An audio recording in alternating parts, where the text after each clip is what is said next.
was close to uncapturably short-lived and easily dismissible. "May I see my father, sir?" Ormond asked. He found that his heart was beating hard and his breath was quick. Still, he did his best to maintain a calm and dignified demeanour, as he gathered was expected. Nevertheless, if he was expected to wail and scream and tear out his hair when he saw the body, this impromptu audience was going to be disappointed. "Here he is, sir," Tal-Losp said, indicating the long carriage pulled by heifers behind him. They walked to the carriage, the crowd of men, mostly armed, many with all the appearance of great distress, parting for them. Ormond saw the tall, spare frame of General Werriber, who'd briefed them at the palace about the battle just the night before, and the exulting Shask, the chief of priests. Both nodded to him. Werriber looked old and tired, and somehow, despite his height, shrunken inside his crumpled uniform. He nodded, then cast his gaze downwards. Shask, resplendent in rich vestments over gleaming armour, formed the sort of clenched, encouraging half-smile people sometimes did when they wanted to tell you to be brave or strong. They climbed onto the platform where Ormond's father lay. The body was attended by a couple of priests in appropriately torn vestments and lit from above by a single hissing, spluttering travel lamp, casting a white, caustic light over the bier.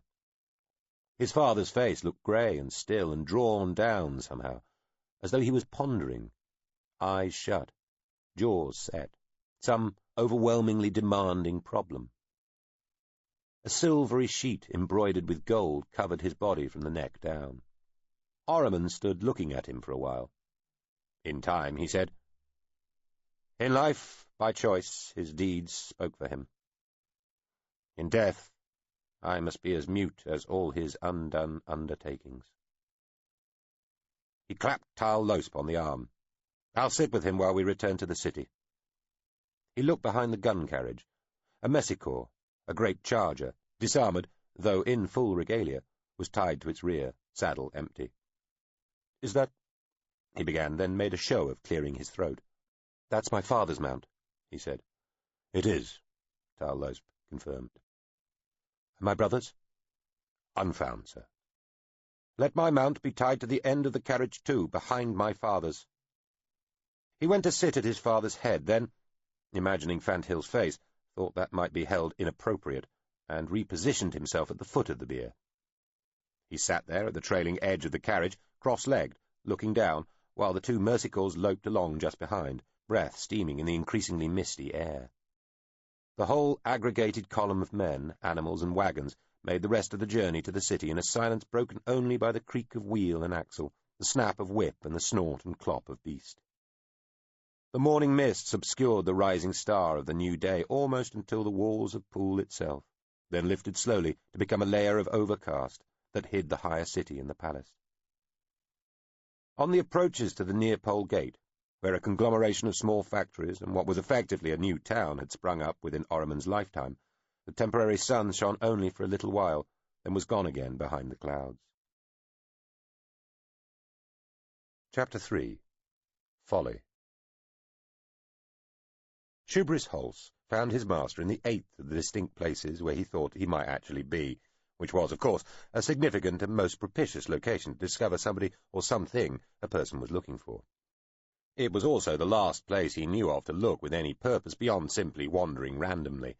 Indeed, with this in mind, he had left it to the afternoon of his second day of searching, specifically with the hope that this might finally be where Furbin had fetched up. The Folly looked like a small castle poised on a low cliff overlooking a turn in the River Furla. It was just a hollow round of walls, really, with crenellations, and had been built, pre-ruined, as it were, to improve the view from a hunting lodge a little further down the valley. It had been a place, Shoebris Hulse knew, where the king's children had played while their father, on one of his infrequent spells at home from his various wars of unity, went hunting. Shoebris tethered his rowel by the single low door to the ruin and left it noisily cropping moss from the wall. The mercicore trailing behind the rowel, brought in case he found his master mountless, nibbled daintily at some flowers. Hulse preferred rowels to mercicores. They were less skittish and harder working. He might have taken a flying beast, he supposed, but he trusted those even less. Royal servants above a certain rank were expected to be able to fly, and he had suffered the instruction, and the instructors, who had not spared him their opinion that such honour was wasted upon one so coarse, but had not enjoyed the learning. A proper searching, like so many things, was best done on foot, from the ground. Hurling oneself grandly across the sky was all very well, and certainly gave the impression of lordly oversight and superiority, but what it really did was give you the opportunity to miss all details at once, rather than one at a time, which was the ration for decent folk. Plus, as a rule, a most fixed and strict rule, it had long struck Shubris, it was the people who had to make things work on the ground who ended up paying for such sweepingly over-generalized judgmenting.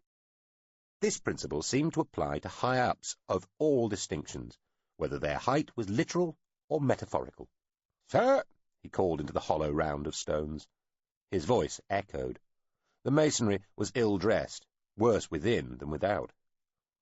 The lower tier of piercings, much too wide for any real fortification, gave out onto pleasant views of hill and forest. The Zilitskine tower rose pale and vast in the distance, disappearing beyond the clouds into the heavens.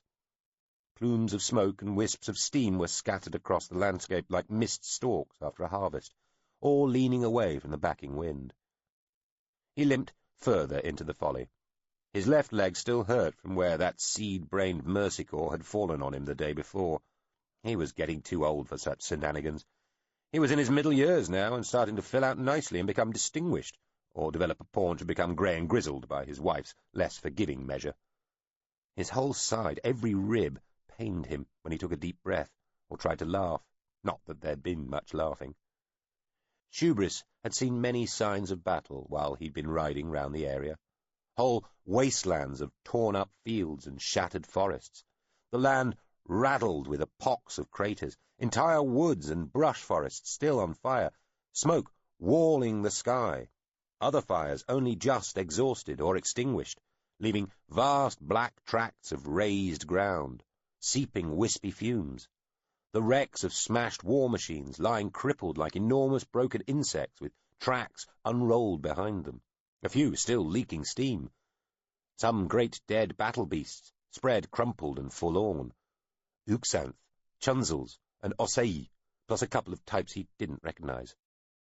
He'd seen bands of wounded troops walking in lines or borne on carts and wagons, groups of soldiers dashing about importantly on mercy corps, a few airborne men on cord, slowly criss-crossing, dipping and wheeling when searching for any still surviving enemy or stray fallen, or making straight and fast if bearing messages. He'd passed engineers rigging or repairing telegraph lines, and thrice he'd pulled off roads and tracks to let hissing, spitting, smoke-belching steam vehicles past. He'd patted and comforted the old Rowell, even though she'd seemed unbothered. He'd come to upon numerous details digging charnel pits for the enemy dead, of which there seemed a great many. The Deldine, Holst thought, looked much like normal folk, perhaps a little darker, though that might have been the effect of death itself. He'd stopped and talked to anybody willing to spare the time, pretty much regardless of rank, partly to inquire about missing nobles on white chargers, mostly because, as he would freely admit, he enjoyed flapping his jaw. He took a little criel route with the captain of one company, shared a pipe of unge with a sergeant from another, and was grateful to a quartermaster-lieutenant for a bottle of strong wine. Most of the soldiers were more than happy to talk about their part in the battle, though not all. The mass burial men, in particular, tended to the taciturn, even surly. He heard a few interesting things, as any fellow open to easy discourse was bound to. "Prince!" he yelled, louder, voice echoing off the rough stones inside the folly. "Sir, are you here?" He frowned and shook his head beneath the open crown of the empty tower. "Furbin!" he shouted. He ought not to call his master by his name like that, but then it looked like the prince wasn't here after all, and there was a thrill to be had from such address. Roundly insulting one's superiors behind their backs was one of the perks of being inferior, Shubris held. Besides, he'd been told often enough that he could use the familiar term, though such license was only ever offered when Furbin was very drunk. The offer was never renewed in sobriety, so Shubris had thought the better of acting on the privilege. He wasn't here. Maybe he wasn't anywhere alive. Maybe the gaudy dope had accorded himself war hero status by mistake, riding neck-clutched like a terrified child wherever his idiot mount had taken him, to be shot by one side or other, or fall off a cliff. Knowing Furbin, he probably thought to raise his head again just as he went charging under an overhanging bough. Shoebris sighed. That was it, then. There was nowhere obvious left to look. He could wander the great battlefield pretending to search for his lost master, skipping through triage pens, inhabiting field hospitals and haunting morgue piles, all he liked, but unless the world god took a most unlikely personal interest in his quest, he'd never find the blighter. At this rate, he'd be forced to return to his wife and children in the littler, though hardly less savage battlefield that was their apartment in the palace barracks. And now who'd have him? He'd lost a prince, if you wanted to take an uncharitable view of the matter, and he knew plenty that would. What were the chances he'd get to serve any other quality again, with that recorded against him? The king was dead, and Tal Losp was in charge, at least until the boy prince came of age. Shoebris had a feeling in his gut that a lot of things that had seemed settled and comfortable and pleasantly just so for honest, respectable, hard-working people, would change from here onwards, and the chances of a proven prince-misplacer bettering himself under any regime were unlikely to be good. He shook his head, sighed to himself. "What a sorry mess," he muttered. He turned to go. "Shoebris, is it you?" He turned back. "Hello?" he said, unable to see where the voice had come from. A sudden feeling inside his belly informed him, somewhat to his surprise, that he must have a degree of genuine human fondness for Prince Furbin after all. Or perhaps he was just glad not, in fact, to be a prince-loser. There was movement up on one wall, at the base of one of the impractically wide windows on the second tier. A man, crawling out of a fissure in the rough stonework that was mostly hidden by a rustling tangle of wall creep. Shoebris hadn't even noticed the hidey hole. Furbin completed his emergence, crawled to the edge of the window ledge, rubbed his eyes, and looked down at his servant. "Shoebris," he said, in a sort of loud whisper. He glanced around, as though afraid. "It is you! Thank God! I already have, sir, and you might thank me for such diligence in the looking." "Is anybody with you?" the prince hissed. "Only the aforesaid deity, sir, if the more insistent priests are to be believed." Furbin looked most unkempt, and unslept, too. He glanced about the place again. "Nobody else?" "An old, though dependable Raoul, sir, and for yourself." "Shoebris, I'm in the most terrible danger." Shoebris scratched behind one ear. "Ah, with respect, sir, you might not be aware. We did win the battle." "I know that, Shoebris. I'm not an idiot." Shoebris frowned, but remained silent. "You're absolutely sure there's nobody else about?" Shoebris looked back to the small door, then up at the sky. "Well, there are lots of people about, sir. Half the greater army is tidying up or licking its wounds after our famous victory." It was beginning to dawn on Shoebris that he might have the ticklish job of telling the prince that his father was dead. This ought to mean, of course, that Furbin was effectively king, but Shoebris knew people could be funny regarding that whole good news, bad news business.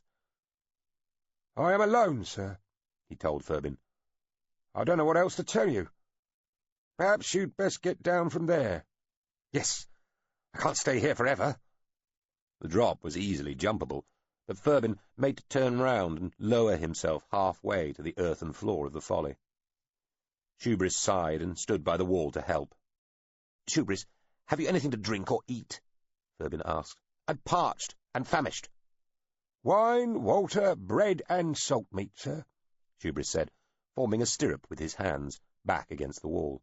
"My saddlebags are like a travelling victualler's." Furbin lowered one boot to his servant's hands, narrowly avoiding scarring him with his spur. "Wine? What sort?" "Fortified, sir. Better so than this place." Shoebris took the prince's weight in his cupped hands and grunted in pain as he lowered him. "Are you all right?" Furbin asked when he was on the ground. He looked frightened, grey with worry or shock or something or other. His clothes were filthy and his long fair hair all tangled and matted. Also, he smelled of smoke. Shoebris had never seen him look so distressed. He was crouched, too. Shoebris was used to looking up to his prince, but they were of a level now. "No, sir, I'm not all right. I had a beast fall on me in the confusion yesterday." "Of course, yes, I saw. Quick, let's crouch down here." Fervin pulled Shoebris to one side by a tall bush. "No, wait. Fetch me something to eat and drink. If you see anybody, don't tell them I'm here." "Sir," Shoebris said, deciding to humour the fellow for now. Probably all he needed was something in his belly. As the traitors and regicides set to burn the old building, having taken themselves and the bodies of the murdered outside, Fervin had started looking for a way out. He felt dazed, stunned, half dead himself. His vision seemed to have shrunk, or his eyes would not move properly in their orbits, because he seemed only able to see straight ahead. His ears appeared to think he was near a great waterfall or in a high tower in a storm, for he could hear a terrible roaring noise all about him that he knew was not really there, as if the world god, even the world itself, was shrieking in horror at the foulness of what had been done in that awful ruin. He'd waited for people loyal to the king to come rushing in when they heard the shots that killed the priest and the young medic, but nobody did. Others had appeared, but they seemed calm and unconcerned and merely helped move the bodies and bring some kindling and lampstone to start the fire. They were all traitors here, he thought. To reveal himself now would be to die like the others. He crept away, sick and weak with the shock of it, barely able to stand. He climbed to the next highest floor by steps set against the building's rear wall, as they lit the fires below. Smoke came up quickly, initially grey, then turning black, filling the already shadowy spaces of the antique factory with still greater darkness and making him choke. At first, most of the fumes made for the great hole in the gable wall, but then they thickened around him, stinging in his nose and throat. Had the sound of crackling and roaring below not been so loud, he'd have feared being heard outside as he hacked and coughed. He looked for windows on the side of the building where he'd crawled and climbed, but could see nothing. He found more steps, leading him still further up, into what must be the building's loft, and felt along the wall with his fingers, coughing now with every breath, until he found what appeared to be a window. He pulled at a shutter, pushed at some already broken glass, and it gave. Smoke surged out around him. He stuck his head forward, gulping in cool, clean air. But he was too high up. Even if there was nobody on this side to see him, he'd never survive the fall uninjured. He looked out, dipping his head beneath the current of smoke and heat exiting around him and above him. He expected to see a track or yard 4 stories below. Instead, he stung himself on a rain-sticky brattlebush. He felt down, and his hand closed on damp earth.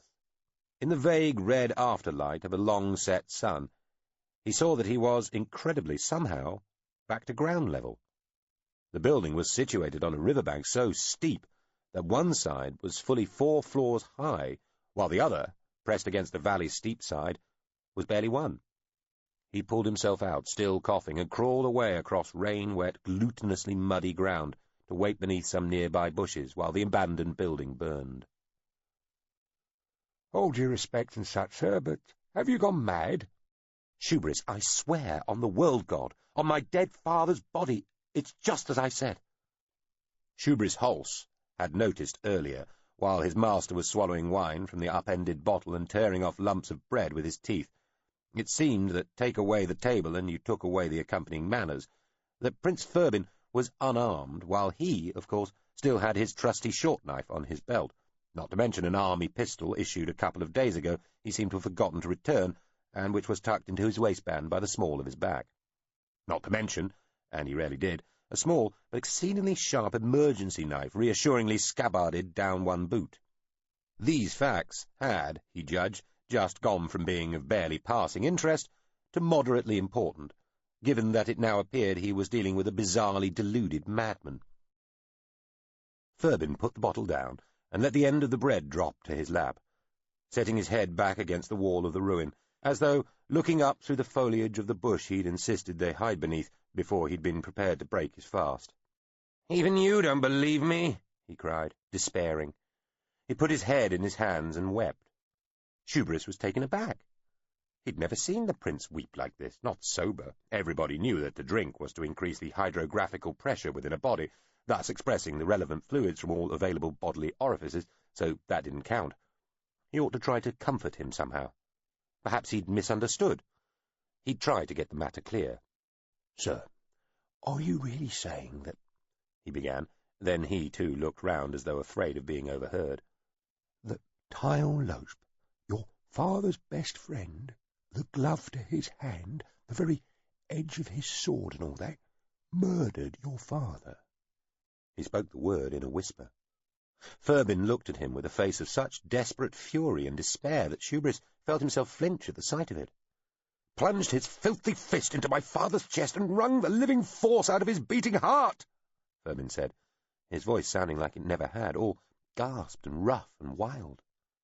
He sucked in a terrible, faltering breath, as though each atom of air hesitated in his mouth before being hauled howling to his lungs. "I saw it clear as I see you now, Shoebris." He shook his head, his eyes filling with tears and his lips curling back. "And if trying to think it away, if trying to persuade myself I was in any way mistaken, or drugged, or hallucinating, or dreaming could make it so, then by God I'd jump at that, I'd welcome that with both arms, both legs, and a kiss. 1,000,000 times over I'd rather be safely mad, having imagined what I saw, than know my only derangement is the grief of having seen what did take place." That last phrase he roared into his servant's face, one hand grasping the collar at Shoebris's throat. Shoebris put one hand behind his back, partly to steady himself so that he did not fall over backwards, and partly to bring the army pistol within quick reach. Then his master's face went slack, and he seemed to crumple in on himself. He put one hand on each of Shoebris's shoulders and let his head fall to his servant's chest, wailing, "Oh, Shoebris, if you don't believe me, who will?" Shoebris felt the heat of the other man's face upon his breast, and a dampness spread across his shirt. He lifted his hand to pat the prince's head, but that seemed too much like the action one would take with a woman or a child, and he let his hand fall back again. He felt shaken. Even at his most raucously or self-pityingly drunken, the prince had never seemed so moved, so affected, so distressed by anything. Not the death of his elder brother, not losing a beloved mount to a wager, nor realizing his father thought him a dolt and a wastrel. Nothing. "Sir," Shoebris said, taking the prince by his shoulders and setting him upright again, "this is too much for me to absorb at the single sitting. I, too, would rather think my own dear master mad than entertain the possibility that what he says is true, for if it's so, then, by God, we are all halfway to madness, and the heavens themselves might fall upon us now and cause no increase in disaster or disbelief." Furbin was biting both his quivering lips together, like a child trying not to cry. Shoebris reached out and patted one of his hands. "Let me tell you what I've heard. Various but consistent from a mixture of guileless, strapping military types, and seen on an army news sheet, too. What is the official and authorized version, as you might say? Perhaps hearing this will make a compromise in your poor head with the fever possessing you." Furbin laughed bitterly, putting his head back again and sobbing even while he seemed to smile. He raised the wine bottle to his lips, then let it fall aside, dropping it to the bare ground. "Pass me the water. I'll pray some dead cur upstream polluted it, so I may poison myself by mouth as you pour it in at my ear. A job worth doing." Shoebris cleared his throat to hide his astonishment. This was unprecedented. Furbin putting aside a bottle unfinished. He was mad with something, all right. "Well, sir, they say the king died of his wound, a small cannon shot to his right side." "So much half accurate. The wound was to his right." "His death was easy if solemn, and witnessed, not an hour's ride from here, in an old manufactory, since burned." "By them. They burned it." Furbin sniffed at one sleeve. "And nearly me." He shook his head. "I almost would they had," he finished. "Though this collided with. His death was witnessed by Tile Losp, the exaltine Shask, the general—" "What?" Furbin protested angrily. "Shask wasn't there. A lowly road priest was all he had, and even he Tile Losp killed. blew his brains out, and also by the doctors Gilloos and Tarrier, and— Gilloos, Thurbin broke in. Gilloos alone, save for his assistant, another casualty of Tal Losp's pistol.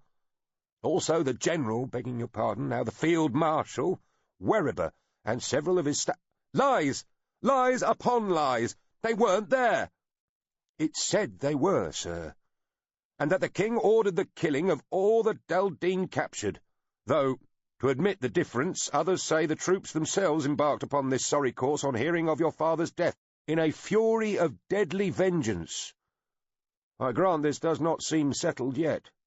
And when it is, it will be to the advantage of Tal Losp and his filthy accomplices. Thurbin shook his head. My father ordered no such crime. This does him no honour. This is made to sap his reputation before he's even laid to rest. Lies, Hubris, lies! He shook his head again. All lies.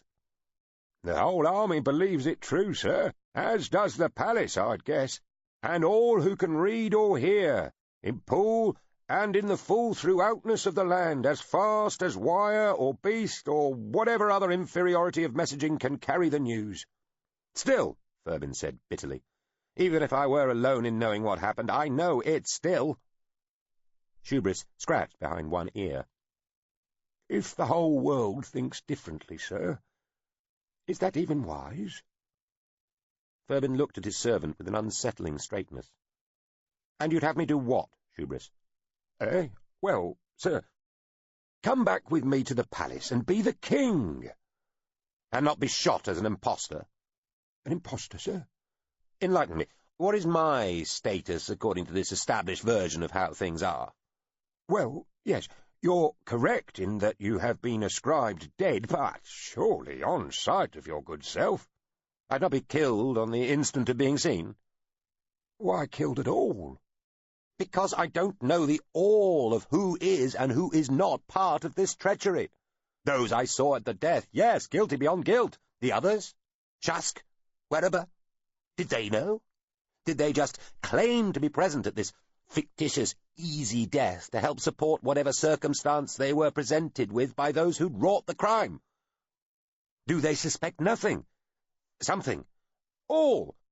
Were they part of it from the beginning, every one? Tal Losp is culprit, and no one was closer to my father.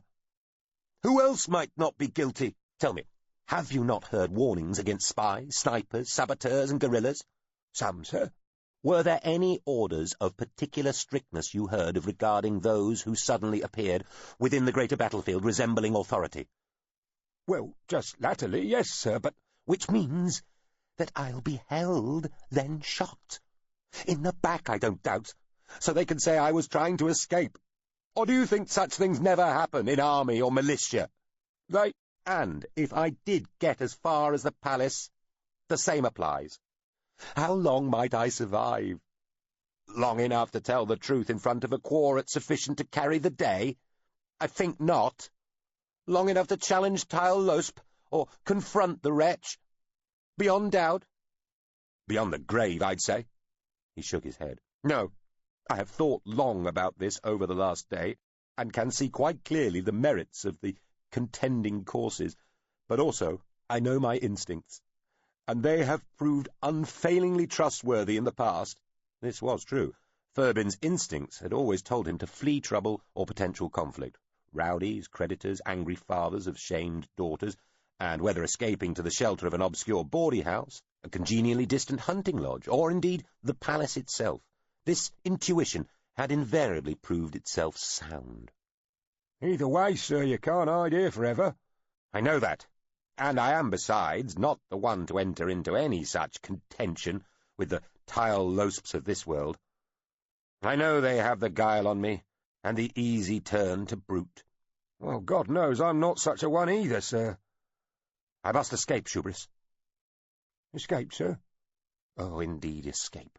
Escape far, far away, and seek sanctuary with, or find a champion in, one of two people I never imagined I'd have to trouble for so demeaning a favour. I suppose I ought to be thankful I have any sort of choice, or just two chances. And they would be, sir?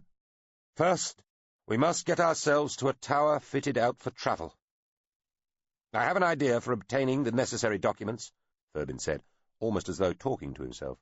Then we shall have ourselves transported to the surface and take ship away across the stars to Zaid Hurlis, who generals for the Narissine now, and who may take up our cause for the love of my dead father. And if he is unable to do so, then at least he might signpost the route to Jan, Furbin told Hulse, with what sounded like sudden weariness. An Aplia's daughter, who was raised to be fit to marry a prince and then found herself dowried to the mongrel alien empire that calls itself the Culture. Chapter 4. In Transit.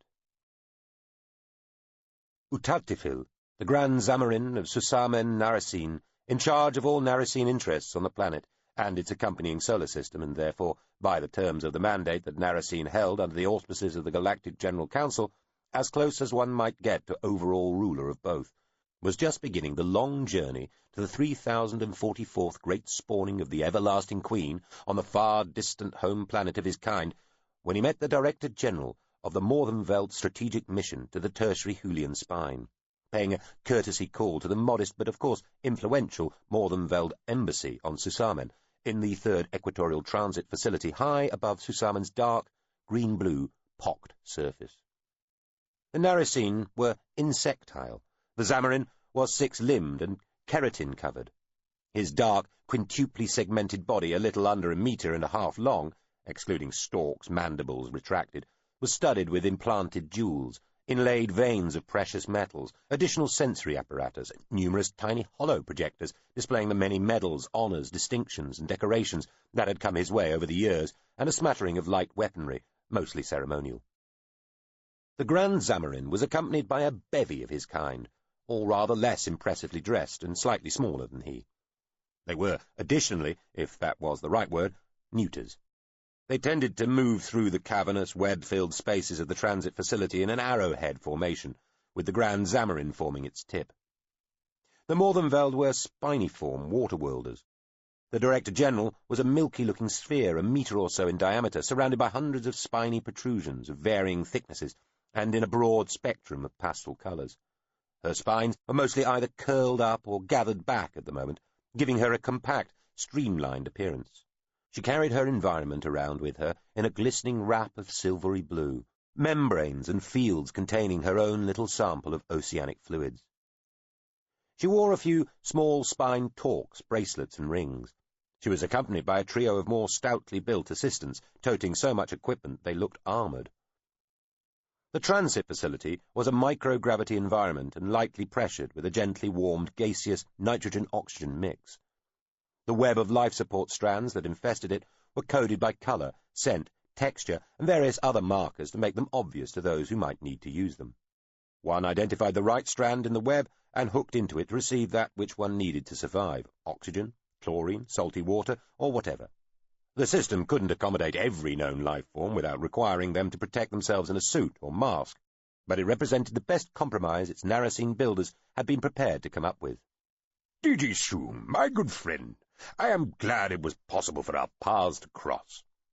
The Grand Zamarin's language consisted of mandible clicks and, occasionally, directed pheromones. The Director General understood Narissine reasonably well without artificial aids, but still relied on a neurologically hard-wired translator ring to be sure of what was being said.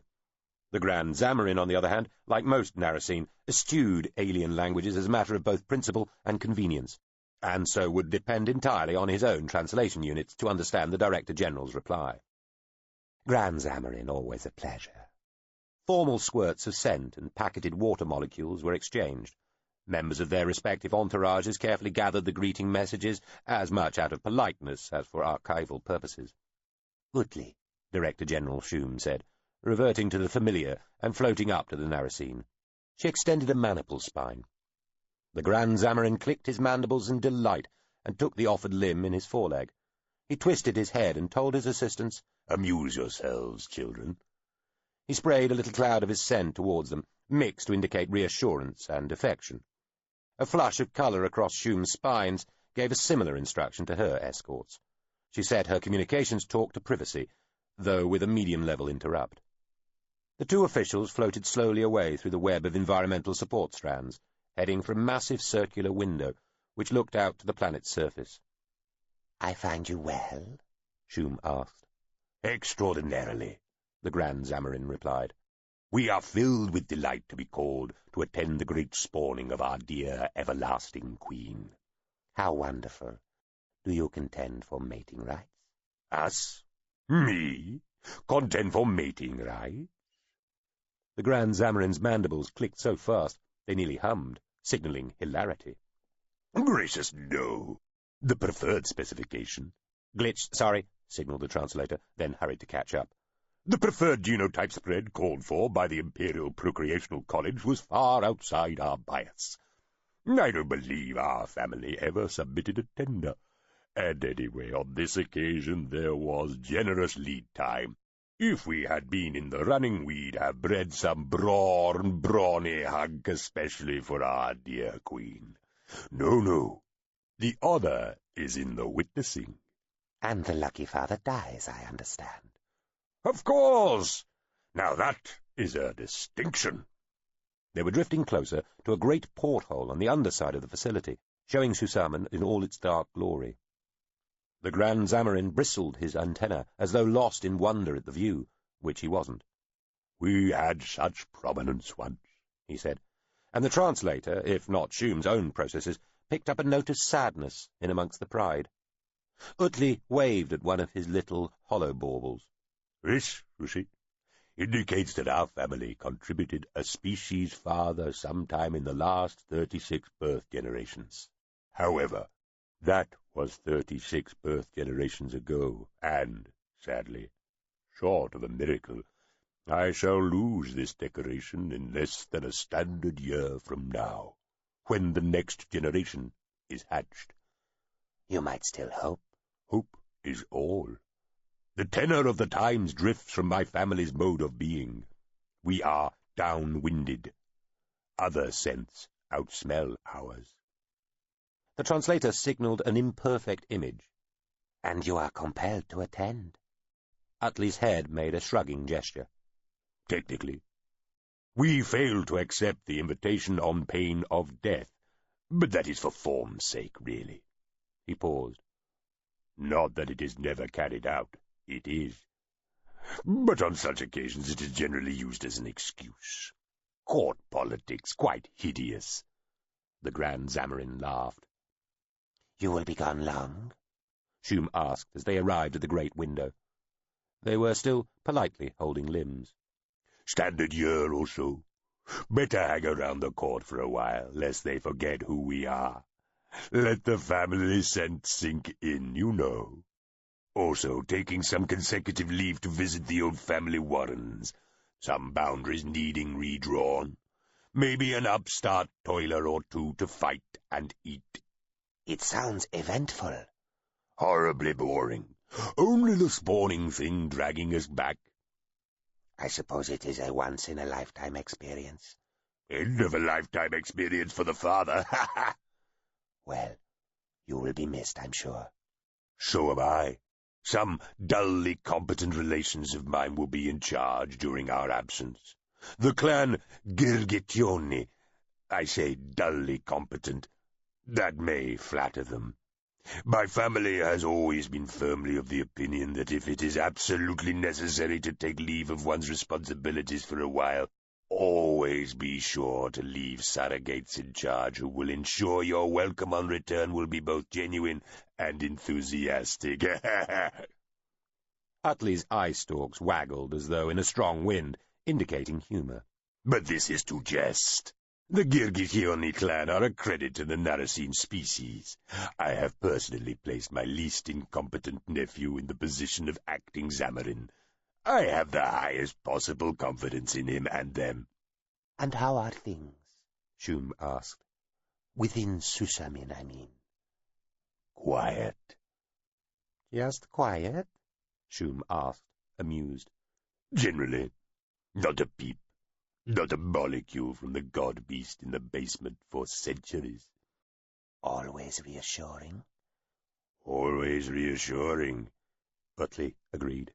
Oh, the awful saga of the third-level Future Use Committee proceedings rumbles on like cosmic background, though at least that might be swept away in some future cataclysm or big concluding event, whereas said committee might plausibly go on far, far beyond that and redefine the meaning of the term in perpetuity for any entities having the ghastly misfortune still to be around at the time. The Grand Zamarin's body shape and sense signalled exasperation.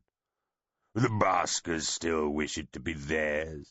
The cumuloforms still claim it as already long promised to them.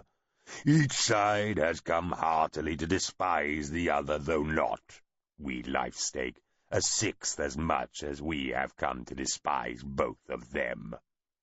The L-12 swimmers, perhaps inspired by the japes the cumuloforms and baskers are having with their dispute, have waved a scent trace to the wide winds regarding the vague possibility of one day, perhaps, if we wouldn't mind, if nobody else would object, taking over 14. The Vesculars of... Utley paused as he checked elsewhere. 11. Announced some time ago that they wish to migrate en masse to Giluence, which is somewhere in the Quartile Pinch, and, they allege, an ancestral homeworld of theirs. That was some gross of days ago, though, and we've heard nothing since. A passing fancy, probably. Or art. They confuse such terms. They confuse us, too. It may be deliberate. Possibly too long an association with the Oct, who are most adept at lateral thinking, but seemingly incapable of anything but lateral expression, too. Were there a prize for least translatable galactic species, the Oct would win every cycle, though of course their acceptance speeches would be pure gibberish. What else? Utley's demeanour indicated resignation and amusement, then went back to exasperation again, mixed with annoyance. Oh, yes. Talking of the Oct, who call themselves the Inheritors, they have managed to antagonize the Altridia of ill repute, etc., through some inebriate machination or other. We listened to their petitions before leaving, but it all sounds lamentably trivial. Tribal wars amongst the natives of some cuspid waste levels. The Oct may well have been interfering. It has been my curse to command the one world where the local Oct seem unable to leave well, ill, or indeed indifferent alone. However, as they don't appear actually to have transferred any technology to the protégé barbarians concerned, we are without immediate excuse to step in. Ineffably tiresome. They, meaning the Oct and the ghastly squirmiforms, wouldn't listen to our initial attempts to mediate, and frankly we were too taken up with our leaving preparations to have the patience to persist. Storm in an egg sack. If you'd like to take a sniff at the problem, do feel free. They might listen to you. Emphasize might, though. Be prepared fully to deploy your masochistic tendencies. The Director-General allowed a flush of amusement to spread across her body. So then you will miss Susamen. Like a lost limb, the Grand Zamarin agreed. He pointed his eye-stalk to the porthole. They both looked down at the planet for some moments. Then he said, And you? You and your family, group, whatever, are they well? All well. And are you staying long here? As long as I can, without unduly upsetting our embassy here, the Director-General replied. I keep telling them I just enjoy visiting Susamen, but I believe they think I have an ulterior motive, and their preferred candidate is a determination on my part to find something wrong in their conduct. She indicated amusement, then formality. This is a courtesy call, no more, Utley.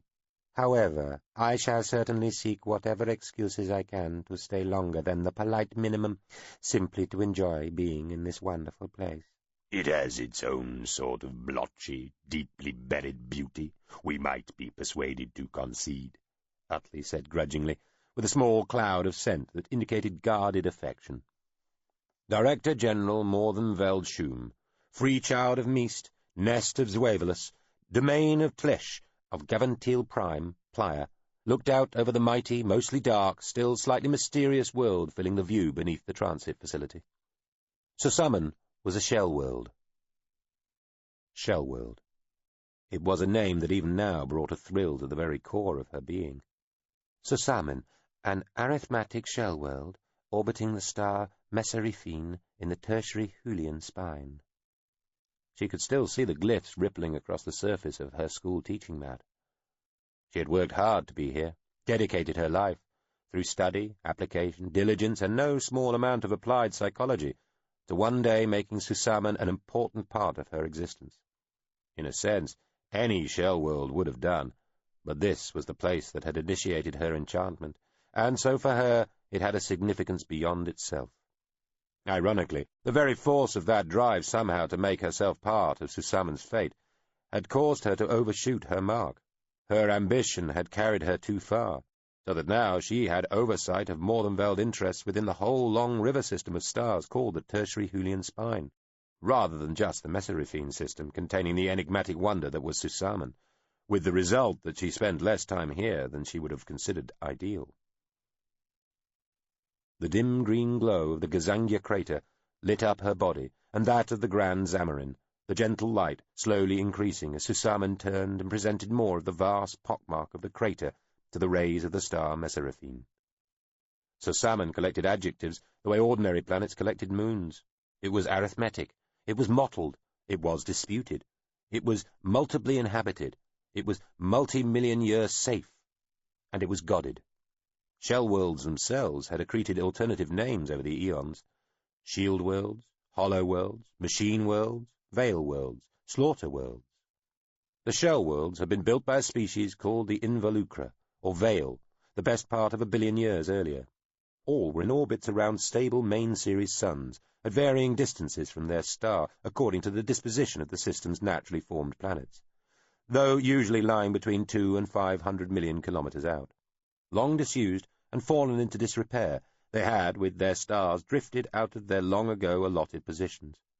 There had been around 4,000 Shellworlds originally.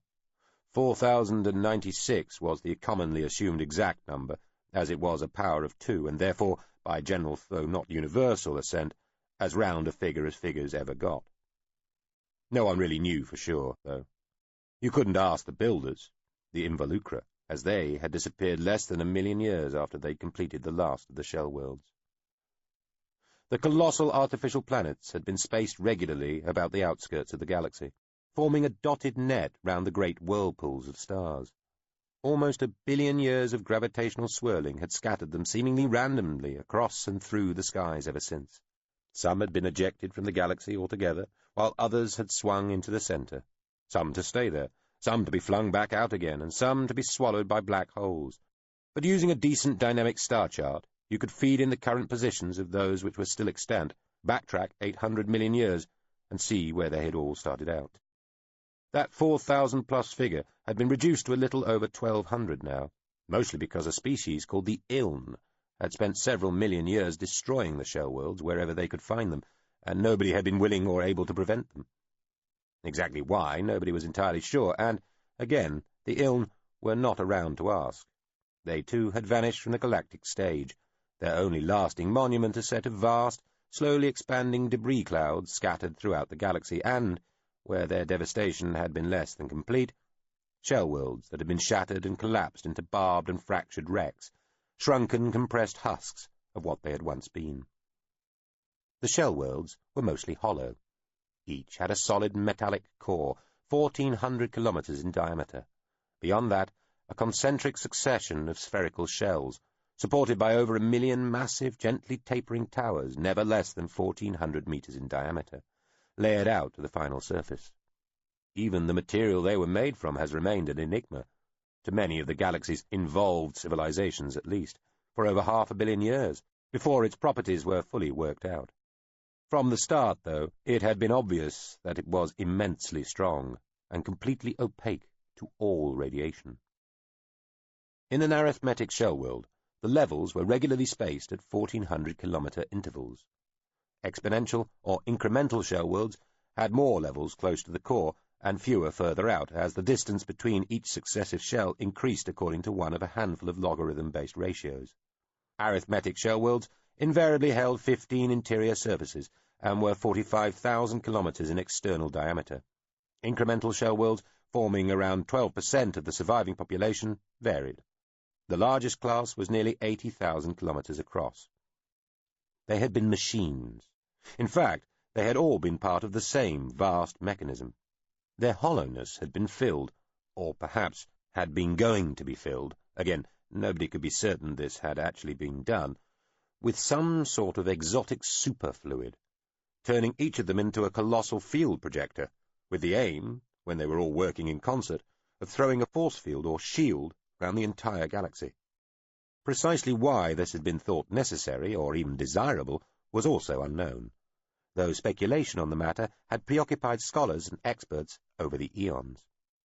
With their original builders gone, the people who had attacked the worlds seemingly also permanently missing, and the fabled superfluid equally absent, leaving those vast internal spaces linked by the supporting towers, themselves mostly hollow, though containing twisted webs of structurally reinforcing material and punctured with portals of various sizes giving access to each of the levels, it had taken almost no time at all for a variety of enterprising species to work out that a derelict shell world would make a vast, ready-made, and near-invulnerable habitat after just a few relatively minor modifications. Gases, fluids, especially water, and solids could be pumped or carried in to fill all or some of the spaces between the levels, and artificial interior stars might be fashioned to hang from the ceilings of each level like gigantic lamps. The various venturesome species set about exploring the shell worlds closest to them, and almost immediately encountered the problem that would bedevil, frustrate, and delay the development of the worlds profoundly for the next few million years, and, intermittently, beyond. The shell worlds could be deadly. It remained unclear to this day whether the defense mechanisms that kept killing the explorers and destroying their ships had been left behind by the world's original builders, or those who appeared to have dedicated their entire existence to the task of destroying the great artifacts. But whether it had been the Veil or the Ilm, or, as it was now generally agreed, both, who had left this lethal legacy behind, the principal factor limiting the use of the shell worlds as living spaces was simply the difficulty of making them safe. Many people died developing the techniques by which a shell world might be so secured, and the same lessons generally had to be learned afresh by each competing civilization, because the power and influence which accrued to a grouping capable of successful shell world exploitation meant that such techniques remained fiercely guarded secrets. It had taken an altruist civilization, exasperated and appalled at such a selfish waste of life, to come along, develop some of the techniques, steal others, and then broadcast the whole to everyone else. They had, of course, been roundly vilified for such unsporting behaviour. Nevertheless, their actions and stance had in time been ratified and even rewarded by various galactic bodies, and the culture, although far remote in time from these now long sublimed people, had always claimed a sort of kinship by example with them. The civilizations which specialized in making shell worlds safe, and who effectively took part ownership of their interiors, became known as conducers. Susamen was unusual in that two species, the Oct, who claimed direct descent from the long-departed Involucra, and so also called themselves the Inheritors, and the Altridia, a species with what might be termed a poorly perceived provenance, had arrived at the same time and begun their work. It had also been unusual in that neither species ever got a decisive upper hand in the ensuing conflict, which, in the only positive aspect of the dispute, at least remained localized to Susamen. In time, the situation within the world had been formalized when the two species were awarded joint protective custody of Susamen's access towers by the then newly formed Galactic General Council, though, importantly, without any stipulation that the two could not contend for increased influence in the future. The Narasine were granted full inhabitatory rights to the planet's surface and overall control of the world, formalizing their long-held claim to it, though even they had to defer ultimately to the Morvenveld, in whose volume of influence the system and the world lay. So, Susamen had been colonized, making it inhabited, and by a variety of species, hence the multiply prefix. The holes in the supporting towers that might have let gases or liquids vent to lower levels were sealed, some effectively permanently, others with lock complexes that permitted safe entry and exit, while transport mechanisms were installed inside the great hollow towers to allow movement between the various levels and to and from the surface. Material in gaseous, liquid, and solid form had been moved in over the many millions of years of the planet's occupation, and beings, peoples, species groups, and whole ecosystems had been imported by the Oct and the Altridia, usually for a consideration of some sort or other, sometimes at the behest of the peoples concerned, more often at the request of others. Interior stars had been emplaced. These were thermonuclear power sources like tiny suns, but with the useful distinction of being anti-gravitative, so that they pressed upwards against the ceiling above any given level.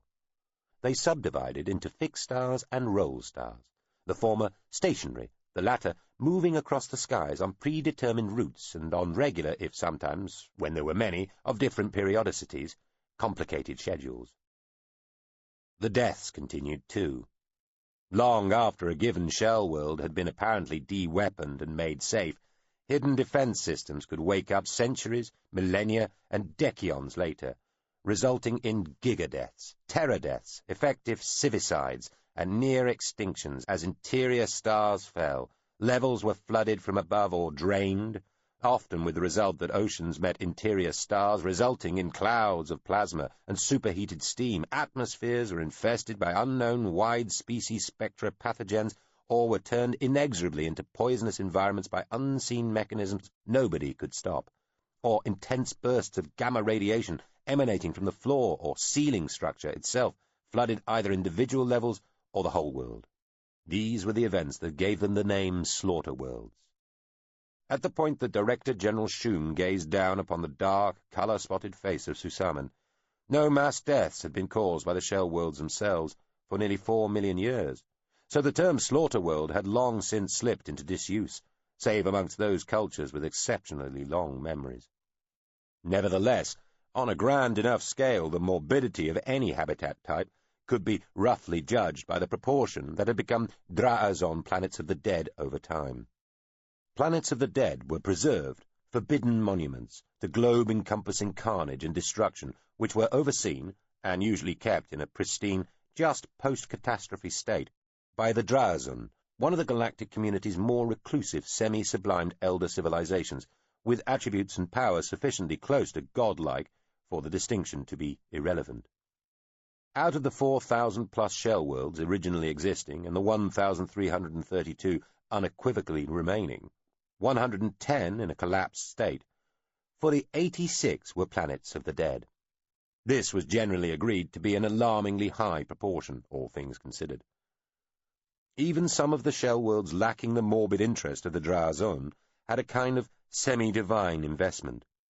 There was a species called the Zynthian tensile Aeronothors, an air-world people of enormous antiquity and, according to fable, once of enormous power.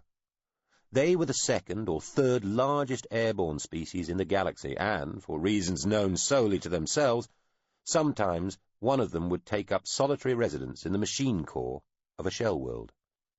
Though once widespread and common, the Zynthia had become a rare species and were regarded as developmentally inherently, pervasively and permanently senile, in the unforgiving language of galactic taxonomy, by those who bothered to concern themselves with such anachronisms at all.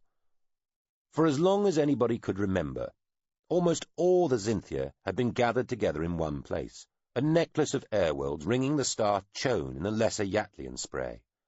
Only a dozen or so were known to exist anywhere else, and seemingly they were all at the cores of individual shell worlds. These Zynthians were presumed to have been exiled for some transgression, or to be solitude-craving hermits. Presumption was all anybody had to go on here, too, as even though the Zynthia, unlike the long-departed Vale or Iln, were still around to ask, they were, even by the standards of the galaxy's taciturn cultures, quite determinedly uncommunicative, hence the godded part of Susamen's full description. There was a Xinthian tensile Aronothor at its core, called by some of the world's inhabitants the World God. Invariably inside the great worlds, and sometimes on their exteriors, the shells were adorned with massive veins, whirls, ridges, bulges, and bowls of the same material that made up both the levels themselves and the supporting towers. Where such structures appeared on the surface of a shell world, the bowl-shaped features had usually been filled with mixtures of atmospheres, oceans, and/or terrain suitable for one or more of the many involved species. The shallower examples of these, somewhat perversely called craters, were roofed, the deeper usually not.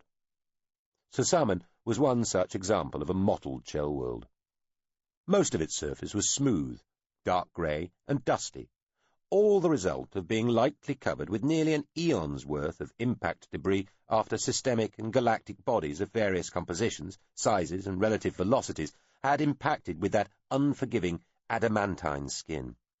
About 15% of its external shell was pocked with the covered and open bowls people called craters, and it was the greeny-blue reflected light of one of those, the Gazangia crater, that shone through the porthole in the transit facility and gently lit up the bodies of the Grand Zamarin and the Director General.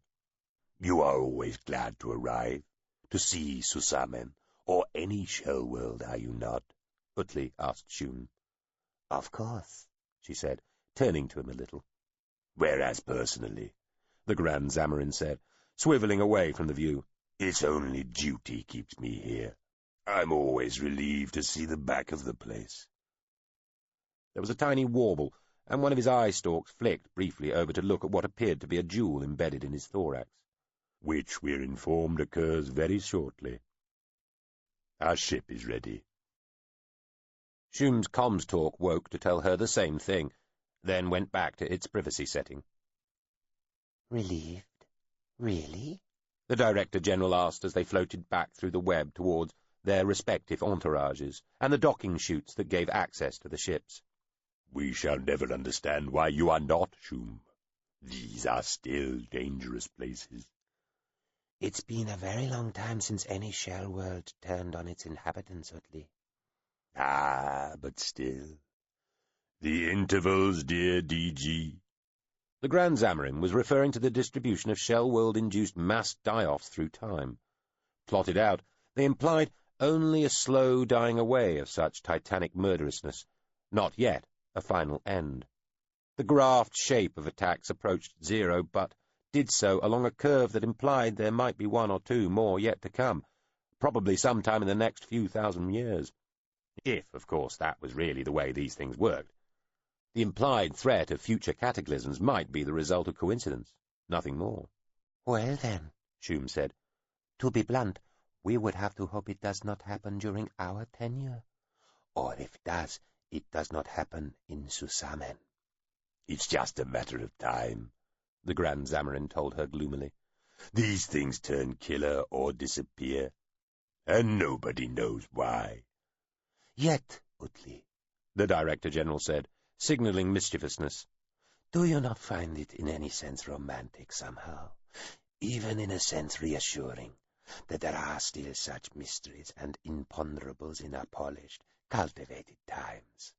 No, the Grand Zamarin said emphatically, expelling an emission named Doubting the Sanity of One's Companion, with barely a trace of humour. Not even in the abstract? Not even in the abstract. Oh, well. Still, I wouldn't worry if I were you, Shum told Utaltifil as they approached their attendants. I suspect Susamen will still be here when you get back. You think its disappearance is unlikely? Utley said, now expressing mock seriousness. Vanishingly, Shum said, but the joke didn't translate. Indeed, and of course, however, it has struck us that so wonderful and enjoyable is the life we lead that a disaster of equal but opposite proportions must always be a threat. The higher you build your tower, the more tempting a target for fate it becomes. Well, at least you are vacating your tower for the next year. I trust the trip home is rewarding, and I shall look forward with pleasure to seeing you again, Grand Zamarin. And are you, Director General? Uteltefill told her, and performed the most respectful and delicate of formal mandible nips on her outstretched manipple spine. Shum blushed appropriately. They had reached their respective entourages and a giant window that looked out on the other side of the transit facility, to a small fleet of docked ships. Uteltefill looked out at the starcraft and emoted dubiety. He said. And interstellar travel is also not without its risks. Chapter 5. Platform. Jan Seri Anaplian, who had been born a princess of the House of Horsk, a dynasty from a wide-spectrum pan-human species, lately from a median level of the Shellworld Susamen, and whose middle name basically meant fit to be married to a prince, stood alone on a tall cliff looking out over a rust desert deep within the continent of Lalance on the planet Prasadal. A strong wind lashed at her long coat and tore at her clothes.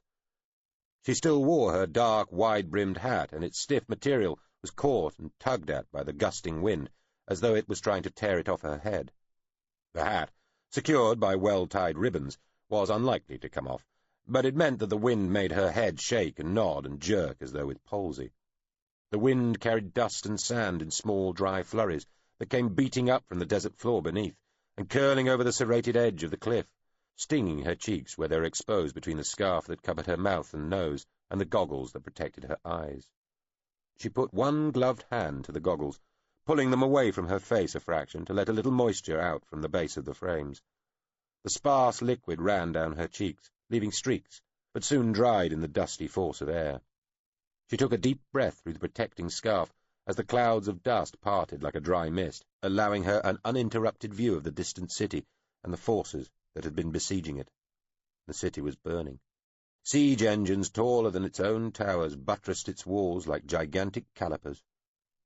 The desert around it, until recently dark with the besieging army, was clearing as they poured into the stricken city, exposing sand the colour of drying blood. Smoke tried to rise from the wreckage of the shattered buildings in great curling bundles of darkness, but was struck down by the force of the gale, flattened and whirled away from the various conflagrations, dipping down and back towards the desert, to come rearing up again as it met the cliff so that it went billowing over Anaplian's head in a ragged, fast-moving overcast. The wind increased in strength. Out over the plain, a wall of dust was forming between her and the city as half the desert seemed to lift into the air, gradually dimming and wiping away the view, silhouetting a series of rocky outcrops for a few moments until they too were swept under the hem of the advancing dust storm. She turned and walked a little way back to where a contraption like a cross between a skeleton and a sculpture sat poised on all fours on the exposed rock. She gathered the coat about her and stepped backwards onto the feet of the strange machine. The seat rider came alive instantly, swinging up fluidly and fitting itself about her, clasps closing round ankles, thighs, waist, neck, and upper arms, nestling its thin form around her like a lover. She took the offered control grip as it swung out to her hand and pulled it upwards, sending the machine and her flying into the sky, then pushed forward so that she went racing through the storm of dust and smoke to the beleaguered city. She rose through the haze into clearer air as she built up speed, leaving the fields down at first and letting the slipstream buffet her, the wind making her coat-tails snap like whips and forcing the hat's brim to fold itself away. Then she clicked the streamline field on and rode in a delta-shaped bubble of quiet air towards the city. She dropped and slowed as she crossed over the walls and turned the streamline field off again. She flew between wind-twisted columns of smoke, watching the besieging forces as they swept into the spaces of the city, saw defenders falling back and inhabitants fleeing, observed arrows fly and a last few rocks and fire barrels land in the city's upper reaches. She smelled the smoke and heard the clash of blades and the crack and rattle of burning and the rumble of falling masonry and the ululating battle cries and war trumpets of the victorious invaders and the wails and screams of the defeated. She saw a few tiny figures pointing at her, and a couple of arrows arced towards her, then fell away. She was knocked to one side and almost thought herself hit with the violence of the action as the seat rider dodged a fire barrel. It went past with a great roar and a stench of burning oil, looping downwards to crash into the roof of a temple in the upper city, splashing flame. She turned the full panoply of fields back on, hiding her and the machine and enclosing herself in the still bubble of protected air again. She had been heading for the centre of the city, for what she assumed would be the citadel and the palace, but then changed her mind and flew around one side of the city, level with its middle reaches, watching the general influx of invaders and the chaotic retreat of defenders and civilians, while also trying to observe the slighter struggles of small groups and individuals. Eventually she alighted on the flat, low-walled roof of a modest building where a rape was in progress and a small child cowered in a corner. The 4 soldiers waiting their turn gazed at her with annoyance when she appeared seemingly from thin air, stepping off the seat rider. Their frowns were beginning to turn into appreciative, if unpleasant, smiles when she drew a sleek chunk of a gun from a shoulder holster and, smiling thinly back, set about punching head-sized holes in each of their torsos. The first 3 men went flying backwards off the roof to the street below in frothy detonations of blood and tissue. The 4th man had time to react and, as he ducked and started to dive away, a tiny part of Anaplian's combat wiring kicked in, flicking the gun more quickly than her conscious mind could have ordered the action, and simultaneously communicating with the weapon itself to adjust its emission pattern and beam spread. The 4th soldier erupted across the roof in a long, slithering torrent of guts. A sort of bubbling gasp escaped his lips as he died. The man raping the woman was looking up at Anaplian, mouth open. She walked round a few paces to get a clear shot at him without endangering the woman, then blew his head off. She glanced at the child, who was staring at the dead soldier and the form lying underneath the spasming, blood-spouting body. She made what she hoped was a calming motion with her hand. "Just wait," she said in what ought to be the child's own language. She kicked the soldier's body off the woman, but she was already dead. They'd stuffed a rag into her mouth, perhaps to stop her screams, and she had choked on it. Jan Seri Anaplian let her head down for a moment, and cursed quickly in a selection of languages, at least one of which had its home many thousands of light-years away, then turned back to the child. It was a boy. His eyes were wide, and his dirty face was streaked with tears. He was naked except for a cloth, and she wondered if he had been due to be next, or just marked to be thrown from the roof. Maybe they'd have left him. Maybe they hadn't meant to kill the woman. She felt she ought to be shaking. Doubtless without the combat wiring she would be. She landed quick calm to take the edge off the internal shock. She put the gun away, though even now the boy probably didn't understand it was a weapon, and walked over to him, crouching down and hunkering as she got up close to him. She tried to look friendly and encouraging, but did not know what to say. The sound of running footsteps rang from the open stairwell on the opposite corner of the roof. She lifted the boy by both armpits. He didn't struggle, though he tried to keep his legs up and his arms round his knees, retaining the ball shape she'd first seen him in. He was very light, and smelled of sweat and urine. She turned him round and held him to her chest as she stepped into the seat rider. It closed around her again, offering the control grip as its sliding, clicking components fastened her and it together. A soldier, wielding a crossbow, arrived clattering at the top of the steps. She took the gun out and pointed it at him as he took aim at her, but then shook her head, breathed, "Oh, just fuck off," flicked the controls, and zoomed into the air, still holding the child. The bolt made a thunking noise as it skittered off the machine's lower field enclosure. "And what exactly do you intend to do with it?" the drone Terminder Zus asked. They were on a tall stump of rock, at least as far downwind from Anaplian's earlier cliff-top vantage point as that had been from the city. The child, he was called Tuak, had been told not to go near the edge of the great rock column, but was anyway being watched by a scout missile. Terminder Zus had, in addition, given the boy its oldest and least capable knife missile to play with, because the weapon was articulated, its stubby sections snicked and turned in the child's hands. He was making delighted, cooing noises. So far, the knife missile had suffered this treatment without complaint. "I have no idea," Anaplian admitted. "Release him into the wild," the drone suggested. "Send him back to the city." "No," Anaplian said, sighing. "He keeps asking when Mummy's going to wake up," she added, voice barely above a whisper. "You have introduced a special circumstances apprenticeship scheme on your own initiative," the drone suggested. Anaplian ignored this. "We'll look for somewhere safe to leave him, find a family that can raise him," she told the machine. She was sitting on her haunches, her coat spread around her. "You should have left him where he was," the drone said above the still strong wind, lowering the tone of its voice and slowing its delivery as it tried to sound reasonable rather than sarcastic. "I know. That didn't feel like an option at the time." "Your seat rider tells me you— how shall I put this— appeared to the attackers and defenders of the city like some demented if largely ineffectual angel before you swooped in and carried little Toak away." Anaplian glared at the seat rider. Not that the obedient but utterly unintelligent machine would have had any choice but to surrender its memories to the drone when it had been asked. "What are you doing here anyway?" she asked Zus. She'd asked to be left alone for the day to watch the fall of the city. It had been her fault, after all. It had come about due to actions she had taken and indeed helped plan, and though it was by no means what had been desired, its sacking represented a risk that she, amongst others, had judged worth taking. It was demonstrably not the worst that might have happened, but it was still an abomination, an atrocity, and she had had a hand in it. That had been enough for her to feel that she could not just ignore it, that she needed to bear witness to such horror. The next time, if there was a next time, if she wasn't thrown out for her irrational, overly sentimental actions, she would weigh the potential for massacre a deal more heavily. "We have been summoned," the machine said. "We need to get to the Quanbear. Geobatra awaits." Its fields flashed a frosty blue. "I brought the module." Anaplian looked confused. "That was quick." "Not to slap your wrists for disturbing the war or rescuing adorable waifs. The summons predate such eccentricities." "Batra wants to see me personally," Anaplian frowned. "I know. Not like him."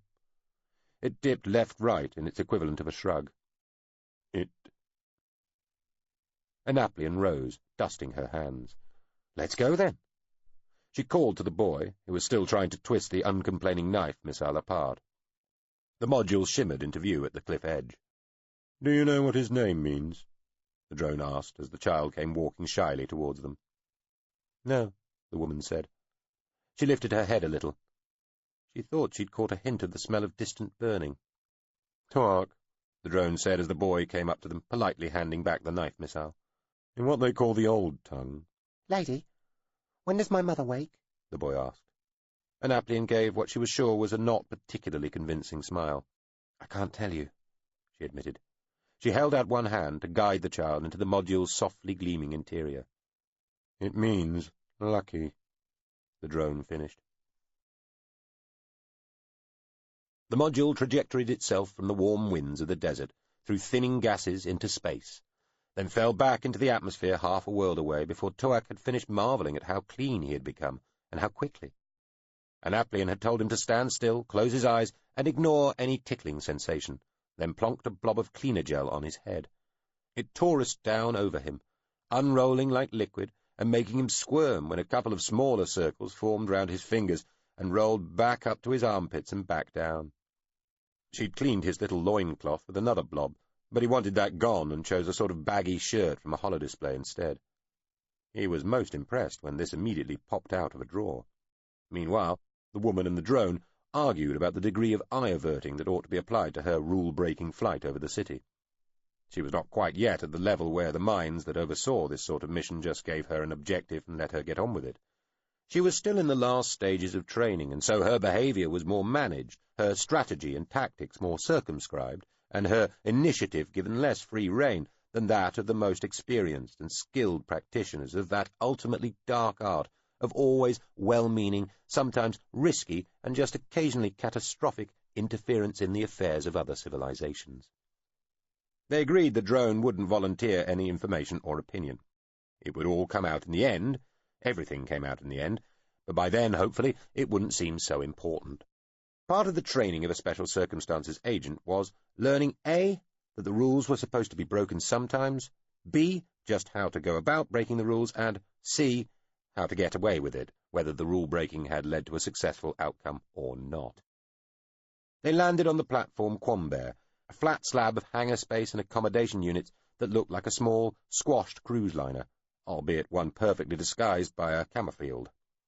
It floated smoothly in the warm air just over the altitude where a few puffy clouds drifted, their shadows spotting the surface of the pale green ocean a couple of 1,000 meters below. Directly beneath the platform lay the salt lagoons of an uninhabited island near the planet's equator. The platform was home to another 11 SC human staff, all charged with attempting to alter the development of the various species on Prasadal. The planet was unusual in having 5 quite different sentient expansionist-aggressive species, all hitting their civilizational stride at the same time. In all recorded history, every other time this had happened without some outside influence taking a hand in matters, at least 3 and usually 4 of the contending species were simply destroyed by the victorious grouping. The culture's notoriously highly detailed and allegedly extremely reliable simulations confirmed that this was just the way things worked out for your average aggressive species, unless you interfered. When the module arrived, everybody else was either on the ground or busy, so they saw nobody else as one of the Quambar's own slave drones escorted them along the open side deck towards the rear of the platform. Tark stared goggle-eyed through the drop of air towards the salt lagoons far below. "Shouldn't you at least hide the boy?"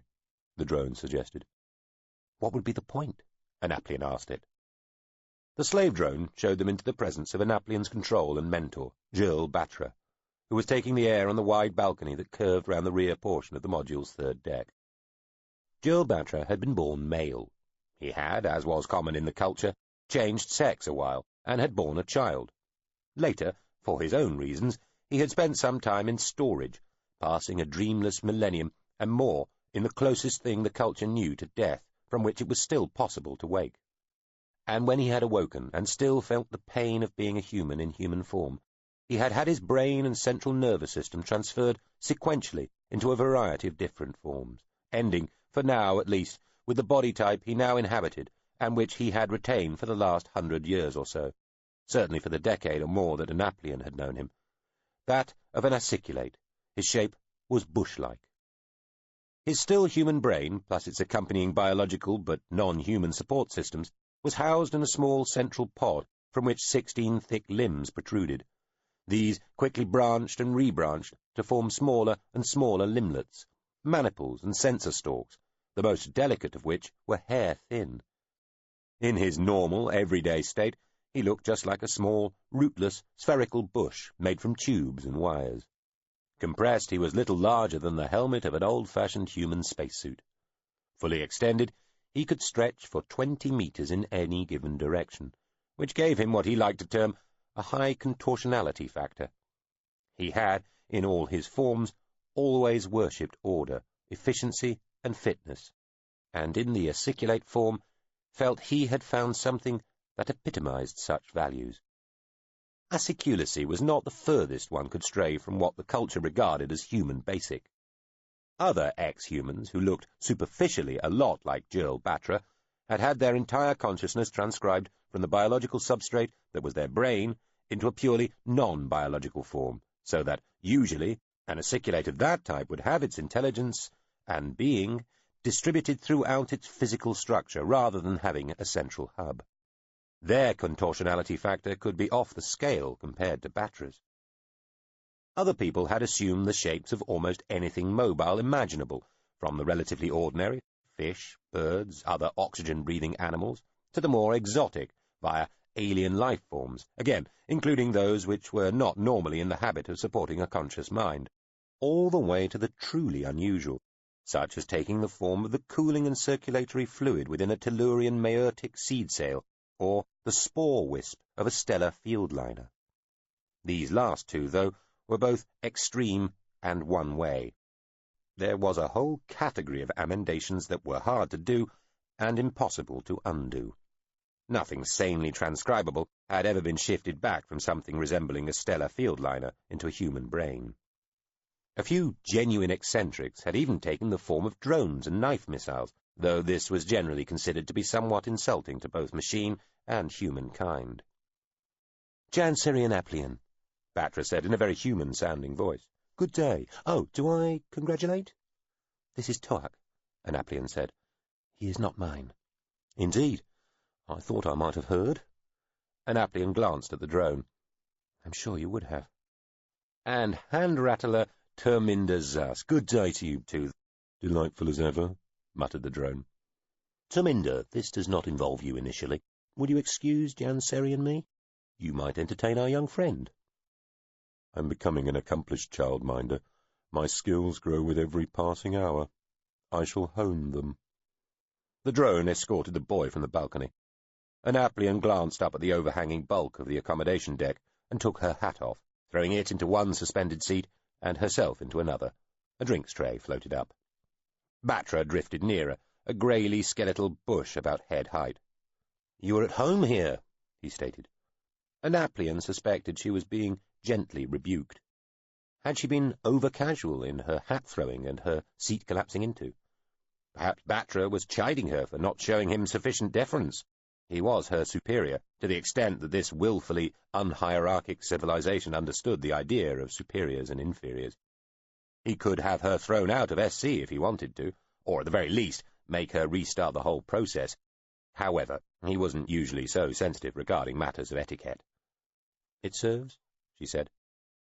Batra floated across the deck and settled into another of the seats hanging from the ceiling, resting in it like a sort of fuzzy, vaguely metallic ball. He had formed part of the side facing Annaplian into a kind of simulated face, so that his visual sensors were where the eyes should be and his voice came from where a human mouth would have been. It was disconcerting. Just having a fuzzy ball talking to you would have been much less alarming, Annaplian thought. "I understand that events have not ended as well as they might with the Zeloi-Nuesotai situation.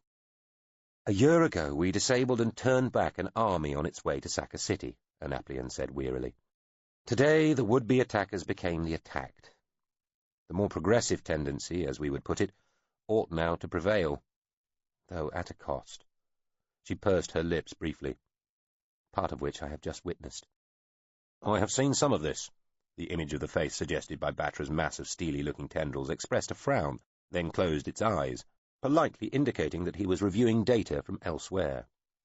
Annaplian wondered if he was watching general views of the siege and sacking of the city, or something that included her unwarranted excursion on the Seat Rider. Batra's eyes opened again. "The knowledge that so much worse happens when we do nothing, and always has long before we came along, and that so much worse might happen here were we to do nothing, seems of very little significance when one is confronted with the grisly reality of aggression we have failed to prevent, all the more so when we have had a hand in allowing or even enabling it." He sounded genuinely affected. Annaplian, who was innately suspicious of perfectly 100% natural, utterly unamended human basic humans, wondered whether Batra, this bizarre, many times alien, 2,000-year-old creature that still thought of itself as he, was expressing sincere emotion or simply acting. She wondered this very briefly, having realized long ago the exercise was pointless. "Well," she said, "it is done." "And much more remains to be done," Batra said. "That'll get done too," Annaplian said, beginning to lose patience. She was short on patience. She had been told this was a fault. "I imagine," she added. The metallic bush rolled back a little, and the face on its surface seemed to nod. "Janseri, I have news," Batra said. Something about the way the creature said this made her quail. "Really," she said, feeling herself battening down, shrinking inward. "Janseri, I have to tell you that your father is dead, and your brother Furbin may also be deceased. I am sorry, both for the news itself and to be the one who bears it." She sat back. She drew her feet up, so that she was quite enclosed in the gently swinging egg of the suspended seat. She took a deep breath, and then unfolded herself deliberately. "Well," she said. "Well." She looked away. It was, of course, something she had tried to prepare herself for. Her father was a warrior. He had lived with war and battle all his adult life, and he usually led from the front. He was also a politician, though that was a trade he'd had to train himself to do well, rather than one he had taken to entirely naturally and excelled at. She had always known he was likely to die before old age took him. Throughout the first year, when she had come to live amongst these strange people that called themselves the culture, she had half expected to hear he was dead, and she was required to return for his funeral. Gradually, as the years had passed, she had stopped worrying about this.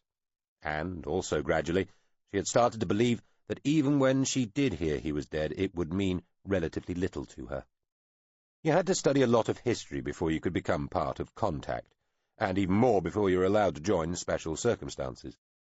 The more she'd learned of the ways that societies and civilizations tended to develop, and the more examples of other great leaders were presented to her, the less, in many ways, she had thought of her father. She had realized that he was just another strong man in one of those societies, at one of those stages, in which it was easier to be the strong man than it was to be truly courageous. Might, fury, decisive force, the willingness to smite. How her father had loved such terms and ideas, and how shallow they began to look when you saw them played out time and time again over the centuries and millennia by 1,000 different species. This is how power works, how force and authority assert themselves. This is how people are persuaded to behave in ways that are not objectively in their best interests. This is the kind of thing you need to make people believe in. This is how the unequal distribution of scarcity comes into play, at this moment, and this, and this. These were lessons anybody born into the culture grew up with, and accepted as being as natural and obvious as the progression of a star along the main sequence, or evolution itself.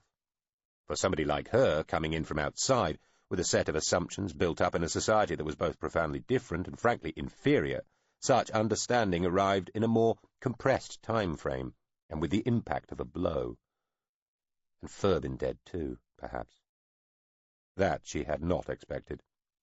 They had joked before she'd left that he might die before his father, in a knife fight over a gambling game or at the hand of a cuckolded husband, but that had been the sort of thing one said superstitiously, inoculating the future with a weakened strain of afflictive fate. Poor Furbin, who had never wanted to be king. "Do you need time to grieve?" Batra asked. "No," she said, shaking her head fiercely. "Are you sure?" "Positive," she said. "My father, did he die in battle?" "Apparently so. Not on the battlefield, but of his wounds, shortly after, before he could receive full medical attention." "He'd rather have died on the field itself," she told Batra. "He must have hated having to settle for second best." She found that she was both crying a little and smiling. "When did it happen?" she asked. 11 days ago. Batra made a bristling motion. Even news of such importance travels slowly out of a Shellworld. "I suppose," Annaplian said, her expression thoughtful. "And Furbin?" "Missing on the same battlefield." Annaplian knew what that meant. The vast majority of those labelled missing in battles either never reappeared at all or turned up dead. And what had Furbin been doing anywhere near a battle in the first place? "Do you know where?" she asked. "Exactly how far-flung a province was it?" "Near the Zillerskeen Tower." She stared at him. "What?" "Near the Zillerskeen Tower," Batra repeated. "Within sight of Poole. That is the capital, isn't it?" "Yes," Annaplian said.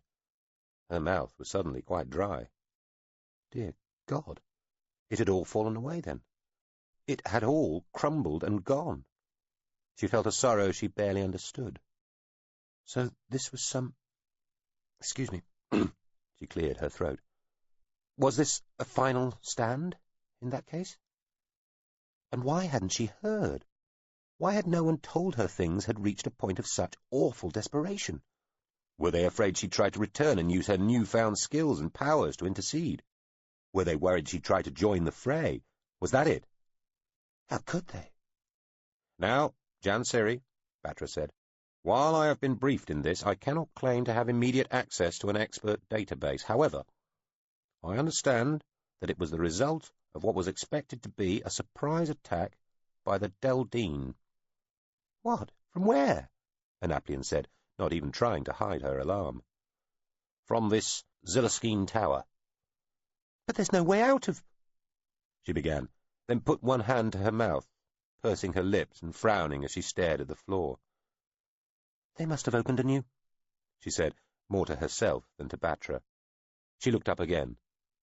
"So is the Zillerskeen controlled by the Altredia now, or—" "First, let me assure you that, as I understand it, Poole and your father's people are not under threat. The Deldine are the ones facing disaster." Annaplian's frown deepened. even as the rest of her body showed signs of relaxing. How so? Your father had effectively completed his wars of unity, as he termed them. Really? She felt a surge of relief, and a perverse urge to laugh. He did keep busy.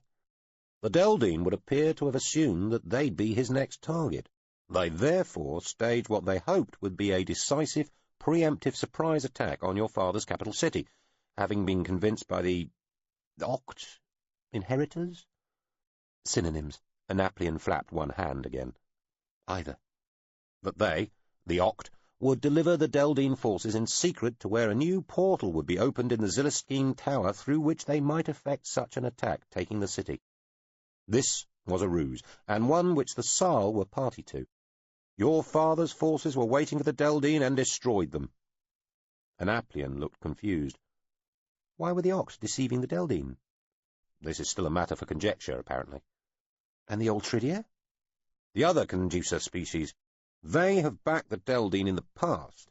They are believed to be considering military and diplomatic action against the Oct. So why... Annaplian shook her head once more. What is going on back there? She asked. Again, Jill Batra suspected this question was not really directed at him. He let her continue. So, Furbin's in charge? No. Of course, he's probably dead too. Oremon, then? She asked, looking worried and sceptical at once. No, your younger brother is deemed too young to inherit all your father's power immediately. A man called Myrtis Tyle-Losp is regent until your brother's next birthday. Tyle-Losp, Annaplian said thoughtfully. She nodded. At least he's still around. He should be all right. Your younger brother won't be in any danger, will he?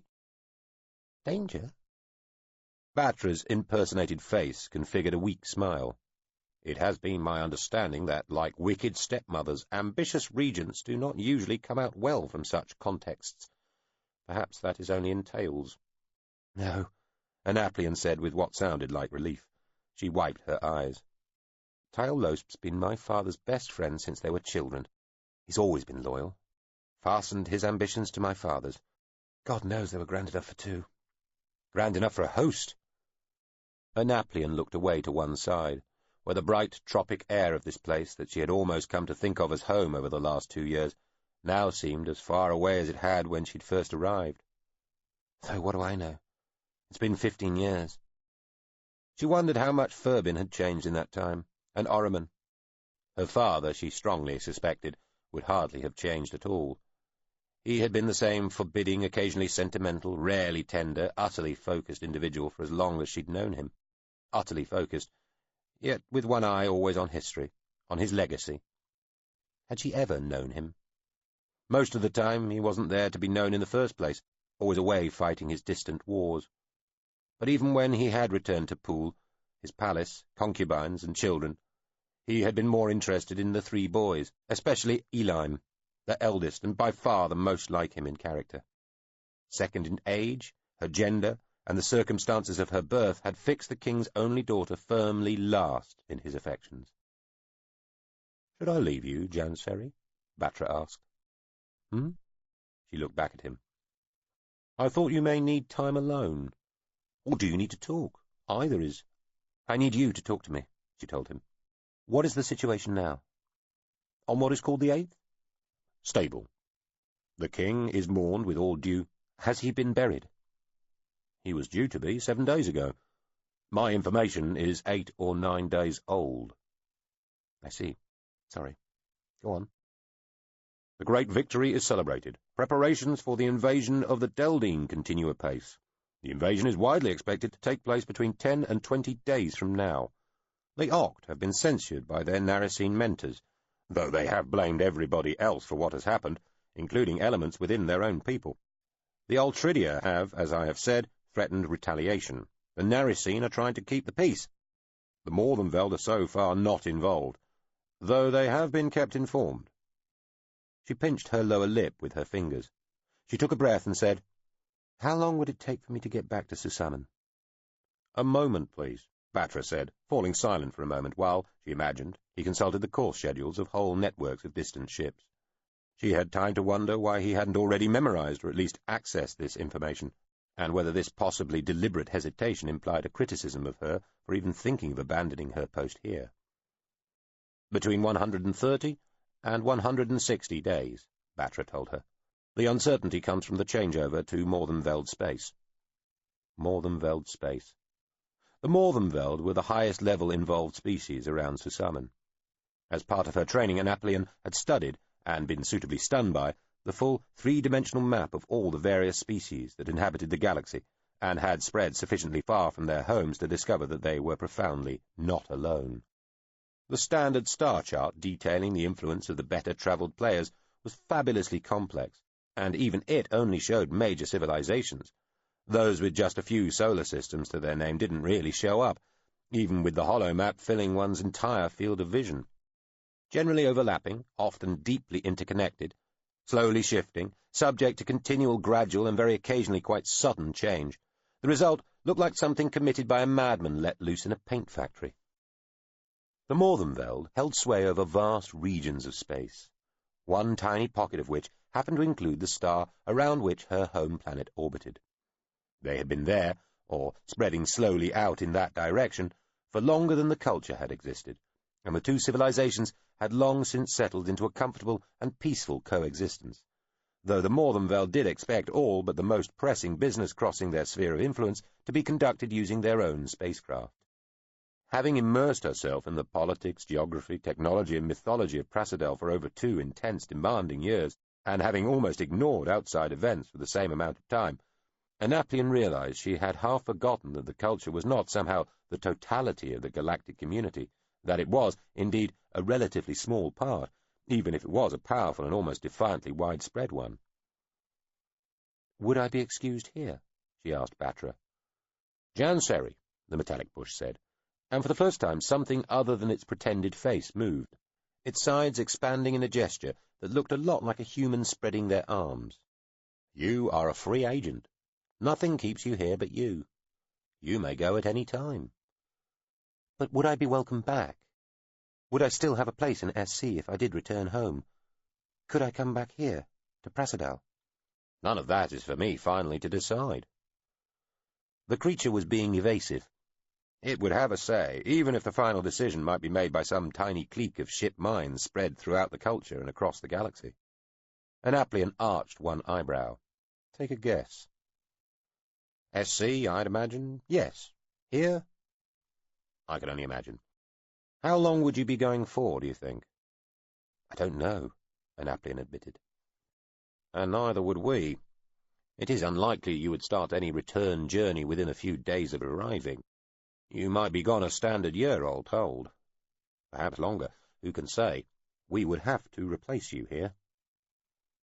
There was a degree of margin in the system here, of course. Her colleagues could fill in for her, for a while at least.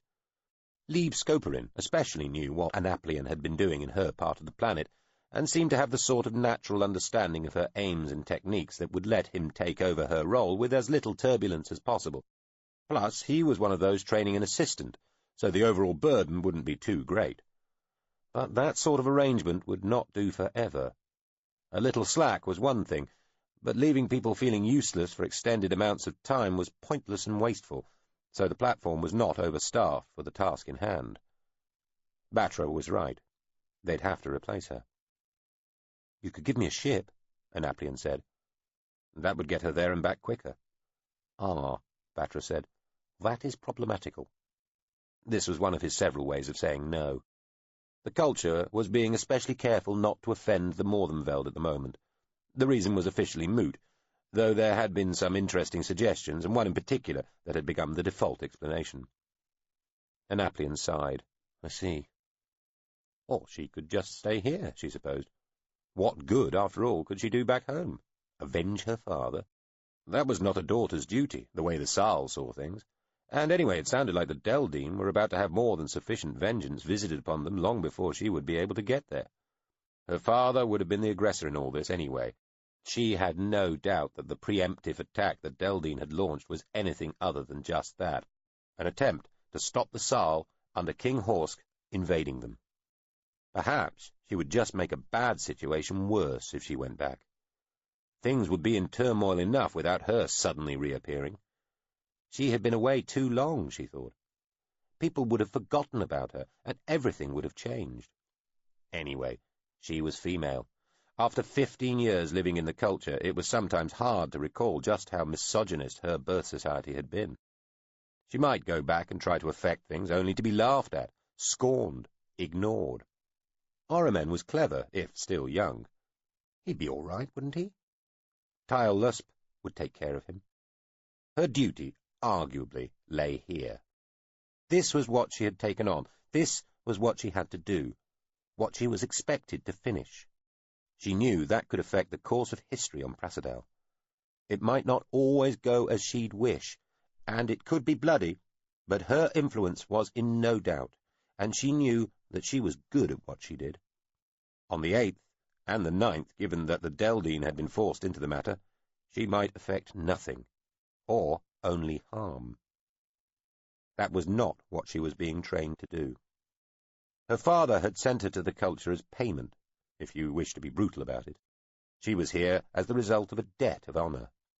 She had not been banked far away from Susaman as some sort of insurance. Neither was it assumed she would be educated further and returned an even more fit bride for some foreign prince, to cement an alliance or tie in a faraway concurrence.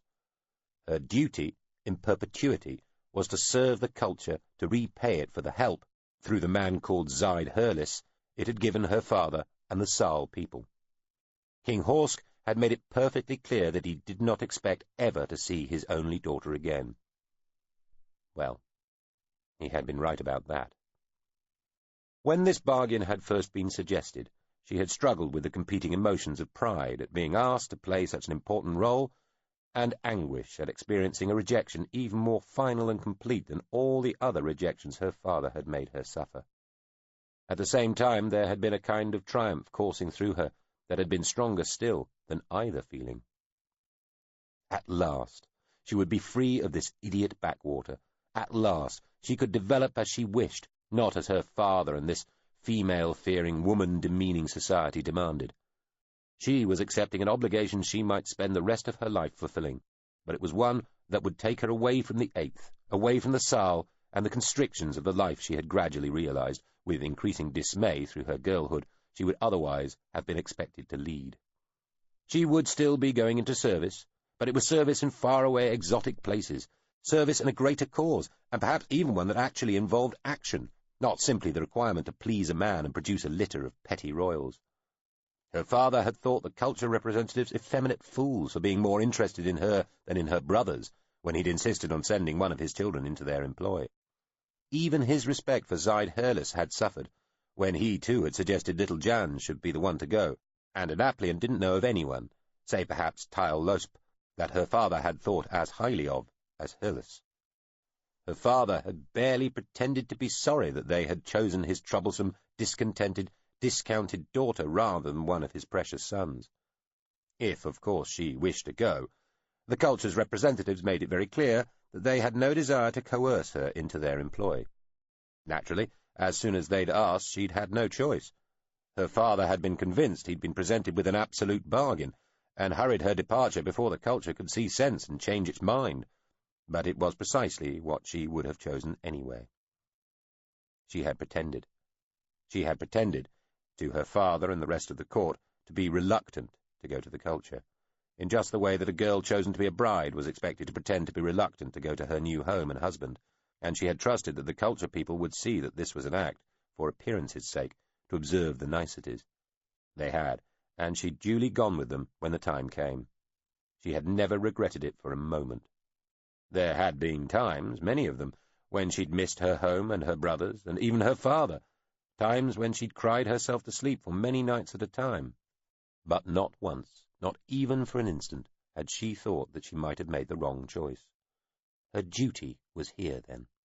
Her father had said so. The culture, special circumstances no less, assumed so, and was relying on her to remain here. No one on the 8th would expect her to return, and if she did, there was probably nothing useful she could do.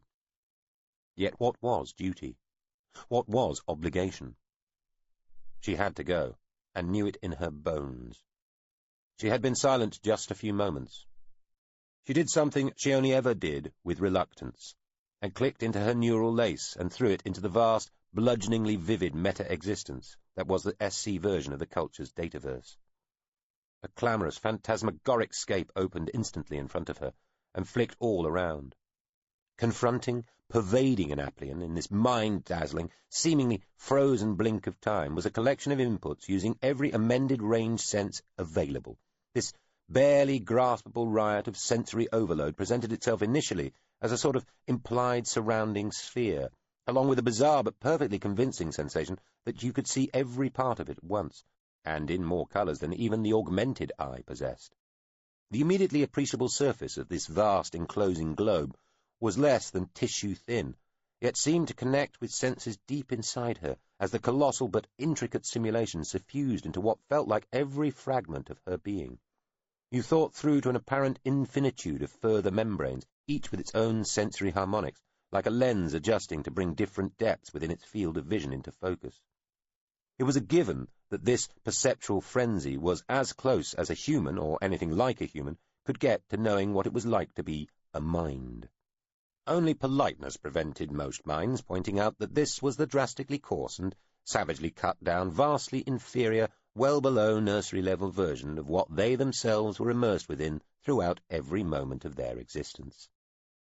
Even without consciously thinking about it, she was there with a diagrammatic and data-ended representation of this section of the galaxy.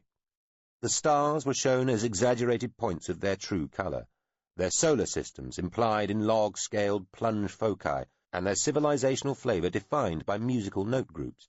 The influence of the culture was signalled by a chord sequence constructed from mathematically pure whole-tone scales reaching forever down and up. An overlay showed the course schedules of all relevant ships, and a choice of routes was already laid out for her, colour-coded in order of speed, strand thickness standing for ship size, and schedule certainty shown by hue intensity, with comfort and general amenability characterized as sets of smells. Patterns on the strands, making them look braided like rope, indicated to whom the ships belonged. Circles and ellipses, mostly, confronted her. A few supple, mentally more complicated shapes squiggled through the view, where ships anticipated describing more eccentric courses between the stars over the next few tens and hundreds of standard days.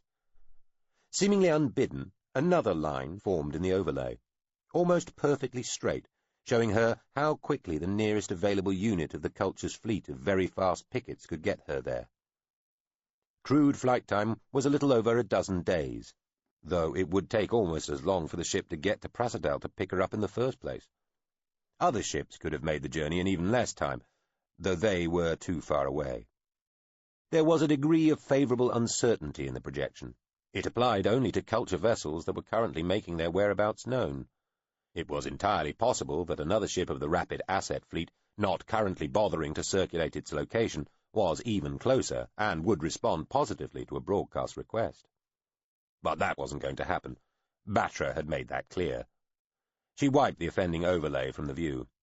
She would have to take the prescribed route, and be passed like a baton from ship to ship. It looked complicated. A lot of very clever processing had already gone on in her neural lace to predict what she'd want to look at effectively before she knew herself, and, fabulously convenient, and highly technically impressive though this might be, it was this aspect of lace use that most disturbed an Applian and caused her to keep its application to a minimum. In the end, she didn't even need to pull out any data ends to check the raw figures. There was one fairly obvious route through this tangled scribble from Prasadal to Susamen, and it would indeed take at least 129 and a bit days if she left any time within the next 2 days, assuming that the Morthenveld end of things went as fortuitously as it might. A lot seemed to depend on whether the Morthenveld great ship in spiral, coalescence, ring-down, decided to take in the nest world Sayungung on its way from one globular cluster to another. She was about to click out when a barely formed thought regarding exactly what a Morthenveld great ship and a nest world actually were started to blossom into a whole hierarchy of increasingly complicated explanations as the lace raced to retrieve and present the relevant information with all the desperate enthusiasm of an over-enthusiastic child asked to perform a party piece. She shut it down with a sort of inward slam and clicked out again with the usual sense of relief and vague guilt. The last vestige of the lace's presence informed her that her heart was still completing the beat it had been beginning when she'd first clicked in. It was like waking up, though from a dream world where everything was more detailed, vivid, splendid, and even plausible than reality, not less. That was another reason she didn't like using the lace. She wondered briefly how Jill Batra's normality compared to hers. "I'm sorry. I think I have to go," she told him. "Think, Jansary?" Batra asked, sounding sad. "I am going," she said. "I must. I'll see." Now the man, who looked like a fuzzy little bush, sounded apologetic. "There will be a cost, Jansary." "I know." Chapter 6. Scholastery. Furbin, Oates, Elshorske were riding along an ill-kept road through a forest of cloud trees towards the Zilskeen-Angerin Scholastery. They had chosen to travel through the long half-night of the roll-star Geam, which showed as a sullen red glow spread like a rosy bruise across the far pole horizon. They had pulled off the road only twice so far, once to avoid a troop of mounted Ichtuen, and once when a steam truck had appeared in the far distance. The prince no longer looked like himself. Hulse had close-cut his scalp. His facial hair was growing quickly, darker than his head hair, nearly brown, which peeved him disproportionately. He had removed all his rings and other regal jewellery, and he was dressed in clothes Hulse had obtained from the battlefield. "From a corpse?" Furbin had spluttered, staring down at himself wide-eyed. Hulse had thought to inform the prince of the provenance of his new-to-him civvies only after he'd put them on. "One with no obvious wounds, sir," Hulse had assured him reasonably. "Just a little bleeding from the ears and nose. Dead a good 2 or 3 days, too, so any fleas would assuredly have caught cold and jumped ship. And he was a gentleman, too, I might add. An army private provisioner, unless I'm mistaken."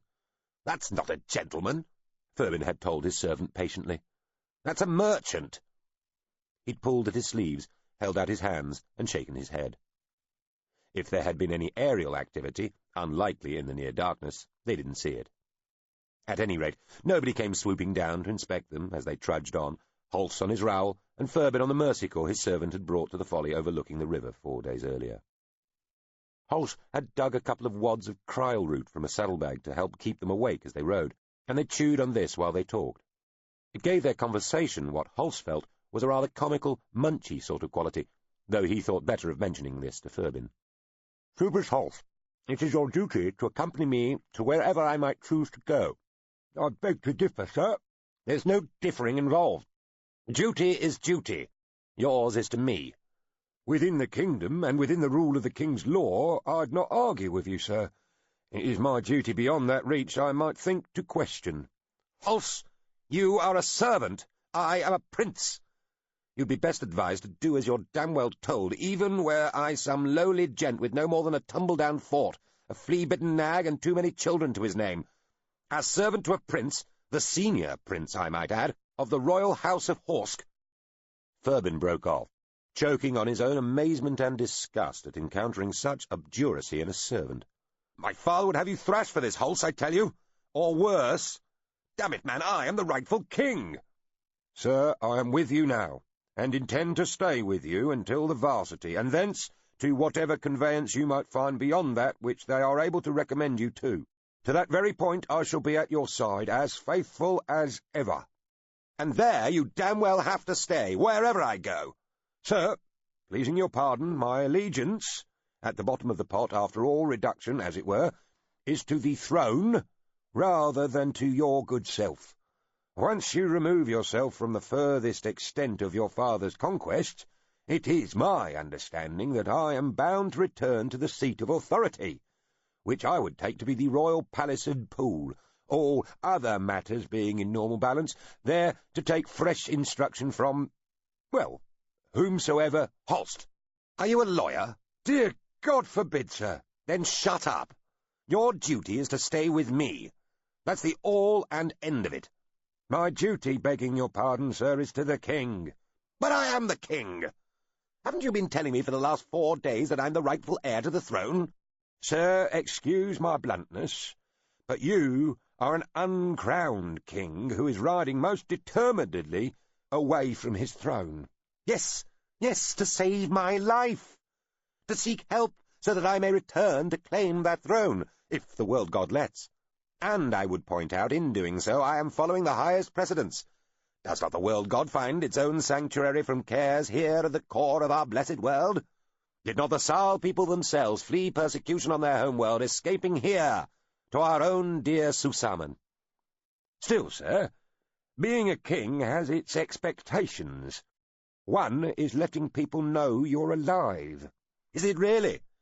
Well, well, Furbin said, deciding to be witheringly sarcastic. Do you tell me that now? And what else, might one ask? Well, sir, acting in a kingly manner regarding the taking up of the reins of power by dispute, if needs be, rather than leaving them to fall to— Shoebris Holst, you will not lecture me in the art of kingcraft or my regal obligations and responsibilities. Indeed not, sir. I agree most completely. Lecturing is the province of the scholastic monk types, towards which we make our way. No argument there from me, sir. Holst's Row snored as though in agreement. Their animals were bred to night walk, and could literally walk in their sleep, though they needed the odd prod to keep them on the road. I decide my duty, Holst, not you, and my duty is not to let myself be murdered by those who have already killed one king and would not flinch from adding another, that is me, to their score. Holst looked up at the near ungodly vastness of the Hicturian tower, rising to their left like fate. The sky-supporting stem was skirted with grassed and forested slopes, their steepness increasing as they approached the topmost edge, where, piled up against the smooth, uncanny surface of the tower, the ground and foliage broke like a dark green wave against the trunk's vast pale roundness, glowing in the low red light like the bone of some long-dead god. Holst cleared his throat. These documents we go in search of, sir, they don't work the other way, do they? The other way? What do you mean, Holst? Well, would they let you travel downwards to the core to see the world god, sir? Holst had no idea how these things worked.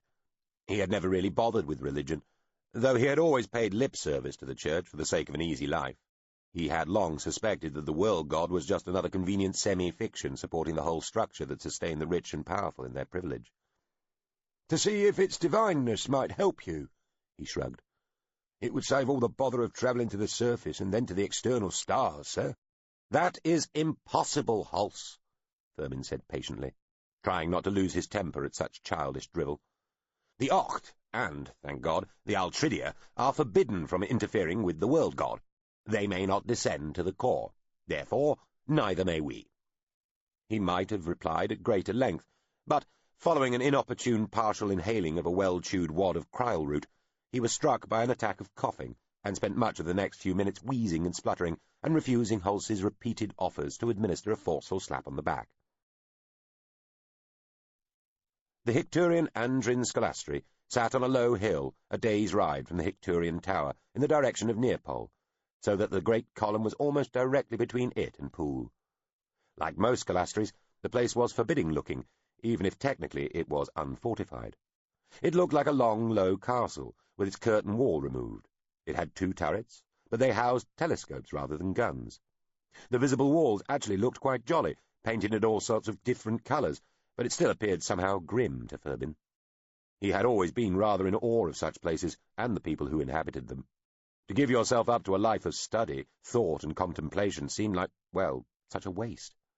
He tipped continually between contempt for anyone who could cut themselves off from so much that made life fun, just to pursue this abstraction they called learning, and something close to reverence, deeply impressed that seriously clever people would willingly choose such an abstemious existence.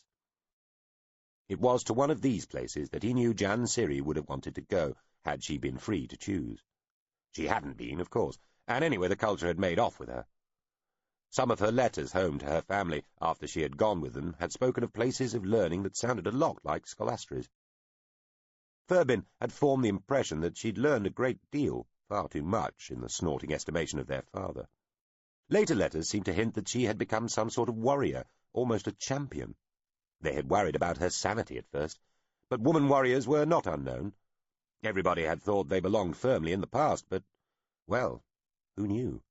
The ways of the aliens, the superior, mentor, and optimi races, and who could say what others, were beyond knowing.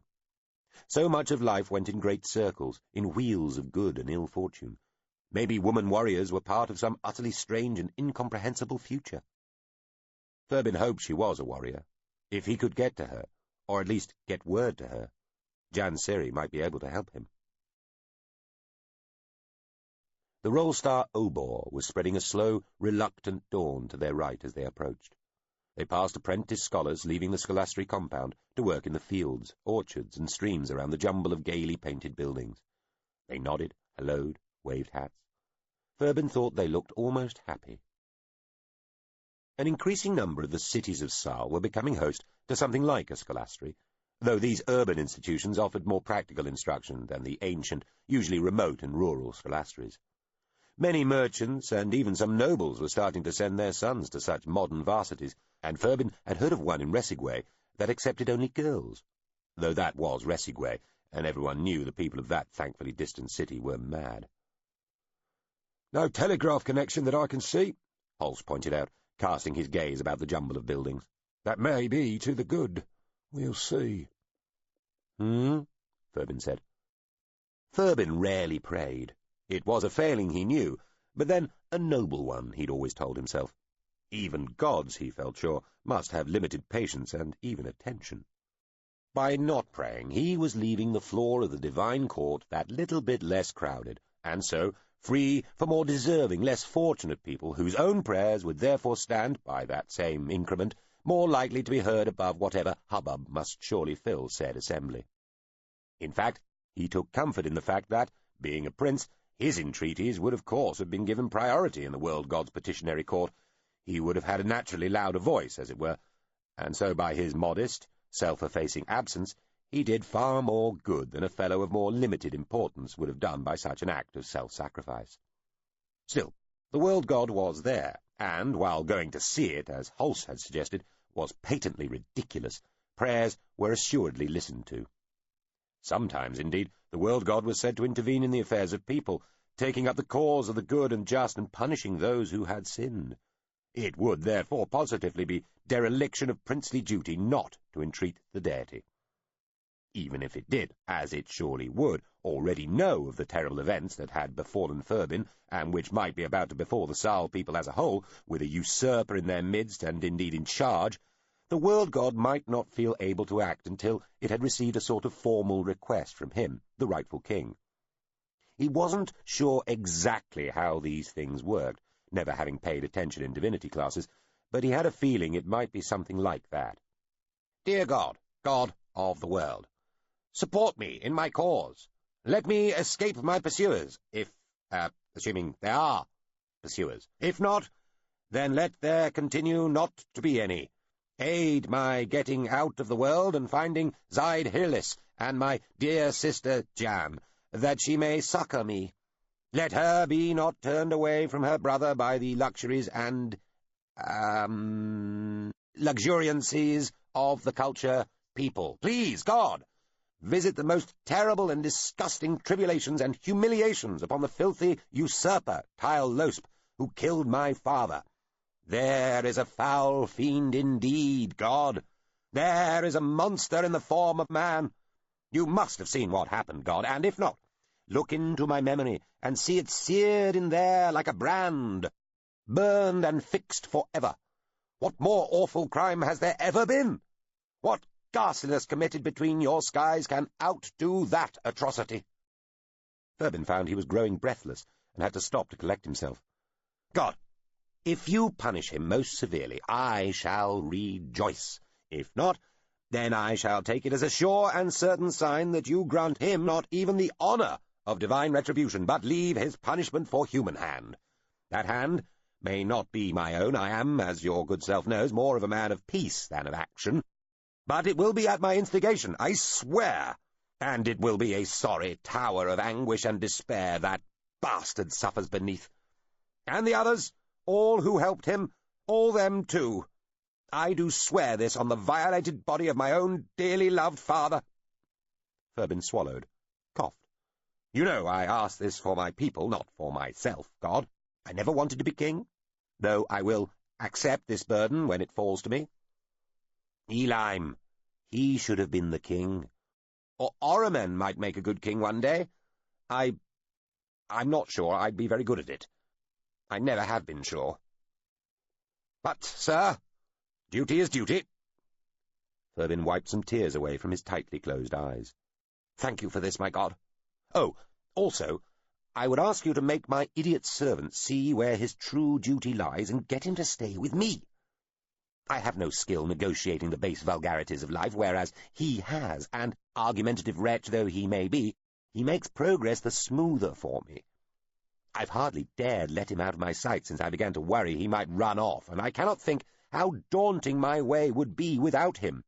Please also let the head scholar here, one Celtis, be well disposed to me, and not remember that it was I who put the tack on his seat that time, or the maggot into his pie on that other occasion. Actually, twice, come to think of it. Anyway, let him have a tower travel warrant thing that he doesn't mind letting me have, so that I can get away from here. Grant me all of this, world god, and on my father's life I swear I shall build a temple to your greatness, mercy, and wisdom that will challenge the towers themselves. Right. With all my... well, that's all. Fervin sat back, opening his eyes, then closed them and went on one knee again. Oh, and, thank you. He had been given a small cell in the Scholastry after they'd arrived and announced themselves as a gentleman traveller and his assistant, a title, a promotion even, that Hulse had insisted upon, who had need of an audience with the head scholar. Fervin found it strange to be treated like an ordinary person. In a way, it was almost fun, but it was also a little shaming and even annoying, despite the fact it was this disguise of ordinariness that might well be all that was keeping him alive. Being asked to wait while anybody other than his father found time to see him was a novel experience, too. Well, not that novel, perhaps. Certain ladies of his knowledge were prone to such tactics, too. But that was a delicious sort of waiting, even if, at the time, seemingly intolerable. This was not delicious at all. This was frustrating. He sat on the small sleeping platform in the little room, looked round the bare, sparsely furnished space, and briefly took in the view towards the Victorian tower. Most Scholastry windows looked towards towers, if they could. He looked down at his clothes, stolen from a dead man. He shivered, and was hugging himself when the door was struck loudly, and almost before he could say, "Enter!" Shoebris Hulse had swung into the room, looking unsteady, his face flushed. "Sir!" Hulse said, then seemed to collect himself, drawing himself up and producing a nod that might have been the remnants of a bow. He smelled of smoke. "The head scholar will see you now, sir." "I shall be there directly, Hulse," Fervin said. Then, recalling that the world god allegedly helped those most given to helping themselves, a treatise Hulse himself most obviously lived by, he added, "Thank you." Hulse frowned and looked confused. "Celtis, my dear old friend, it is I!" Fervin entered the office of the head scholar of Hicturan Andrin Scholastry and held his arms open. The elderly man, in slightly worn-looking scholastic robes, sat on the far side of a broad, paper-littered desk, blinking behind small round glasses. "That you are you, sir, is one of life's great undeniables," he replied. "Do you apply for position by stating such truisms and claiming them profound?" Fervin looked round to make sure the door had been closed from outside by the serving scholar who had let him in. He smiled and approached the head scholar's desk, arms still outspread. "No, Celtis, I mean, it is I." He lowered his voice. "Fervin, who once was your most exasperating, yet still, I hope, most loved pupil. You must pardon my disguise, and I am glad that it is so effective. But it is most assuredly me. Hello, old friend and most wise tutor." Celtis rose, an expression of some wonder and uncertainty on his withered face. He made a small bow. "By God, I do believe it might be, too." His gaze searched Fervin's face. "How are you, boy?" "No longer a boy, Celtis," Fervin said, taking a comfortable seat to one side of the desk, in a small bay window. Celtis remained at his desk, looking over a small cart full of books at his former pupil. Fervin let a serious, even tormented expression take over his features. "Rather young man, old friend, and a happy, carefree one at that, until a few days ago. Dear Celtis, I saw my own father murdered in the most obscene circumstance—" Celtis looked alarmed and held up one hand. He turned away from Fervin and said, "Monrio, Leave us, please. Yes, head scholar, said another voice, and somewhat to Furbin's horror, a young man dressed in the robes of a junior scholar rose from a small, paper-piled desk set in one alcove of the room, and, with a fascinated glance at Furbin, went to leave the room. Munro, the head scholar said to the youth as he was opening the door. The young scholar turned round. You heard nothing. Do you understand? The young scholar made a small bow. Indeed, sir. Ah, he must study the art of hiding, that one, eh? Furbin said awkwardly after the door had closed. He is trustworthy, I believe, Celtis said. He drew his own seat over and sat by Furbin, still studying his face. Remind me, my assistant at the palace, who would that have been? Furbin frowned, blew out his cheeks.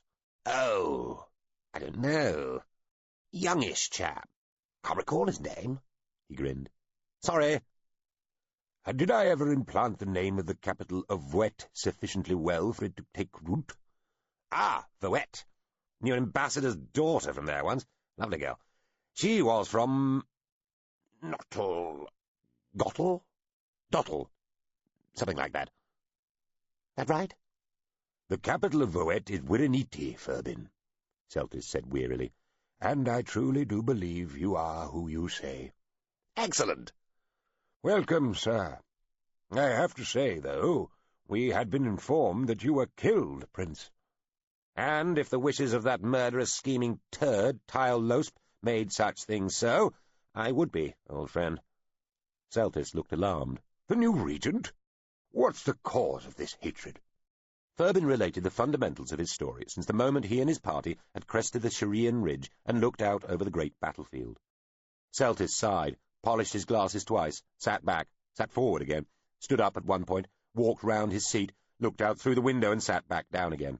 He shook his head a few times. And so myself and my unreliable servant are here to ask for your help, dear Celtis. Firstly, in getting a message to Ormond, and also in getting me away from the Eighth, and from the great world itself. I have to warn my brother and seek my sister. I am that reduced. My sister has been with these Optimi, the culture, for many years, and has, by her own account, learned such things that even you might find impressive. She may even have become a sort of female warrior, as I understand it. In any event, she might have, or can call upon, powers and influences that I myself cannot. Help me make my way to her, Celtis, and help me warn my brother, and my gratitude, I swear, will be great. I am the rightful king, even if I am not the anointed monarch. My formal ascension lies in the future, as must your reward. Even so, one as wise and learned as yourself no doubt understands even better than I the duty a subject owes to their sovereign. I trust you see that I ask for no more than I have every right to expect.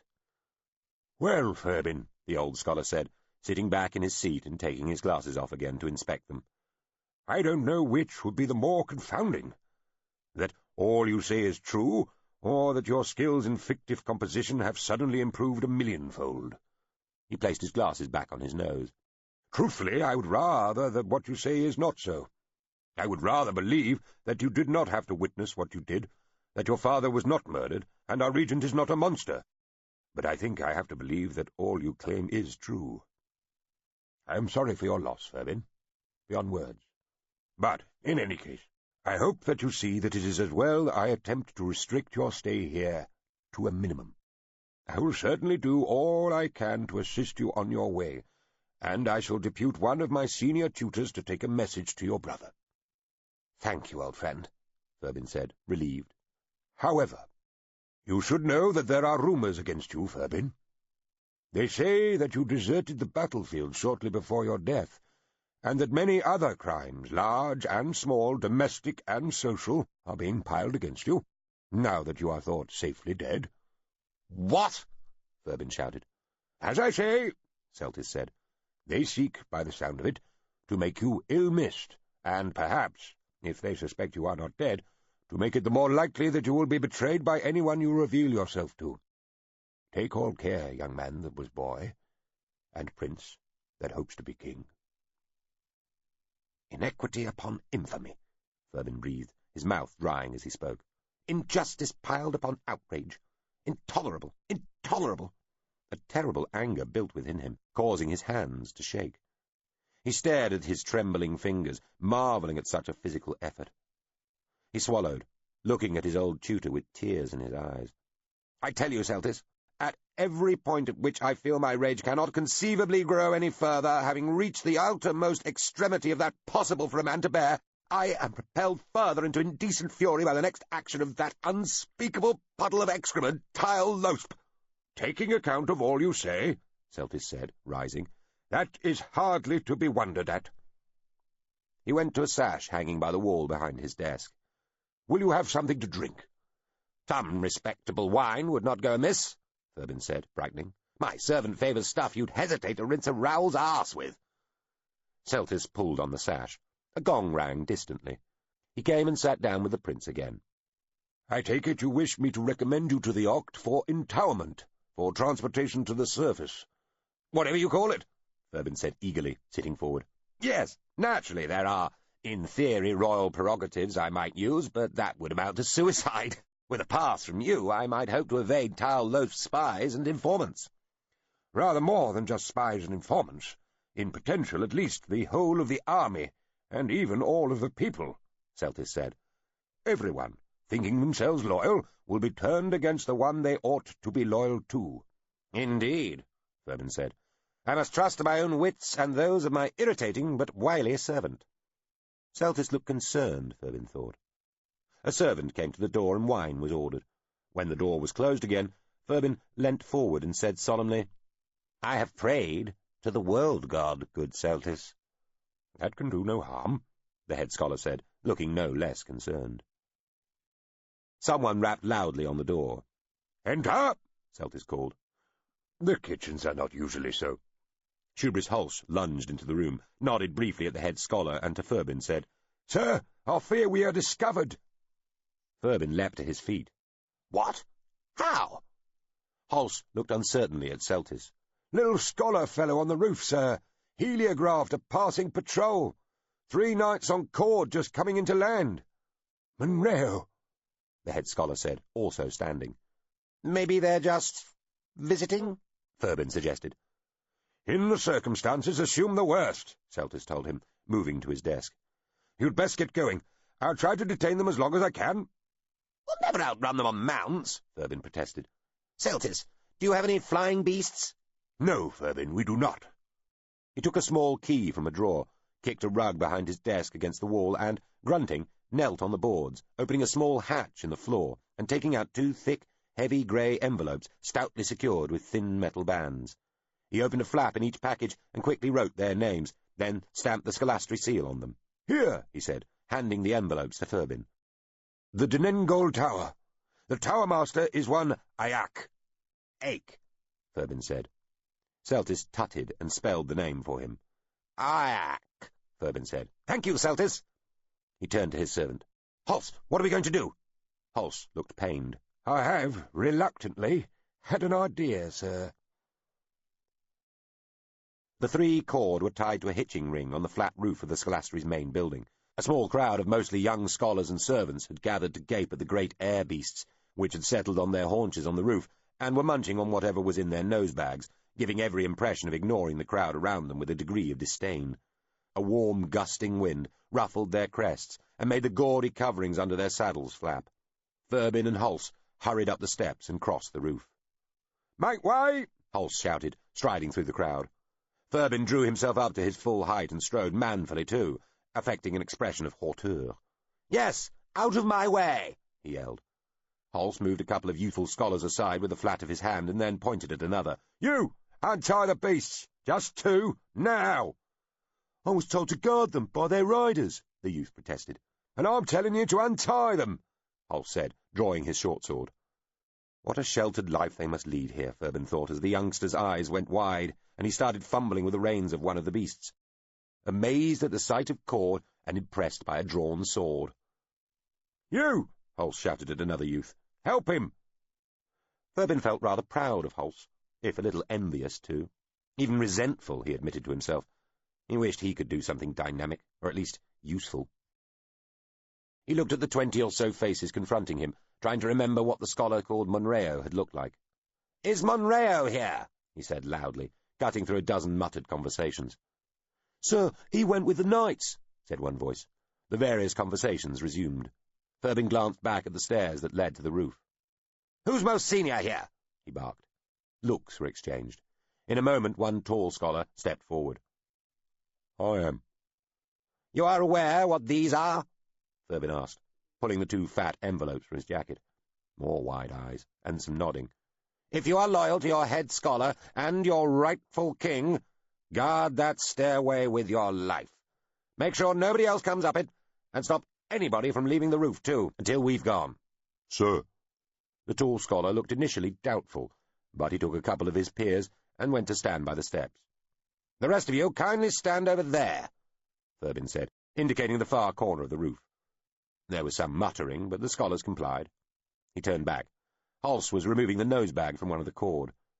He emptied the bag with a flick, while the creature was mewling in protest, turned the cord round to face towards the nearest edge of the roof, and then quickly threw the emptied bag over the beast's head. "Do the same with the other one, would you, sir?"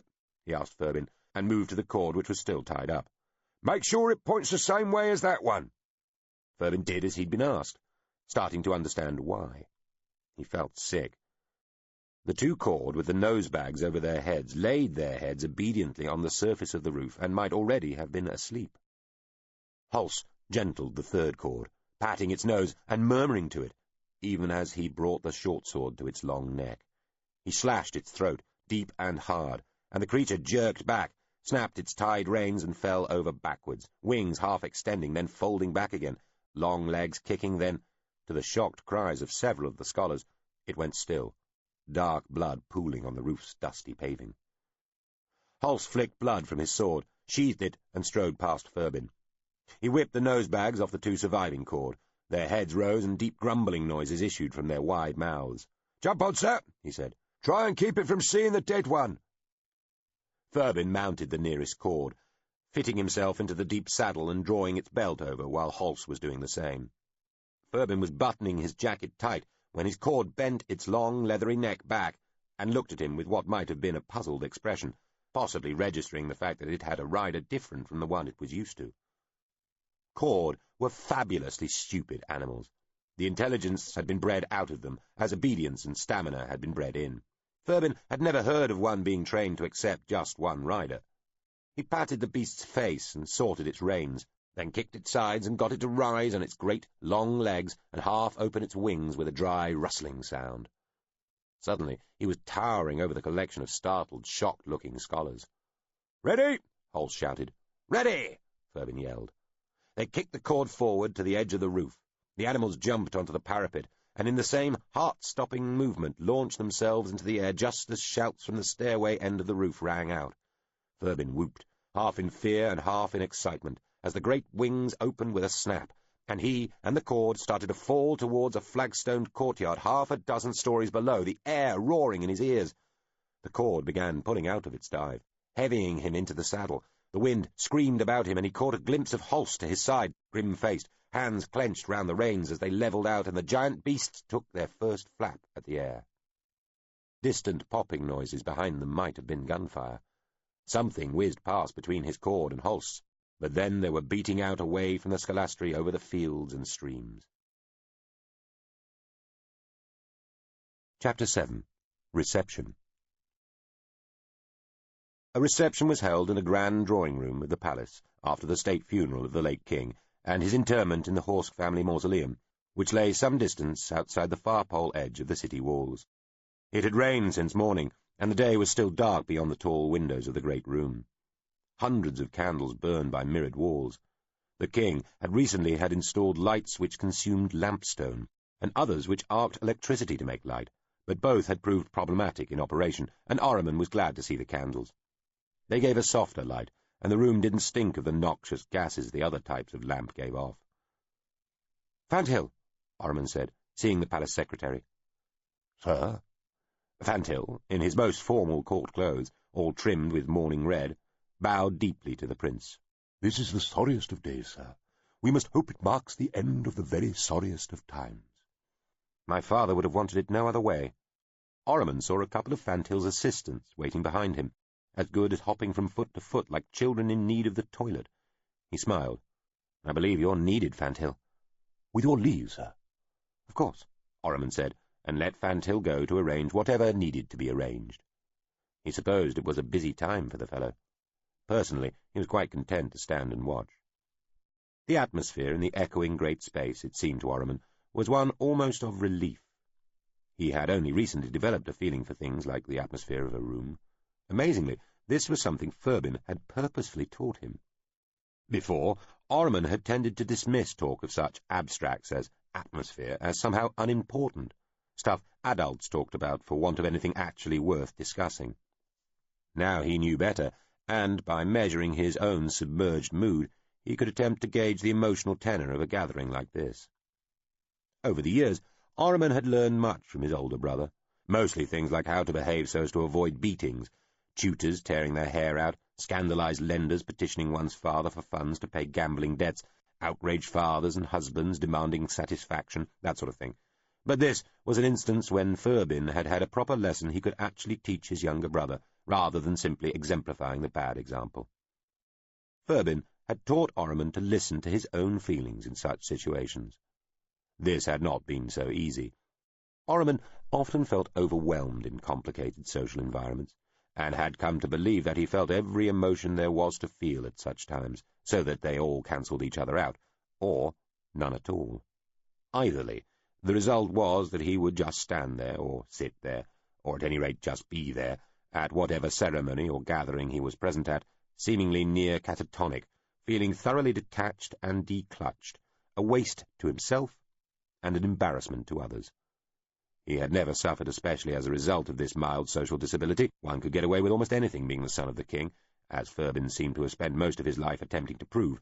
However, such incidents had come to annoy him, and he'd known that they would only increase as he grew older, and, even as the younger prince, he'd be expected to start taking a fuller part in the ceremonial and social workings of the court. Gradually, under Furbin's admittedly casual tutelage, he had learned to seek a sort of calmness in himself, and then amplify what feeling was still there, and use that as his marker. So that if, after a little immersion in a social grouping, he still felt tense when he had no particular reason to, then the shared feeling amongst that group must be something similar. If he felt at ease, then that meant the general atmosphere was also placid. There was here, he thought, standing looking out over the people collecting in the great drawing-room, genuine sadness as well as an undercurrent of apprehension regarding what would happen now with the great king gone. But there was, too, a kind of excitement. Everyone knew that the preparations for the attack on what was thought to be the now near-defenceless Deldine were being stepped up, and the war, perhaps as the late king had believed, the last ever war, was therefore approaching its conclusion. The Tsar would achieve a goal they had been pursuing for almost all the life of their departed king. The Deldine would be defeated. The loathsome and hated Altridia would be confounded. The world god would be protected. Who knew? Even saved. And the Oct, the long-term allies of the Tsar, would be grateful. One might even say, beholden. The new age of peace, contentment, and progress that King Horsk had talked so much about would finally come to pass. The Tsar would have proved themselves as a people, and would, as they grew in power and influence within the greater world and eventually within the alien inhabited skies beyond, take their rightful place as one of the in-play, as an involved species and civilization, a people fit, perhaps one day, no doubt still some long way in the future, to treat even the optimi of the galaxy, the Morvenvelds, the cultures, and who knew what alien others, as their equals. That had always been his father's ultimate aim, Orriman knew, though Horsk had known that he'd never see that day. Neither would Orriman, or any children he would ever have, but it was enough to know that one had done one's bit to further that albeit distant goal, that one's efforts had formed some sturdy part of the foundations for that great tower of ambition and achievement. The stage is small, but the audience is great, had been one of King Horsk's favourite sayings. To some degree he meant that the world god watched, and hopefully somehow appreciated what they were doing on its behalf. But there was also the implication that although the Tsar were primitive and their civilization almost comically undeveloped by the standards of, say, the Oct, never mind the Narissine, still less the Morvenveld and the other Optimi, nevertheless, Greatness lay in doing the best you could with what you were given, and that greatness, that fixity of purpose, strength of resolve, and decisiveness of action, would be watched and noted by those far more powerful peoples, and judged not on an absolute scale, on which it would barely register, but on one relative to the comparatively primitive resources the Sal had available to them. In a sense, his father had told him once, his contemplative moods were rare, so memorable. The Sal and people like them had more power than the ungraspably supreme Optimi peoples with their millions of artificial worlds circling in the sky, their thinking machines that put mere mortals to shame, and their billions of starships that sailed the spaces between the stars the way an iron warship cruised the waves. Orriman had found this claim remarkable, to put it kindly. His father had explained that the very sophistication the Optimi and their like enjoyed acted as binds upon them. For all the legendary size of the great island of stars that existed beyond their own world of Susaman, the galaxy was a crowded, settled, much lived-in place. The Optimi, the Morthenveld, the culture and so on, were self-consciously well-behaved and civilized peoples, and existed hip by hip with their fellow inhabitants of the great lens. Their realms and fields of influence, and to a degree their histories, cultures, and achievements, tended to intermingle and overlap, reducing their cohesiveness as societies, and making a defensive war difficult. Similarly, there was little or nothing they ever needed to compete for, and so might come to arms over. Instead, they were bound by numerous treaties, agreements, accords, conventions, and even never fully articulated understandings, all designed to keep the peace, to avoid friction between those who were entirely alien in form to one another, but entirely alike in having reached the plateau of civilizational development where further progress could only take one away from the real life of the galaxy altogether. The result was that while their individuals had what appeared to be complete freedom within their societies, the societies themselves had very little freedom of movement at all, certainly not that seemingly implied by their colossal martial potential. There was simply not much left for them to do on any grand scale. There were no, or at least very few, great wars at this level, no vast tusslings for position and power, except by the slowest and most subtle of maneuverings. The last great, or at least fairly substantial conflict had been a millennium of 8 short years ago, when the culture had fought the Iderians, and that had been bizarrely over principle, at least on the culture side. Orriman suspected that if it had not been Zaid Hiralis himself who had confirmed the truth of this, his father would never have believed anything that seemed to him so decadently preposterous. The Optimi had no kings to move a whole people to a single purpose at once. They had no enemies they felt they had no choice but to fight, and they had nothing they valued that they could not somehow produce, seemingly at will, cheaply, and in whatever quantities they chose, so there were no resources to fight over either. But they, the Sal, the people of the 8th, this little race of men, they and their like were free to pander to their natures and indulge in their disputes untrammeled. They could do, in effect, and within the limits of their technologies, as they liked. Was that not a fine feeling? Some of the treaties the Optimi indulged in amongst themselves were framed so as to allow people like the Sal to behave like this, unfettered, in the name of non-interference and resisting cultural imperialism. Was this not rich? Their license to fight and lie and cheat their way to power and influence was guaranteed by space alien statute. The king had found this thoroughly amusing. The stage is small, but the audience is great, he had repeated. But never forget, he had told Orriman, that you might be in more of a theatre than you thought. The abilities of the Optimi easily encompassed watching all that was going on amongst people as defenseless to such technologies as the Sal. It was one of the ways that the Optimi refreshed their jaded palates and reminded themselves what a more barbarous life was like. They watched, for all the world, like gods, and while various agreements and treaties were supposed to control and restrict such spying, they were not always observed. Decadent it might be, but it was the price a people like the Sal had to pay, perhaps, for their sanction to behave in ways that the Optimi might otherwise find too distasteful to allow. But never mind. Maybe one day the descendants of the Sal would spend their time flying between the stars and watching their own mentored primitives dispute. Happily, by then, his father had informed the youthful Orriman, they would both be long and safely dead. Who knew to what extent the Sal were observed? Ahriman looked about the great room and wondered. Maybe alien eyes were watching this great mass of people, all dressed in their deep red clothes. Maybe they were watching him, right now. "Ahriman, my sweet young prince," the Lady Rennequay said, suddenly at his side. "You must not just stand there. People will think you a statue. Come, be my escort to the grieving widow. We'll pay what respects are due together. What do you say?" Ahriman smiled and took the lady's offered hand. Rennequay was radiantly beautiful in her crimson gown. Her night-dark hair was not quite perfectly contained in a scarlet mourning cap. Ringlets and curls had sprung out here and there, framing her perfectly smooth and flawless face. "You are right," Ahriman said. "I should go to see that lady, and say the right things." They walked together through the crowd, which had greatly increased in size since Ahriman had last paid proper attention to it, as more mourners had been delivered by their carriages. There were hundreds of people here now, all dressed in 100 shades of red. Only the Urlatine mercenaries' emissary and the knight commander of the Ichtuin god-warriors seemed to have been excused, and even they had made an effort.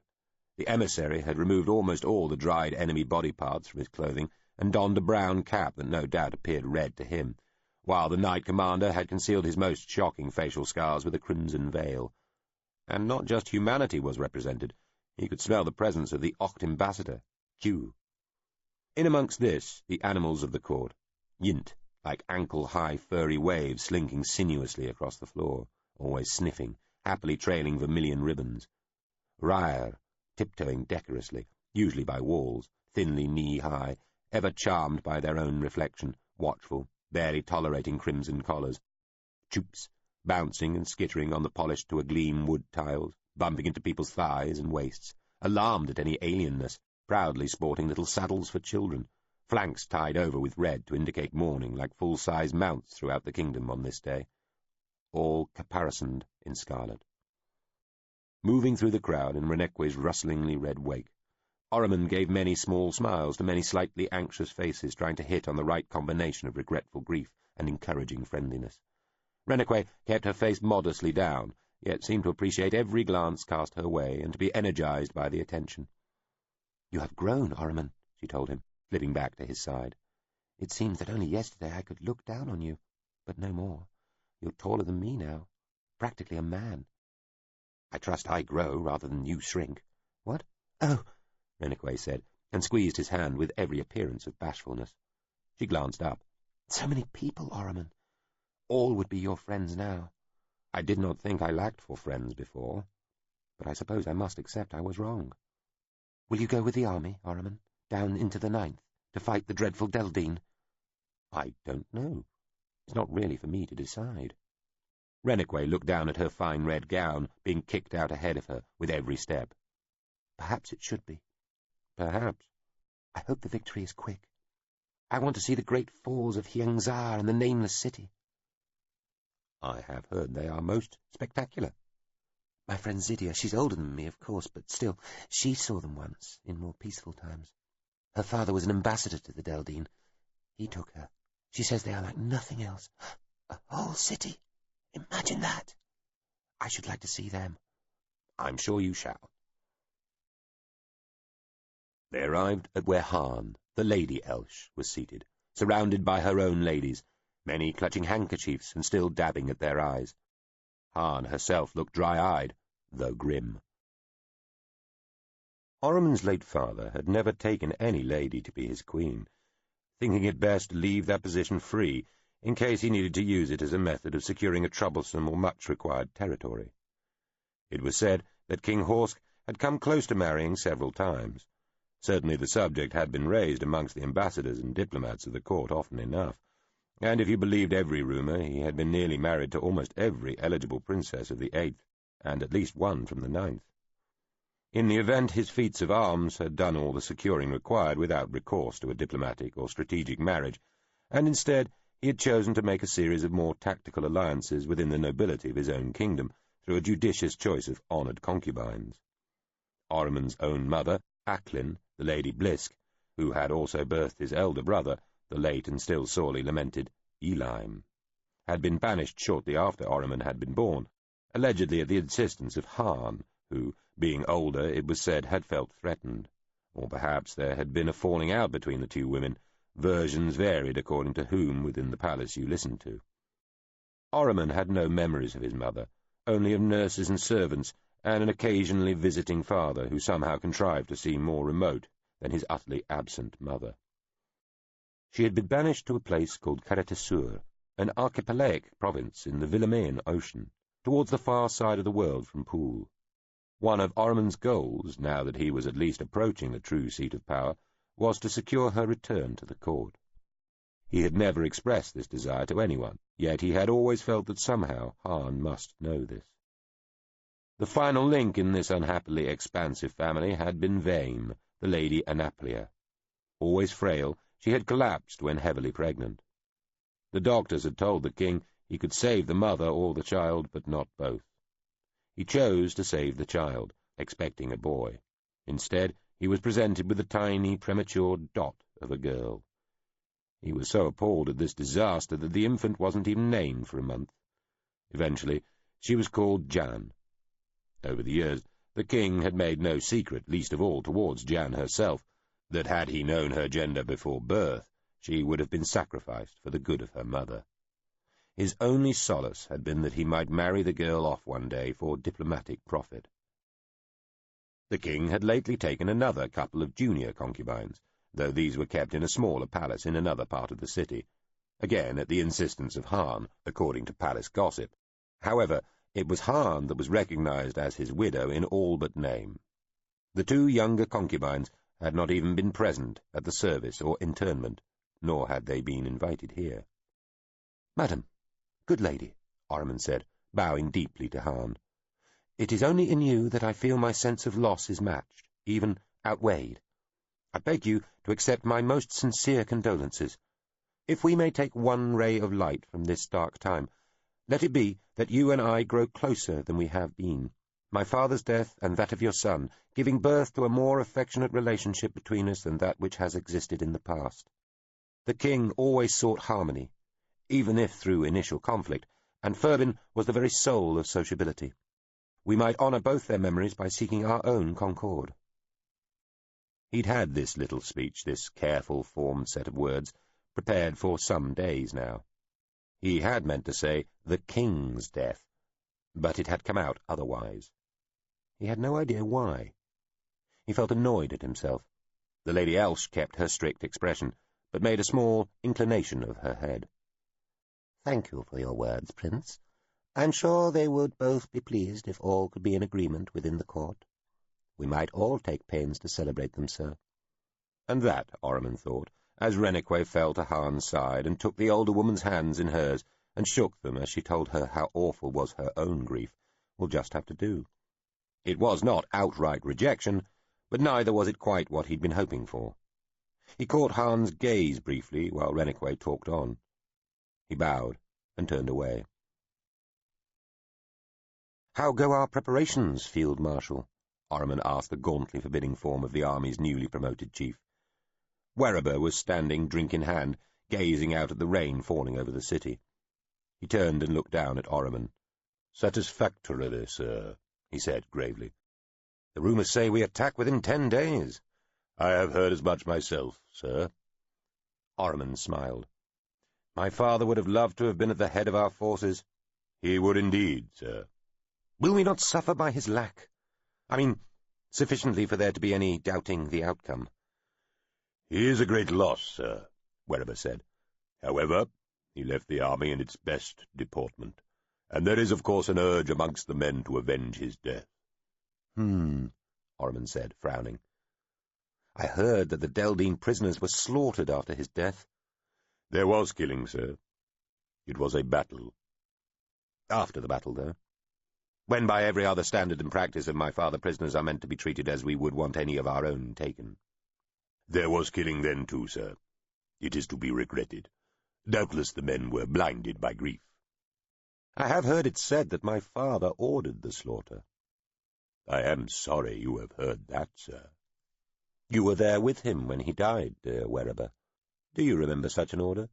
The Field Marshal drew back and up a little, and appeared positively discomfited. "Prince," he said, looking down his great long nose at him, "it is sad, but there are times when the less that is said about certain matters, the better it is for all. A clean wound's best left. Only pain comes from poking and prodding at it." "Oh, Werber, I could not be there at my father's death. I have a need, natural to any son, to know quite how it was. Can you not help fix it in my mind so that, secured, it's easier to leave it finally alone? Otherwise I must imagine the scene, the words, the actions, and all these things shift, because they are not established for me. So it becomes a wound I cannot help but return to." The Field Marshal looked as uncomfortable as Ormond had ever seen him. "I was not present throughout the incident of your father's dying," he said. "I was with the Exultine, on our way, having been summoned, or for some long time outside the building, not wishing to make a crowd, while efforts to save the king's life continued. I heard no such order given by your father regarding the prisoners, but that does not mean it was not given. It hardly matters, sir. Done to order or in an excess of grief, the enemy concerned remain dead." "So I'd not dispute," Ormond said. "It was more the reputation of my father I was thinking of." "He must have been in great pain and distress, sir. A fever can afflict men in such circumstances. They become other than themselves and say things they would never say otherwise, even the bravest. It is often not an edifying spectacle. I repeat, sir, it is all best left alone." "Are you saying that at the very end he did not die as he had lived? He would think that a severe charge." "No, sir, I am not. In any event, I did not see the very end."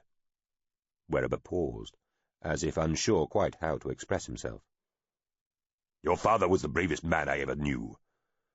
I cannot imagine he met death with anything other than the fierce composure with which he faced its threat so many times during life. Also, though, he was never one to dwell excessively on the past. Even having made a mistake, he took what he might learn from it and then dismissed it. We must do as he would have done, and turn our attention to the future. Now, sir, might I be excused? I believe I am needed at headquarters. There is much still to be planned." "Of course, Werber," Ormond said, sipping his drink. "I did not mean to detain you, or unduly press on any wound." "Sir." The Field Marshal bowed and departed. Ormond counted himself privileged to have got so much from Werber, who was known as a man of few words. This was a description unsuited to the Exultine Shask, the next figure he approached seeking detail of his father's death. The Exultine was rotund in body and face, and his dark red robes bulked him out still further. He blustered over his own part in the deathbed scene, claiming his eyes had been too full of tears and his ears brimming with the lamentations of all around to recall much clearly. "And so do your studies progress, young prince?" the Exultine asked, as though returning to the more important subject. "Eh? Do you continue to sup at the well of learning, Ormond smiled. He was used to adults asking about favourite school subjects when they could think of nothing else to talk of, or wish to get off an awkward subject, so he replied perfunctorily and made his escape. "They say the dead look back at us from mirrors, don't they, Gillows?" The royal physician turned round with a startled expression on his face, and then staggered and nearly fell over. That is, Prince Ormond." The doctor was a small, tense, nervous-looking man at the best of times. He seemed now positively abuzz with energy. Also, from his continued swaying and the glassy look about his eyes, quite drunk, too. He had been staring at his reflection in one of the mirrors that covered half the walls of the drawing-room. Ormond had been looking for him, moving amongst the throng, accepting sympathies, dispensing solemn pleasantries, and trying to look and be grieving, brave, calm, and dignified, all at once. "Did you see my father, Gillows?" Ormond asked, nodding to the mirror. "Was he in there, looking down on us?" "What's that?" the doctor asked. His breath smelled of wine and some unsluiced foodstuff. Then he seemed to catch up with what was going on and turned, swaying again, to look into the tall mirror. "What? The dead? No, I see no one. Saw nobody. Indeed not, Prince. No." "My father's death must have affected you deeply, good doctor." "How could it not?" the little fellow asked. He wore a doctor's skull-cap, but it had slipped to one side and come forward too, so that it was starting to droop over his right eye. Wispy white hairs protruded. He looked down into his near-empty glass and said, "How could it not?" again. "I'm glad I found you, Gillows," Orriman told him. "I have wanted to talk to you since my father was killed." The doctor closed one eye and squinted at him. "Huh?" he said. Orriman had grown up with adults getting drunk around him. He didn't really enjoy drinking. The sensation of being dizzy, as though you're about to be sick, seemed an odd state to pursue with such determination. But he quite liked being with drunk people, having learned that they often gave away the true natures they otherwise contrived to hide, or just let slip some item of information or gossip they would not have parted with so casually when sober. He already suspected he had got to Dr. Gillows too late, but he'd give it a try anyway. "You were with my father when he died, obviously." "It was a most obvious death, sir, true," the doctor said, and strangely attempted a smile. This dissolved quickly into an expression of some despair. Then he dropped his head so that his expression was unreadable, and started muttering what sounded like, "Well, not obvious, why obvious. Gillows, you idiot." "Doctor, I know how my father was in those last minutes. This is a matter of some importance to me. I feel I can't put him fully to rest in my mind until I know. Please, can you recall?"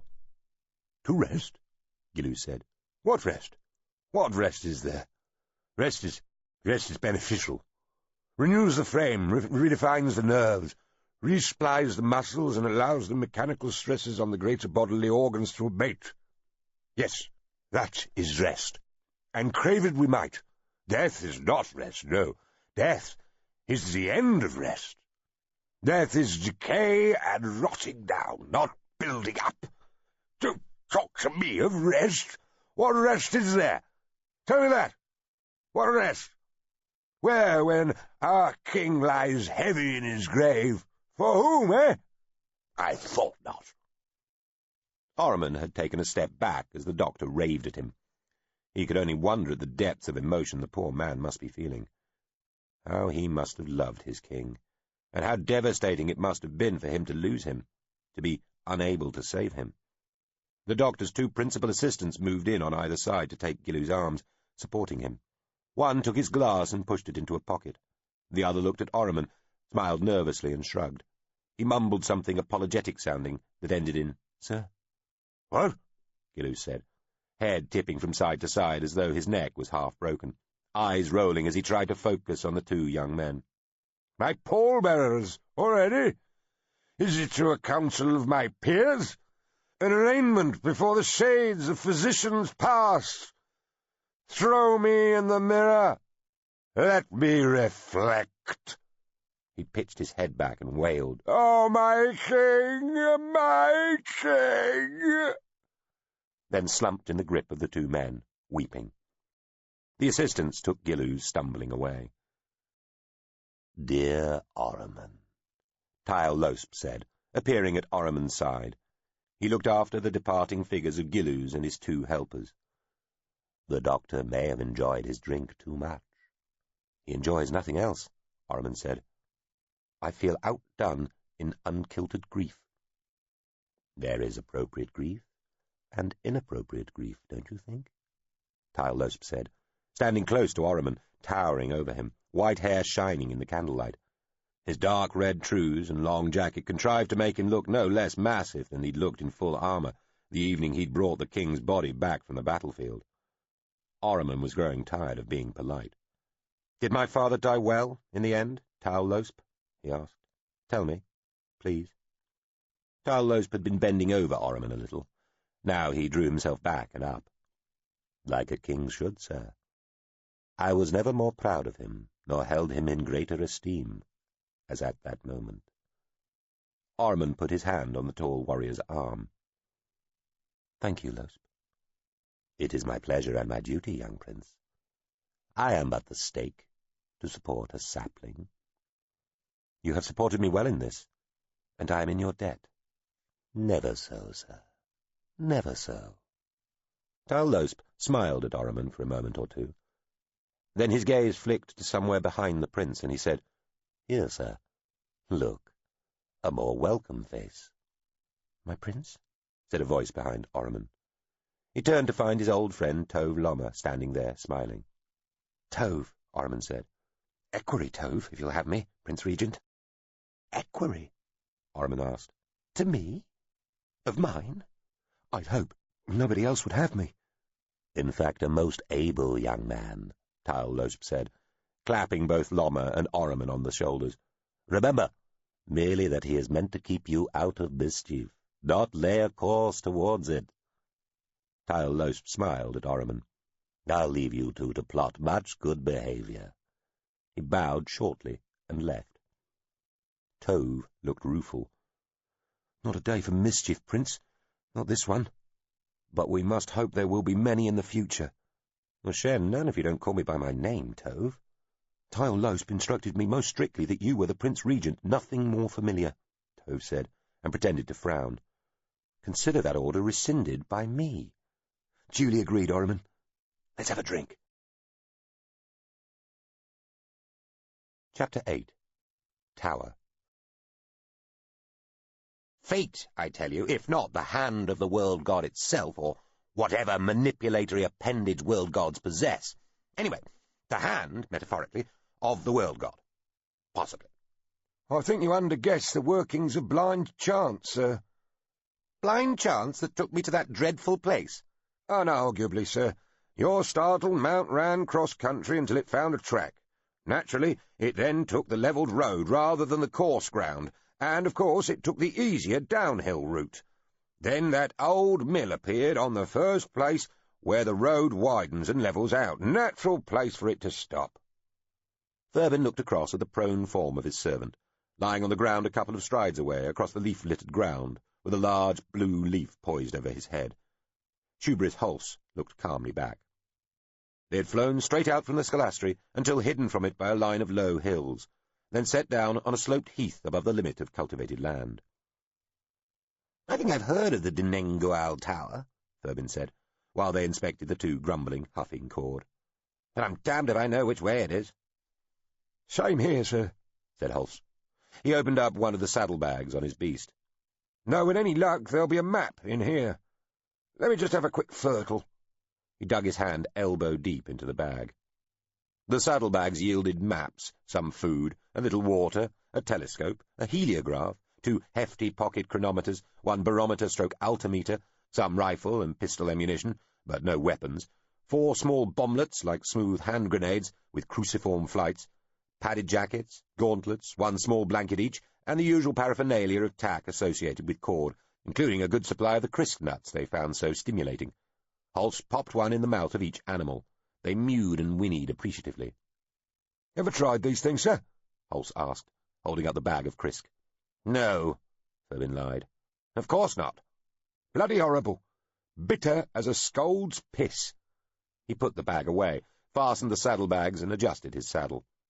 "And these bastard knights that came to the Scalastri must be ascetics or something, for there's no sign of any of the little niceties that make life bearable for the common man, sir, like wine, or unge, or cryal. Bloody flyers." Hulse shook his head at such lack of consideration. "No goggles or masks, either," Fervin pointed out. "Must have carried them with them." Hulse was checking one of the pistol rounds they discovered in the saddlebags against one from his own gun. "Let's have a quick look, then be off, eh, sir?" he said, then shook his head and dumped all the ammunition on the heath. They consulted the maps, one of which was of sufficient scale to show the land for nearly 10 days' flying around Poole, depicting hundreds upon hundreds of the great towers, as well as the shade limits and periods of the various roll stars. "There it is," Fervin said, tapping on the map. "What would you say, sir? 4 short days' flying?"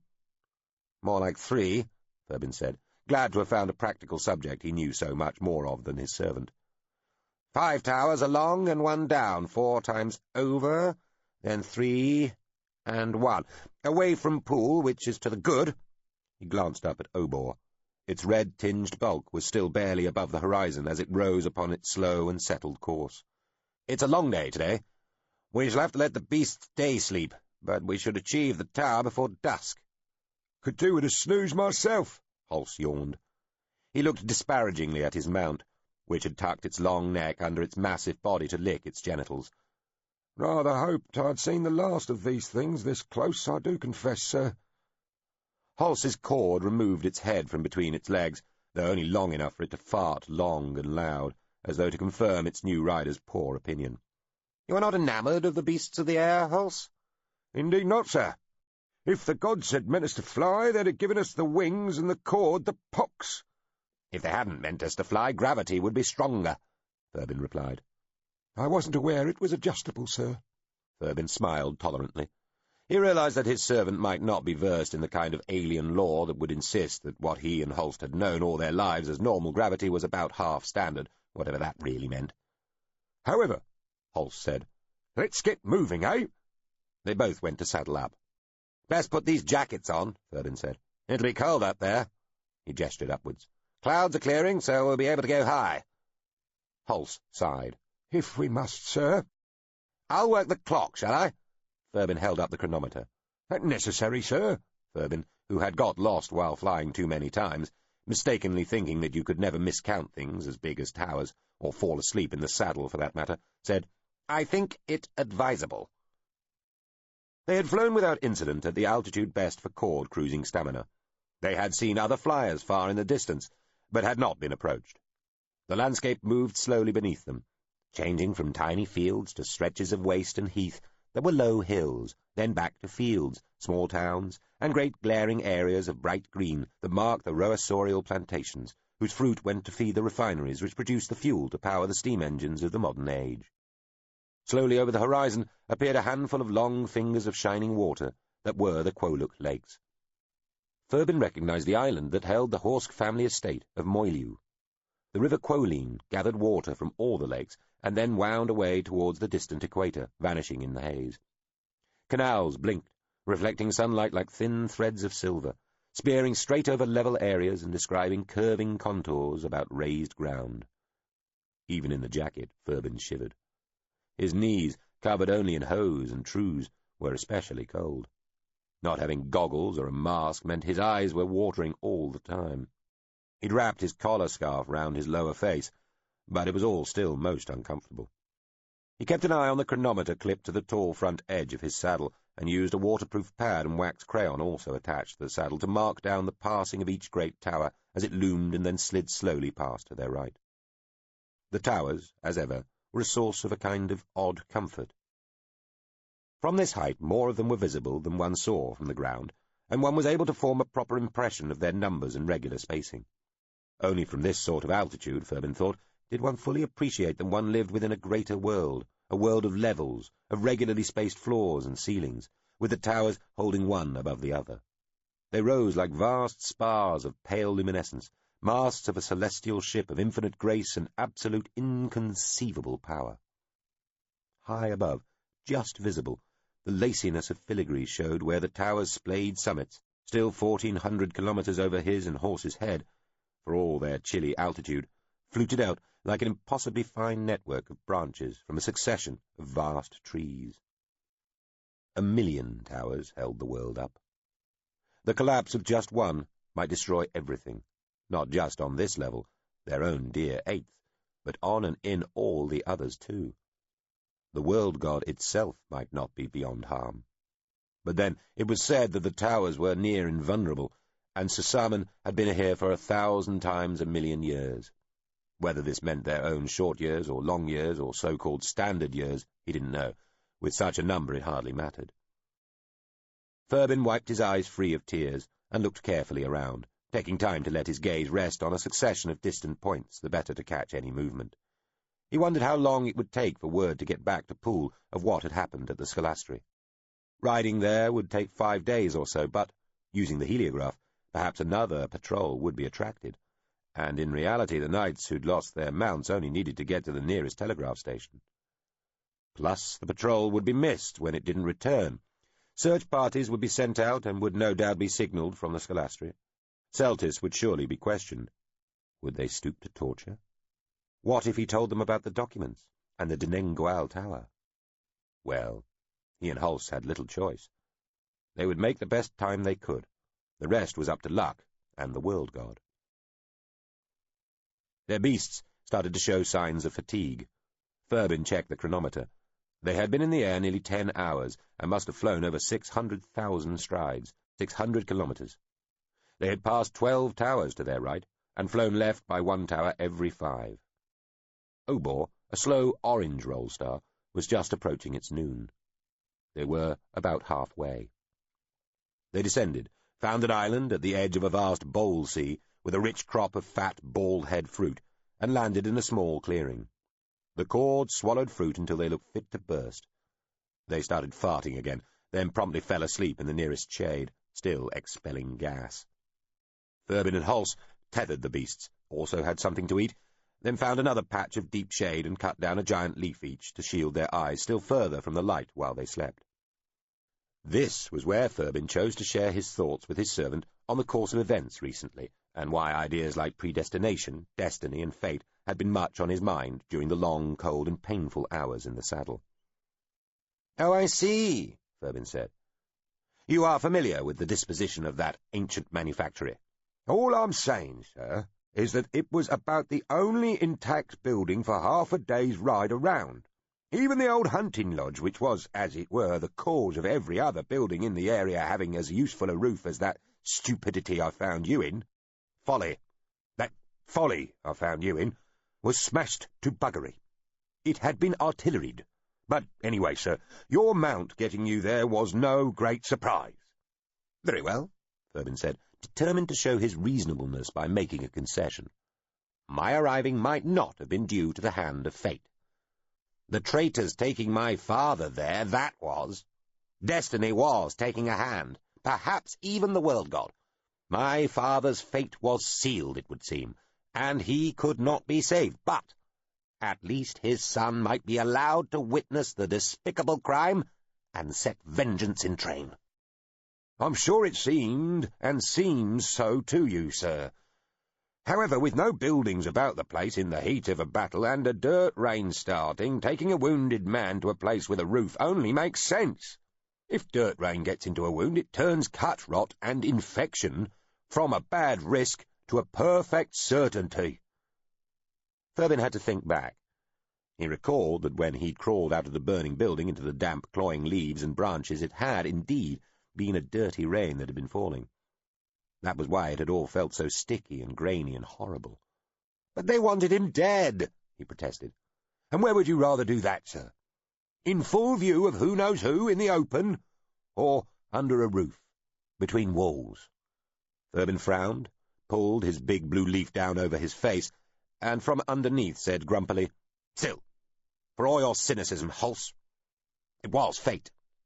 "As you say, sir," Hulse said, sighing, and pulled his own leaf over his face. "Good sleep, sir." He was answered with a snore. When they awoke, it was to colder, darker, windier conditions. The Obor-lit long day was still in its early afternoon, but the weather had changed. Small grey clouds sailed raggedly across the sky beneath a high overcast, and the air smelled damp. The cord was slow to wake, and spent much of the next half-hour defecating noisily and voluminously. Thurbin and Hulse took their small breakfast some distance upwind. "That wind's against us," Thurbin said, looking out from the edge of the plantation across the quick chopping waves of the bowl sea. A dark horizon in the direction they would be heading looked ominous. "As well we made good distance yesterday," Hulse said, chewing on some air-dried meat. They secured their few belongings, checked the map, took a few of the bald-head fruit with them, for the cord, the fruit was indigestible to humans, then took off into a freshening breeze. The wind added to the sensation of cold, even though they were flying much lower than earlier, due to the great banks and drifts of dark grey clouds striating the sky. They skirted the bigger clouds and flew through only the smallest. Cord were reluctant to fly through thick cloud anyway, though they would do so if they were forced. Once inside cloud, the animals were as bad as humans at gauging whether they were upright and flying straight and level, or describing a banked circle and about to crash into some nearby tower. Cord were the rowels of the air, reliable work beasts rather than thoroughbred racing creatures like Lige, and so only flew at about 50 or 60 kilometers per hour. Even so, hitting a tower at that speed was usually enough to kill both beast and rider, and if not, then the subsequent fall to the ground tended to do the trick. Thurbin was still keeping an eye on the chronometer and marking the passage of the towers to their right. They were flying closer to them now, only a few kilometres off each one, so they didn't miss any, something Furbin knew from experience. It was all too easy to do. However, he found himself thinking back to a dream he'd had the night before, and, via that, to his one journey to the surface, back when he'd been a youth. That, too, was like a dream to him now. He had walked on strange ground beneath no lid or ceiling save that of the atmosphere itself, held contained by a far circle of walls and by nothing else but gravity, a place with no towers, where the curve of the earth beneath one's feet just went on, uninterrupted, unbroken, unsupported, unbelievable. He had watched the stars wheel, and, in each of the half-dozen days he had been there, had marvelled at the tiny, blinding dot that was Merceraphine, the unseen sun, the distant, connected yet unconnected pivot, that great Susamen itself, spun slow about. There was a remorselessness about those surface days. One sun, one source of light, one regular set of days and nights, always the same, seemingly unchanging, while everything he'd ever known was far below, entire levels that were themselves worlds beneath him, and only nothing above. A dark, true nothingness, sprinkled with a rash of faint points of light, that he was told were other suns. His father had meant to be there, but had had to call off at the last moment. Furbin had gone with his older brother Iain, who had been there before, but had wanted to go again. They were very privileged to be treated so. Their father could command the Oct to take people to other levels, including the surface, as could some other rulers, and the head scholars of scholasteries, but any other person travelled at the whim of the Oct, and they granted almost no such wishes. They had taken a couple of friends and a few old servants. The great crater they'd stayed within for most of their visit was green with vast meadows and tall trees. The air smelled of unidentifiable perfumes. It was thick, and at once fresh and heady. They had felt energized, almost drugged. They had lived within an underground complex in the face of a tall cliff, looking out over a vast network of hexagonal lakes bounded by thin strips of land. This pattern stretched to the horizon. They had met some Narasine, and even one Mordenveld. Furbin had already seen his first Oct, in the Sen ship that had taken them up the tower to the surface. This had been before the Oct embassy had been opened in the palace at Poole, and Furbin had the same superstitious dread of the Oct as most people. There were legends, rumours, and uncorroborated reports of the Oct issued from their towers in the dead of night to steal people from their beds. Sometimes whole families or even villages disappeared. The Oct took the captured back to their towers and experimented upon them, or ate them, or transported them to another level for sport and devilment. The result was that the common mass of people dreaded both the Oct themselves and the very idea of being taken to and transported within a tower.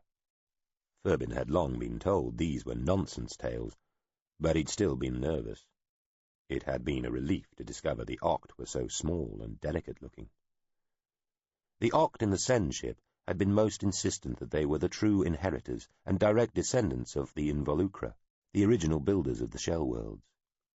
He had been highly impressed with this, and had felt a vicarious outrage that this fact was not more widely accepted. He'd been in awe of the Oct's casual familiarity with and easy control of this vessel that could rise within a tower, past level after unglimpsed level, to the very outside of all things. It was control of the world, he realized. It seemed more real, more relevant, and somehow even more important and impressive than control of the infinitude of ungraspable space beyond the world itself. This, he'd thought, was power. Then he'd watched how the Oct and the Narasine treated each other, and realized that the Narasine were the masters here. They were the superiors, who merely indulged this strange species that to his people, to the Sal, had near magical powers. How lowly the Sal must be, to be mere cargo, simple primitives to the Oct, who were themselves treated like little more than children by their Narasine mentors. Seeing, furthermore, how the Narasine and the Mordenveld interacted was almost dismaying, because the Mordenveld in turn seemed to regard the Narasine as something like children and treated them with amused indulgence. Another level, and another, all beyond his, above his people's heads. In some ways, They were the lowest of the low, he realized. Was this why so few of his people were ever invited here? Perhaps if everybody saw what he, his brother, and their friends were seeing, the Sal might sink into a state of apathy and depression, for they would know how little their lives really counted within the ever-expanding hierarchies of alien powers beyond them. This had been Elim's opinion. He also believed that it was a deliberate scheme of their mentors to encourage those who were in power, or who would one day assume power, to witness the wonders that they were now being shown, so that they would never be tempted to get above themselves, so that they would always know that no matter how magnificent they appeared to themselves or those around them, and regardless of what they achieved, it was all within the context of this greater, more powerful, sophisticated, and ultimately far superior reality. "They tried to break us," Elim had told Furbin. Elim was a big, burly, energetic young man, always full of enthusiasm and opinions and tirelessly keen to hunt or drink or fight or fuck. "They tried to put a little voice in our heads that will always say, 'You don't matter. What you do means nothing.'" Elim, like their father, was having none of this. So the aliens could sail within the towers and cruise between the stars and construct whole worlds. So what? There were powers beyond them that they didn't fully understand. Perhaps this nesting, this shell after shell beyond what you knew principle went on forever. Did the aliens give up and do nothing? No. They had their disputes and contentions, their disagreements and alliances, their wins and losses, even if they were somehow more oblique and rarefied than the wars, victories and defeats that the Sal both enjoyed and suffered. The stratagems and power plays, the satisfactions and disillusions that the Sal experienced mattered as much to them as those of the aliens did to their own overweeningly cosmopolitan and civilized souls. You lived within your level and accepted that you did. You played by the rules within that level, and therein lay the measure of your worth. All was relative, and by refusing to accept the lesson the aliens were implicitly trying to teach here, behave, accept, bow down, conform, a hairy-assed bunch of primitives like the Sal could score their own kind of victory against the most overarching sophisticates the galaxy had to offer. Elim had been wildly excited. This visit had reinforced what he'd seen during his first time at the surface, and had made sense of all the things their father had been telling them since they were old enough to understand. Furbin had been amazed. Elim was positively glowing with joy at the prospect of returning to their own level, with a kind of civilizational mandate to carry on his father's work of unifying the Eighth, and who knew, perhaps beyond. At the time, Furbin, who was just starting to take an interest in such things, had been more concerned with the fact that his beautiful second cousin Truff, who was a little older than he and with whom he'd started to think he might be falling in love, had succumbed, with frightening, indecent ease, to Elim's bluff charms during the visit to the surface. That was the sort of conquering Furbin was starting to take an interest in, thank you, and Elim had already beaten him to it. They had returned to the Eighth, Elim with a messianic gleam in his eye, Furbin with a melancholic feeling that, now Truff was forever denied him, he couldn't imagine she'd settle for him after his brother, and besides, he wasn't sure he wanted her any more anyway. His young life was already over. He also felt that, in some strange, roundabout way, the aliens had succeeded in lowering his expectations by the same degree they had inadvertently raised Elim's. He realized he had drifted off in this reverie when he heard Holst shouting at him. He looked about. Had he missed a tower? He saw what looked like a new tower some distance off to his right and forward. It looked oddly bright in its paleness. This was because of the great wall of darkness filling the sky ahead. He was damp all over. They must have flown through a cloud. The last he recalled, they had been flying just under the surface of some long grey mass of vapour with hazy tendrils stretching down like forest creepers all around them. "Great cloud!" he heard Holst yell. He looked up at the cliff of darkness ahead and realized it was indeed a Sylph cloud, a mass of sticky rain it would be dangerous and possibly fatal to try and fly through. Even the cord he was riding seemed to have realized things weren't quite right. It shivered beneath him, and he could hear it making moaning, whining noises. Furbin looked to either side. There was no way round the great dark cloud, and it was far too tall for them to go over the top. The cloud was loosing its gritty cargo of rain, too. Great dragged veils of darkness swept back along the ground beneath it. They'd have to land and sit it out. He signalled to Holst, and they wheeled right round, back the way they'd come. descending fast towards the nearest forest on the side of a tall hill, bound on three sides by the loop of a broad river. Drops of moisture tickled Furbin's face, and he could smell something like dung. They landed on the broad, boggy summit of the hill, near a rough-edged pool of dark, brackish water, and squelched through a quaking mire of shaking ground, leading the grumbling cord down to the tree-line.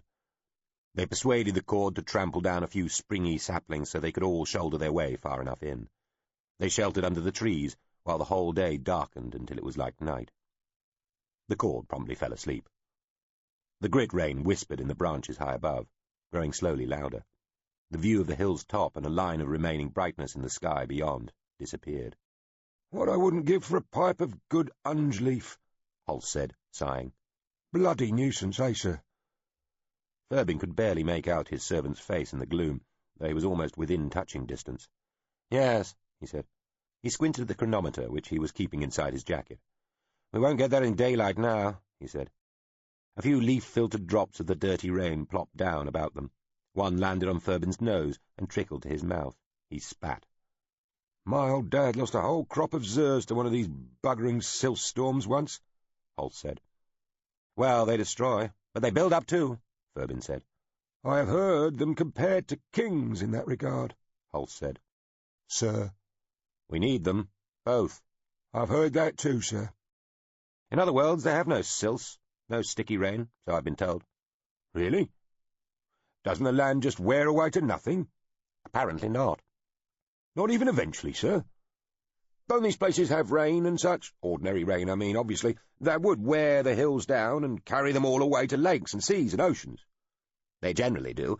Seemingly they also have such hydrological systems that can build up land from beneath." "From beneath?" Holst said, sounding unconvinced. "I remember one lesson where it sounded like they had oceans of rock so hot it was liquid, and not only flowed like rivers, but also could flow uphill to issue from the summits of mountains," Furbin said. "Really, sir?" Holst sounded like he thought Furbin was trying to fool him into believing the sort of preposterous nonsense a child would dismiss with derision. "These effects serve to build up land," Furbin said. "Oh, and the mountains float and can grow upwards wholesale, apparently. Entire countries crash into each other, raising hills. There was more, but I rather missed the start of that lesson. It does all sound a bit far-fetched." "I think they were having you on, sir, trying to see how gullible you might be." Holst might have sounded hurt. "I thought that, I have to say," Furbin shrugged, unseen. "Oh, I probably got it wrong, Shoebris. I wouldn't quote me on this, frankly." "I shall take care not to, sir," Holst said. "Anyway, that is why they don't need silt's rain." "If a tenth of all that stuff's true, sir, I think we have the better side of the bargain." "So do I." Silts rebuilt land. As Furbin understood it, tiny animalcules in the seas and oceans each grabbed a particle of silt and then made some sort of gas that hoisted creature and particle to the surface, where they leapt into the air to become clouds, which then drifted over the land and dropped the lot in the form of dirty, sticky rain. Silt's clouds were relatively rare, which was just as well. A big one could drown a farm, a village, or even a county as efficiently as a small flood, smothering crops with knee-deep mud, tearing down trees or leaving them stripped of branches, breaking roofs of too shallow a pitch, paving over meadows, blanketing roads and damming rivers, usually only temporarily, swiftly resulting in real floods. The gritty rain was dripping onto them even under the cover of the trees as it found its way through the now heavy, drooping branches. From all directions around them, a sporadic series of loud cracks rang out above the sound of the silt storm, each followed by a rushing, tearing, crashing noise, concluding in a great thump. "If you hear that right above us, sir," Holst said, "best jump." "I most certainly shall," Furbin said, trying to unclaw his eyes from the gritty stuff falling on them. The silt stank like something from the bottom of a latrine trench, though right now death does not seem so unattractive. The cloud passed eventually, the day brightened again, and a strong wind veered about the hilltop. They squelched out onto the doubly treacherous summit. The newly dumped silt's mud, covering the already unstable surface of the bog, pulled at their feet, and those of the cord, both of which showed signs of distress at being forced to walk in such conditions. The mud reeked like manure. Furbin and Holst brushed as much as they could from their skin and clothes before it caked. Could do with a shower of nice clean rain now, eh, sir? What about that sort of pool thing up there? Ferben asked. Good idea, sir, Holst said, leading the cord to the shallow, now over-brimming tarn near the summit of the hill. The cord whinnied and resisted, but eventually were persuaded to enter the water, which came to halfway up their bellies. The two men cleaned the beasts, and themselves, as best they could. The cord was still unhappy, and their slipping, sliding take-off run only just got them above the trees in time. They flew on, into the late afternoon. They kept flying, even as the dusk slowly descended, though the cord were whining almost constantly now, and continually tried to descend, dropping down and answering only slowly and with much grumbling to each up-pulling of the reins. On the landscape below must be farms, villages, and towns, but they could see no sign of them. The wind was to their left side, constantly trying to push them towards the towers they needed to keep to their right. The clouds had settled back to a high overcast, and another ragged layer at about half a kilometre. They kept beneath this, knowing that getting lost in night cloud might easily be the end of them. Eventually, they saw what they thought must be the Denengoel Tower, a broad, pale presence rising across an extensive marsh, still just about reflecting the slow-fading embers that Obor had left on the undersurface of the sky high above. The Denengoel Tower was what was known as a pierced tower, one through which access might be gained to its interior, and so to the network of thoroughfares in which the Oct and the Ultridia sailed their sen-ships. This was at least the popular understanding. Ferben knew that all the towers had been pierced originally, and in a sense still were. Every tower, where it fluted out at its base on each level, contained hundreds of portals, designed to transport the fluid which it was alleged the Involucra had planned to fill the world with. On the 8th, the portals were, in any case, all buried under at least 100 metres of earth and water, but in almost every tower the portals had all long since been firmly sealed by the Oct and Ultridia. There were rumours, which the Oct did nothing to deny, that other peoples, other rulers, had sunk mines down to where the sealed portals were, and had tried to open them, only to find that they were utterly impenetrable to anybody without the kind of technology that let one sail the stars, never mind the interior of towers, and also that even attempting to meddle with them inevitably brought down the wrath of the Oct. Those rulers had been killed, and those peoples scattered, often across other less forgiving levels. Only one tower in 1,000 still had a single portal which gave access to the interior, at least at any useful height. Telescopes had revealed what might be portals high above the atmosphere, hundreds of kilometres above ground level, and the usual sign of a pierced tower was a much smaller, though still by human standards substantial, access tower sited nearby. The Denengoel's access tower proved surprisingly difficult to spot in the gloom. They flew round the tower once, under the thickening layer of cloud, feeling pressed between the mists rising from the ground below and the lowering carpet of darkness directly above. Ferben was worried first that they might crash into the lesser tower in the darkness. They were being forced to fly at only 100 metres above the ground, and that was about the usual altitude for the top of an access tower, and then that they had chosen the wrong tower in the first place. The map they'd looked at earlier had shown the tower was pierced, but not exactly where its accompanying access tower was. It also showed a fair-sized town, Dengroel, situated very close to the near-pole base of the main tower, but there was no sign of the settlement. He hoped it was just lost in the mists. The access tower lit up in front of them as the top 20 metres of the cylinder suddenly flashed in a series of giant, tower-encircling hoops, so bright they dazzled the eye. It was less than 100 strides in front of them, and its summit was a little above their present level, almost in the clouds.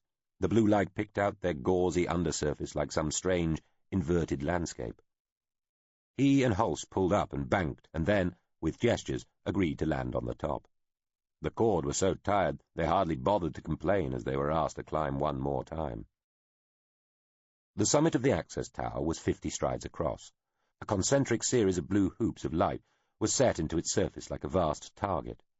The light pulsed slowly from dim to bright, like the beat of some vast and alien heart. They landed on the tower's nearest edge. The startled cord scrambled and beat their wings with one last frantic effort as the smooth surface under their grasping feet failed to bring them to a halt as quickly as ground or even stone would have. But then their scraping claws found some purchase, their wing beats pulled them up, and finally, with a great whistling sigh that sounded entirely like relief, they were stopped. They each settled down, quivering slightly, wings half outstretched with exhaustion, heads lying on the surface of the tower, panting. Blue light shone up around their bodies. The vapour of their breath drifted across the flat, blue-lit summit of the tower, dissipating slowly. Furbin dismounted, joints creaking and complaining like an old man's. He stretched his back and walked over to where Holst was standing rubbing at the leg he'd hurt when the Mercy Corps had fallen on top of him. "Well, Holst, we got here." "And a strange old here it is, sir," Holst said, looking around the broad circular top of the tower. It appeared to be perfectly flat and symmetrical. The only visible features were the hoops of blue light. These issued from hand-wide strips set flush with whatever smooth material made up the tower's summit. They were standing about halfway between the centre of the surface and the edge. The blue light waxed about them, giving them and their beasts a ghostly, otherworldly appearance. Furbin shivered, though it was not especially cold. He looked about them. There was nothing visible beyond the circles of blue. Above, the slow-moving layer of cloud looked almost close enough to touch. The wind picked up for a moment, then fell back to a breeze. "At least there's nobody else here," he said. "Thankful for that, sir," Holst agreed. "Though if there's anybody watching, and they can see through the mist, they'll know we're here. Anyway, what happens now?" "Well, I don't know," Furbin admitted. He couldn't recall what one had to do to gain access to one of these things. On the occasion when he'd gone to the surface with Elim and the others, he'd been too distracted by everything that was happening to take note of exactly what the procedure was. Some servant had done it all. He caught Holst's expression of annoyance and looked around again, gaze settling on the centre of the tower's surface. "Perhaps," he started to say. As he'd spoken, he'd pointed at the glowing dot at the focus of the pulsing blue hoops, so they were both looking right at it when it rose slowly, smoothly, into the air. A cylinder, about a foot across, extended like a section of telescope from the dead centre of the tower's summit, rising to around head height. Its top surface pulsed blue in time with the widening circles radiating out from it. "That might be useful," Furbin said. "As a hitching post for the beasts, if nothing else, sir," Holst said. "There's bugger all else to tie them to up here." "I'll take a look," Furbin said. He didn't want to show Holst he felt frightened. "I'll hold the reins." Furbin walked over to the slim cylinder. As he approached, an octagon of grey light seemed to swivel into place, facing him, level with his own face. It showed a stylized oct in silhouette. The cylinder's surface beaded with moisture as a light rain began to fall. "Repetition," said a voice like rustling leaves. Before Furbin could say anything in reply, the voice went on. "Patterns, yes, for periodicity. As the veil become the oct, so one iteration becomes another. Spacing is the signal, so creates. Yet, also, repetition shows lack of learning. Again, be on your way. Signal that is no signal, simply power follows. Unrepeats." The octagonal patch, showing the silhouetted oct shape, faded, and the cylinder started to sink silently back into the surface. "Wait!" Furbin shouted, and grabbed at the smooth, round shape, putting both arms round it and attempting to prevent it disappearing. It felt cold and seemed to be made of metal. It would have been slick enough anyway, but the drizzle made it more so, and it slid imperturbably downwards, as though his efforts to retrain it were having no effect whatsoever. Then it seemed to hesitate. It drew to a stop and rose back to its earlier height. The grey octagonal shape, some sort of screen, Furbin realized, glowed into existence on the surface again. Before he could say anything, he shouted, "I'm Furbin, Prince of the House of Horsk, with documents to support my right to warranted travel under the protection of our esteemed allies, the Oct. I would speak with the Tower Master, Iain." "Denigration is—" the cylinder had started to say. Then the voice cut off. "Documents," the voice said after a few moments. Furbin unbuttoned his jacket and took out the finger-thick grey envelopes, brandishing them in front of the screen. "By the authority of Celtis, head scholar of the Andrin Scholastry," Furbin said.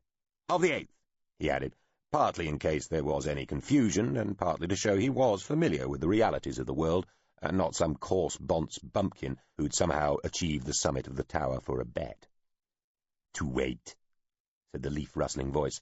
The screen faded again, but this time the cylinder stayed where it was. "Sir?" Holst called from where he stood, holding the reins of the now soundly sleeping cord. "Yes," Furbin said. "Just wondering what's happening, sir." "I believe we've established some sort of rapport." He frowned, thinking back to what the voice had said when it had first spoken to him. "But I think we're not the first here, not recently." "Perhaps," He shrugged at the worried-looking Hulse. "I don't know." Furbin swiveled, looking all about, trying to see through the glowing blue mist created by the drizzle. He saw something dark moving in the air to one side of Hulse and the cord. A huge shadow heading straight for them. "Hulse!" he cried, pointing at the apparition. Hulse glanced round, already starting to drop. The great shape tore through the air just above the two slumped mounts, missing Hulse's head by no more than the span of a hand. The sound of massive wings beating whumped through the air. It looked like a lige, Furbin thought, with a rider on its back. A sharp crack and a tiny fountain of yellow sparks announced Hulse firing his pistol at the departing, wheeling beast. The lige rose, stalled, and turned, catching itself on a single great beat of its massive wings as it landed on the far edge of the tower. A slight figure jumped from its back, holding a long gun. The flyer dropped to one knee and took aim at Hulse, who was slapping his pistol with his free hand and cursing. Hulse dived for cover between the cord, both of which had raised their heads at the sound of the shot and were looking sleepily about them. The rifle spoke again, and the cord nearest the shooter jerked and screamed. It started trying to rise from the surface, beating one wing and scraping one leg back and forth. Its fellow raised its head high and let out a terrified wail. The flyer from the lige levered another round into the rifle. "Small detonations," said the oct voice just above Furbis's head. He hadn't even realized he'd ducked down, just his head showing round the side of the cylinder so he could still see the flyer attacking them. "Celebratory actions inappropriate," the voice continued. "Betokening the undesired to cease." "Let us in," Furbin said in a hoarse whisper. Behind the figure with the rifle, the lige hunkered down. The wounded cord near Hulse screamed and thrashed its wings against the surface of the tower. Its companion keened, shifting and shuffling away, stretching its own wings. The flyer took aim again and shouted, "Show yourself! Surrender!" "Fuck off!" Hulse yelled back. Furbin could barely hear him over the screaming cord. The creature was moving slowly backwards over the surface of the tower as it beat its wings and shrieked. The second cord rose suddenly on its legs and seemed to realize only then that it was unrestrained. It turned, hopped once to the edge of the tower, spread its wings and launched itself into the darkness with a miserable wail, disappearing immediately. "Please," Furbin said, knocking on the cylinder's surface with his knuckles. "Let us in." "The cessation of childishness," the cylinder's voice announced. "Necessary, if not sufficient." The wounded cord rolled half to one side as though stretching itself, its screams fading as its voice became hoarse. "And you," the lige flyer yelled, turning to point the rifle at Furbin. "Both of you, out! I'll not shoot you if you surrender now. The hunt's finished. I'm just a scout. There are 20 more behind me. All Regent's men. It's over. Surrender. You'll not be harmed." Furbin heard a fizzing sound between the desperate shrieks of the wounded cord, and a hint of yellow light seemed to illuminate the surface just behind the screaming animal. "All right," Hulse shouted. "I surrender." Something flew up from behind the wounded cord, lobbed over its beating wings on an arc of orange sparks. The flyer with the rifle started back, rifle barrel flicking upwards. The finned grenade landed 3 strides in front of the lige flyer. As the bomblet bounced, the cord Hulse had been sheltering behind gave a final great thrash of its wings, and one last scream before overbalancing and falling over the edge of the tower in a despairing tangle of wings, revealing Hulse lying on the surface. The creature's wails faded slowly as it fell. The grenade landed and rolled round, pivoting about its cruciform tail. Then its fuse gave a little puff of orange smoke and went out even as the lige flyer was scrambling backwards away from it. In the relative silence following the departure of the cord, Furbin could hear Hulse trying to fire his pistol. The click, click, click noise sounded more hopeless than had the wounded cord's cries. The lige flyer went down on one knee again and took aim at the now utterly exposed Hulse, who shook his head. "Well, you can still fuck off," he shouted. The chronometer smacked the lige flyer across the bridge of the nose. The rifle pointed fractionally upwards as it fired, sending the shot a foot or so above Hulse. He was up and running at the dazed figure on the far side of the roof before the chronometer Furbin had thrown got to the edge of the tower's summit and vanished into the drizzle. The lige looked down at the rolling, disconnected-looking figure in front of it and appeared merely puzzled as Hulse threw himself forward and onto its rider. "Fuck me, sir, you're a better shot than him," Hulse said as he knelt on the flyer's back and prized the rifle out of his fingers. Furbin had started to think their assailant was a woman, but it was just a small-built man. Lige were faster than Cord, but they could carry less weight. Their flyers were usually chosen for their small frame. Furbin could see dark blood on the glowing blue band beneath the fallen flyer. Hulse checked the rifle and reloaded it, still with one knee pressing on the back of the struggling Lige flyer. "Thank you, Hulse," Furbin said. He looked up at the thin, dark, puzzled face of the Lige, which rose up a little and gave a single great beat of its wings before settling back down again. The pulse of air rolled over them. "What shall we do with—" The grenade fizzed into life again, Hulse making an attempt to pull the Lige flyer with him. They rolled and clattered across the hard surface, and Furbin had time to think that at least if he died here, it would be on the 8th, not somewhere lost and unholy between the stars. The grenade exploded with a terrific smacking noise that seemed to take Furbin by the ears and slap him somewhere in between them. He heard a ringing sound and lay where he was. When he collected his scattered senses and looked about him, he saw Hulse a couple of strides away looking back at him, the Lige flyer lying still a few strides further back, and that was all. The Lige had gone. Whether killed or wounded by the grenade or just startled by it, it was impossible to know. Hulse's mouth moved as if he was saying something, but Furbin couldn't hear a damn thing. A broad cylinder, a good 15 strides across, rose up in the centre of the tower's summit, swallowing the thin tube that Furbin had been talking to. This fresh extrusion climbed 5 meters into the air and stopped. A door, big enough to accept 3 mounted men side by side, slid open, and a grey-blue light spilled out. Around the tower, a number of great, dark shapes started to appear, circling. Furbin and Hulse got up and ran for the doorway. His ears were still ringing, so Furbin never heard the shot that hit him. Chapter 9. One-Finger Man. Mertis Tyal-Losp sat in his withdrawing chamber, high in the royal palace of Poole. The room had started to seem overly modest to him recently.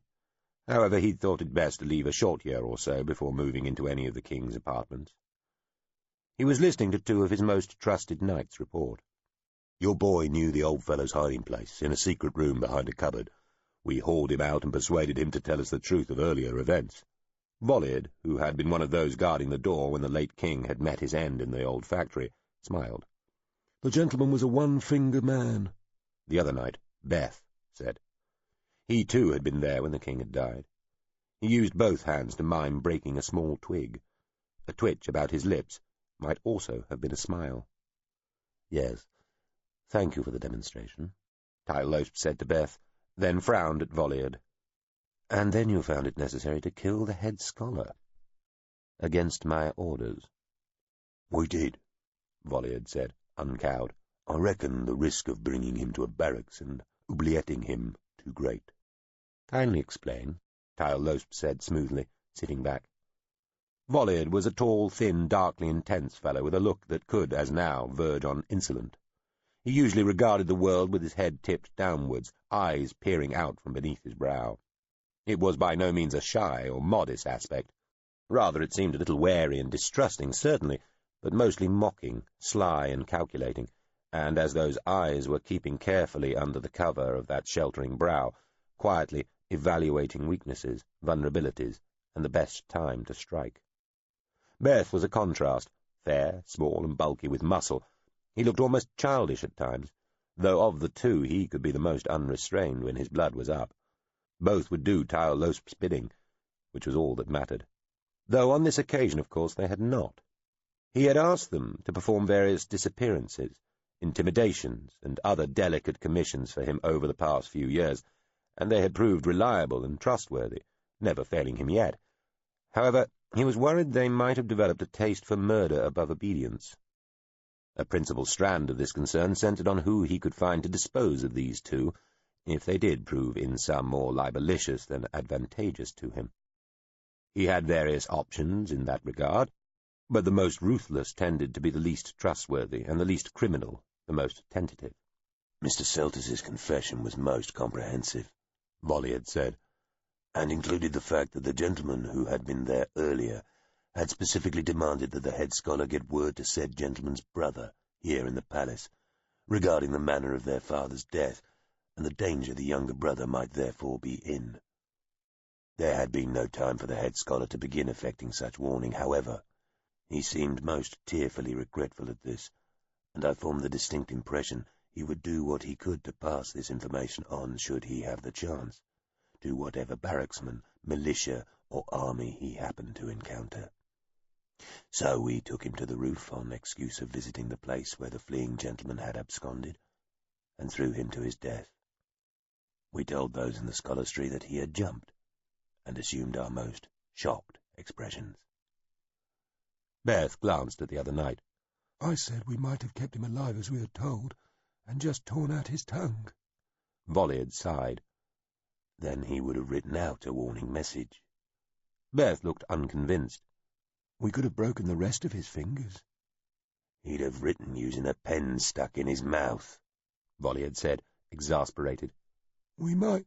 Then he'd have shoved the pen up his arse, Volliard said loudly. or found some sort of way, if he was desperate enough, which I judged him to be. He looked at Tile Losp. At any rate, dead is what he is. Tile Losp thought. Well, he said, I will concede that that was well enough done in the circumstances. However, I worry that we now have a scholarstry full of offended scholars.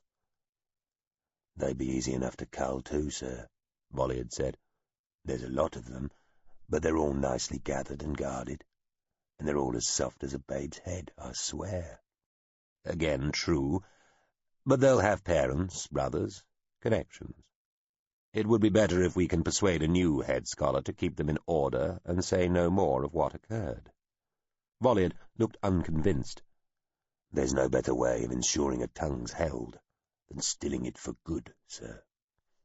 Tile Losp gazed at Volliard. You are very good at pieces of the truth, Volliard, aren't you? Only as needs be, Tile Losp, the other man replied, holding his gaze. Not to a fault. Tile Losp felt sure the two knights were convinced that killing all the scholars at Angerin would end the problem that they might have seen Furbin alive and on the run. Furbin alive. How entirely like that fatuous, lucky idiot to stumble through a battle unscathed and evade all attempts at capture. All the same, Tile Losp doubted that even Furbin's luck would be entirely sufficient for that. He suspected the servant, one Shoebris Hulse, was providing the cunning the prince so evidently lacked. Volliard and Beth both imagined that simply excising those who'd seen the prince would put an end to the matter. It was the obvious, soldierly way to think. Neither could see that all such surgery had its own further complications and ensuances. This present problem was like a small boil on the hand. Lancing it would be quick and immediately satisfying, but a cautious doctor would know that this approach might lead to an even worse affliction that could infectively paralyze the whole arm and even threaten the body's life itself.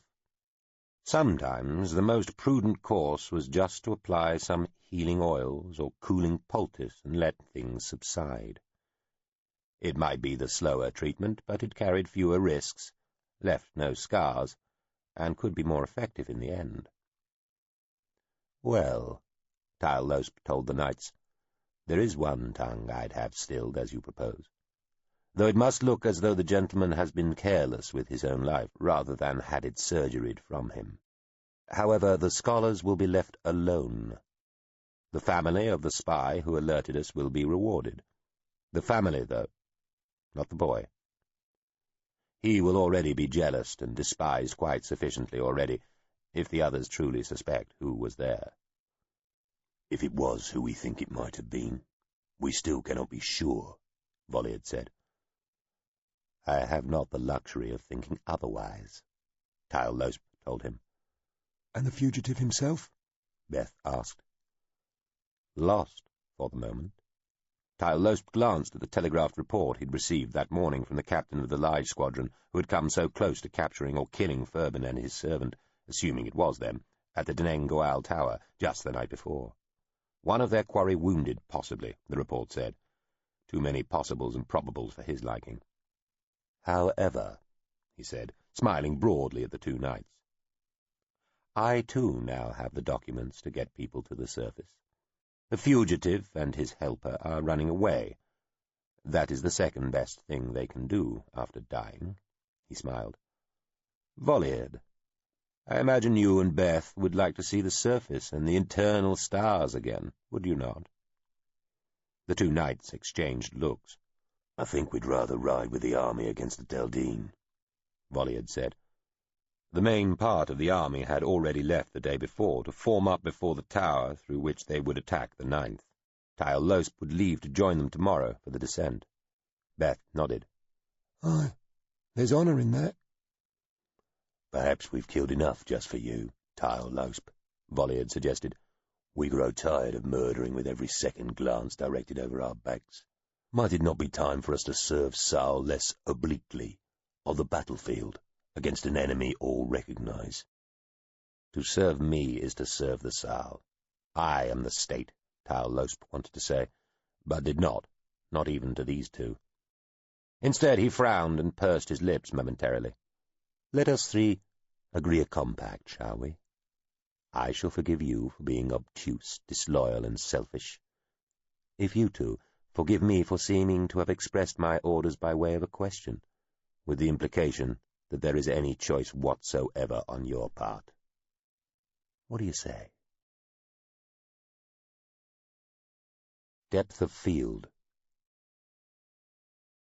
Chapter 10. A Certain Lack. She had been a man for a year. That had been different. Everything had been different. She had learned so much, about herself, about people, about civilizations. Time. She came to think in standard years, eventually. To her, at first, they were about 1.5 short years, or very roughly, half a long year. Gravity.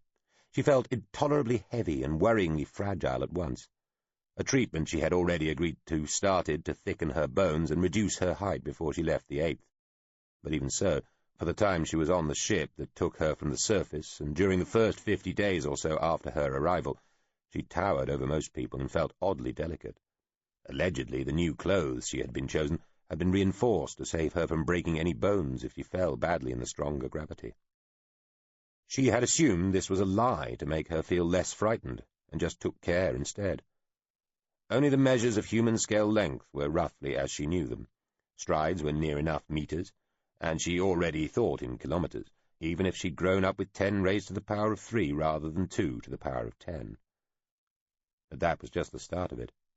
For the first couple of years after arriving in the culture, she had been simply as she was, save for that amendment of thickening and shortening.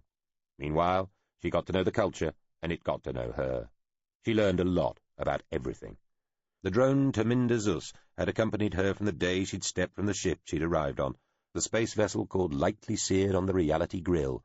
She found their ship's names absurd, childish, and ridiculous at first, then got used to them, then thought she kind of understood them, then realized there was no understanding the mind of a ship, and went back to finding them annoying. The drone answered any questions she had, and sometimes talked on her behalf. Those first 3 years had been spent on the orbital Gadamph, mostly on the part called Lessus, in a sort of extended, teased-out city built on a group of islands scattered across a wide bay on the edge of a small inland sea. The city was named Clus, and it had some similarities to an ordinary city, despite being much cleaner and lacking any curtain walls or other defensive components that she could discern. Mostly, though, it seemed to be a sort of vast scalastry. It took her some time to work out why, as she went walking about the boulevards, terraces, promenades, and piazzas of the place, she had felt, not initially, but gradually, just when she ought to have felt herself getting used to the place, an odd mixture of comfort and disturbance at the same time. Eventually, she realized it was because in all the faces that she saw there, not one held a disfiguring tumour or had been eaten half away by disease. She had yet to see even a mildly disfiguring skin condition or a lazy eye. Similarly, in all the bodies she moved among, not one was limping or supporting itself on a crutch or trolley or went hobbling past on a club foot. And not a single madman, not one poor defective standing flecked screaming on a street corner, howling at the stars. She hadn't appreciated this at first because at the time she was still being amazed at the sheer bewildering physical variation of the people around her.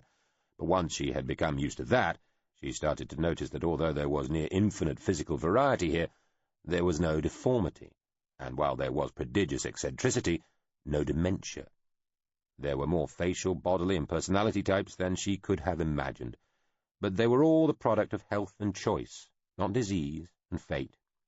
Everyone was, or could be if they so desired, beautiful in both form and character. Later she would find that, as this was the culture after all, of course there were people who embraced ugliness and even the appearance of deformity or mutilation just to be different or to express something inside that they felt ought to be broadcast to their peers. However, once she had passed over her initial sense of irritation and exasperation at such people, did they not, even if unknowingly, mock those truly afflicted, those with no choice in how hideous they looked? She realized that even that deliberate adoption of unsightliness displayed a kind of societal confidence, a thumbing of the collective nose at the workings of crude providence and the ancient tyranny, now itself long overthrown, of genetic aberration, gross injury, and transmissible pestilence.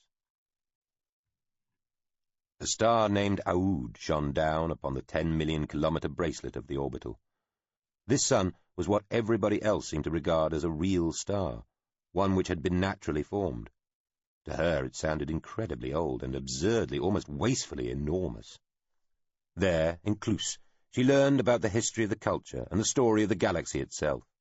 She learned about the other civilizations that she had been taught as a child were called the Optimi. They generally referred to themselves as the Involveds, or the In-Play, though the terms were loose and there was no exact equivalent of the Sal word Optimi, with its implication of supremacy. High-level Involved was probably as close as you could get. She also learned pretty much all there was to be learned about her own people, the Sal, their long-ago evolution on a faraway planet of the same name, their involvement in a terrible war, their condemnation, exile, and displacement, partly for their own good, partly for that of the peoples they had shared that original planet with. The consensus was that they would either kill everybody else or be killed, and their eventual sanctuary-internment in Susamen under the auspices of the Galactic Council, the Morvenveld and Narysine. This version felt like the truth, she thought, close enough to the myths and legends of her own people, but less self-serving, less dramatically glorious, more equivocal in its moral implications. This area of study turned up surprising details. The fact that the Deldine and the Sal were the same people, for example. The Deldine were a subgroup of the main population who had been transported to the level below by the Oct over 1,000 years ago, and the Oct had done this without permission from their Narysine mentors. That level, while one supporting many peoples, had seen them all evacuated millennia ago and was supposed to have been left empty of intelligent life until further notice. The Oct had been forced to apologize, undertake never to do such a thing again, and pay reparations in the form of surrendered influence elsewhere. However, the unauthorized movement of people had finally, reluctantly, been accepted as a fait accompli. She learned about pan-humanity, about the great diasporic welter of human-like, humanish and humanoid species scattered throughout so much of the galaxy. She learned about the present socio-political setup that existed in the galaxy and felt a sort of widespread satisfaction that there was just so much of it, and almost all of it peaceful.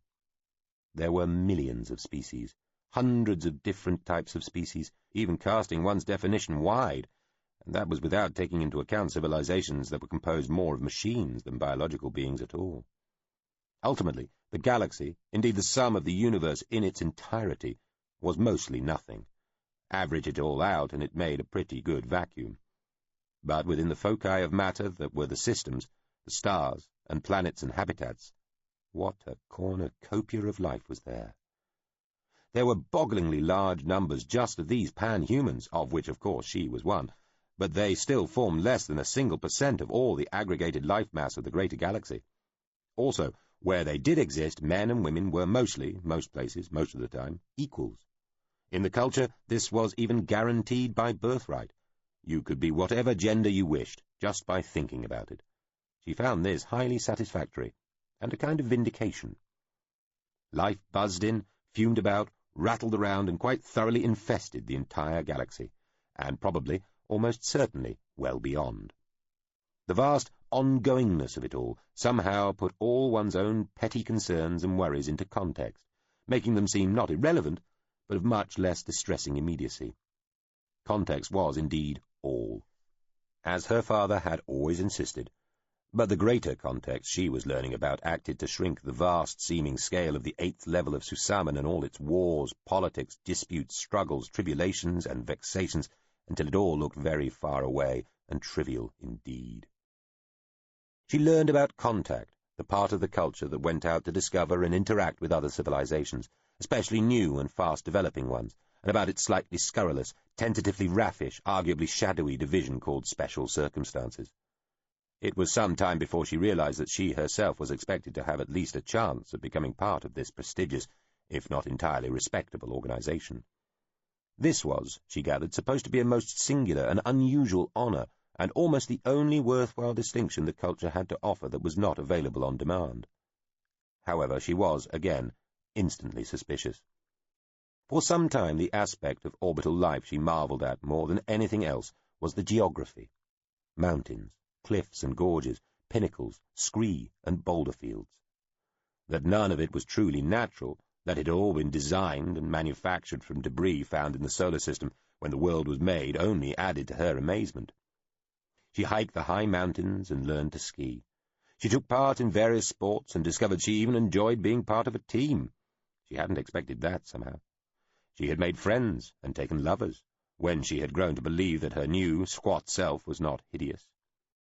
Not all pairings worked, even, as it were, mechanically. There was a wide variety of body shapes. Another treatment she chose monitored her womb, to alert her on the very low off chance that she mated with somebody her own physical system found sufficiently compatible for her to conceive by. She had wondered if this was not a lie, too, but nothing ever happened.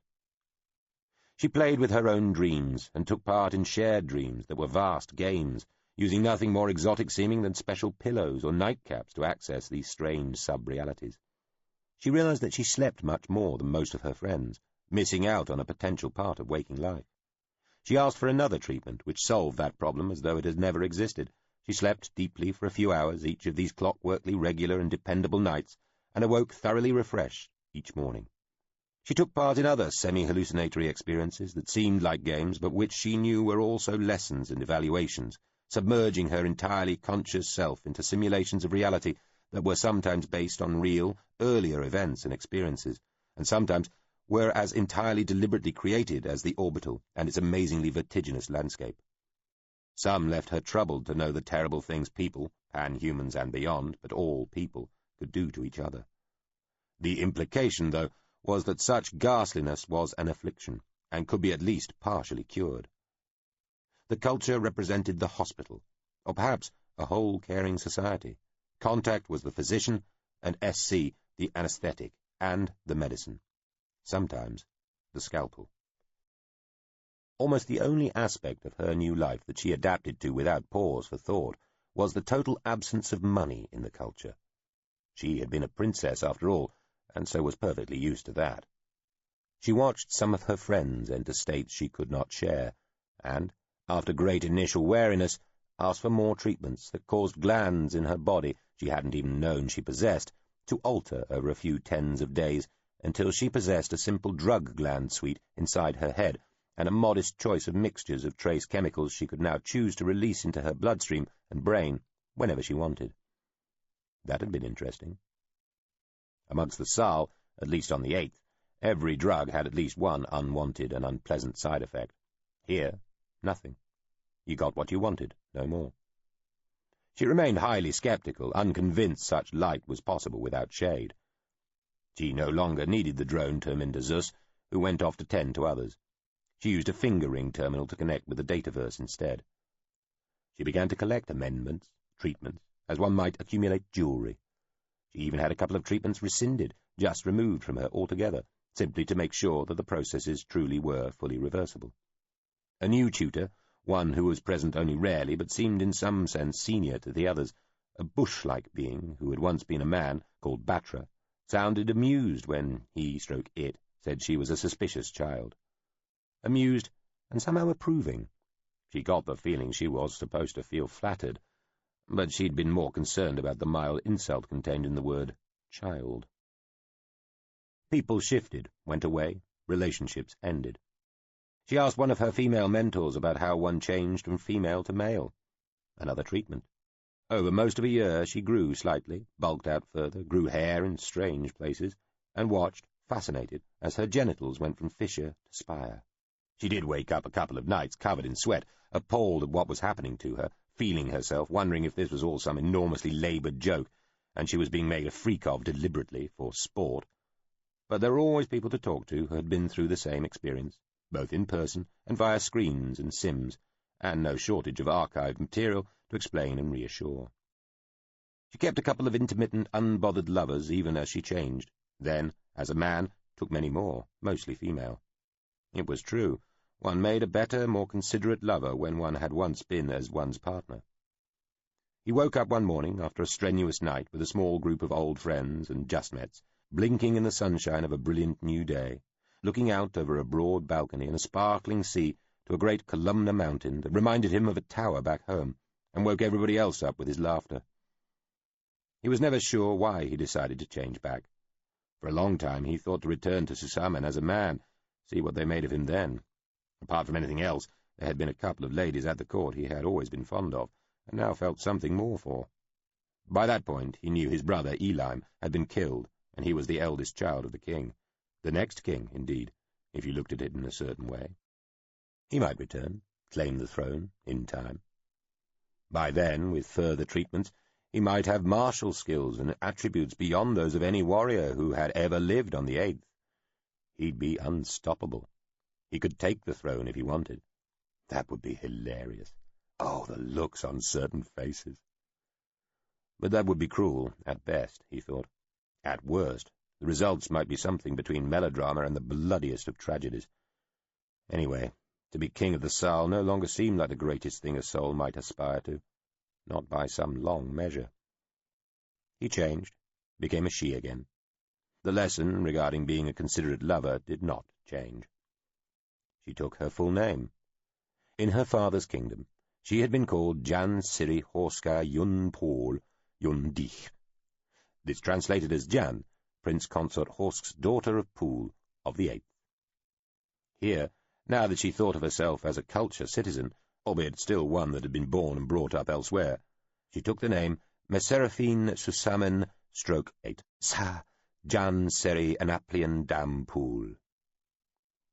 Moraine, the culture's exquisitely formed meta-language, used its secondary numbering series to denote Shellworld levels. The Anaplian part came from her mother's name, Anaplia. The word Sere, indicating she had been raised to be fit to be married to a prince, she kept for a laugh.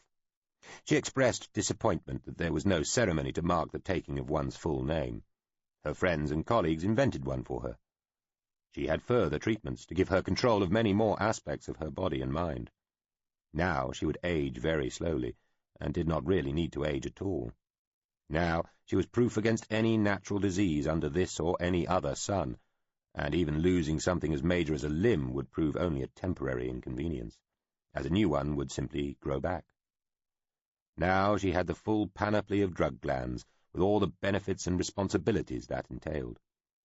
Now she gained fully augmented senses, so that, for example, her vision became sharper and brought her information about the infrared and the ultraviolet. Now she could sense radio waves. Now she was able to interface directly with machines by a thing called a neural lace that had grown about and through her brain like a flimsy three-dimensional net. Now she could switch off pain and fatigue, though her body seemed to scorn them anyway. Now her nerves changed to become more like wires, shifting impulses far faster than before, while her bones accreted strands of carbon to make them stronger, and her muscles went through chemical and microscopically scaled mechanical changes that made them more effective and more powerful. Every major internal organ grew more efficient, more tolerant, more capable, resilient and adaptable, even as many of them grew smaller. She became part of Contact and joined the crew of the General Contact Unit Transient Atmospheric Phenomenon. She'd had the luxury of a choice in the matter and had turned down the experiencing a significant gravitas shortfall and the pure big mad boatman just because of their ridiculous names.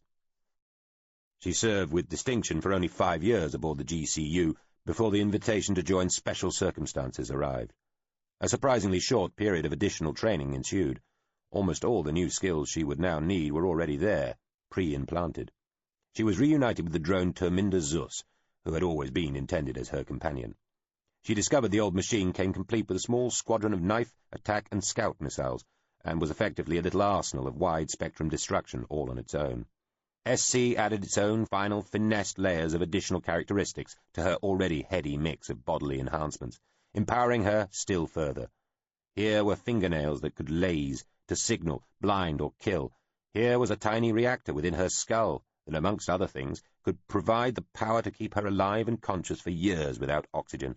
Here was a whole body fiber structure welded to her very bones that could sense distortions in the skein of space itself. Here was a level of conscious control over her own body and, almost incidentally, over any merely electronic machine within 50 meters, which exceeded that of any rider over their mount, or any champion swordsman over his blade. She felt, she realized one day, like a god. She thought then of Susamen and her old self, and knew there was no going back. She was going back. And she was losing some of those skills and attributes, some of those martial enhancements. "You're gelding me," she said to Jill Batra. "I'm sorry. The Morvenvelt are very wary of special circumstances agents." "Oh, really?" She shook her head. "We're no threat to them." She looked at the man who looked like a small bush. "Well, we're not, are we?" "Of course not. On the contrary." Batra made a shrugging motion. "It's a courtesy." "It feels like a discourtesy to me." "That is unfortunate." "We may be overdoing the coddling thing here, you know," she said. "All the same." They were on the platform Quanbear, riding frigid waves of air above a high mountain range. Kilometers beneath, a grey-white glacier streaked with lines of shattered rock curved and corrugated its way towards the limits of a tungsten sky. The coddling Jan Seri was referring to involved the almost exaggerated respect that culture as a whole had recently been showing the Morvenveld. The Morvenveld were technologically on a par with the culture, and the two civilizations had coexisted on good terms since they had encountered each other thousands of years earlier, sharing extensive cultural links and cooperating on a variety of projects. They were not exactly allies. The Waterworlders had kept scrupulously neutral during the Adiran War, for example, but they were of a mind on most matters. Jan Seri's discomfiture was being caused by the fact that some of the culture's more self-congratulatory clever minds, not in itself an underpopulated category, patently with far too much time on their platters, had come up with a shiny new theory that the culture was not just in itself completely spiffing and marvellous and a credit to all concerned. It somehow represented a sort of climactic stage for all civilizations, or at least for all those which chose to avoid heading straight for sublimation as soon as technologically possible. Sublimation meant your whole civilization waved farewell to the matter-based universe pretty much altogether, opting for a sort of honorary godhood. Avoid self-destruction, recognize and renounce money for the impoverishing ration system it really was. Become a bunch of interfering, do-gooding busybodies. Resist the siren call of selfish self-promotion that was subliming, and free your conscious machines to do what they did best, essentially running everything. And there you were, millennia of smug self-regard stretched before you, no matter what species you had started out from. So, it was thought by those minds that especially concerned themselves with such matters, that the Morvenfeld were on the cusp of going culture, of undergoing a kind of societal phase change, altering subtly but significantly into a Waterworlder equivalent of the culture. All that would need to happen for this to be effected, it was reckoned, would be the Morvenfeld giving up the last vestiges of monetary exchange within their society, adopting a more comprehensive, self-consciously benign and galaxy-wide foreign policy and, probably most crucially, granting their AIs complete self-expressive freedom and full citizenship rights. The culture wanted to encourage this, obviously, but could not be seen to interfere or to be trying to influence matters. This was the main reason for not upsetting the people who would be Jan Seri's hosts for the latter part of her journey back to Susamen.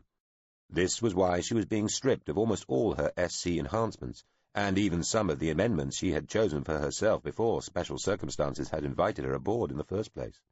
Probably a bluff, anyway, she told Terminda Zus grumpily, looking out over the surface of cragged, chevroned ice below.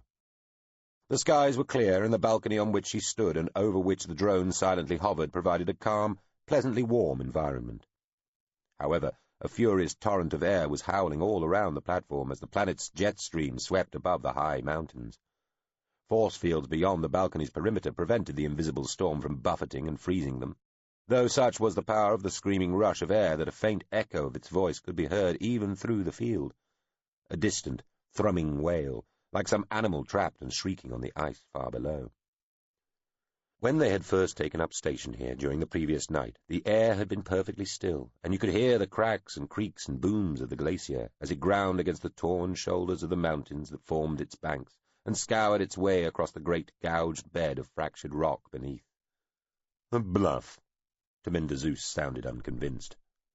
Yes, Anaplian said. Could it not be that the Morvenveld merely pretend to be on the brink of becoming like the culture in order to keep the culture from interfering in their business? The drone said. That wouldn't work for long. Even so. And you'd wonder why the idea that the Morvenveld were poised in this manner was allowed to become so prevalent in the first place.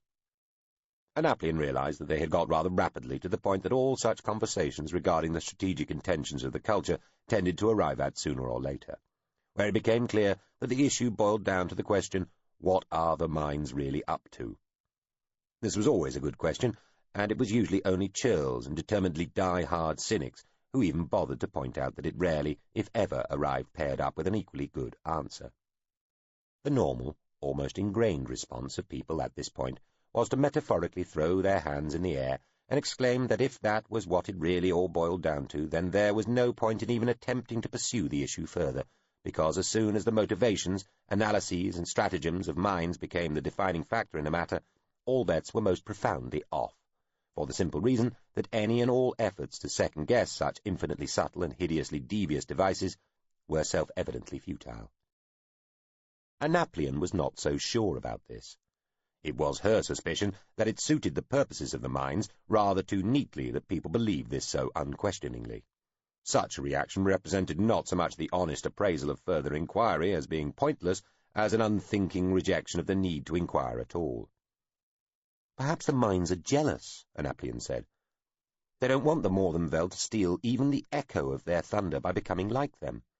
They patronize the Waterworlders in order to antagonize them, make them do the opposite of what is supposedly anticipated, so that they become less like the culture, because that is what the minds really desire. That makes as much sense as anything I've heard so far on the matter, Taminder Zeus said politely. She was not being allowed to take the drone with her on her return to Susamen. SC agent plus combat drone was a combination that was well known far beyond the culture. Although perilously close to a cliché, it remained a partnership you could allegedly still frighten children and bad people with. Anaplian felt a faint tingle somewhere inside her head and experienced a sort of buzzing sensation throughout her body. She tried clicking into her skein sense. That let her monitor significant gravity waves in her vicinity and alerted her to any warp activity nearby, but the system was offline, flagged indefinitely inoperable, though not as a result of hostile action. Nevertheless, she could feel at least one part of her SC-amended neural lace protesting, some automatic system forever watching for damage by stealth, reacting to what it would register as the impairment of her abilities and the degradation of her inherent survivability with pre-programmed outrage. The platform's own drone-standard AI was, with her permission, moving slowly through her suite of enhancements and gradually turning off those it was thought the Morvenveld might object to. Click. There went the electromagnetic effector ability. She tried interfering with the field unit buried in the ceiling overhead, which was keeping the air on the balcony insulated from the thin and well below freezing airstream coursing around the platform. No connection. She could still sense EM activity, but she couldn't affect it anymore. She had lived most of her life without such abilities, and to date had used very few of them in anger, but she experienced their going with a distant sense of loss, and even dismay. She looked down at her fingernails. They appeared normal at the moment, but she'd already thought the signal that would make them detach and fall off by the following morning. There would be no pain or blood, and new nails would grow back during the next few days, but they wouldn't be coherent radiation emission weapons. They wouldn't be lasers. Oh well, she thought, inspecting them, even ordinary unamended nails could still scratch. Click. There. She couldn't radio now either. No transmissions possible.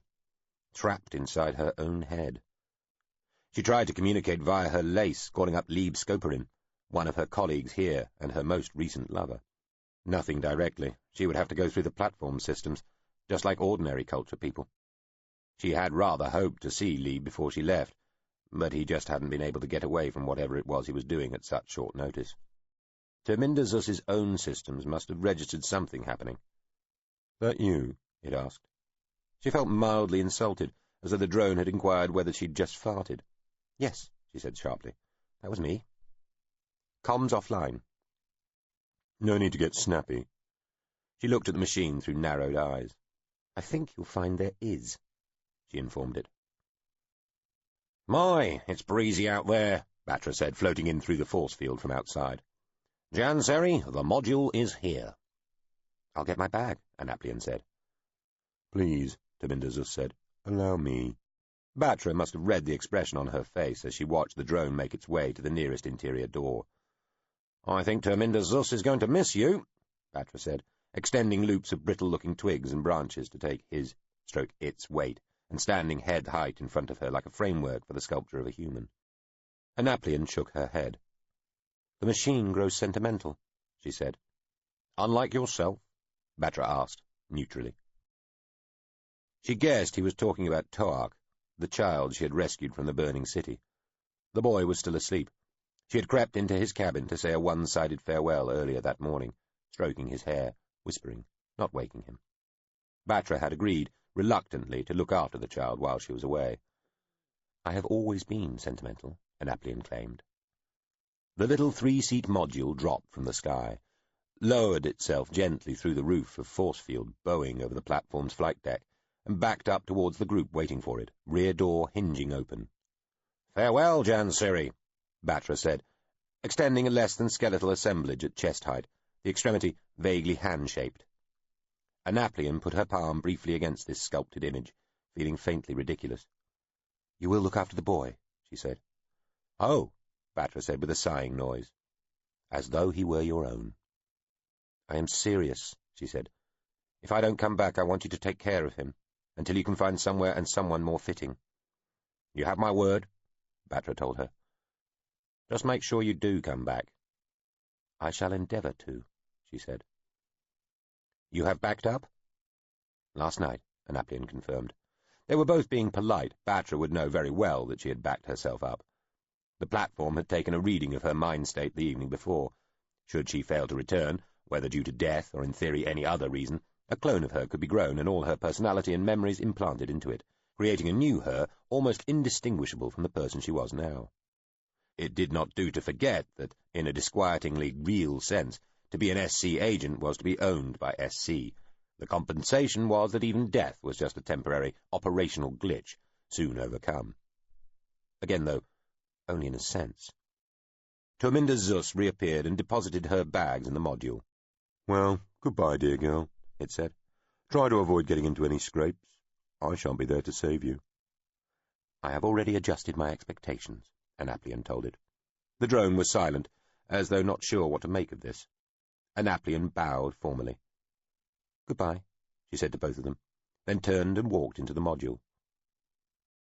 3 minutes later she was stepping out of it again, aboard the 8 rounds Rapid, a delinquent-class fast picket and ex-general offensive unit which would take her to rendezvous with a step-class medium systems vehicle. Don't try this at home. This represented just the first leg of her complicated and languidly paced journey back to her old home. Janseri was shown to a small cabin aboard the old ex-warship by a ship-slaved drone. She would be aboard for less than a full day. However, she had wanted somewhere to lie down and think. She opened her bag. She looked at what was lying on top of her few clothes and possessions. "I don't recall packing you," she muttered, and was immediately uncertain whether she was talking to herself or not. She instinctively tried to read the device with her active EM sense, but of course that didn't work anymore. She was not talking to herself. "Well remembered," the thing she was looking at said. It appeared to be a dildo. "Are you what I think you are?" "I don't know. What do you think I am?" "I think you are a knife missile, or something very similar." "Well, yes," the small device said. "But then again, no." Anaplian frowned. Certainly you would appear to possess some of the more annoying linguistic characteristics of, say, a drone. "Well done, Janseri," the machine said brightly. "I am indeed one and both at the same time.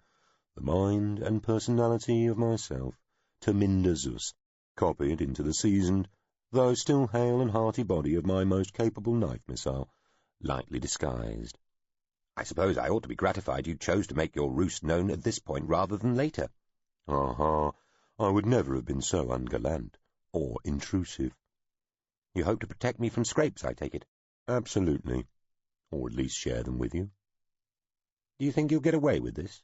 Who can say? Worth a try. You might have thought to ask me.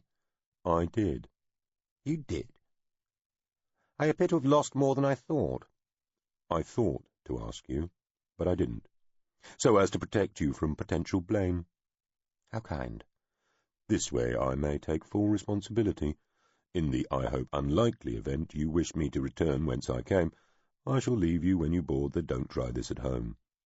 Does Patra know? I most sincerely hope not. I could spend the rest of my contact career toting bags, or worse. Is this even semi-official? Anaplian asked. She had never entirely lost her well-developed sense of suspicion. Hell's teeth, no. All my own work. The drone paused. I was charged with protecting you, Jansiri, it said, sounding more serious now. And I am not some blindly obedient machine. I would like to continue to help protect you, especially as you are travelling so far outside the general protection of the culture to a place of violence, with your abilities reduced. For these reasons, I duly offer my services. Anaplian frowned. Save that for which your appearance would imply you are most suited, she said. I accept. Chapter 11. Bear. Night. Oreman lay on the bed with the girl who'd called herself Jish. He was playing with her hair, tangling long brown locks of it around one finger, then releasing it again. He was amused by the similarity in shape of the girl's spiraled curls and the rolls of smoke she was producing from the unge pipe she was smoking. The smoke rolled lazily upwards towards the high, ornate ceiling of the room, which was part of a house in an elegant and respectable area of the city which had been favoured by many of the court over the years, not least by his brother Furbin. Jish passed him the pipe, but he waved it away. No. "Oh, come," she said, giggling. She turned towards him to try and force the pipe on him, her breasts jiggling as she moved across the broad, much-tousled bed. "Don't be a spoil." She tried to jam the stem of the pipe into his mouth. He turned his head, moved the pipe away again with the flat of one hand. "No, thank you," he said. She sat cross-legged in front of him, perfectly naked, and tapped him on the nose with the stem. "Why won't the horror play? Won't the horror play?" she said in a funny, croaky little voice. Behind her, the broad, fan-shaped headboard of the bed was covered with a painting of mythical half-people, the satyrs and nymphs of this world, engaged in a pink-toned orgy upon fluffy white clouds, peeling faintly at the edges. "Why won't the horror play?" He smiled. "Because the horror has other things to do." "What's to do, my lovely prince?" She puffed briefly on the pipe, releasing the grey smoke in a liquidic sheen. "The army's away, and all is quiet. Everyone's gone, the weather is warm, and there's nothing to do. Play with your Jish, why not?" He lay back in the bed, stretching. One hand went out to the glass of wine that stood on the bedside table, as though about to grasp it, but then it fell away again. "I know," Jish said, smiling, and turned half away from him, breasts outlined in the smoky sunlight pouring through the tall windows on the far side of the room. He could see she was pulling deeply on the pipe. She turned back to him, eyes bright, came forward and down, and, holding the pipe away from the two of them, placed her lips over his, opening her mouth full of smoke and trying to make him breathe it from her lungs into his. He blew back sharply, making her draw away, coughing and hacking in an unruly cloud of bitter fumes. The pipe clattered to the floor, and she coughed again, one hand at her mouth, almost sounding like she was retching. Oreman smiled. He sat upright quickly and grabbed her hand, pulling it sharply away from her and twisting his grip on her skin so that she gave a small cry of pain. Furbin had told him that many women responded well to being treated roughly, and though he found this bizarre, he was testing this theory. "I would not force myself on you, my dear," he told her. Her face was unattractively reddened, and tears were in her eyes. "You ought to reciprocate." He let go her hand. The girl rubbed her wrist and glared at him, then sniffed and tossed her hair. She looked for the pipe and saw it on the floor. She levered herself half out of the bed to get it. "What's all this?" Tove Lommer stuck his head over the fan-shaped headboard. The room contained 2 large beds, which could be side by side or headboard to headboard, if one wanted just a little additional privacy. Tove was with another couple of girls on the other bed. His big, sweaty-looking face beamed down at them. "Not a tiff, I hope?" He gazed at Jish's backside as she stretched across for the pipe. Most appreciable." He looked at Orriman, nodding at Jish's buttocks as she pulled herself back into the bed. "Perhaps we ought to swap shortly, eh, my prince?" "Perhaps," Orriman said. One of Tove's girls appeared at his side and stuck her tongue in his ear. Orriman nodded at this. "I think you're wanted," he told Tove. "I hear and obey," Tove said, with a wink. He and the girl disappeared. Orriman stared up at the ceiling. How much had changed, he thought. How much he'd grown and matured, just in the month since his father's death. He'd been with girls, learned to smoke and drink, and waved a ceremonial goodbye to an entire army. He had found a few pretty words to say, both to the girls, though they needed no cajoling, save the rattle of a purse, and to the army. His little speech there had been of his own devising. The one Tile Losp had prepared for him had seemed vainglorious and immodest. The regent had done his best to hide his displeasure. Well, it had been mostly of his own devising. He had borrowed a little from The House of Many Roofs by Sinnel, with a hint of the executioner's speech in Act 3 of Baron Lepesi by Prode the Younger. And off the fabulous spread of their forces had gone, under banners of bright cloth and cloud-white steam, with many a clank and hiss and whinny and roar and rattle and cheer, all bound for glory, destined to fall upon the now near-defenceless Deldine, and finally complete King Horsk's grand plan of unity across the Eighth and beyond. Thus would come the golden age of peace his father had talked about, when a prince of his, that is Orriman's, stamp might take his people on to still greater accomplishments and recognition. Such was the theory. They had to win their battle first. The army was not taking the obvious route and would be gone longer than might have been anticipated, which ought to make the result all the more certain. The Deldine would presumably have most of what was left of their much-reduced forces waiting at the most obvious portal tower, so would be surprised as well as overwhelmed. But one still never knew for sure. He hadn't been allowed to go with the army. Still a boy, they said. Better not risk their last prince, not after what happened to Furbin. He wasn't sure if he'd wanted to go or not. It would have been interesting, and it seemed a pity that there would not even be one of the late king's children there to witness this last great campaign. He yawned. Well, never mind. He doubted there would be more than one man in 100 in the army who would not rather be where he was right now than where they were.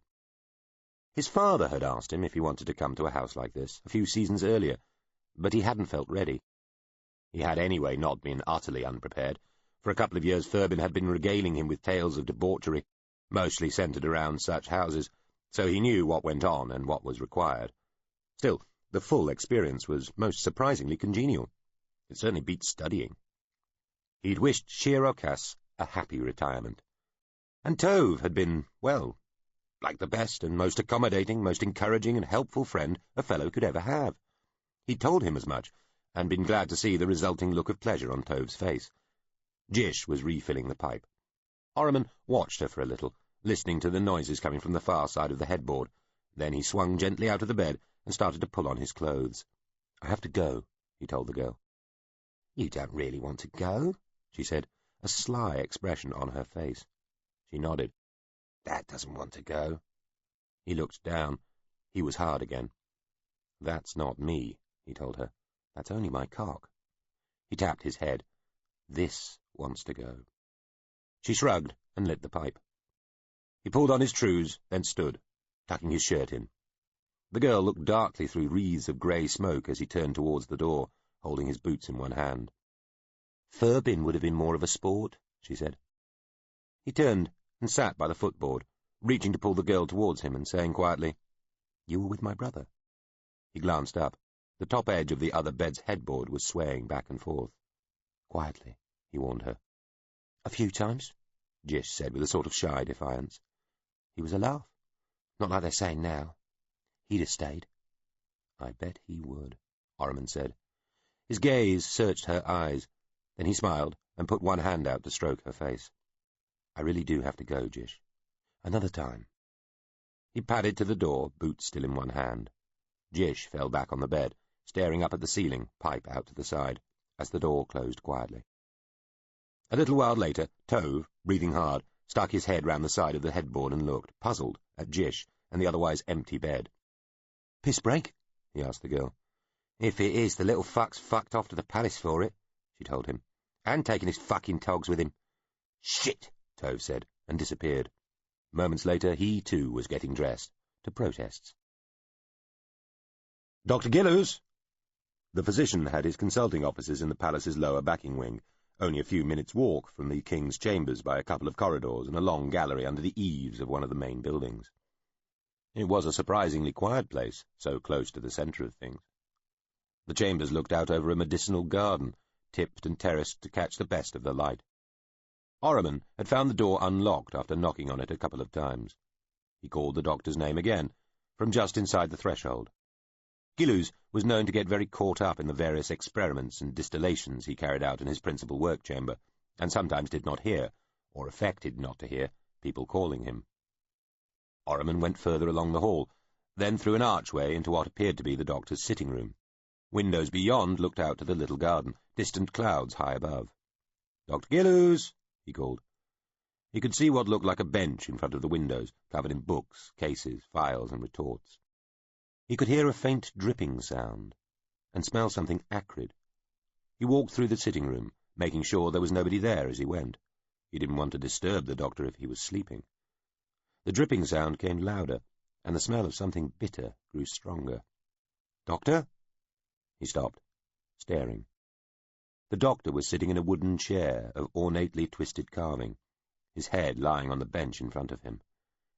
It appeared to have hit some phials and beakers when he had fallen forward, scattering some and breaking others. The dripping noise came from liquid spilled from some of the smashed glassware. One of the liquids fumed in the air and made a sizzling noise as it struck the wooden floor. A syringe stuck out of Gillows' exposed left lower arm, plunger fully in. His eyes stared sightlessly along the equipment-strewn bench. Orriman put one hand to his mouth. "Oh, Dr. Gillows," he said, and sat down on the floor, fearing his legs were about to give out. He stood up again quickly, coughing, and supported himself on the bench. The fumes were worse lower down. He leant across and pushed open two of the windows looking over the courtyard. He took some deep breaths and reached out to feel for a pulse on the doctor's neck, a little surprised and ashamed that his hand was shaking so. Gillows' skin was quite cold, and there was no pulse. Orriman looked around. He wasn't really sure for what. Everything was untidy, but that might well be the norm for such a place. He could see no note or last scratched message. He supposed he ought to go and inform the palace guard. He looked, fascinated, at the syringe. There was blood around the puncture wound, where the needle had entered, and some bruising and scratches around a handful of other small wounds, as though the doctor had had some trouble finding a vein, stabbing at himself before he found the right place. Orriman touched Gillows' skin again, at the exposed wrist, where there was a dull bruise. He coughed once more, throat catching on the fumes, as he pulled up the cuff of the shirt covering the doctor's other wrist, and saw some similar bruising there. The arms of the chair were quite broad and flat. He pulled the cuff down again, went to find a guard. The Ocht used hundreds of their largest Sen ships and a half-dozen Sen tubes, circling loops of vessels like stringed counting stones in the hands of merchants tallying the day's takings. They filled up with men, beasts, engines, artillery, wagons, supplies, and materiel on the 8th, then dropped fast to the 9th to spill their contents and race back up the Ilsapine Tower for another load.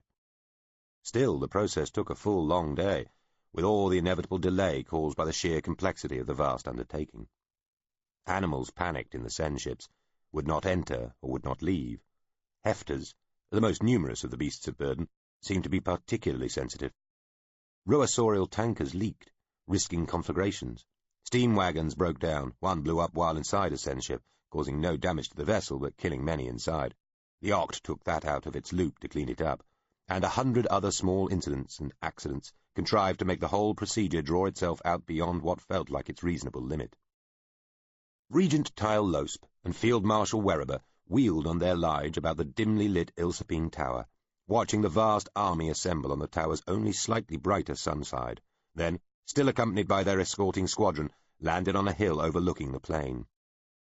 Above and all around, scouts on Lige and Cord swung about the dark skies, dimly seen shapes watching for an enemy that did not appear to know they were there.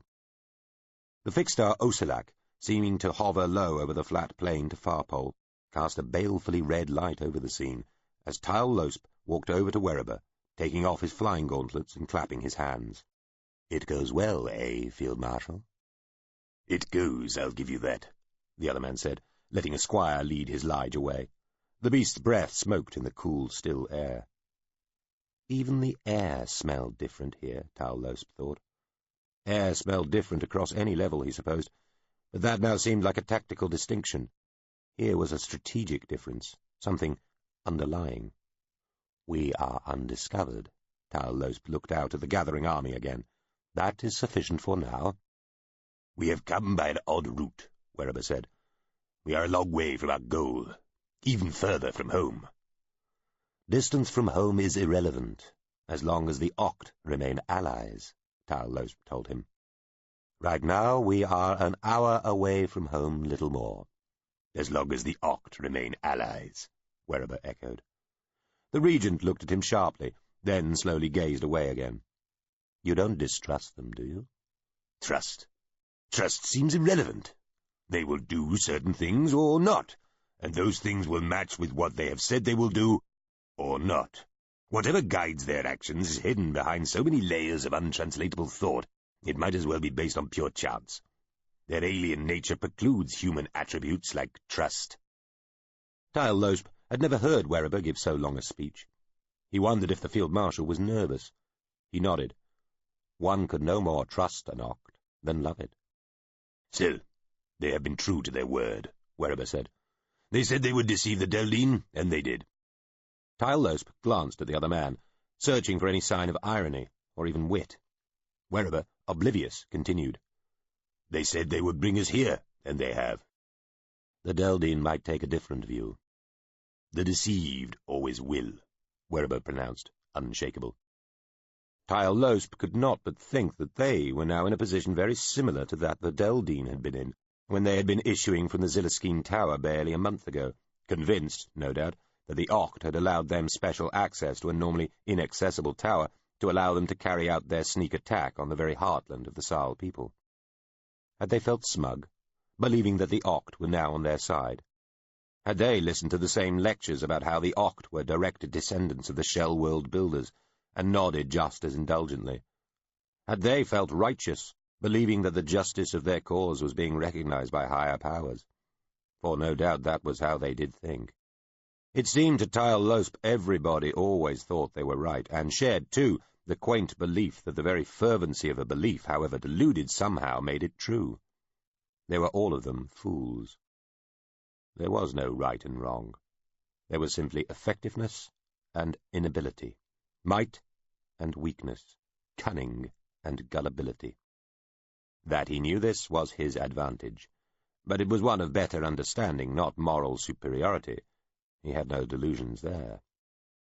All that he and Werriber, the army, and the Saal could truly rely on was somehow fitting in with the plans that the Oct had, and staying useful to them until matters had reached a conclusion. The Oct had their own reasons for wanting the Deldine reduced, and the Saal promoted, and Tyle Losp had an idea what those reasons were, and why they were taking this route, not the obvious one. But he was willing to accept that for now they were all simply tools the Oct were using. That would change, if he had any say in it, but for now they were, undeniably, wielded. Change it would, though. There were times, points, when a relatively small but decisive motion could trigger a weighty cascade of most momentous consequences, when the user became the used, and the tool became the hand, and the brain behind it, too. Had he not been the king's right arm? Had he not been the very epitome of trusted, valiant helper? And yet, when the time had been right, had he not struck, with all the suddenly unimpounded force of a lifetime's unjust deference and subservience? He had killed his king, the man to whom all around him, not just the credulous masses, thought he owed everything. But he knew the truth, which was that to be king was only to be the biggest bully in a race of bullies, and bullied, the greatest braggart charlatan in a species of blustering priests and coward acolytes, with nary a thought to rub between them. The king had no inherent nobility or even right to rule. The whole idea of inheritable dominion was nonsensical if he could throw up particles like the studiously malleable Oromon and the hopelessly loose-living Furbin. Ruthlessness, will, the absolute application of force and power, these were what secured authority and dominance. He won who saw most clearly the way the universe really worked. Tyle Losp had seen that Horsk was the one to take the Sal so far along their course, but no further. The king had not seen that.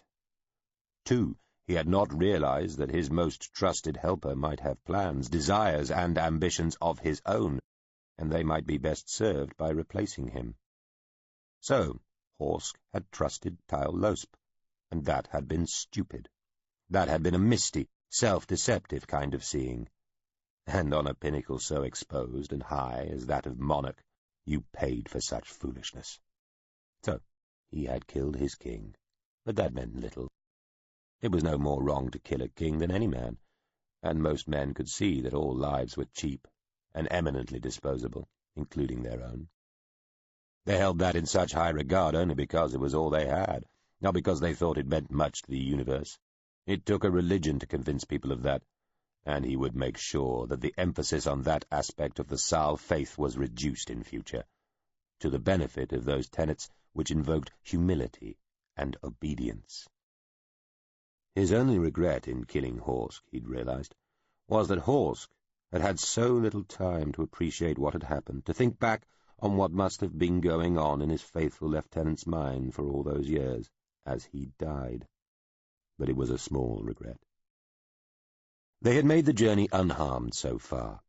More than 3/4 of the army was safely delivered, and a more than sufficient force had been left on the 8th to deal with any possible desperate attack by the Deldine. They probably still had the advantage of surprise, too.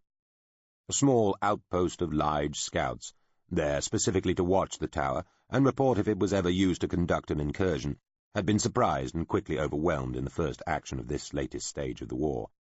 A contingent of the new Regent's Guard, the very cream of the army's best units, had been entrusted with this and had triumphed. The Deldine had no telegraph, so their fastest communications moved by heliograph, signal light, carrier bird, or a messenger on an air beast. The elite force which had taken the little fort reported that they were sure no message had left it. Still, the Deldine must have felt confident at a similar stage, too, when they had issued from the Ziliskine tower. How quickly had they realized that they had not just been unlucky, but deceived? At what point did it dawn on them that far from being about to inflict a crushing defeat on their enemies, they were about to suffer one themselves, and the war would not be won on that morning, but lost? How deluded are we, he thought. How often, how multiply are we used? He still remembered the alien man, Zaid Hurlis, coming to them with his glum prognostications regarding the future of warfare on their level, nearly a dozen long years ago. They would fall, he warned them, under the power of the first ruler to realize that the new discoveries in distillation, metallurgy, and explosives spelled the end of the old, chivalrous ways. The immediate future, Hurlis had told them, meant leaving the air to scouts, messengers, and hit-and-fly raiding forces. There was an invention called the telegraph that could move information more quickly than the fleetest Lige, and more reliably than by heliograph. Use that. It would lead to still greater things. Later there would be some disagreement over whether Hurlis had pointed them towards an inventor who had already developed such an instrument, or pointed the inventor himself in the right experimental direction. Abandon the great and noble tradition of well-bred men mounted on well-bred cord and Lige, Hurlis said. Build bigger guns, more guns, better guns, give more guns to more men, train them and arm them properly, mount them on animals and wheeled and tracked transports powered by steam, for now, and reap the benefits, or pay the penalty, when somebody else sensed the change in the wind before you did.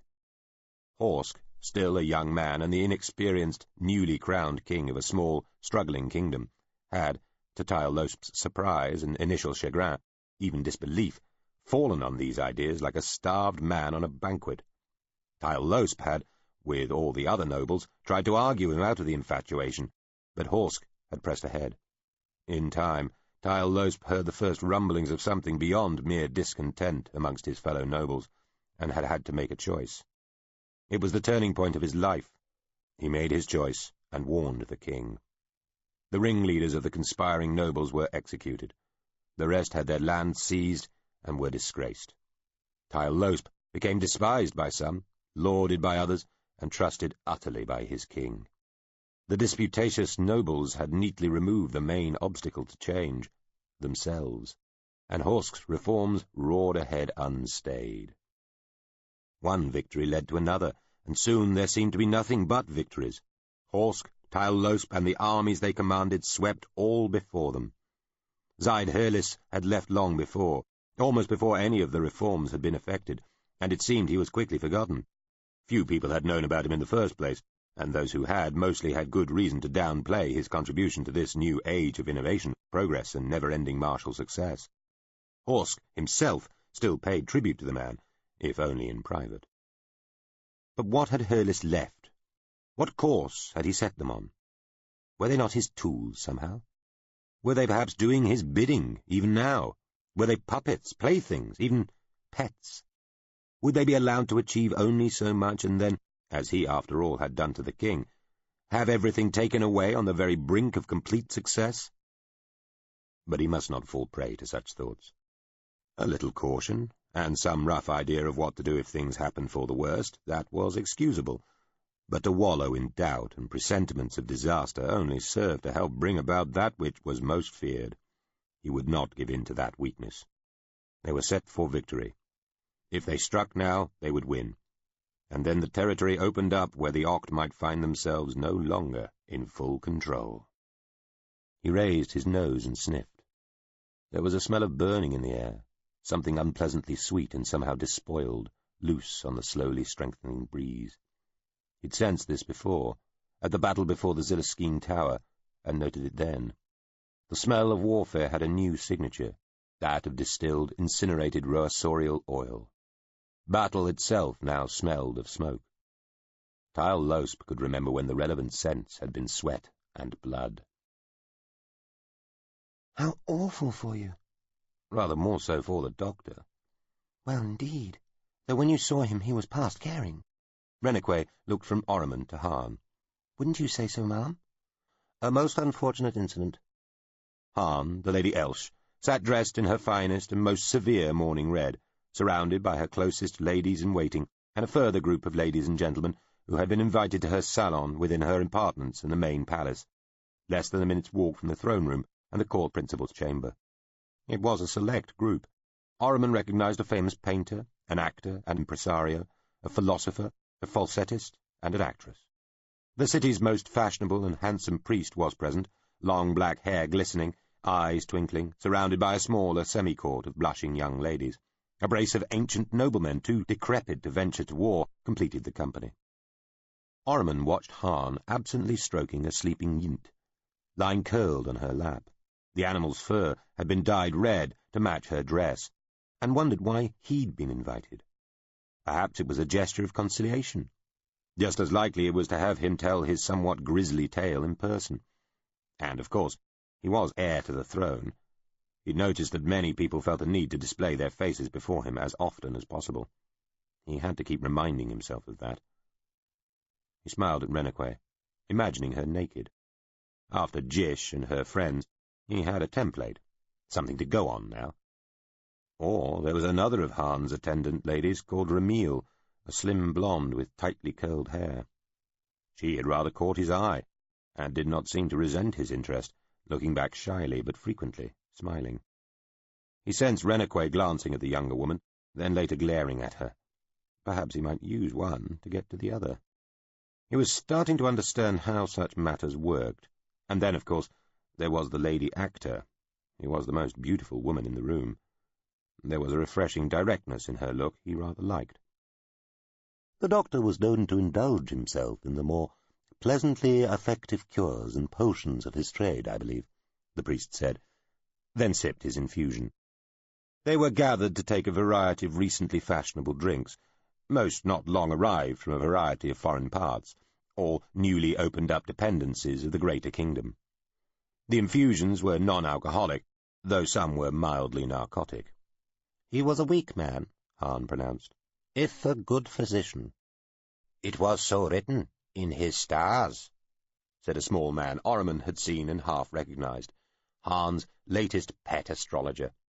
The philosopher, sitting as far from the astrologer as practically possible, gave a small snort and shook his head. He muttered something to the nearest lady-in-waiting. She looked blank, though politely so. The astrologer represented the latest fad in astrology, which claimed that human affairs were affected by the stars beyond Susamen. The old astrology had ascribed influences to the fixed stars and roll stars of the 8th and beyond, especially those of the 9th, which, after all, swept by just under one's feet, and so were technically closer than those hundreds of kilometres overhead. Ormond had little time even for the old stuff, but it seemed more plausible to him than this new nonsense. However, the extra-Susamen astrology, for so it was termed, was new, and so for this reason alone, he supposed, possessed an irresistible attraction to a certain class of mind. Rennequet was nodding wisely at the small astrologer's words. Ormond wondered if he really should attempt to bed Rennequet, the Lady Silb. He was troublingly aware that he would once again be following his brother. The court would doubtless find out. Rennequet and her peers were indiscreet. What would people think of him for going where his wastrel brother had already been? Would they think he was trying to prove he had the equal of Furbin's appetites, or was seeking to emulate him, unable to decide on his own tastes? Or would they even think that he sought to pay homage to him? He was still worrying at this, and not really listening to the conversation, which appeared to have spun off into some rather self-consciously clever talk about cures and addictions, benefits and curses, when Hahn suddenly suggested the two of them take a turn on the balcony beyond the room. "My lady," he said, when the tall shutters had swung to behind them. The evening lay stretched out across the near-pole sky, filling the air with purples, reds, and ochres. The lower palace and city beyond was mostly dark, just a few public lights showing. Hahn's dress looked darker out here, almost black. "I am told you seek the return of your mother," Hahn said. Well, she was direct. "I do," he said. He had written to her several times since the king's death, and told her that he hoped to bring her back to Poole, back to court, as soon as possible. He had sent more formal telegraphed messages as well, though they would have to be translated into a paper message at some point too, as the telegraph wires did not extend so far round the world as the benighted spot his mother had been exiled to. She often said how beautiful the place was, but he suspected she dissembled to spare his feelings. He supposed Hahn had heard through the telegraph network. The operatives were notorious gossips. "She is my mother," he told Hahn. "She should be here at my side, especially once I become king. And I would not seek to prevent her return had I the power. Please believe me," Hahn said. "You thought to cause her exile in the first place," Ormond wanted to say, but didn't. "That is, as well," he said. Hahn appeared distracted. Her expression, even by the uncertain light of the drawn-out sunset and the candles of the room behind them, patently confused and uncertain. "Please understand that my concern is for my own place following her return. I wish her no ill, quite none at all, but I would know if her enhancement requires my own degradation." "Not through any choice of mine, madam," Ormond said. He felt a deliciousness in the situation. He felt he was a man now. But he could still too well remember being a boy, or at least being treated like one. Now this woman, who had once seemed like a queen, like the strictest stepmother, like a powerful, capricious ogre to him, hung on his every word and turn of phrase, beseeching him from outside the citadel of his new and sudden power. "My position is secure?" Hahn asked. He had thought about this. He still resented what Hahn had done. Whether she had demanded outright that his own mother be banished, presented the king with a choice between the two of them, or just inveigled, schemed, and suggested her way towards the idea that such a choice must be made. But his only thought was for Acklin, the Lady Blisk, his own mother. Would Hahn's reduction be to her good? He doubted it. Hahn was popular and liked, and even more so now. She was pitied as the tragic widow and grieving mother all in one, representing in that woe something of what the whole kingdom felt. To be seen to persecute her would reflect badly on him, and by immediate extension on his mother, too. Hahn, the Lady Elsh, had to be shown every respect, or his mother's just advancement and restoration would be a hollow, bitter thing indeed. He would rather it was otherwise, for in his heart he wanted to banish Hahn as his own mother had been banished, but it could not be, and he had to accept that. Madam, your position is perfectly secure. I honour you as she who was queen in all but name. I wish merely to see my mother again, and have her take her rightful place at court. It will in no sense be at your expense. You were both loved by my father. He chose you over her, and fate has chosen me over your son. You and she are equal in that. It is a sad equality. It is what we have, I'd say. I would have my mother back, but not above you. She never could be in the affections of the people. Your position is unimpeachable, madam. I'd not have it otherwise. Well, I would, he thought. But what would be the point in telling you? I am grateful, Prince, Hahn said, laying one hand briefly on his arm. She took a breath, looking down. My, Ahriman thought, how my power affects people and things. Being king could be highly agreeable. We ought to go in, Hahn said, smiling up at him. People might talk, she said, and gave an almost coquettish laugh, such that, just for an instant, without in any way desiring her for himself, he saw suddenly what it might be about the woman that could have so captivated his father he would banish the mother of 2 of his children to keep her, or even just to keep her happy. She paused as she put her hand to the handle of the door leading back to the room. Prince, she said, gazing up into his eyes. Ahriman, if I may.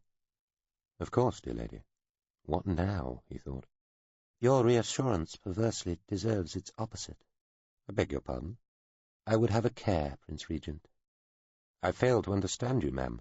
One always cares. One always has cares. What more specific? Specific I cannot be, Ahriman. My concerns rest on vaguenesses, associations that may be perfectly innocent, coincidences that may be just those and no more, mere hints of rumours, of gossip. Nothing solid or incontrovertible at all. Indeed, only just enough to say that the Prince Regent should take care. That is all. We are all of us forever on the brink of whatever fate may hold for us, even though we might not know it. She put her hand to his arm again. Please, Prince Regent, don't think I seek to discomfort you. There is no malice in this. If I thought only for myself, I would take what you have just told me to my great relief and say no more, for I realize that what I say now may sound disquieting, even allied to a threat, though it is not. Please believe me, it is not. I have heard the most obscure and reluctant intelligences that suggest, no more, all is not as it appears, and so I ask you, take care, Prince Regent. He wasn't sure what to say. Her gaze searched his eyes. Please say I have not offended you, Ahriman. You have done me generous service in reassuring me as you have, and I would despair if I caused you to retract any part of that, but such grace commands I find the last seamed scrap I have to offer in grateful return, and what I've said is all I have. I beg you neither to scorn it nor ignore it. I fear we both might suffer from dismissal. Ahriman still felt mightily confused, and was already determined to revisit this conversation as accurately as he could when he had the leisure, but he nodded gravely, though with a small smile, and said, "Then be doubly reassured, ma'am. I regard you no less for what you said. I thank you for your thoughtfulness and counsel. I shall think on it, assuredly." The lady's face, lit from the side by candlelight, looked suddenly careworn, Ahriman thought. Her gaze flicked across his eyes again, then she smiled tremulously, and nodded, and let him open the door for her. The red-coloured yint that had been sleeping on her lap curled out through the sliver of opening and whined and circled round her feet. "Oh, Obly," the lady cried, stooping to scoop the animal into her arms and rubbing her nose against it. "Can't I leave you for a moment?" They went back into the room. They crossed a night and a region of bear at the same time. It was the least propitious combination known to the superstitious, and even the most practical and hard-headed amongst them felt the tension. It was a long stretch, but there would be no supply dumps or fortlets left here, Ordering men to stay in such a place was like consigning them to a living death. The animals complained mightily, hating the darkness and perhaps the strange, smooth feel of the material beneath them. The steam wagons and transports could not have been more suited to the terrain or lack of it, and quickly pulled ahead. Good discipline, orders given sternly in briefings over the days before, and perhaps a degree of fear ensured that the army did not become too attenuated. Searchlights shone upwards to help guide the airborne escorts and returning scouts. There would be 3 long days of this. The night was caused by a series of great vanes that both hung from the level ceiling high above, obstructing all but the faintest air-glow of the fixed-star Wasilak to Farpole, and had risen, like the blade of some infinite knife, from the ground 10 or so kilometres to their right, until they sat like a slice of night above them, 6 or 7 kilometres high, and hooked and curved over like some incomprehensibly colossal claw. Men felt appropriately tiny in the shadow of such manufactured vastness. In a place like this, the heads of even the most unimaginative of beings began to fill with questions, if not outright dread. What titans had forged such vast geographies? What star-encompassing hubris had dictated the placement of these enormous veins just so, like scimitared propellers from ships the size of planets? What oceanic volumes of what outlandish materials could ever have required such prodigious impelment? A fierce wind arose, coming straight at them at first, forcing the air beasts down for shelter. It scoured the last few grains of sand and grit from the bare, making it entirely clear how this arid region came to be stripped not just of any ground cover, but of any ground at all. They were travelling across the very bones of their vast world, Tyle Losp thought, the absolute base and fundament of all that gave them life. When the wind eased a little and veered, he ordered his half-track command vehicle to stop and got down from it. The machine grumbled beside him, headlights picking out twin cones of creamy bare ahead of it. All around, the army trundled past, engines blattering, unseen fumes rising into the inky dark. He took his glove off, knelt, and pressed his open palm against the bare, against the pure prime of Susaman's being. I touch the ancient past, he thought, and the future. Our descendants might build on this mighty, God-threatening scale one day.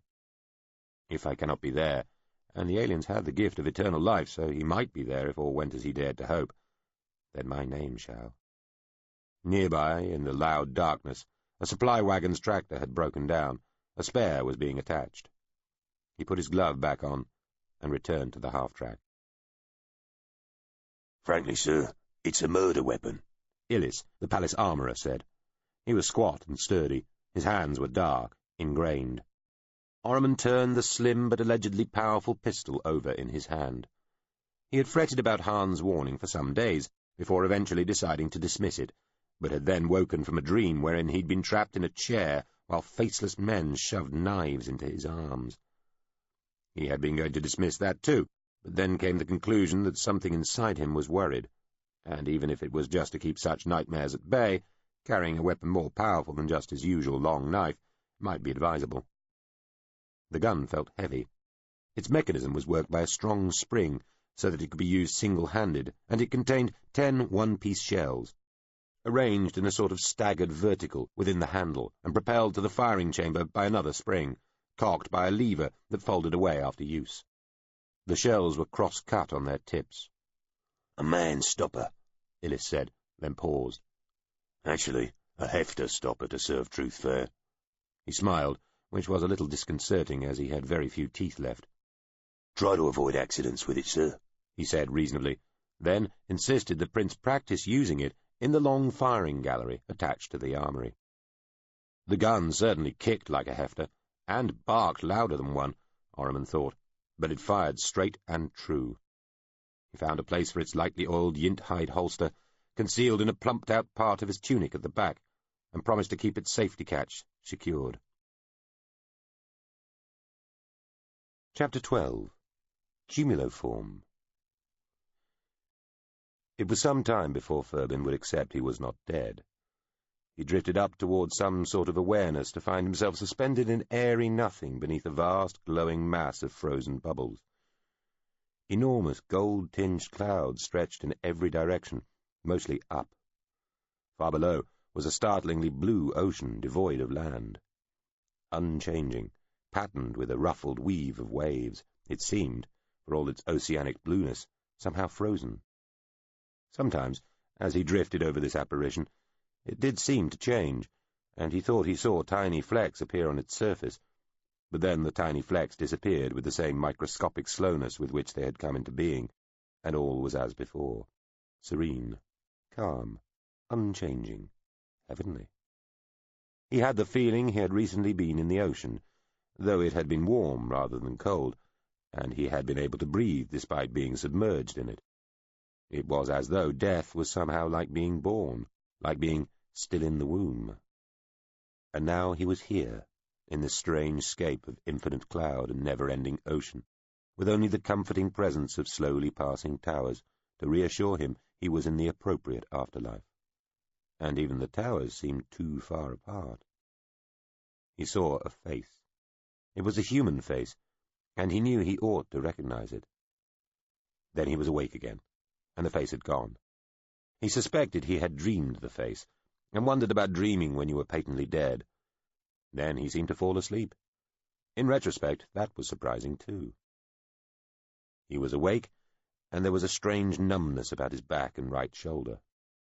He could feel no pain or discomfort, but it felt like there was a huge hole in him, covering a quarter of his torso, something that he couldn't reach or feel or do anything with. Filling his ears was a distant roaring noise like a waterfall heard at a distance. He floated over the unimpeachably perfect blueness. A sunset came on slowly, burnishing the huge clouds with red, violet, and mauve. He watched a tower slide past, its sallow trunk disappearing into the deepening azure mass of the sea, edged with white where the surfaces met. Then it was dark, and only distant lightning lit the ocean and the towering clouds, ushering him back to sleep with silent bursts of faraway light. This must, he thought, be heaven. Some sort of reward, anyway.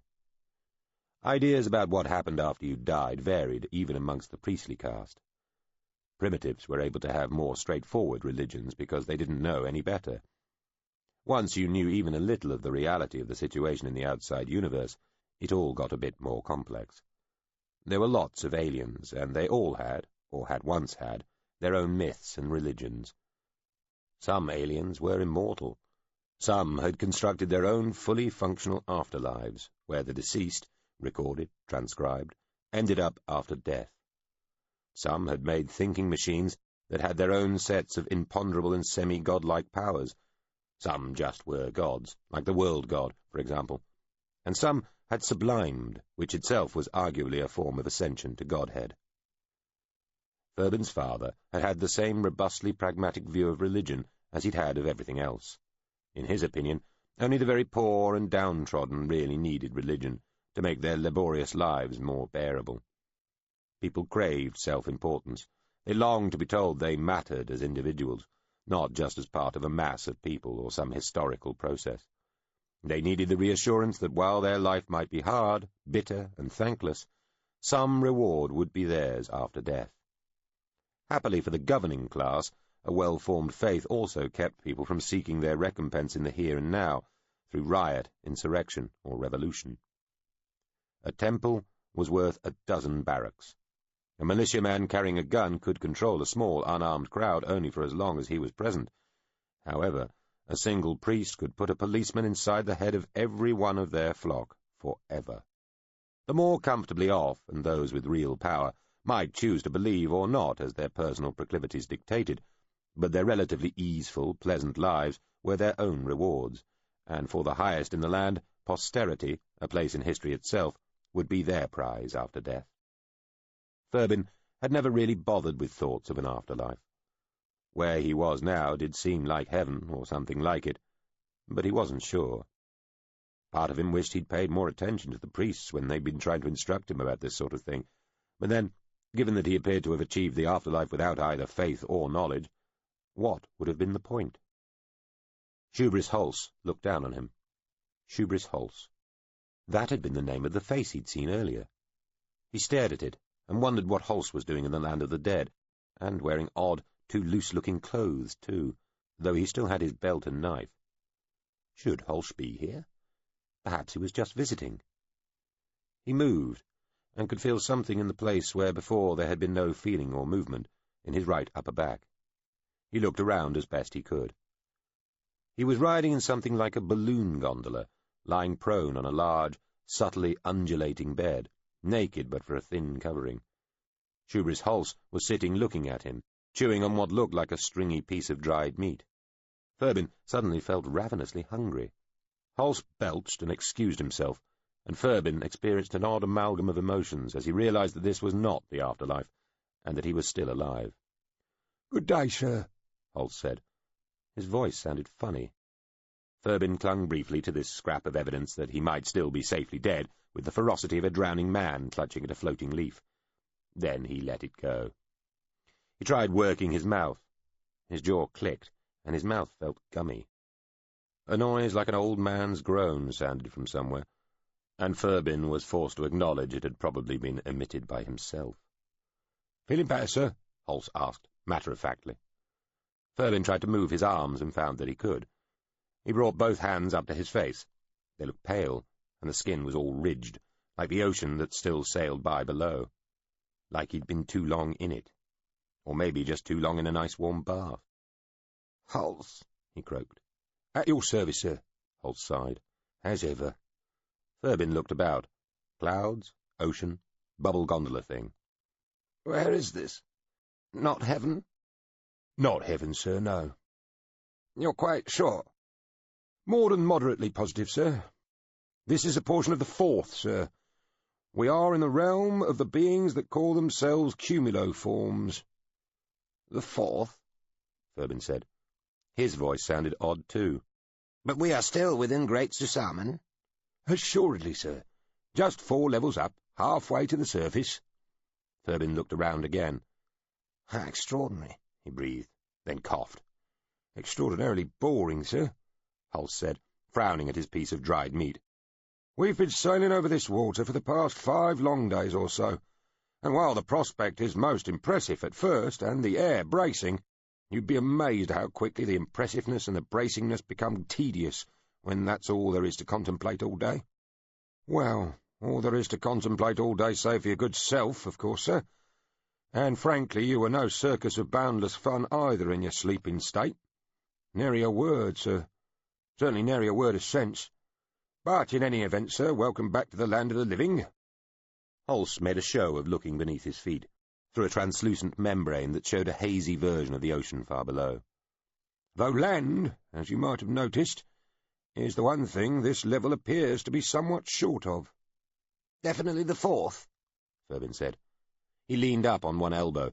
Something twinged in his right shoulder, and he grimaced, to look over the side of the bed he was looking on, peering down through the hazy surface Hulse was standing on. It all looked rather alarming. "Definitely the fourth, sir. Not that I had opportunity to count, as it were, but that is most certainly what its denizens term it." Ferbin looked at the dried meat held in Hulse's hand. He nodded at it. "I say, do you think I might have some of that?" "I'll get you a fresh piece, shall I, sir? They said you were all right to eat like normal when you wanted to." No, that bit will do," Ferbin said, still staring at the meat and feeling his mouth fill with saliva. "As you wish, sir." Hulse handed Ferbin the meat. He crammed it into his mouth. It tasted salty and slightly fishy, and very good. "How did we come to be here, Hulse?" he said through mouthfuls. "And who would be these they?" "Well now, sir," Hulse said. Ferbin had been badly wounded by a carbine bullet as they stumbled into the cylinder that had revealed itself on the Oct's access tower. A lucky shot, Hulse told him.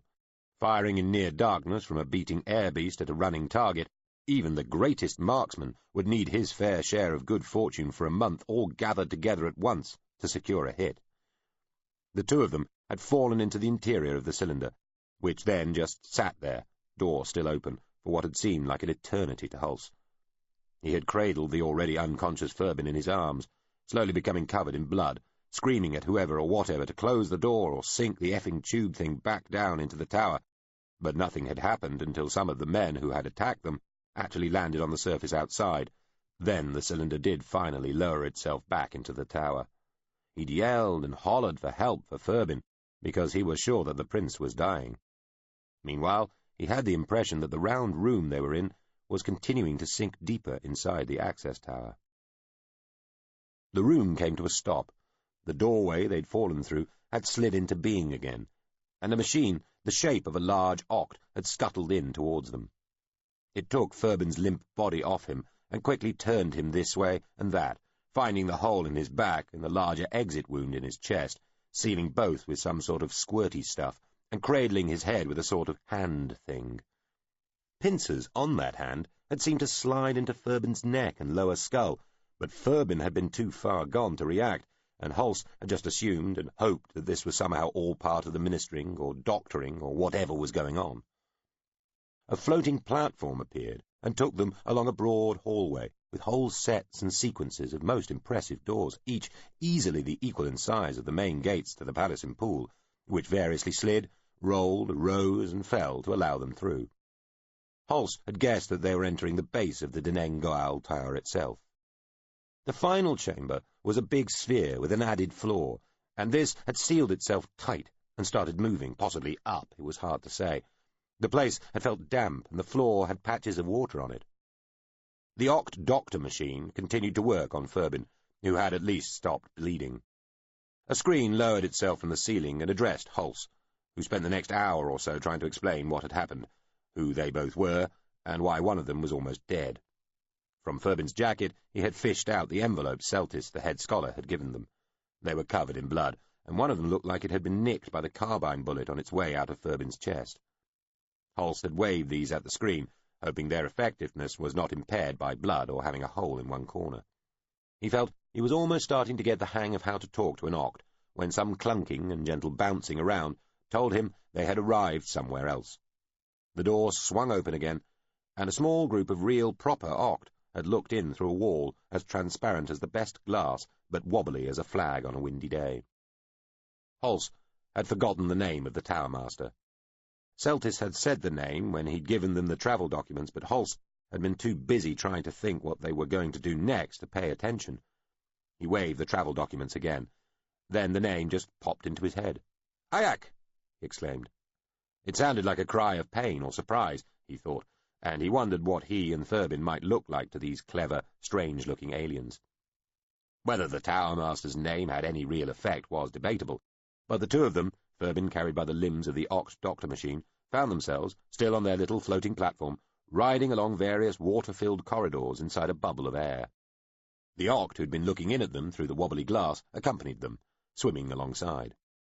They entered a large chamber of great complexity. The Oct doctor machine cut the clothes from Furbin. A sort of jacket was wrapped round his chest. A transparent mask connected to long tubes was placed over his face. Other tubes fastened to his head, where the doctor's pincers had entered, and then he was placed in a large tank. One of the Oct had tried to explain what was going on, though Hulse hadn't understood much. Hulse had been told Furbin would take time to repair.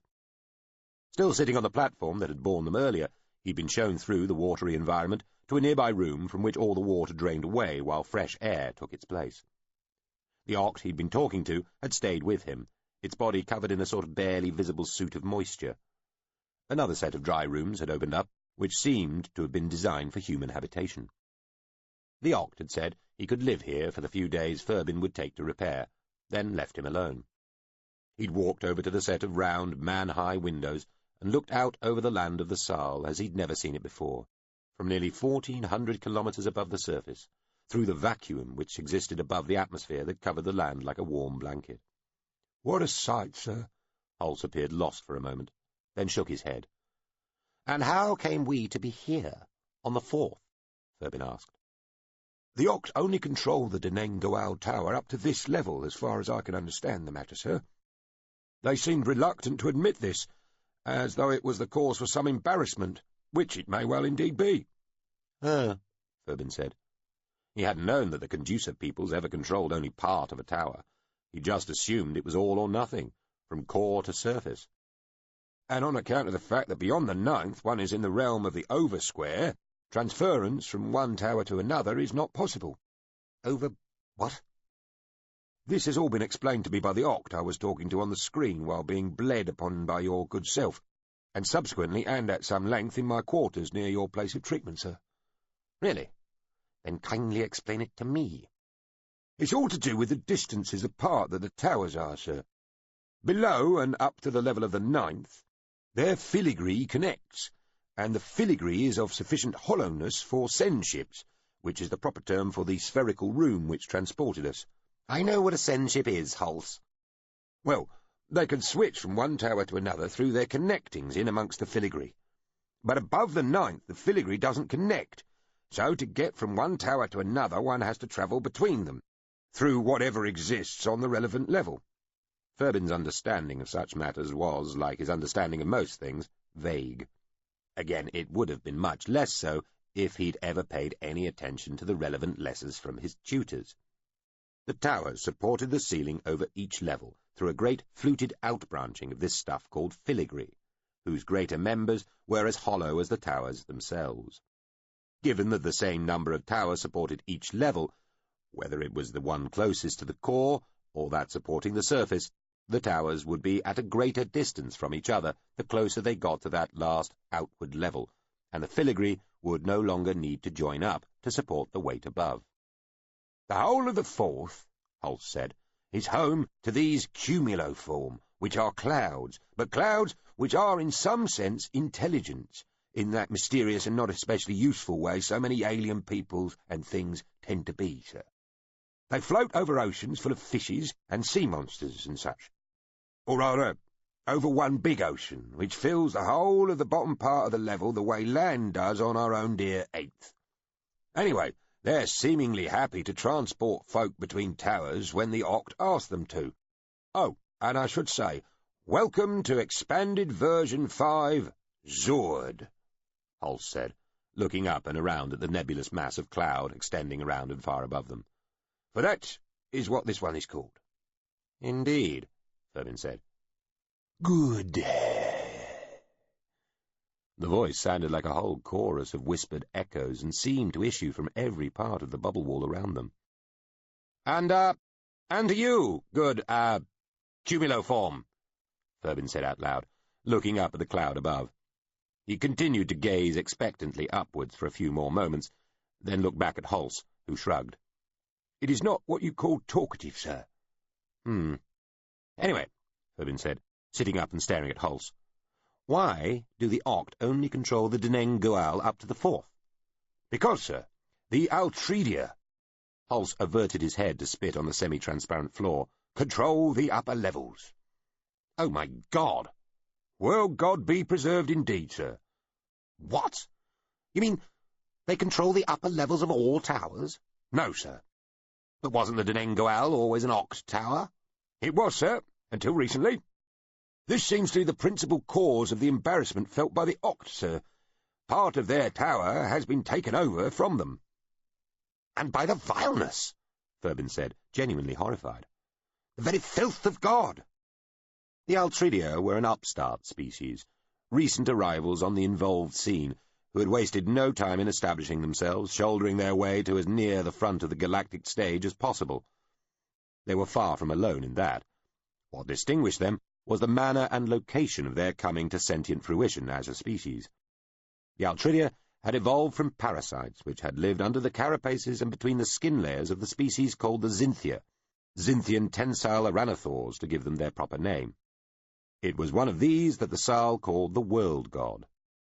The Xynthia were regarded with something approaching affection by even the most ruthless and unsentimental of the galaxies involved, partly because they had done much great work in the past.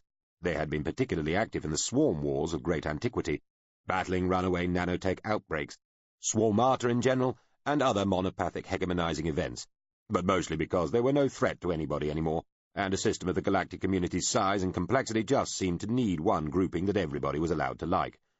Utterly ancient, once near invincibly powerful, now reduced to one paltry solar system and a few eccentric individuals hiding in the cores of Shellworlds for no discernible reason, the Xynthia were seen as eccentric, bumbling, well-meaning, civilizationally exhausted. The joke was they hadn't the energy to sublime, and generally as the honoured good-as-dead, deserving of a comfortable retirement. The Altredia were regarded as having spoiled that comfortable twilight. Over the space of several 100,000 years, the great air-dwelling, spacefaring Orannosaurs had been greatly troubled by the increasingly active creatures they were playing host to. The infestation of super-parasites running round the necklace of Orannosaur habitats, orbiting the star Chone like a disease. It hadn't lasted. The advantage of a truly intelligent parasite was that you could reason with it, and the Altridia had long since abandoned their old ways, leaving their one-time hosts alone in return for material advancement and what seemed like alien super-science to them, but was like a box of broken toys discovered in a dusty attic to the Xynthia. They had constructed their own purpose-built habitats and taken up the task of opening up and maintaining Shellworlds. This swiftly turned into a real and useful speciality. It was conventionally assumed that burrowing into a Shellworld was somehow something they were suited for just by their history and nature. The stigma of their birthright remained, however, and it didn't help that the mat-like Altridia stank like rotting meat to most oxygen-breathing species. The only remaining suspicion regarding the Altridia's present existence was that they had established at least a token presence on all the Shellworlds which contained Xynthians, often at impractical cost and to the considerable annoyance of other conducer species like the Oct. To date, as far as anyone knew, the Altridia had never even tried to penetrate all the way down through the levels of a Shellworld to a core-dwelling Xynthian. Even the most established conducer species tended to leave the ancient beings alone, out of respect and possibly an almost superstitious wariness. But that didn't reassure many people, least of all those like the Sarl, who treated the Xynthian at the core of the world as a god, and were appalled at the idea of the ghastly Altridia worming their way down to the core to do God knew what to their deity. Only the Iln, the fabled and happily long-departed species, which had spent so much of their hateful existence destroying Shellworlds, were more despised by the Sarl and all right-thinking people. The Oct, of course, had not been shy about promoting this view of the Altridia amongst their client species like the Sarl, arguably exaggerating both the incorrigibility of Altridian nature and the concomitant threat the species posed to the world god. The Oct were also not slow in pointing out that they were, by their own claim at least, directly descended from the Involucra, the very people who had designed and constructed the deeply wonderful Shellworlds, and so part of a line of almost godlike creators nearly 1 billion years old. By comparison, the Altridia were ghastly parasitic newbie slime, barely worthy of the term civilized. "So," Furbin said, "we're floating to another tower? We are still on our way to the surface, I trust?" "We are, sir." Furbin looked through the near-perfectly transparent bed he lay on, down to the waves far below. "We do not seem to be moving especially quickly." "Apparently we are, however, sir. We're going 4 or 5 times faster than even a Lige can fly, though certainly not as quickly as an alien flying machine." "It doesn't look very fast," Furbin said, still staring at the ocean. "We are very high, sir. That makes our progress look slow." Furbin looked up. They appeared to be on the very lowest wisp of a vast mass of golden whiteness. "And this thing is basically just a cloud?" he asked. "It is, sir, though it sticks together better than the clouds we're used to, and it is, by allegement, intelligent." Furbin thought about this. He had never really been trained to think properly for himself, or thought much of thinking, as it were, but over the past few days and adventures he had discovered that the pastime was not without its benefits. "Is it not, then, at the mercy of the winds?" Hulse looked mildly surprised. "You know, sir, I thought that. However, it appears that cumuloforms can control their height with some exactness, and because the level is so arranged with winds heading in different directions at different elevations, they can navigate near well as a bird just by taking care how high off the ground, well, sea, they are." Furbin felt the edge of the simple sheet covering his nakedness. "Do we still have the documents Celtis gave us?" "Here, sir," Holt said, pulling them from his loose-fitting tunic. Furbin collapsed back on the bed, exhausted. "Is there water here? I'm thirsty." "I think you'll find that tube there will provide the necessary, sir." Furbin took a dangling, transparent tube and sucked at it, taking his fill of pleasantly sweet-tasting water, then lay back. He looked over at Hulse. "So, Shubris Hulse, you are still with me?" "Plain as, sir." "You did not go back, even though we have now most certainly left my father's kingdom?" "I thought the better of it, sir."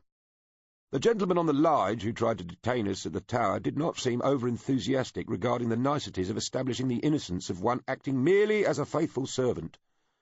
It occurred to me that you might be of most use to the current regime dead, if you see what I mean, sir, and, on account of you having been already so pronounced, some effort might be made to turn this incorrect statement into a true one, only backdated, if you get my drift. Your being alive does rather contradict the official version of events, and it strikes me that knowledge of that fact is somewhat like an infective disease, and a fatal one at that. While Furbin was still thinking his way through this, Hulse frowned, cleared his throat and gathered his tunic about him. And it did occur to me, sir, that you did somewhat save my life on that tower thing, when that little Lige flyer chappie was quite set, it seemed to me, on taking it. Did I? Furbin asked. He supposed he had. He had never saved anybody's life before. Realizing that he had was a rather agreeable sensation. Not that it wasn't my sticking with you that had got me into said parlour situation in the first place, mind, sir, Hulse went on, seeing a look of dreamy self-satisfaction appear on Furbin's pale, lightly bearded face. Indeed, indeed, Furbin said. He was thinking again. You will be some time away from those you love, I fear, dear Hulse. It has barely been 3 weeks, sir. Quite possibly they have yet to miss me. In any event, I'm best to stay away until matters are sorted, sir. Also, if the palace officials work at their customary pace in such affairs, my stipend will continue to be paid for a good long year or more. Your wife will be able to collect it? She always has, sir. To protect it and me from funding an over-familiarity with such pleasures as a fellow might meet with in drinking and smoking establishments, betting parlours, and the like. Furbin smiled. Still, you must miss her, and your children. 3, isn't it? 4 at the last count, sir. You will see them again, good Hulse, Furbin said, feeling oddly tearful. He smiled again at Hulse and put his hand out. Hulse stared at it, confused. Good servant, take my hand. We are as much friends now as master and servant, and when I return to reclaim what is rightfully mine, you shall be most richly rewarded. Hulse took Furbin's hand awkwardly. Why, that's most kind, sir. Right now I'd settle for a glass of something other than water and a pipe of leaf, frankly. But it's nice to have something to look forward to. Furbin felt his eyes closing, seemingly of their own volition. I think I need to sleep some more, he said, and was unconscious almost before the last word was uttered. The cumuliform called Expanded Version 5, Zord, drifted into the lee of the 2-kilometre-wide Vauye Tower and started elongating itself, eventually extending one single trailing tip of cloud down to the surface of a much smaller, though still substantial tower protruding 50 metres or so from the ocean. A great swell, near long as the world was round, washed about it, waves rising and falling back like the beat of some vast heart. A fixed star sat low on the horizon, staining the clouds and waves with an everlasting sunrise-stroke-sunset of red and gold. The air smelled sharp. The circular surface of the tower was strewn with seaweed and sun-bleached fish bones. Furbin and Hulse stepped out of a hole which had appeared in the side of the lowest of the bubble chambers they had occupied for the last few days. Waiting for them at the centre of the tower was a raised portion, like the one in which they had taken shelter back on the 8th. Furbin turned and called, "Farewell, and thank you," to the cloud, and heard the same strange chorus of whispers say, "Goodbye." Then the cloud seemed to gather itself up and spread itself out, great billowing wings of cloud stuff starting to catch the wind on the edges of the tower's lee, and pulling the strange, huge, but insubstantial creature up and away. They stood and watched it go, fascinated, until a chime sounded from the open door of the access tower's raised portion. "Better not miss the coach," Hulse said. They stepped into the chamber, which took them down towards the base of the nearby tower. A sendship was waiting for them at the far end of the great hall, and the gleaming, multifarious doors. The part they could see was a simple sphere, perhaps 20 metres in diameter, with a transparent roof. Its doors closed. A distant oct told them via a screen that their documents were in order, without Furbin ever having to take them from his pocket and brandish them. The 2 men looked up through the roof, at a vast blackness threaded with tiny lights and crisscrossed with pale struts and tubes, describing a complicated set of spirals around and through the seemingly infinite space. Hulse whistled. Didn't spot that last time. The Sen ship moved swiftly away, accelerating upwards into the darkness. The lights flowed silently around them until they both felt dizzy and had to look away. They found a dry part of the mostly still, damp floor and sat there, talking occasionally, glancing upwards a lot, for the hour or so until the Sen ship slowed and stopped, then nudged on upwards through more enormous doors, some sliding, some rolling, some seeming to pull back from the centre in every direction at once, to another level of the colossal cylinder. The Sen ship picked up speed again, tearing silently up the light-strewn tube of darkness and flickering tubework. They stretched their legs. Ferbin exercised the shoulder where he'd been shot. It was no more than slightly stiff. Hulse asked a patch of screen on the wall if it could hear him, and was rewarded with an informative speech in an eccentric version of the Sal language, which he only realized was recorded when he tried to ask it questions. They were now passing the 3rd level, which was dark. No land, all just bare, just prime, and no water or atmosphere or even interior stars at all.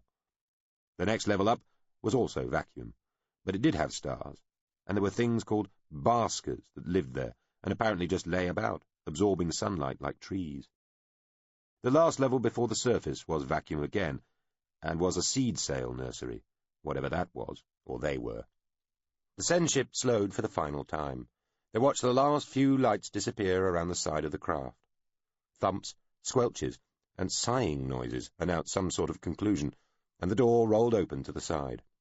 They passed down one broad, tall, but very plain corridor, and negotiated a round lift at the far end, which ascended with multiple hesitations. Then they walked through another great corridor of what looked like very thin-cut sandstone, lit from within. Whole sets of massive doors opened in front of them and closed behind them as they went. "They like their doors, don't they, sir?" Hulse observed. A single oct in a glistening membrane was waiting between 2 of the sets of doors. "Greetings," it said.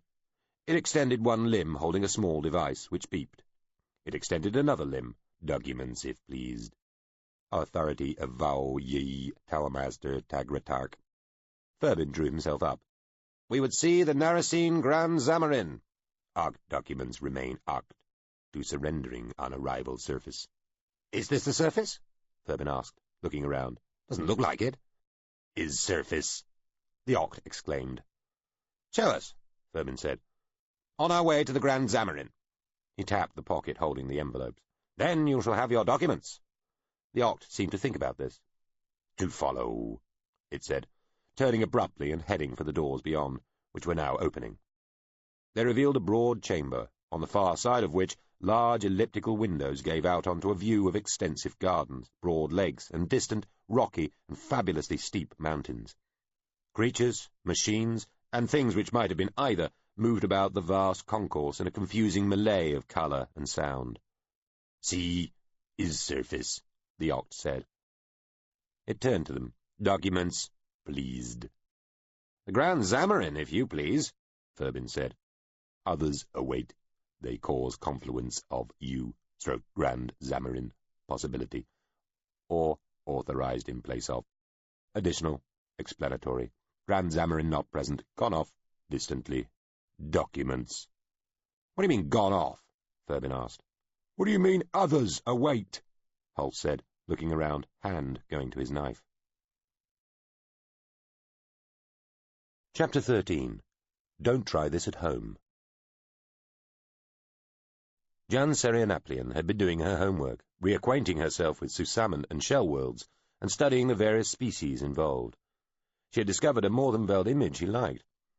When in shallows we look up and see the sun, it seems to centre upon us, its soft rays spreading out around us like embracing arms, tentacles, the translation noted, straight and true with celestial strength, all shifting and pulsing together with the movement of each surface wave and making of the observer an unarguable focus, persuading the more easily influenced that they alone are subject to and merit such solitary attention, and yet all other individuals, near and far, so long as they too can see the sun, will experience precisely the same effect, and therefore likewise might be as justly convinced that the sun shines most particularly and splendidly upon them alone. She sat aboard the medium systems vehicle Don't Try This at Home, playing a game of bateaux with one of the ship's officers.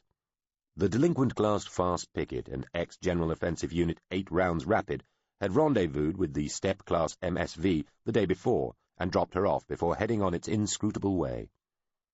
So far, nothing had been said about the stowaway knife missile with the drone-quality brain in it, which had made itself part of her luggage.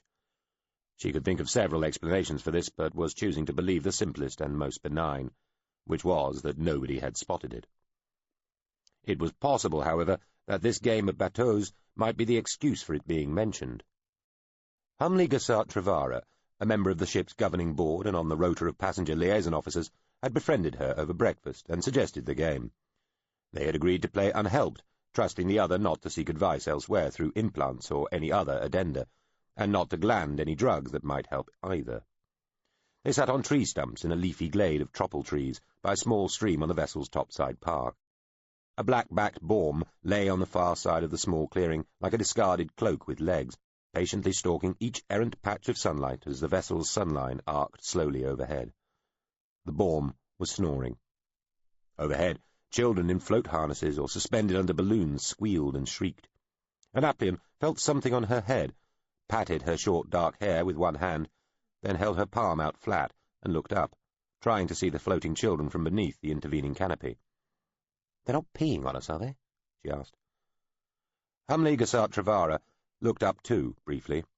"Water pistols," he said, then returned his attention to the game, which he was losing.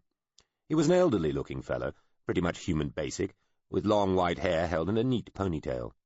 His face and upper torso, revealed by some very high-waisted pantaloons of a particularly eye-watering shade of green, were covered in exquisitely detailed and intensely swirly abstract tattoos. The yellow-white lines glowed bright on his dark brown skin, like veins of sunlight reflected from water. "Interesting image," Gassart Trevara said. Annaplion had told him about the Morvenfeld idea of sunlight seen from underwater. "The aquatic environment," he nodded. "Quite different, but the same concerns." "Surfacing," he smiled. "That we are and are not the focus of all reality. Or solipsists." "Arguably," Annaplion agreed. "You are interested in the Morvenfeld?" Gassart Trevara made a clicking noise with his mouth, as the bateau's board indicated it would move a piece for him if he didn't move one himself soon. He folded a piece, moved it, set it down. It unfolded itself as it settled and clicked down a few leaves of nearby pieces, subtly altering the balance of the game. But then, Annaplion thought, every move did that. "I'm going amongst them," Janseri said, studying the board. "I thought I'd do a little research." "My, privileged. The Morvenfeld are reluctant hosts." "I have connections." "You go to the Morvenfeld themselves?" "No, to a Shellworld within their influence. Susamen, my homeworld." "Susamen? A Shellworld? Really?" "Really." Annaplion moved a piece. The piece's leaves clicked down, producing a small cascade of further leaf falls. The man said. He studied the board for a while and sighed. "Fascinating places, Shellworlds." "Aren't they?" "Might I ask, what takes you back there?" "A death in the family." "Sorry to hear that." Annaplion smiled thinly. One of Janseri's earliest memories from when she had been a little girl was of a funeral. She had been just a couple of long years old, maybe less, when they'd buried her father's brother, the Duke Wudyan. She was with the other children of the court, being looked after by nurses back at the palace, while the adults were off doing the burying and mourning and so on. She was playing with Renaqui Silb, her best friend, making houses out of screens and pillows and cushions on the rug in front of the nursery fire, which roared and crackled away behind its fireguard of hanging chains. They were looking through the pillows and cushions to find one the right size for their house's door. This was the third house they built. Some of the boys kept coming over from where they were playing near the windows and kicking their houses down. The nurses were meant to be looking after them all, but they were in their own room nearby, drinking juice. "You killed your mother?" Renaqui said suddenly. "What?" Janseri said. "I heard you did. Bet you did. Mama said so. You killed her. Why was that? Did you? Did you really? Did it hurt?" "I didn't." "She says you did." "Well, I didn't." "I know you did. My mama told me." Didn't kill her? Wouldn't have." "My mama says you did." "Stop it. I didn't. My mama does not lie. Didn't kill her. She just died." "My mama says it was you who killed her." "She just died. People don't just die. Somebody has to kill them." It wasn't me. She just died. Like Duke Woodjin was killed by who gave him the black cough. That's reason. Just died. No, you killed her. Didn't. Did so. Come on now, Jan, did you? Did you really? Leave me alone, she just died. Are you crying? No. Is that what you're doing now? Are you crying? Not crying. You are, you're crying. Not. Toho, Kebli, look, Jan's crying. Humbly Gasant Travara cleared his throat as he moved his next piece. He wasn't really playing any longer, just shifting pieces about. They might have sent somebody better, Annaplian thought, then chided herself for making assumptions. "Will you be staying long?" the man asked. "On Susamen? Or with the Mordenveld?" "I don't know."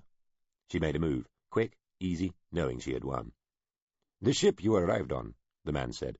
He left a space she was meant to fill, but Annaplian just raised her eyebrows. "It wasn't very forthcoming, that's all," Humley said, when she refused to speak. "Just kind of dropped you. No passenger manifest, or whatever they call it." Annaplian nodded. "They call it a passenger manifest," she confirmed. "The ship's a bit concerned, that's all," Gasant Travara said, with a bashful smile. He meant his ship, this ship. The "don't try this at home." Is it? The poor thing. "Obviously, it would never normally be this, intrusive? Paranoid? Let's say, concerned. Let's. However, with the whole Mordenveld situation, you know." "I do?" He gave a nervous laugh. "It's like waiting for a birth, almost, isn't it?" "Is it?" Humley sat back, slumped a little, and cleared his throat again. "You're not really making this very easy for me, Ms. Annaplian." "Was I supposed to? Why?" He looked at her for a while, then shook his head. "Also," he said, on a deep breath in, "I was asked by the ship mind to ask you about an item in your luggage." "Were you now?" "Unusual. Basically a knife missile." "I see." "You are aware it is there?" "I'm aware there is something there." Gasant Travara smiled at her. "You're not being spied on or anything. It's just these things show up on the scans ships do of anything and everything coming aboard." "Are MSVs always so concerned with every intimate part of a traveller's luggage?" "Not normally. As I say, the Mordenveld situation." "Well, yes." "Let me tell you the truth, Mr. Gasant Travara." The man sat back. "Okay," he said, as though preparing himself for something unpleasant. "I work for special circumstances." She saw his eyes widen. "But I'm off duty. Maybe even off message, and possibly off for good. They've pulled my claws, Humley," she told him, and flexed an eyebrow. She held up one hand, exposing her fingernails. "See those?" Humley nodded. 10 days ago I had nails with embedded screws, any one of which could have drilled a hole in your head big enough to stick a fist through. Mr. Gasant Travara looked suitably impressed, even nervous. She inspected her new nails. Now, well, they're just fingernails. She shrugged. "There's a lot of other stuff I'm missing, too. All the really useful, harmful, high-gadgetry stuff. It's been taken from me." She shrugged. "I surrendered it. All because of what we're calling the Mordenveld situation. And now I'm making a private visit to my home after the recent death of both my father and my brother." The man looked relieved and embarrassed. He nodded slowly. "I really am sorry to hear that." "Thank you." He cleared his throat again and said apologetically, "And the knife missile?" "It's stowed away. It was supposed to stay behind, but the drone which controls it wants to protect me." She was choosing her words very carefully. "Oh," Gasant Travara said, looking and sounding mawkish. "It is old and getting sentimental," she told him sternly. "Yeah, but still." "Still nothing. All the same, I'd appreciate it if the fact of that device's presence here didn't get back to SC." "Can't imagine that will be a problem," Humley said, smiling. Yes, she thought, grinning complicitly. Everybody likes feeling they've got something over SC, don't they? She nodded at the board. "Your move?" "I think I'm beaten," he admitted ruefully. He looked at her dubiously. "I didn't know you were in SC when I agreed to play you." She looked at him. Nevertheless, I was playing by the same rules all the time. Unhelped. Humley smiled, still uncertain, then stuck his hand out. "Anyway, your game, I think." They pressed palms.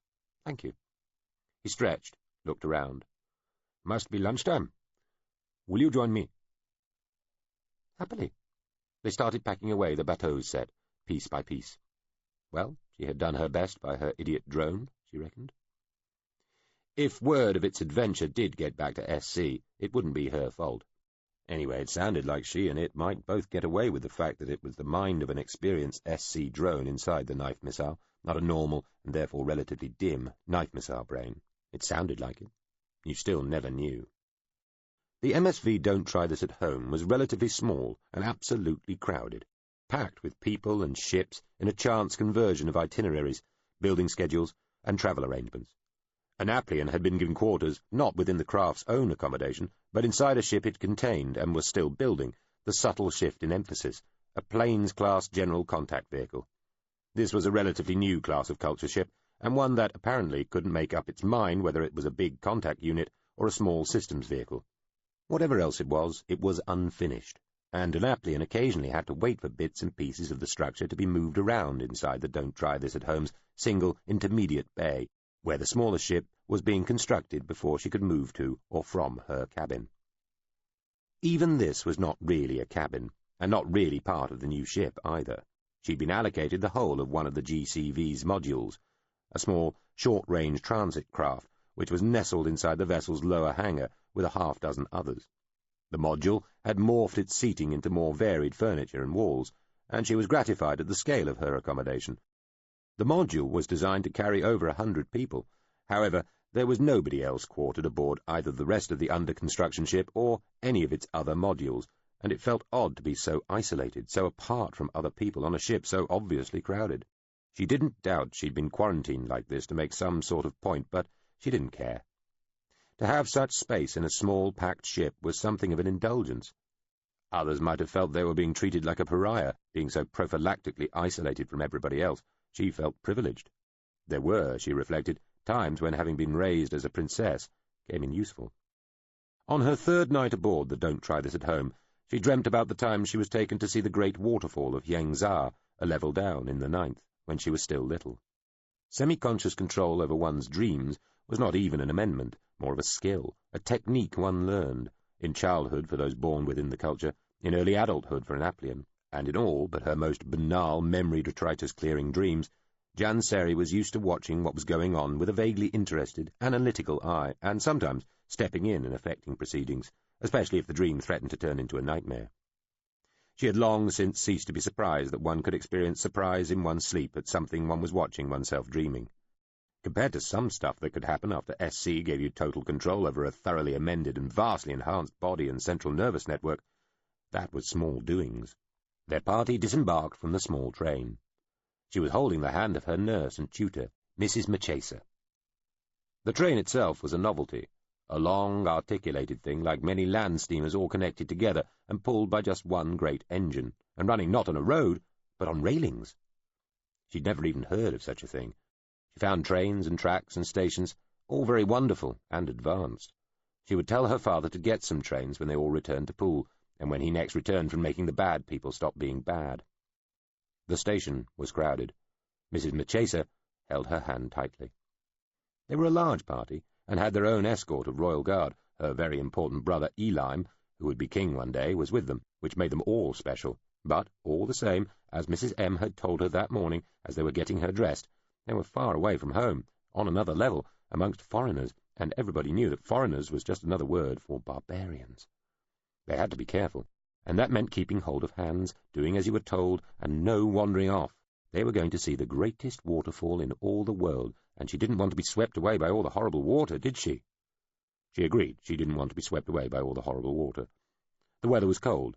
The Yangzha lay in a place where the weather varied a lot, and it was not unknown for the river and the Great Cataract to freeze. Mrs. M fastened her into her coat and leggings and hat, pulling and jerking her whole body as she tightened this and buttoned that. Mrs. M was big and wide, and had grey brows that bowed towards each other. There was always something that didn't meet with her approval, often something about Janseri, but she never hit her, sometimes cried over her, and always hugged her, which was the best bit. Janseri had tried to hug her father once, when he was all dressed up for business, and had been laughed at by some of the men in his court. Her father had pushed her away. Annaplian felt she was floating in and out of her own younger consciousness, sometimes being her earlier self, sometimes watching from outside. She could see most of the scene quite clearly, though, as usual, when she was floating detached like this, the one thing that was vague and unformed was her own younger self. It was as if, even in dreams, you couldn't truly be in two places at once. Bobbing in the air to one side of her dream self, she could not see herself as a child, just a sort of vague, fuzzy image of approximately the right size and shape. She was already criticizing her own dream. Had Mrs. Machesa really been that big? Had their party really been that many? Back inside her head, she watched the train huff and puff and cough out great white clouds and a smell of dampness. Then they were in steam carriages being taken along a road through a great flat plain. There were clouds against a blue sky, some trees, scrubby grass that Zeal, her mercical gelding, would have turned his pretty nose up at. All very flat and rather boring. In her memory there was no warning. The falls were just there.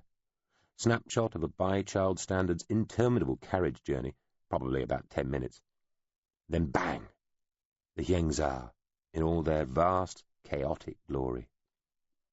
There must have been sight of the enormous river, its far bank lost in its own created mists, so that it appeared as though an entire sea was spilling to oblivion.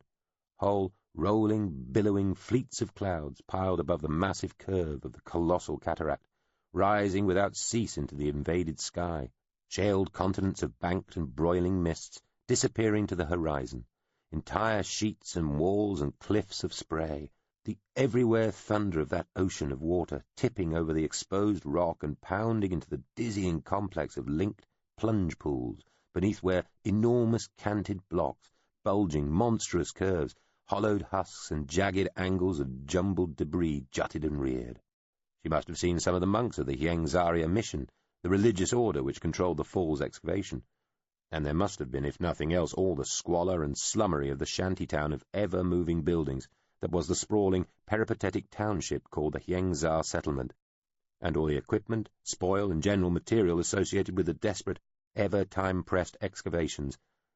But she recalled none of it, not before the shock of the falls themselves, suddenly there, like the whole world twisting and falling sideways, like the sky upended, like everything in the universe falling forever in on itself, thrashing and pulverizing all to destruction in a mad welter of elemental pandemonium. Here the air shook, the ground shook, the body shook, the brain shook inside the head, assaulted, rattled like a marble in a jar. She had gripped Mrs. M's hand very tightly. She had wanted to shriek. She had felt that her eyes were bulging out of her head, that she was about to wet herself, the water squeezed out of her by the sheer force and battery of the trembling air wrapped pressing all around her. She didn't, because she knew if she did, Mrs. M would take her away, tutting and shaking her head, and saying that she had always known it was a bad idea, but she wanted to. Not because she was frightened, though she was, quite terrified, but because she wanted to join in. She wanted to mark this moment with something of her own. It didn't matter that this was the single most stunning thing she had ever seen in her life, and despite everything, despite all the wonders even the culture had had to show her in her later years, it had, in all the important ways, remained so. That there was no matching it, no measuring it, no competing with it, no point in even trying to be noticed by it.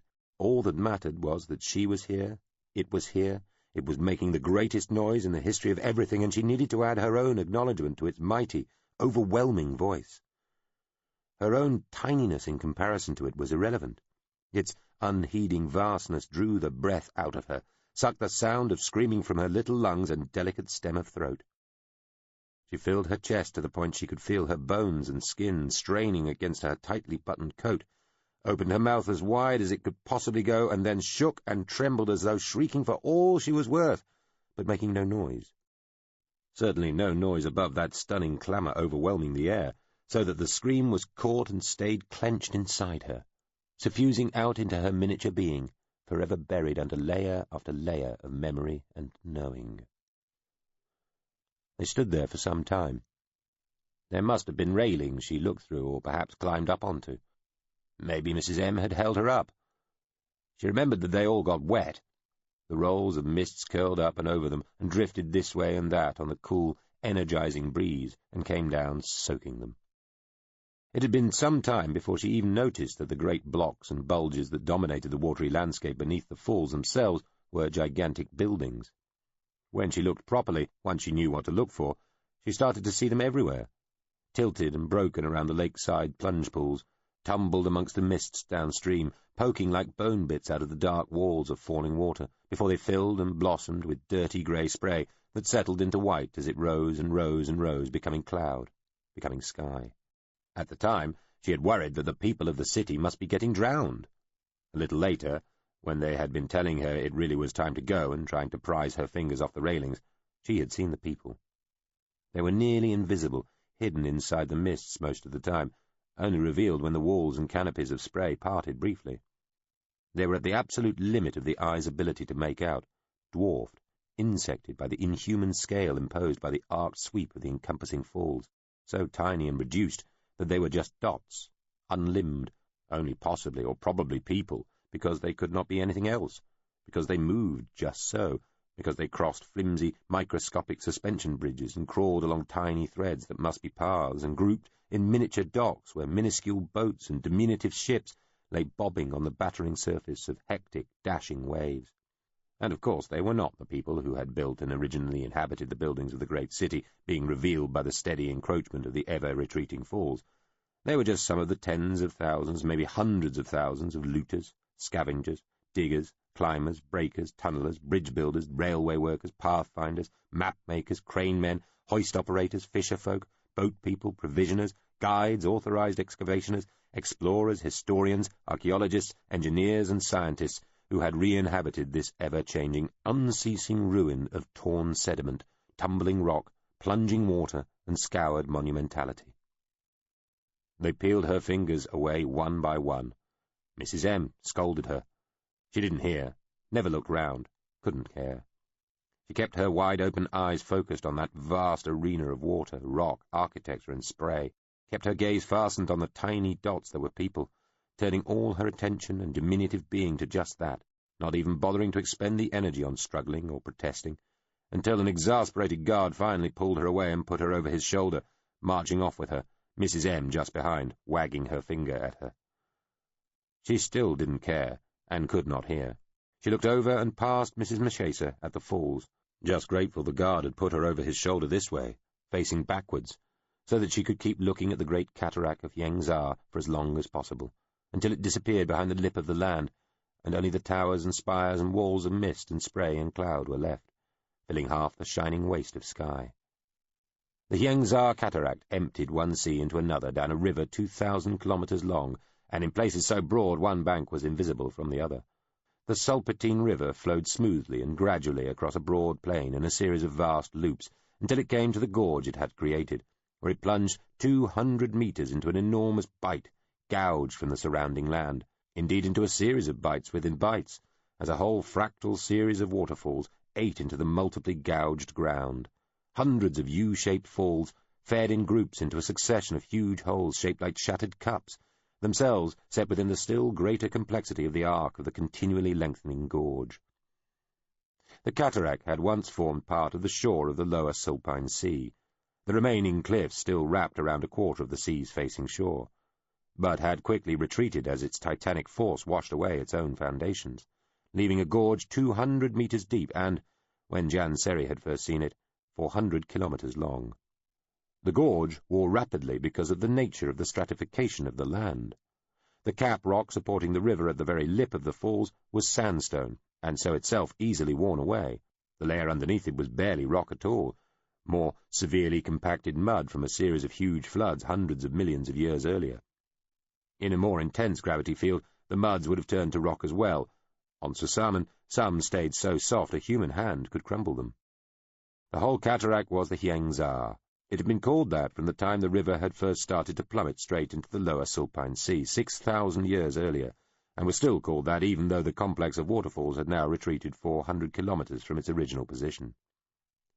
What the city had been called nobody knew. Its people had been wiped out in a cataclysm hundreds of millions of years ago, and the whole level left abandoned for tens of millions of years subsequently, before, eventually, and with some trepidation, being colonized all over again by its present inhabitants. They hadn't even known the city was there, and certainly had no idea what its name was. The Oct, the Narasine, the Morthenveld, and even the allegedly near-omniscient elder cultures of the galaxy didn't appear to know either. It had all been long ago, and under earlier owners, the responsibility of the previous management, an unfortunate problem associated with the last, late-lamented tenants. The only thing everybody did know was that the city's name wasn't Hyangzar. The result was that the city came to be called the Nameless City, which meant, of course, that its very name was a contradiction. The falls had been a wonder of Susamen for millennia just due to their sheer scale, famed even on levels of the great world the vast majority of whose inhabitants would never see them directly. Even so, the most prominent or important or just plain rich denizens of the Kaitas of the 12th and the Naiant tendrils of the 11th and the Vesculars of the 10th and the Tubers and Hydrals of the 4th sometimes made the effort to come and see the Hyangzar, so were transported by the Oct or the Altridia up or down one or more towers and then across to the site, those from profoundly different environments encased in whatever suit or vessel they required to survive, to gaze, usually through glass or screen or other intervening material, at the thunderous majesty of the celebrated cataract. When the falls began to expose the outskirt buildings of the buried city, almost 100 years before Jan Seri first saw them, their renown increased, and spread even further, and took on too an air of mystery. The gradually uncovered metropolis was no mere primitive settlement, albeit, as more and more of it was excavated by the falls and its true scale started to become clear, one of extraordinary size. It was undeniably ancient, but it had been highly advanced. Even ruined, it held treasures.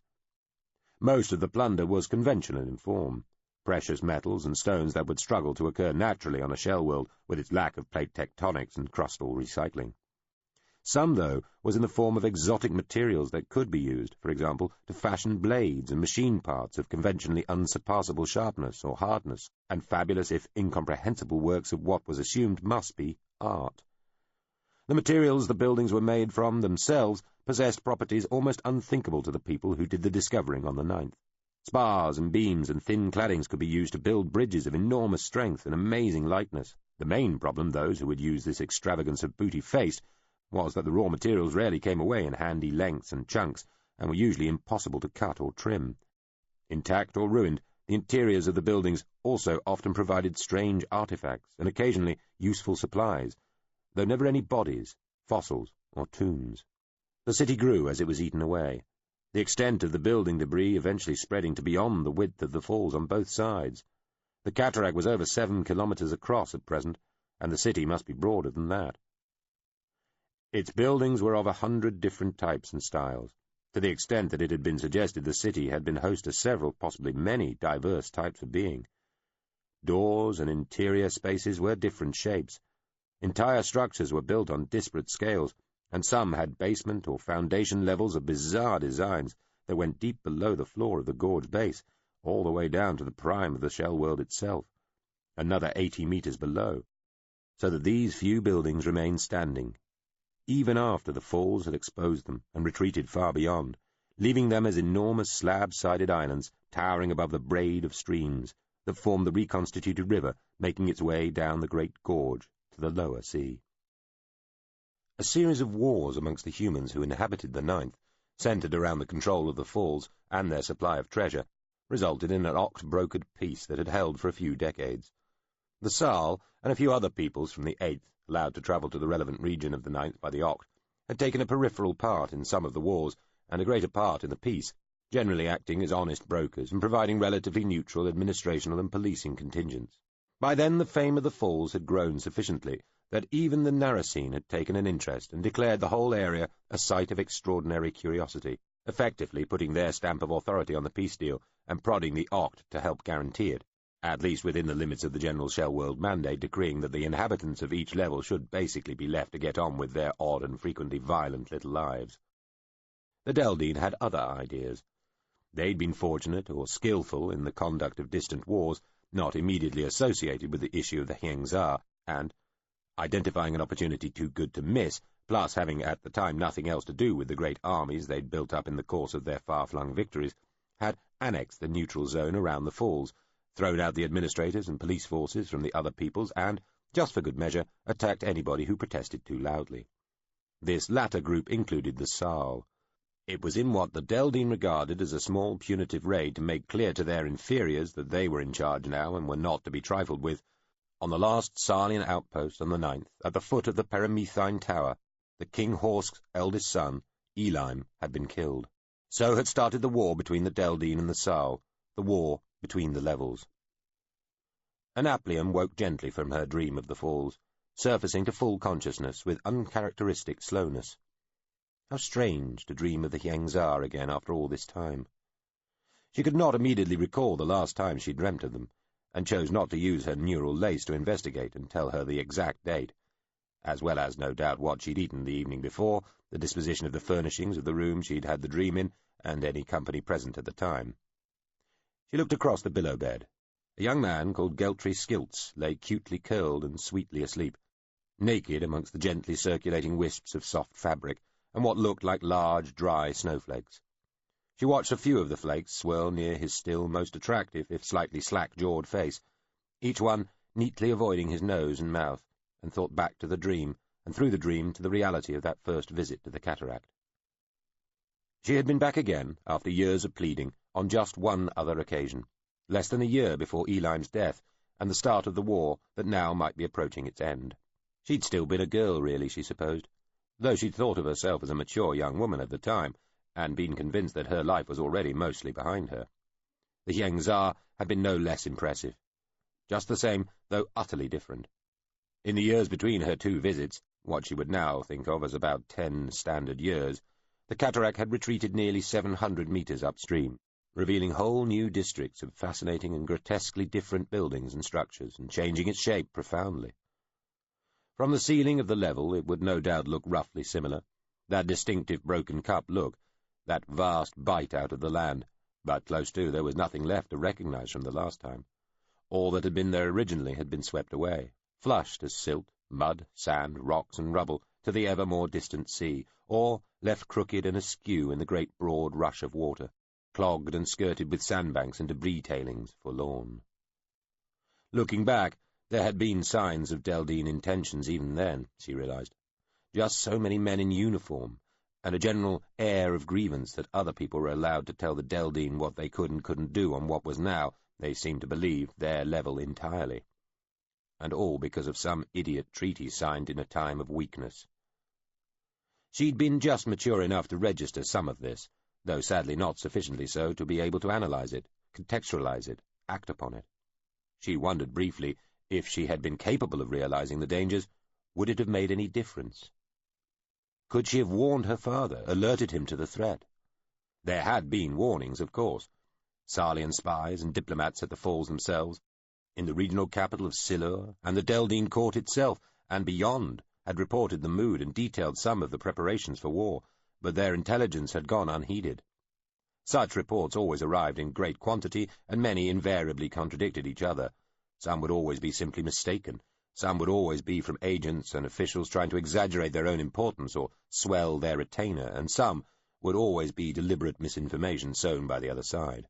You had to pick and choose, and therein lay the potential for mistake. Even her father, wise warrior though he'd already become by then, had sometimes been guilty of hearing what he wanted to hear, rather what was clearly being said, and at the time a potential war with the Deldine had been the last thing he'd wanted to be told about. He had his hands full with his campaigns on the 8th, and the armies of Sarl were in no way prepared to face what were at the time the superior forces of the 9th. She shouldn't deceive or blame herself.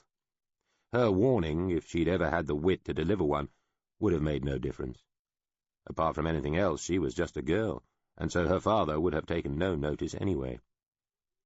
She lay awake in the cabin, young Mr. Skilts soundly asleep at her side, the disguised knife missile, drone mine dormant, also effectively asleep, safely tucked up in her bag in a cupboard.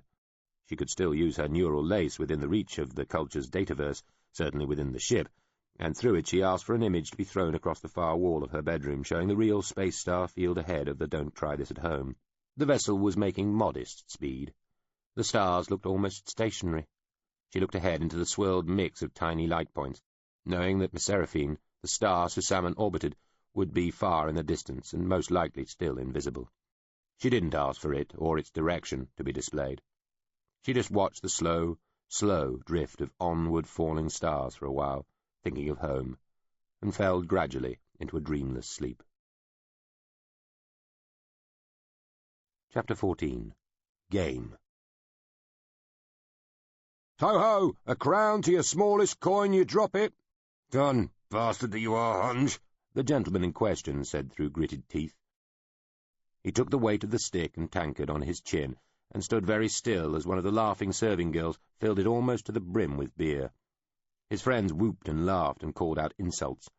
Bright sunlight from Pentryl's first passing, since the death of the king, poured through tall windows into the smoky interior of the Gilder's Lament. Ormond grinned as he watched. They had been here most of the day. The latest game used beer, sticks, the galleries on either side of the Lament's main room, and two of the serving girls. Whoever's turn it was had to stand beneath the gallery on one side while a girl filled a tankard full of beer. Then the fellow had to walk from one side of the room to the other with the glass balanced on a stick resting on his chin, so that a girl on the opposite gallery could relieve him of the glass and bring it down to the assembly for the purposes of drinking. It was no easier than it sounded, and most of the men had spilled beer on themselves by now, many to the point they were so soaked they had stripped off to the waist. They were using corked leather tankards rather than ceramic or glass ones, so that it didn't hurt too much when you got hit on the head by one. The game became gradually more difficult as more beer soaked into both the floorboards and the players. About 20 such bravards were in the group, including Ormond and Tove Lommer. The air was thick with smoke and laughter, the smell of spilled beer and ribald taunts. Tohonlo, the most senior of those present and the most highly ranked save for Ormond himself, pulled slowly away from the gallery and slid his way gradually across the floor, the tankard wobbling and describing a tight little circle above him. A small amount of ale sloshed over the side, splashing on his brow. The other men roared and stamped their feet, but he just blinked, wiped the beer away from his eyes and carried on, tankard re-steadied. The foot-stamping got louder and, briefly, more coordinated. Tohonlo neared the gallery on the other side, where a well-built serving-lass in a low-cut blouse stretched out over the balustrade, one hand extended, looking to grab the handle of the wobbling tankard. Below, the men were happy to let her know the extent to which she was admired. "Come on, Toho, tip it onto her tits!" The tankard wobbled its way to the girl's outstretched fingers. She grasped it and lifted, giving a little eek as the extra weight nearly tipped her over the edge of the gallery. Then she pulled herself back. A great cheer went up from the men. Tohonlo pulled his chin back and let the stick fall. He grabbed it at one end like a sword and made to thrust it at the men who had been making the most noise while he'd been distracted. The fellows made motions and noises of pretended fear. "Ormond," Tove said, slapping him on the back and thumping down on the bench beside him, depositing two leather tankards of beer in front of them with a slop and slosh of spillage. "You should take a turn." He punched Ormond's arm. "I told you I didn't want another drink," Ormond said, raising the tankard and waving it in front of Tove's sweatily gleaming face. Tove leaned closer. "What?" It was very noisy. "Never mind," Ormond shrugged. He put his old drink to one side of their table and sipped at his new one. "You should," Tove shouted at him, as another of their company put the balancing stick on his chin and waited for the first serving girl to fill the tankard on top. Meanwhile, the tankard of ale Tohonlo had transported from one gallery to the other was duly delivered to him by the second serving girl, who then skipped back upstairs, neatly avoiding most of the slaps aimed at her behind. "You should take a turn," Tove told Ormond. "Go on, take a turn, go on." "I'd get wet." "What?" "Wet," Ormond shouted above the din. The lads were clapping loudly and rhythmically. "Well, of course it's wet. So idea." "Should have worn an older tunic." "You don't have enough fun," Tove said, leaning close enough for Ormond to smell his breath. "I don't." "You don't come out as often as you should, Prince." "Really?" "I hardly see you. When was the last time we went out whoring, for fuck's sake?" "Not for a bit, I'll grant." "You can't be fed up with it, can you?" "With what?" "Girls. Don't be ridiculous." "You're not becoming a man-fucker, are you?" "Indeed not." "You don't want to fuck men, do you?" "Heaven forfend." "So what's the matter?" "I have other things to do, Tove. I'd love to spend more time with you, but You're not becoming some fucking man-fucker, are you? They're worse than fucking Republicans. Listen. No. Because I fucking love you, Prince, seriously. But I fucking hate fucking man-fuckers. I really fucking do. Tove, I believe you. It would be hard not to. I do not want to fuck men. Please, believe. Even just remember. Well then, come on out with us. Come and have some fun. I shall, I promise. But do you promise? Will you listen? I promise. Now stop being... They hadn't even seen the fight break out. Next thing they knew, tankards and glasses were flying, and men were falling over each other and themselves. Blades were supposed to be left at the door, but in the sudden melee, Ahriman thought he saw the flash of sunlight on a steel edge. He and Tove both instinctively sat back and grabbed their tankards as a man, an especially substantial and well-built man, thudded back towards them, half stumbling, half falling. Their bench was joined by spars to the table in front of them, so everything still went flying, including them. However, Ahriman had remembered that bench and table were one even as the fellow came clattering and staggering towards them, and had pulled his legs up and started swivelling on his buttocks as the man's back and head collided with the empty bench and full table in front of them. Ahriman was able to roll out of the way as the whole assemblage went careering backwards, taking Tove with it, crashing into another bench and table set behind, causing curses. Ahriman even saved most of his ale, which was an achievement. Every drink still on the table, and the one in Tove's fist went splashing back, mostly over the people sitting at the table behind, to their unalloyed and most vocal consternation. Tove and the people at the table behind were addressing each other. "You fucker! Fuck yourself!" Ahriman stood up, then immediately had to duck as a thrown glass sailed through the air where his head had been. Tove and the people of the bench behind were still conversing.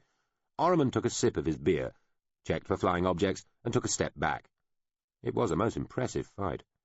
He liked the way you could see the smoke sort of roll and part when people went flying through it. Two burly knights charged forward and came between Tove and the argumentative inhabitants of the table behind, getting briefly tangled up with him. Tove extracted himself and stumbled over to Ahriman, wiping beer off his tunic.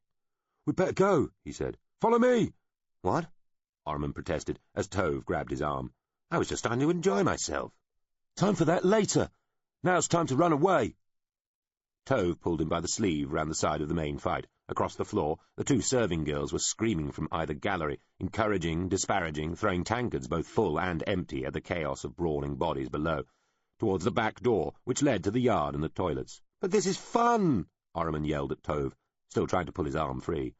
"Some of those fuckers might be anarchists. Let's away!" A glass shattered on the wall near Ahriman's head. "Oh," he sighed. "All right. Seeing sense. Late than never." They clattered down some steps towards the courtyard and got to the door. Tove stopped in the narrow passageway and said, "After you, "Oh, get out there," Ahriman told him, pushing him one-handed. They burst through a door into the intense afternoon brightness of the tavern's yard. Ahriman caught the sudden stench of a nearby tannery. A man swung round from one side of the door and sank a long dagger into Tove's belly, ripping quickly upwards. "No, not me!" Tove had time to bubble. Then he dropped as the man who'd stuck him stepped around him, and, with the second man, pulled his arm back, blade aimed straight at Ahriman. Ahriman had had his hand at the small of his back, all the way down the stairs, pulling his tunic top and shirt out, feeling until the warmth of the gun's handle was there in his fist. He hauled it out, used his other hand to click the safety off as he'd practiced 100 times in his bedchamber, and pulled the trigger in the face of the man who'd knifed Tove. The man's forehead formed a small round mouth which gave up a little spitting kiss of red. The hair at the back of his head bounced up and out, releasing a pink spray like a consumptive's cough. He fell back as though he was collared. Some charging beast just got to the end of his lead, jerking rearwards and falling on his shoulder blades and head, eyes staring up at the shining sky. The other man flinched at the incredibly loud bang the gun made and hesitated in his lunge, perhaps even took a half step back. It was enough. Ahriman swung his arm round and shot him. He was a little further away, in the chest. He fell back as well, and stayed sitting on the strawy, shitty, uneven stones of the courtyard of the Gilder's Lament. The gunshots had left Ahriman's ears ringing. Tove lay moving slowly, leaking huge amounts of dark red blood, which made a sort of rectangular graph paper pattern along the spaces of the yard's cobbles. The first man lay on his back, perfectly motionless, eyes fixed staring upwards. The man Ahriman had just shot still sat upright, legs splayed in front of him, dagger dropped to one side, both his hands up at the small wound in his chest, his gaze directed somewhere onto the cobblestones between him and Ahriman. He seemed to be hiccuping. Ahriman wasn't sure what to do and was not thinking straight, so he stepped forward and shot the sitting man in the head. He fell over like he'd thrown himself that way, as though gravity somehow wasn't enough. Ahriman hardly noticed that bang. His ears were ringing so. There was nobody else about. He sat down too, before he fell down. The courtyard seemed very quiet after all the noise. "Tove?" he said. Tove had stopped moving. The graph pattern of blood moving along the spaces between the courtyard stones was reaching out towards Ormond's outstretched feet. He moved them before it touched them, and shivered. There was a roaring noise which he took to be the continuing brawl in the room above. "Tove?" he said again. It was surprisingly cold in the brightly sunlit courtyard. Eventually, people came. The Deldine had dug a series of canals and broad, water-filled ditches across their land, seeking to impede the land-based forces of the Saal. Due to the direction the Saal attacked from, itself determined by the tower they had descended within, only one of these new obstacles lay in their way. They had already beaten off a massed attack by riflemen and grenadiers, mounted on Cord and Lige, shortly after leaving the night they had encountered near the Ilsepine. The Deldine had attacked in good order, and eventually had to flee in tatters, those who could. They fought bravely, and the grenadiers in particular caused some damage and deaths, especially when a Roasseril tanker exploded, but they still had no answer to massed ground guns, which picked the slow-moving beasts and their riders out of the air like hunters firing into a tight flock of birds. The Saal's own flighted forces were mostly held back until the Deldine flyers turned away in full retreat, then took off after them, harrying, shooting, and tackling in mid-air where the riders were brave or foolish enough. The army dusted itself down and resumed its onward progress, the way marked by the commingled wreckage of dead Deldine flyers and their air beasts. Tyle Losp counted at least a dozen of the enemies to every Sarlian casualty. They passed one mound of shattered bone, seeping gristle and leathery wing fabric lying on the dusty ground, where the Deldine rider was still alive. Tyle Losp himself noticed movement as they passed, and ordered his command car stopped and the badly injured flyer disentangled from his dead mount, a process which, even done without deliberate roughness, still caused him to scream hoarsely. They brought him aboard and set him on a litter at the rear of the open car, where a doctor attempted to tend to him, and an interpreter tried to question him about Deldine morale and their remaining forces. The man was near his end anyway, but found the strength to push the doctor away and spit in the interpreter's face before he died. Tyle Losp told them to push his body off the rear of the car without further ceremony. The great plain stretched away to every horizon. The Solpatine River was some 20 kilometres to their left.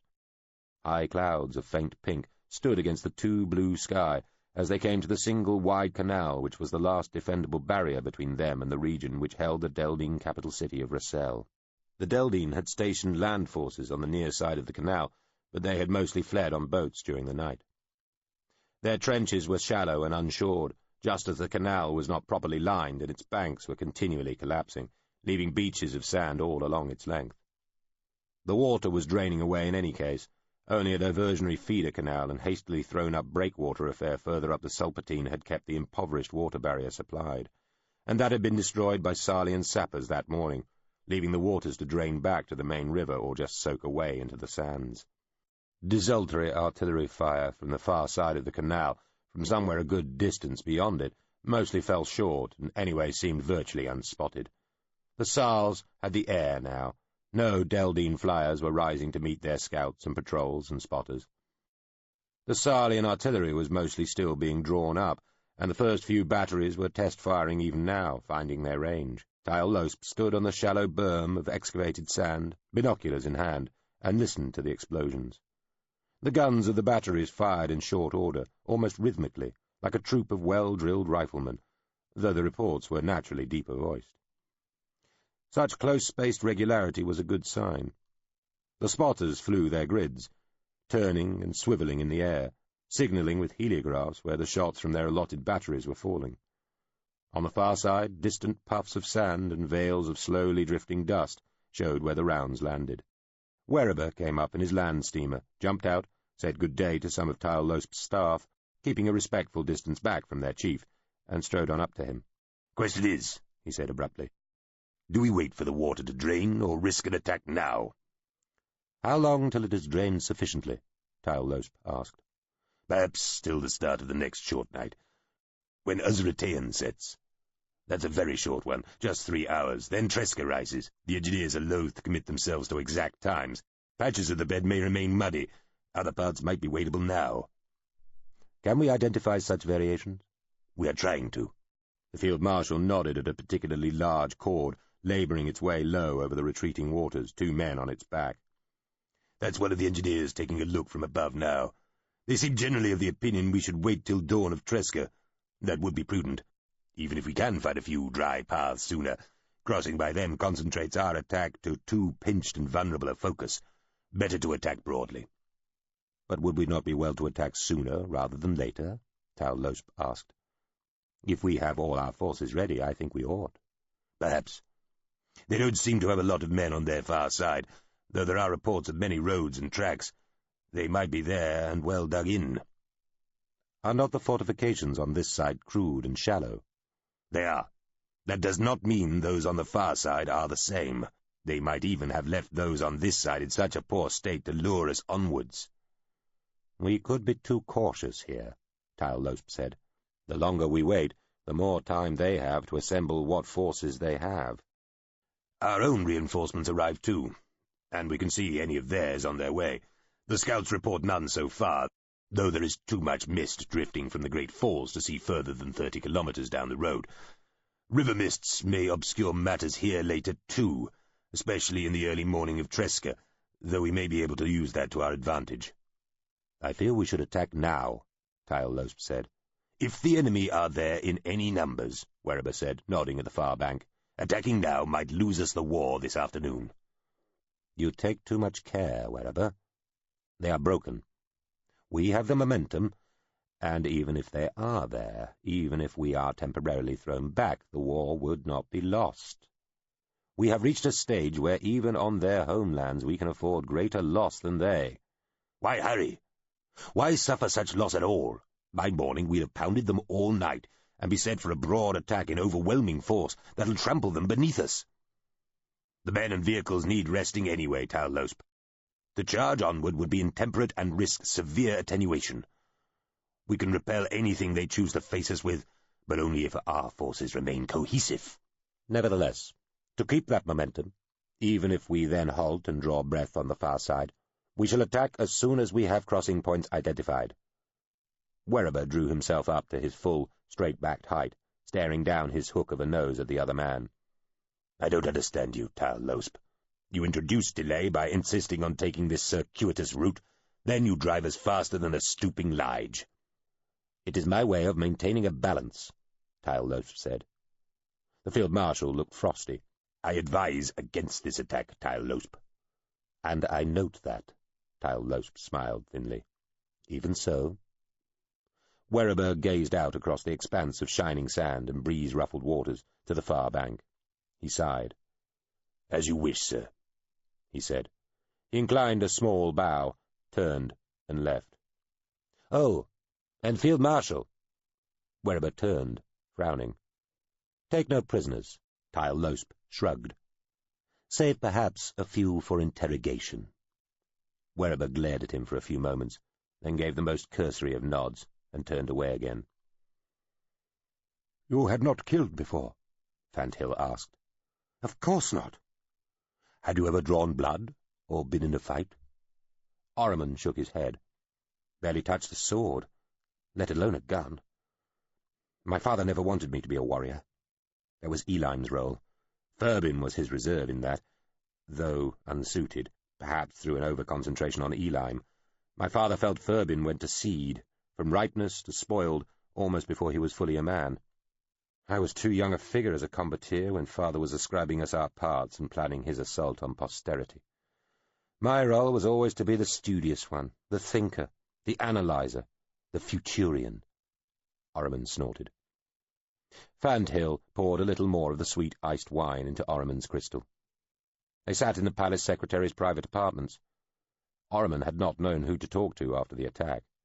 Eventually his steps had led him to Fanthill. Then you did especially well, did you not? The palace secretary said. Many a man who thinks himself brave finds he is not when faced with such expeditious assault. Sir, did you not hear?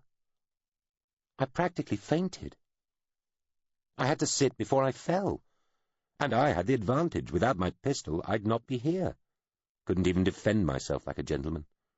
Orriman, Fanthill said gently, you are still a youth. And besides, you thought to arm yourself. That was wise, was it not? So it proved. Orriman drank deeply.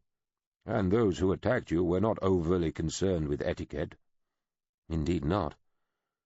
I imagine they only used a knife rather than a gun because one is silent and the other reports its use over half the city.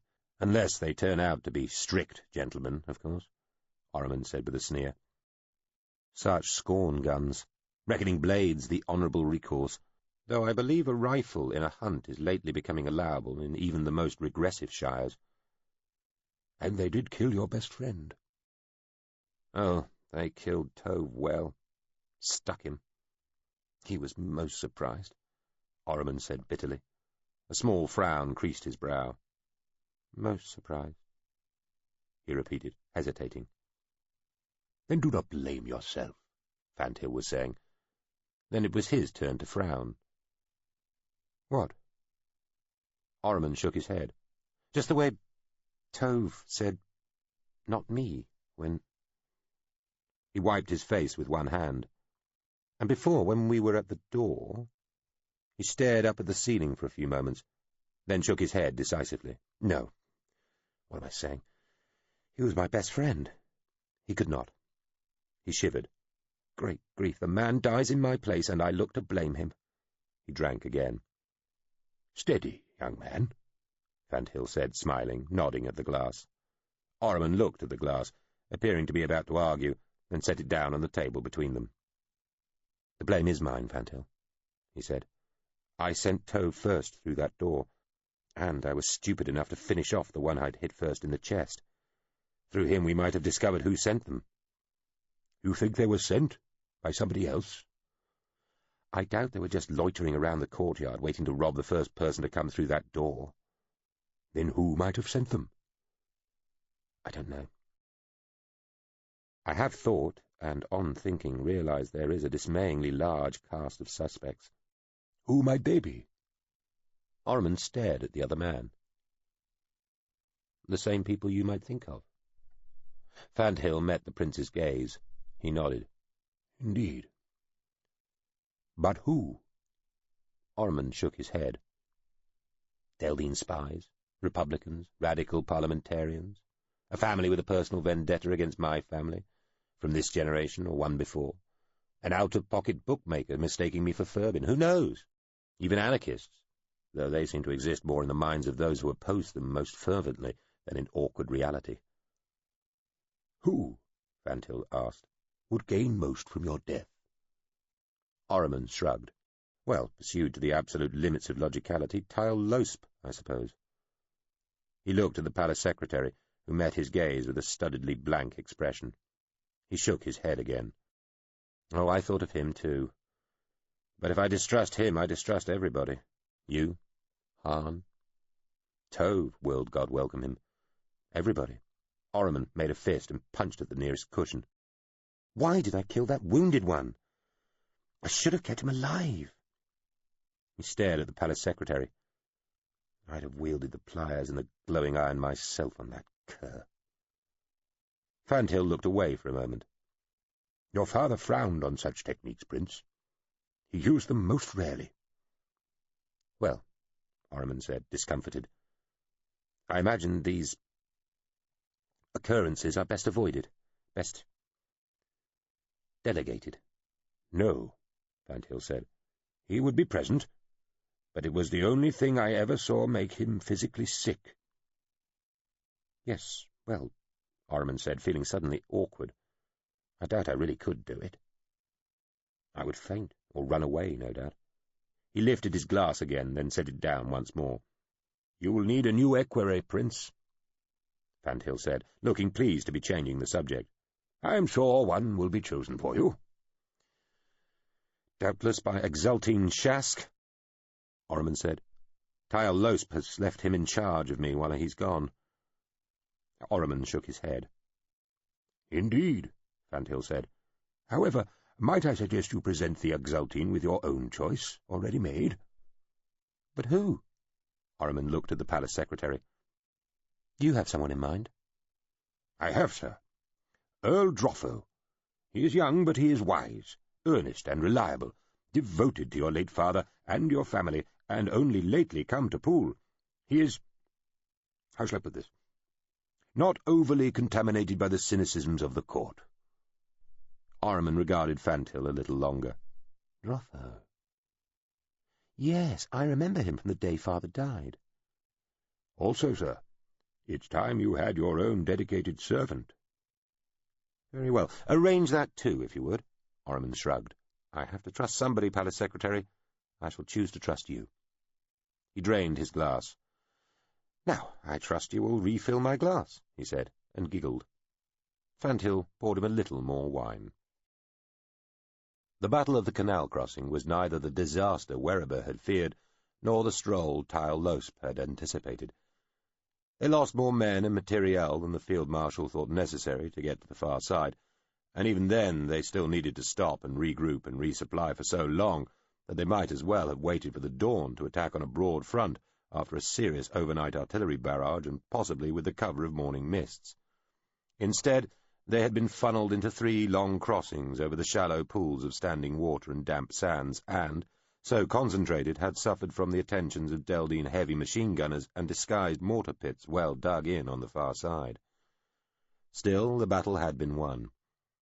They had traded saved, unfired artillery shells for the expended lives and limbs of ordinary soldiers. Werriber thought this a shameful, ignominious bargain when there was no pressing need to hurry. Tyle Losp thought it a reasonable one. Werriber comforted himself in the knowledge that decreeing something did not necessarily make it so on the ground. Knowing the order was to take no prisoners, many of the Sal units chose to disarm the Deldine they captured and let them run away. Werriber had chosen not to hear of such insubordination. The 2 men quarrelled again about splitting their forces. The Regent wanted to send a substantial body of men to take the Hyangzar settlement, while the Field Marshal thought it wiser to have all the troops available to attack the capital, where the last significant Deldine forces were massing. The Regent prevailed there too. Reduced by the forces assigned to take the falls, the remaining army spread out, splitting into 3 sections for the final assault on the Deldine capital. Chapter 15. The 100th Idiot. As soon as Furbin saw the knights Volliard and Beth, he knew they were here to kill him. He knew precisely who they were. They had stood on either side of the interior of the door at the abandoned factory where his father had been killed. They had stood there, and they had watched their king being brutally murdered by Tyle Losp. The shorter, broader, more powerful-looking one was called Beth. He was the one Furbin had recognized at the time. The taller, skinnier knight was Volliard, well known to be one of Tyle Losp's closest allies, and who, Furbin was sure beyond surety, had been the taller knight whose face he had not seen standing on the other side of the door from Beth. "Gentlemen," said Volliard, nodding fractionally and smiling thinly. Beth, the shorter, more powerful-looking one, said nothing. The 2 had appeared on the broad, crowded concourse which stretched away from the tower exit Furbin and Holtz had just been led from, while the Oct, who was still demanding their documents, was attempting to explain why the Narasene Grand Zamarin wasn't there to be met with.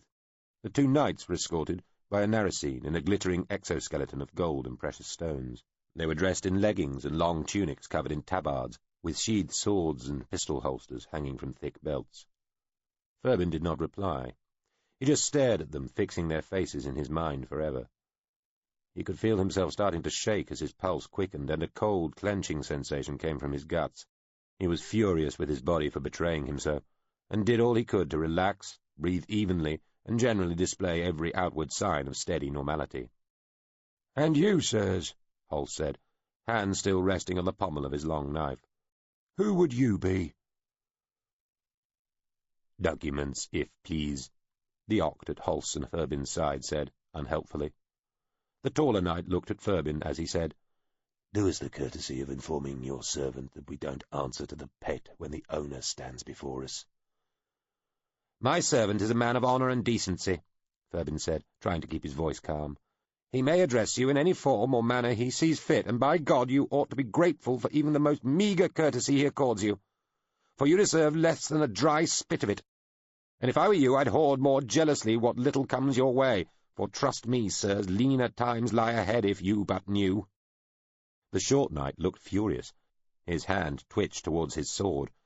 Furbin's mouth was very dry. He was horribly aware how mismatched their 2 sides were in armament. The taller one appeared surprised and mildly wounded. "These are unkind words, sir, to two who desire only to help you."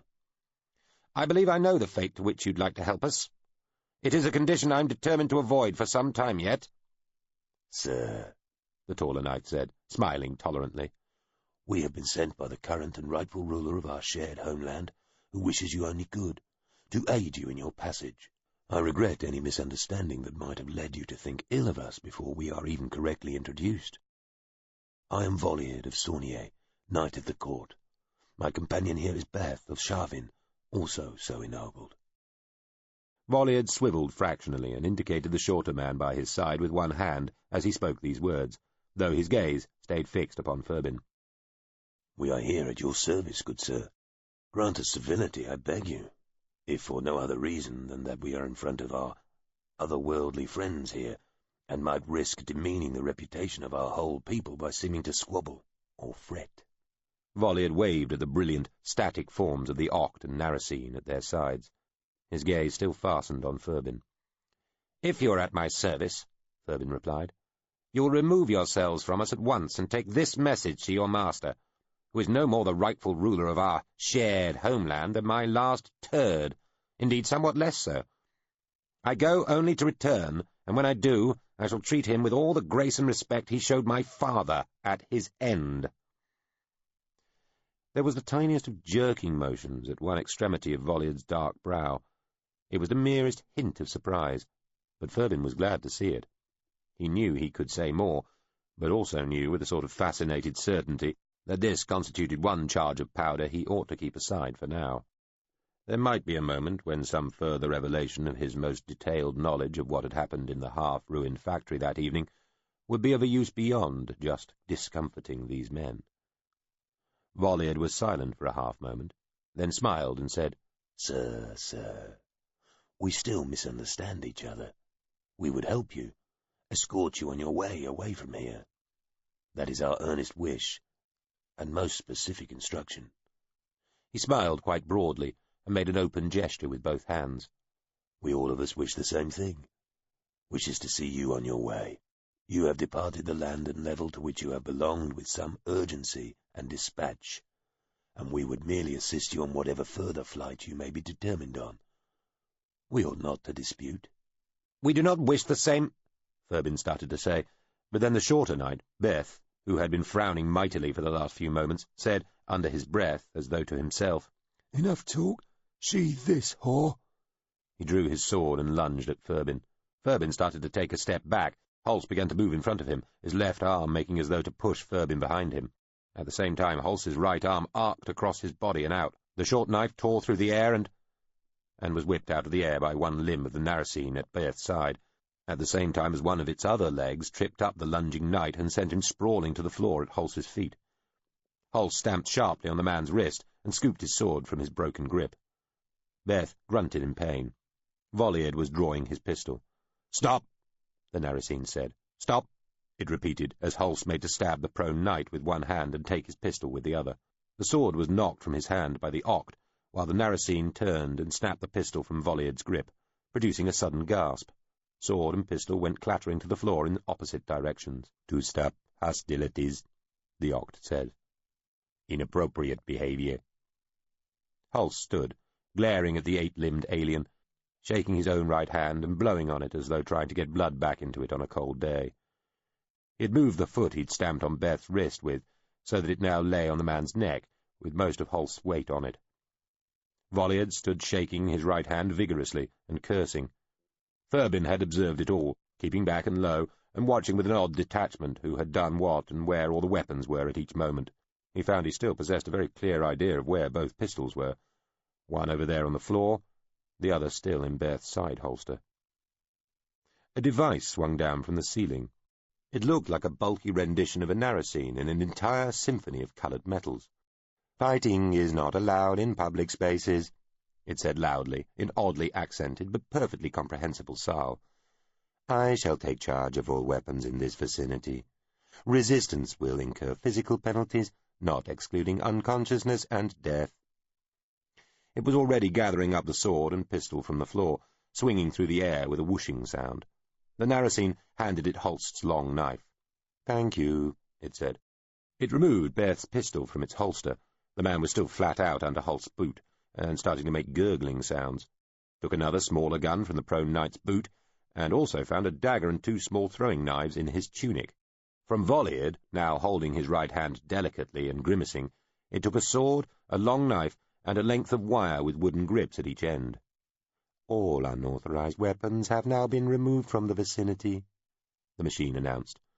Furbin noticed that a small crowd of people, aliens, machines, whatever one might call them, had gathered at a polite distance to watch. The machine holding all the weapons said, "Narasine Barbarian Relational Mentor Chilik, present, is in notional charge here until further authority arrives. All involved will hold approximate position under my custody meantimes. Failure to comply will incur physical penalties, not excluding unconsciousness and death." There was a pause. "Documents," the Oct said to Furbin. "Oh, have your damned documents," he said, and fished them from his jacket. He nearly threw them at the machine, but didn't, in case this was taken as a violent act by the device hovering over them. "So," the glittering Narasine said, floating slowly round them 1 metre or so over their heads, and between 2 and 3 metres away from them. "You claim to be a prince of this royal family of the Saal of the 8th. "Indeed," Furbin said crisply. He and Hulse stood within a great, softly green-lit cave of a room. Its walls were mostly of undressed stone. Furbin found this quite shockingly crude for being supposedly so technologically advanced. The complex they had been taken to was set deep within a cliff which formed part of an enormous spire of rock, sitting in a great round lake, a short machine flight from the concourse where they had first arrived. Once Volliard and Beth had been taken away, apparently already adjudged to have been the guilty parties without anything as crude and time-consuming as a formal trial. As Volliard had pointed out quite loudly, Furbin had asked one of the Narasine judicial machines if he could talk to somebody in authority. After a few screen conversations with persons distant, or visibly Narasine, they had been brought here. The Narasine officer, he had been introduced as Acting Cratering Zamarin Alvale Gergetioni, was encased in a kind of skeletal armour, like that worn by the Narasine who had been escorting Volliard and Beth. He seemed to like floating above and around people he was talking to, forcing them to twist this way and that to keep him politely in sight. About him, in the great cavern, at some distance, other Narasine aliens did incomprehensible things from a variety of cradles, harnesses, and holes in the ground, filled with what looked like quicksilver. "This royal family," the acting Cratering Zamarin continued, "is the ruling entity of your people, and the executive positions are inheritable. Am I right?" Furbin thought about this. He looked at Hulse, who shrugged unhelpfully. "Yes," Furbin said, less certainly. "And you claim to have witnessed a crime on your home level?" "A most grievous and disgraceful crime, sir," Furbin said. "But you are unwilling to have the matter dealt with on your own level, despite the fact you claim to be the rightful ruler, that is, absolute chief executive of this realm." "I am unable to do so, sir. Were I to try, I would be killed, just as the 2 knights today tried to kill me." "So you seek justice where?" "A sibling of mine is attached to the empire known as the Culture. I may gain help there." "You travel to some part, ship, or outpost of the Culture?" "As a first step, we thought to find one human man called Zaid Hurlis, whom we last heard was a friend of the Narasine. He knew my late father, he knows me, he has, I hope and trust, still some kind sympathies for my family, kingdom, and people, and may himself be able to aid me in my fight for justice. Even if he cannot help us directly, he will, at the least, I feel sure, vouch for me to the part of the Culture called Special Circumstances, within which my sibling is located, allowing me to contact and appeal to them."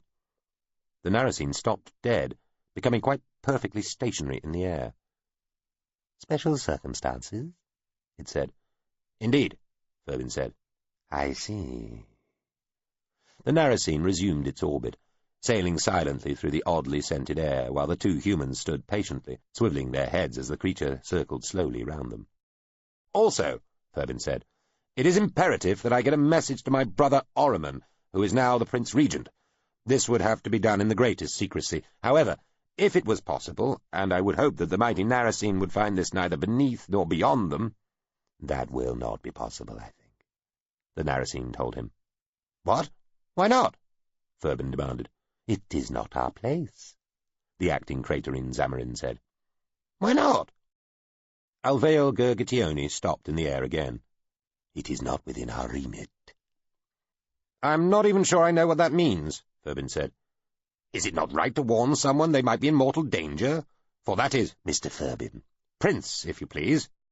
"Prince Furbin," the Narasine said, reinstating its slow circling. "There are rules to be observed in such interactions.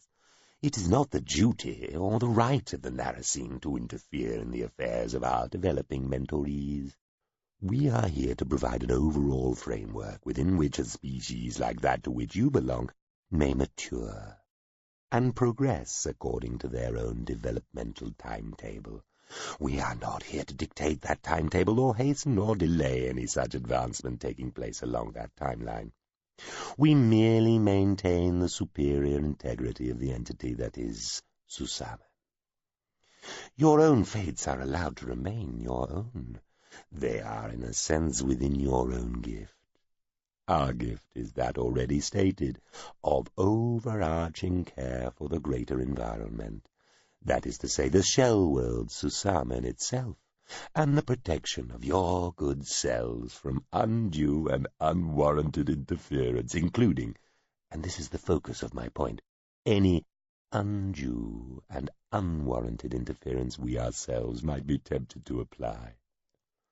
"So, you'll not warn a young fellow he may be in mortal danger? Or tell a grieving mother her eldest son lives, when she is in mourning for a dead husband and a son as well?" "Correct."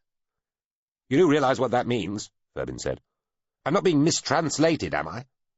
My brother could die, and soon. He will die in any event before he is of an age to inherit the full title of king. That is guaranteed. He is a marked man." "All death is unfortunate," the acting Craterine Zamarin said. "That, sir, is no comfort," Furbin said. "Comforting was not my intention. My duty is to state facts." "Then the facts tell a sorry truth of cynicism and complacency in the face of outright evil." "That may seem so to you. The fact remains, I am not allowed to interfere." "Is there no one who might help us? If we are to accept that you will not, is there anybody here on the surface or elsewhere who might?" "I cannot say. I do not know of anyone." "I see," Furbin thought. Are we free to leave?" "Susamen? Yes, fully free." "And we may pursue our aims of contacting Zide Hairless and my sibling?" "You may." "We have no money about us with which to pay our fare," Furbin said. "However, on my accession to—" "What? Oh, I see. Monetary exchange is not required in such circumstances. You may travel without exchange." "I will pay our way," Furbin said firmly. "Only I cannot do so immediately. You have my word on this, however." Yes, well, perhaps a cultural donation, if you insist." "I would also point out," Furbin said, gesturing at himself and Holtz, "that we have nothing else, either, save what we stand up in." "Systems and institutions exist to aid the needy traveler," the acting Craterine Zamarin said.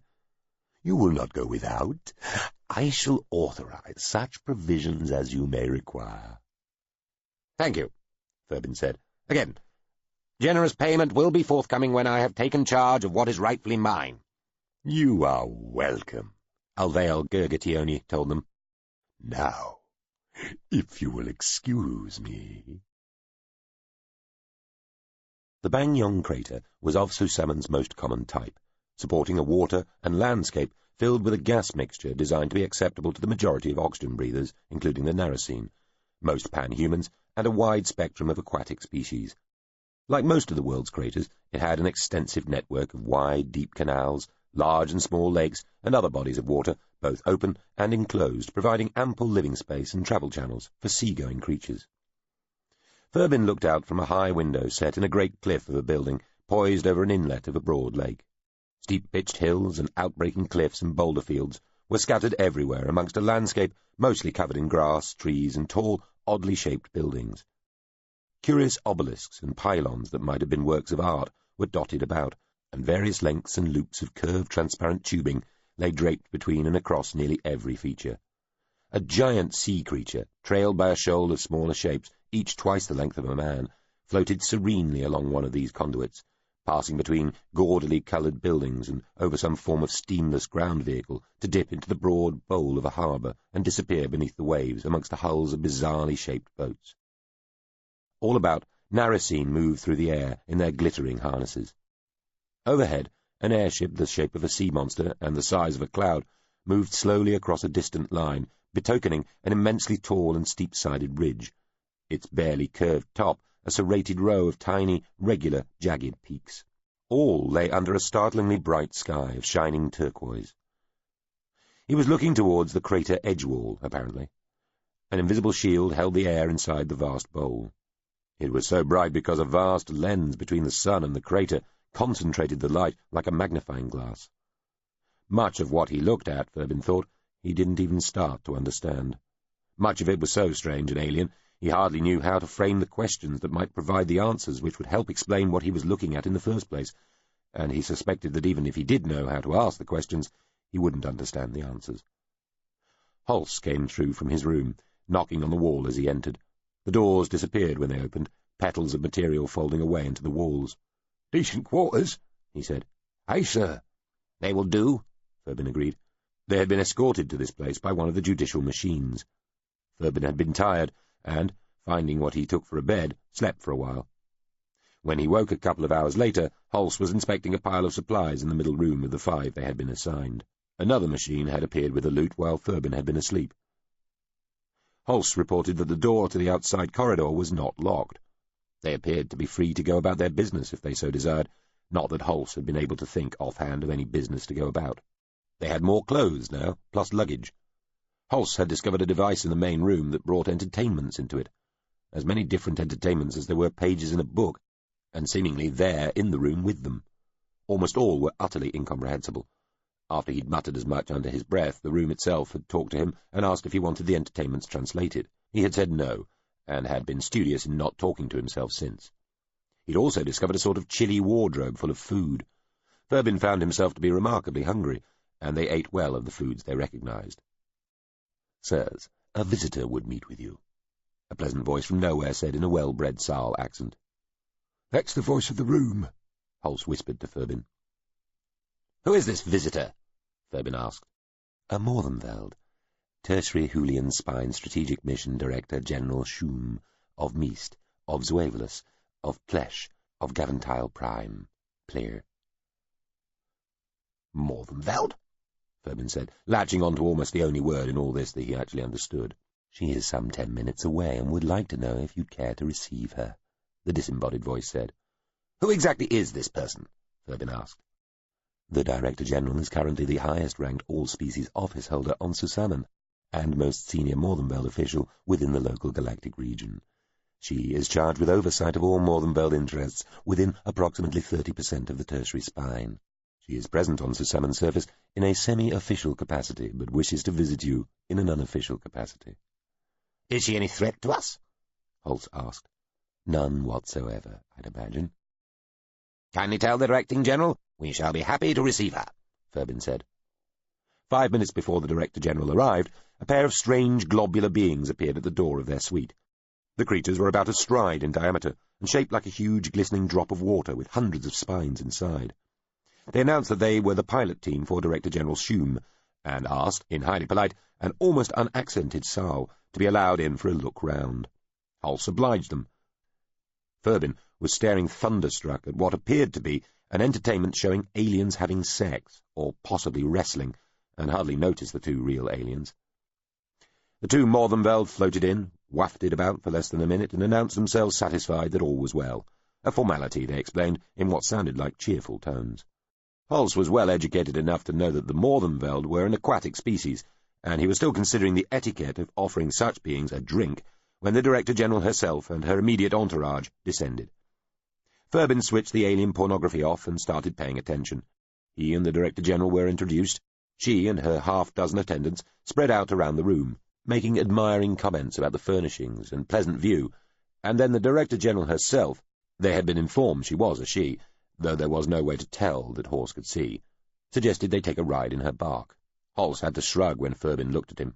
"That would be our pleasure, ma'am," Furbin told her graciously. Half a minute later, an enormous pancake of an air vehicle, with a skin that glittered like innumerable fish scales, floated down from above and presented its curved, open rear to the windows, which hinged down to allow them access to the bark. The transparent walls and clear circles on the floor showed them rising quickly into the air. Soon they could see the whole of the great, straggled settlement they had just left. Then the entirety of the circular sea on whose margins it lay. Then other seas and circular patches of green and brown before the view seemed to blink as they passed through some gauzy barrier. They were looking down on an entire enormous circle of blue and green and brown and white, with hints of what must be the dark, near lifeless surface of Susamen itself at the edges. Circular patches in the craft's ceiling showed tiny points of light. Hull supposed they must be the stars of empty space. He took a funny turn and had to sit down quickly on one of a variety of couch-shaped bumps on the floor, all of which were very slightly damp. "Prince Furbin," the Director General said, indicating with one of her spines a long, shallow seat near what Furbin took to be the prow of the craft, some distance away from everybody else. He sat there while she rested on a bowl-shaped seat nearby. A tray floated down to Furbin's side. It held a small plate of delicacies and an open jug of fine wine with one glass. "Thank you," Furbin said, pouring himself some wine. "You're welcome. Then, if you please, tell me what brings you here." Furbin told her the short version. Even at this distance in time, relating his father's murder left him flushed and breathing hard, boiling with fury inside. He took a drink of wine, went on with the rest of his tale. The Director General was silent until the end, then said, "I see. Well then, Prince, what are we to do with you?" "Firstly, ma'am, I must get a message to my younger brother Ormond to warn him of the danger he is in." "Indeed. What else?" "I should be grateful if you would assist me in finding our old ally Zaid Hurlis, and perhaps my other sibling." "I should hope that I shall be able to assist with your onward travel," the Water-Worlder replied. This did not sound like an unequivocal yes to Furbin. He cleared his throat. "I have made it clear to the Narasine representative I encountered earlier that I will pay for my passage, though I am unable to do so at the moment." "Oh, payment is irrelevant, dear Prince. Don't worry yourself about that." "I was not worried, ma'am. I seek only to make it quite clear that I need accept no charity. I will pay my way. Depend on it." "Well," Shum said. There was a pause. "So, your father is dead, murdered by this Tile-Losp man." "Indeed, ma'am." "And you are the rightful king by birthright?" "I am." "How romantic!" "I cannot tell you how gratified I am that you feel that way," Furbin said. He had obviously, he realized now, absorbed more courtier-speak than he'd given himself credit for. "However, my most pressing need is to warn my young brother that he is in danger of his life, if it is not already too late." "Ah," the Morvenfeld said. "I have what may be news unknown to you on such matters." "You do?" Furbin sat forward. "Your mother is well. Your brother Ormond lives and appears to prosper and mature most quickly at court. You are presumed dead, though, of course, Tile-Losp knows you are not. Your reputation has been traduced.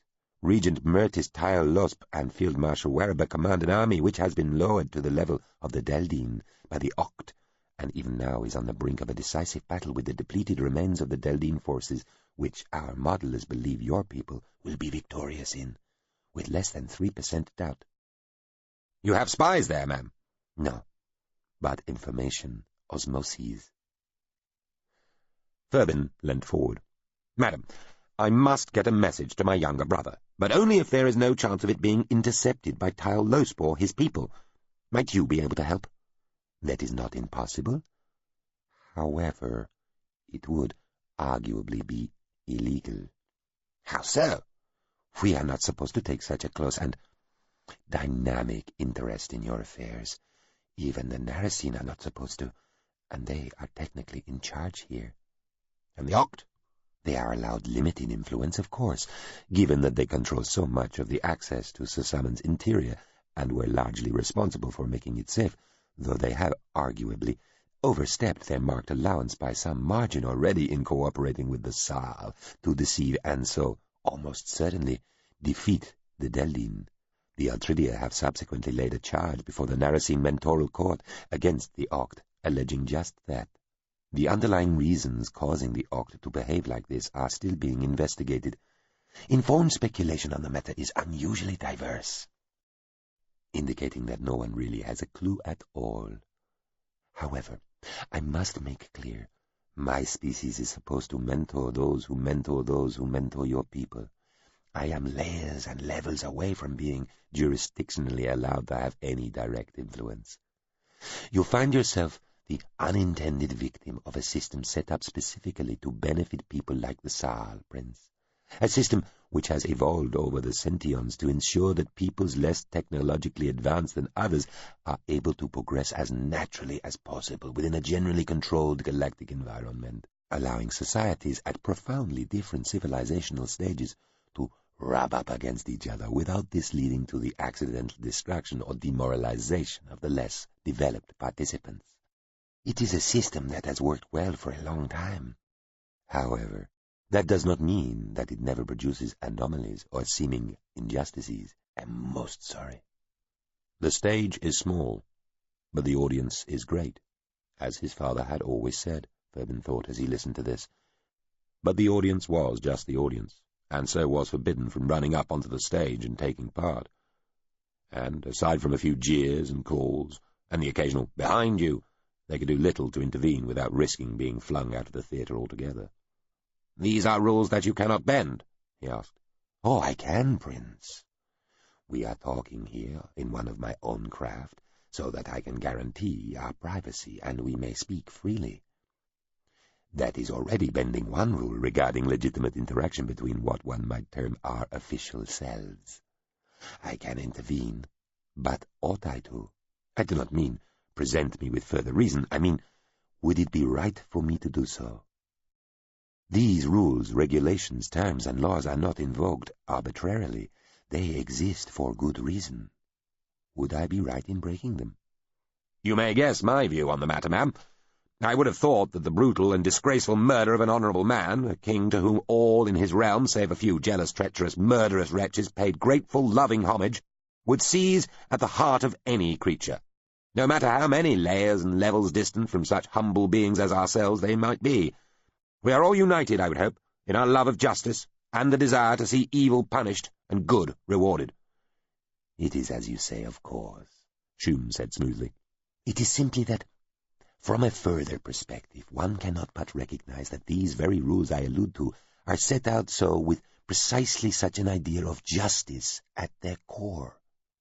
We seek to be just to the peoples in our charge, and those that we mentor by, usually, declining the always obvious option of facile intervention. One might intervene and interfere at every available opportunity, and at every single instant when things did not turn out as any decent and reasonable creature would like. However, with every intervention, every interference, no matter how individually well-meant and seemingly right and proper judged purely on its own immediate merits, one would, subtly, incrementally, but most certainly, remove all freedom and dignity from the very people one sought only to help." "Justice is justice, ma'am. Foulness and treachery remain what they are. You may pull so far away you lose sight of them, but only draw back in, and as soon as you see them at all, you see their corruption, by the very colour and shape of them. When a common man is murdered, it means the end for him and a catastrophe for his family. Beyond that, and our sentimentality, it affects only as far as his own importance reaches. When a king is murdered, and the whole direction of a country's fate is diverted from its rightful course, it is another thing entirely. How such a crime is reacted to speaks loud for the worth of all who know of it, and have the means to punish those responsible, or, by tolerating, seem to authorize. Such a reaction beacons out its lesson for every subject, forming a large part of their life's moral template.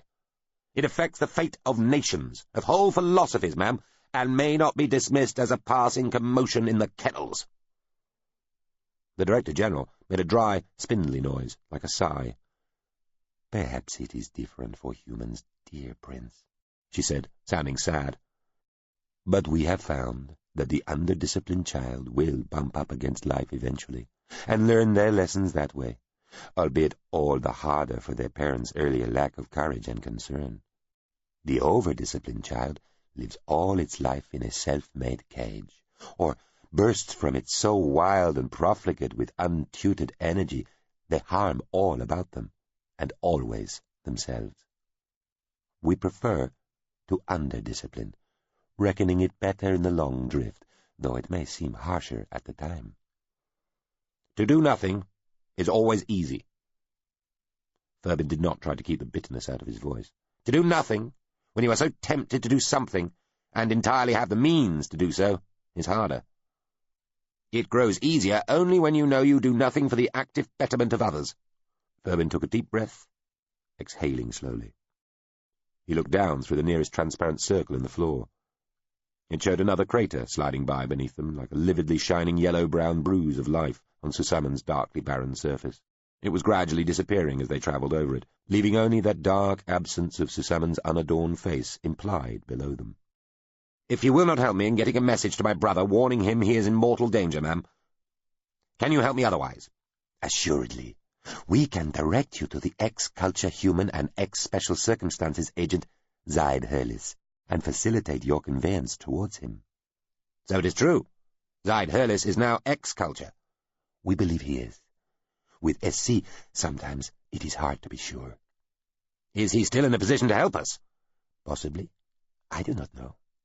All I can solve with any certainty is your first problem, which is finding him. This would be a problem otherwise, because the Narasine guard him jealously. He works, in effect, for them now.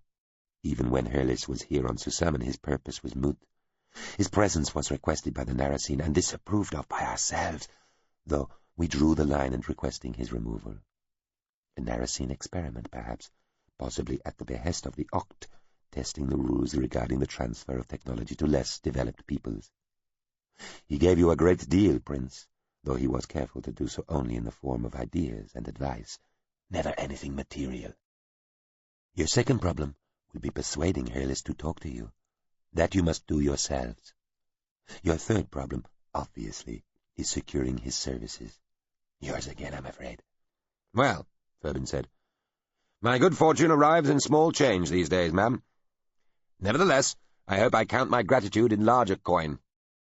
Even if that is all you can offer me, I am beholden. We have recently come to expect that every hand will be turned against us. To find mere indifference caused us joy. Any active help, however circumscribed, now seems like far more than we deserve." "I wish you well in your quest, Prince." "Thank you."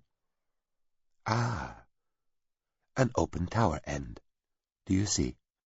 Ferben looked down to see a small black spot on the dark brown expanse of the surface. It only showed because the rest of the view was so dark. Situated anywhere near a shining crater, the dark dot would have been invisible beneath the wash of light. "That dark spot?" "Yes. Do you know of those? It is the end of a tower which leads all the way down to the machine core, where your god resides." "It is?" Ferben had never heard of such a thing. The spot looked too small, for one thing. The towers were known to taper, but they were still 1.5 kilometers across when they reached the surface. On the other hand, they were quite high up, here in the Director-General's spacecraft. "They are rare," she told him. "No more than 6 out of 1,000,000 towers on any Shellworld are fashioned so." "That I did not know," Ferben said. He watched the tiny dot of darkness slide beneath them. "Of course, there are defense mechanisms on the surface and all the way down. No freak piece of random space debris or maliciously directed ordnance would make it far down there, and various doors and lock systems exist at the level of the core itself. However, essentially, when you stare straight down that shaft, you are looking across 21,000 kilometers of vacuum to the lair of the Zintian itself." "The world god," Ferben said. Even as one who had never been especially religious, it felt strange to hear its existence confirmed by an alien of the Optimi, even if she did use its common, dismissive name. "Anyway, I think now we'll return you to your quarters. There is a ship leaving in half a day that will take you in the direction of Zaid Hurlis. I shall arrange your passage." Furbin lost sight of the tiny black dot. He returned his attention to the Morvenveld. "You are kind, ma'am." The view from the craft tipped all around them as it flipped over, banking steeply. Holst closed his eyes and swayed, even though he was seated. Beside Furbin, the surface of the wine in his glass barely trembled. "Your sibling," the Director-General said as Furbin watched the whole world tilt about them. "My sibling," Furbin said. "She is Seri Anaplian." "That sounds like the name." "She, too, is of special circumstances, dear Prince." "Apparently. What of it, ma'am?" "That is a great deal of good connection for one family, let alone one person." "I shan't refuse any portion, if good it is."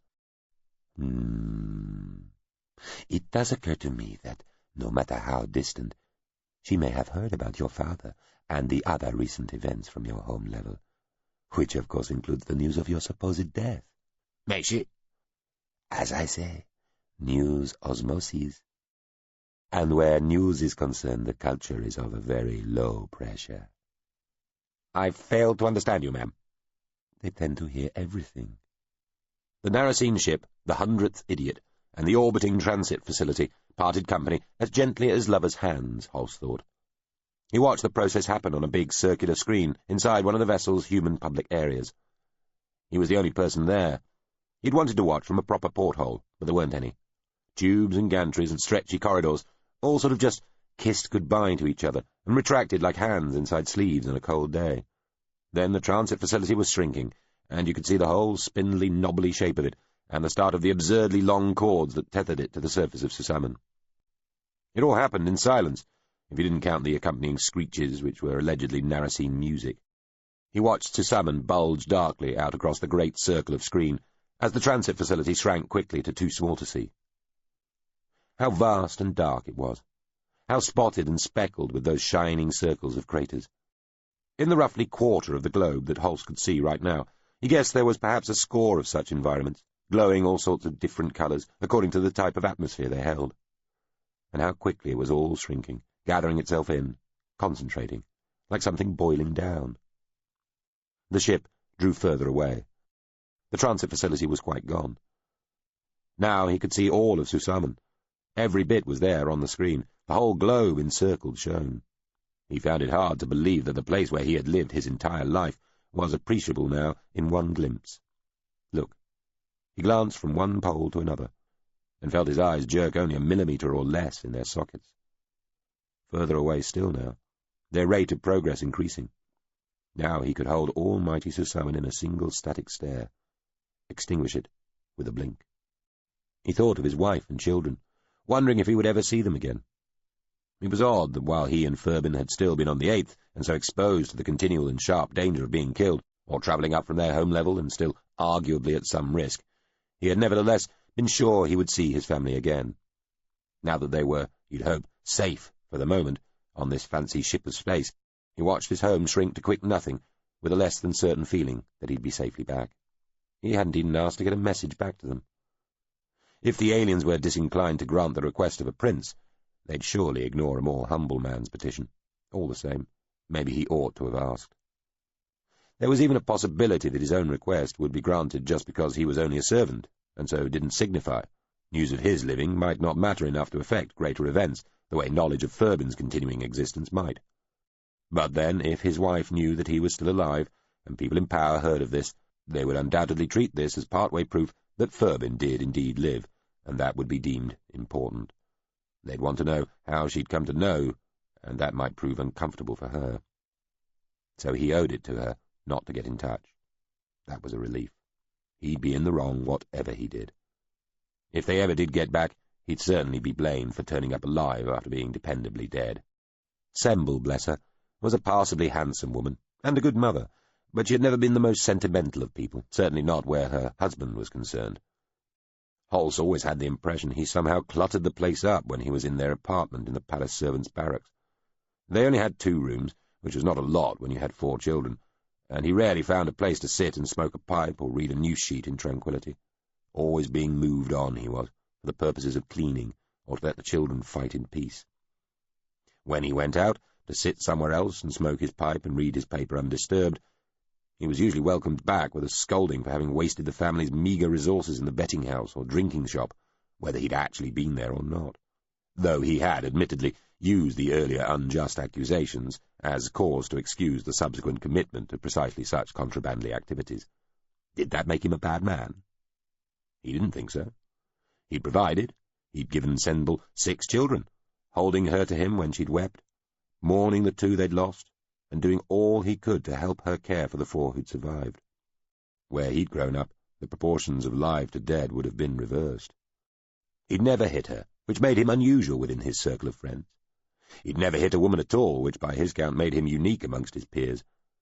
He told people he reckoned his father had used up the family's allowance of woman-hitting, mostly on Holst's poor, long-suffering mother. He'd wished his father dead every single day for many years, waiting until he grew big enough to hit him back and protect his mother. But in the end, it had been his mother who'd gone, suddenly, one day, just dropping dead in the field during the harvest. At least, he'd thought at the time, she'd been released from her torment. His father was never the same man again, almost as though he missed her, just possibly because he felt in some way responsible. At the time, Holst had nearly felt himself big enough to stand up to his father, but his mother's death had reduced his father and so quickly, that he'd never needed to. He'd walked away from home one day and never gone back, leaving his father sitting in his cold cottage, staring into a dying fire. He'd gone to the city and become a palace servant. Somebody from his village, who'd made the same journey a long year later, had told him his father had hanged himself just a month earlier, after another bad harvest. Holst had felt no sympathy or sorrow at the news at all, only a kind of vindicated contempt. And if he and Furbin were gone so long he was declared officially dead, Semble might remarry, or just take up with another man. It would be possible. She might mourn him. He hoped she would, though frankly he wouldn't have put his own money on it. But he couldn't imagine her tearing her hair out in an apoplexy of grief or swearing on his cold unge-pipe she'd never let another man touch her. She might be forced to find another husband if she was thrown out of the servants' quarters. How would he feel then, coming back to find his place taken so, his children calling another man daddy? The truth was that he would almost welcome the opportunity to start again. He respected Semble and loved his children, but if they were being looked after by a decent sort of fellow, then he wouldn't throw a fit of jealousy. Just accept and walk on might be the best idea. Wish all concerned well and make a fresh start. Still young enough to enjoy a new life, but old enough to have banked the lessons he'd learned from the first one. Did that make him a bad man? Perhaps. Though if so, then arguably all men were bad. A proposition his wife would probably agree with, as would most of the women Holst had known, from his poor mother onwards. That was not his fault either, though. Most men, most women too, no doubt, lived and died under the general weight of the drives and needs, expectations and demands they experienced from within and without, beaten this way and that by longings for sex, love, admiration, comfort, importance and wealth, and whatever else was their particular fancy, as well as being at the same time channeled into whatever furrows were deemed appropriate for them by those on high. In life, you hoped to do what you could, but mostly you did what you were told, and that was the end of it. He was still staring at the screen, though he hadn't really been seeing it for some time, lost in this reverie of decidedly unromantic speculation. He looked for Susamen, looked for the place, vast, multi-layered, containing over a dozen different multitudes, where he had lived all his life, and left all he'd ever known quite entirely behind. But he couldn't find it. Gone. Shrunk away to nothing. He had already asked the Narasene ship why it bore the name it did. "The source of my name," the vessel had replied, "the 100th idiot, is a quotation. 100 idiots make idiotic plans and carry them out. All but one justly fail. The 100th idiot, whose plan succeeded through pure luck, is immediately convinced he's a genius. It is an old proverb." Holst had made sure Furbin was not within earshot and muttered, "I think I've known a few hundredths in my time." The ship powered away in the midst of faraway stars, an infinitesimal speck lost in the vast, swallowing emptiness between these gargantuan cousins of the roll stars and fixed stars of home. Chapter 16. Seed Drill. Quitrillis Yerk saw the giant oct ship immediately ahead and knew he was about to die. Quitrillis was piloting his ship by hand, the way you were very much not supposed to, not in the presence of a relatively close-packed mass of other ships. In this case, a whole fleet of Oct Primarian craft. Primarians were the biggest class of regular ships the Oct possessed. A skeletal frame around a central core, they were a couple of clicks long, and usually employed more as a sort of long-distance travel aid for smaller ships that as fully-fledged spacecraft in their own right. There was at least a suggestion that the Oct had ships of this size and nature because they felt they ought to, rather than because they really needed them. They were a vanity project, something they seemed to think they were required to have to be taken seriously as a species, as a civilization. The Primarian fleet was 22 strong and stationed in close orbit directly above the city cluster of Zuhir on the Oct planet of Zaransh in the inner Caphalotician tendril. They had arrived there in ones and twos over the course of the last 20 days or so, joining a single Primarian that had arrived over 40 days before. Quitrillis Yerg, a dedicated culture traveller and adventurer, away from home for a good 526 days now, and veteran of easily a dozen major alien star systems, was on Zaransh to find out whatever he could about whatever there was to be found out there. So far he discovered that Zaransh was a boring planet, of real interest only to the Oct and devoid of any humanoid life. That last bit had been bad news. It had seemed like really good news at first, but it wasn't. He'd never been anywhere before where he was the only human. Only human on the planet. That was travelling.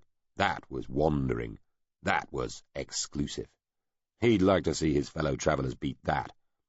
He'd felt aloof for about a minute. After that it was just boring and made him feel alone. But he told people, and especially his class and village mates from back home, not that they were actually at home, they were mostly travelling too, that he intended to stay on Zaransh for 100 days or so, doing some proper studying and investigating that would lead to genuine, peer-reviewable, publishable kind of stuff, and it would feel like defeat to squelch out now. Of all his group, he was the luckiest. Everybody agreed, including Quitrillis Yerg. He'd looked for and found an old ship that was up for a bit of vaguely eccentric adventure late in life, and so, rather than just bumming around, hitching, cadging lifts off GSVs and smaller ships the way everybody else was going to, he'd basically got his own ship to play with. Estimable. The Now We Try It My Way had been an ancient interstellar-class general transport craft, built so long ago it could remember, directly, like living memory, when the culture had been, by civilizational standards, scrawny, jejune, positively callow.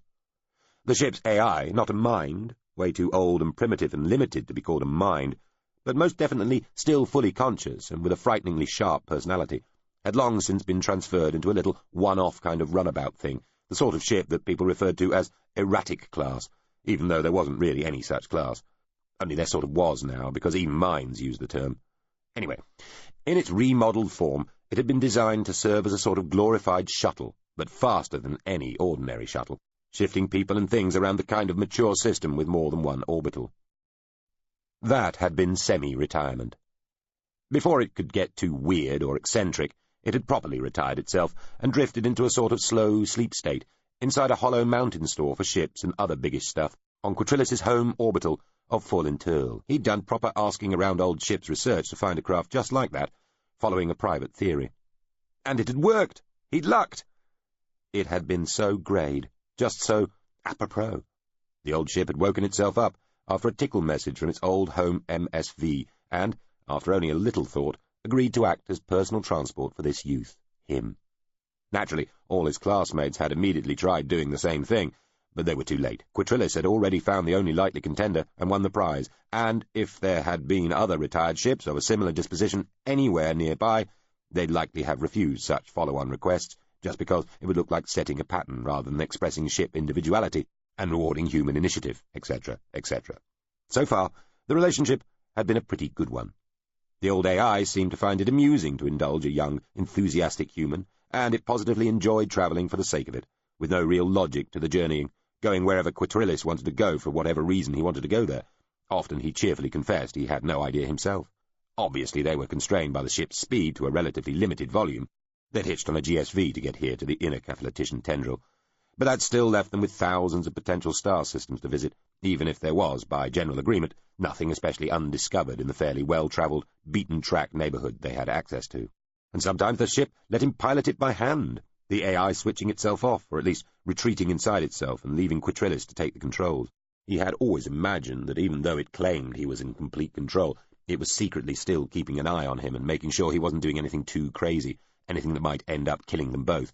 But now, right now, as the Primarian craft that should not have been there suddenly filled the star-specked darkness of the sky ahead, spreading entirely across his field of vision, he realized the old ship had been true to its word.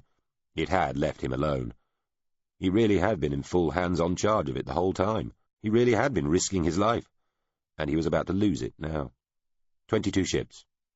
There had been 22 ships, they'd agreed, arranged in a pair of sort of staggered lines, slightly curved in tune with the planet's gravity well.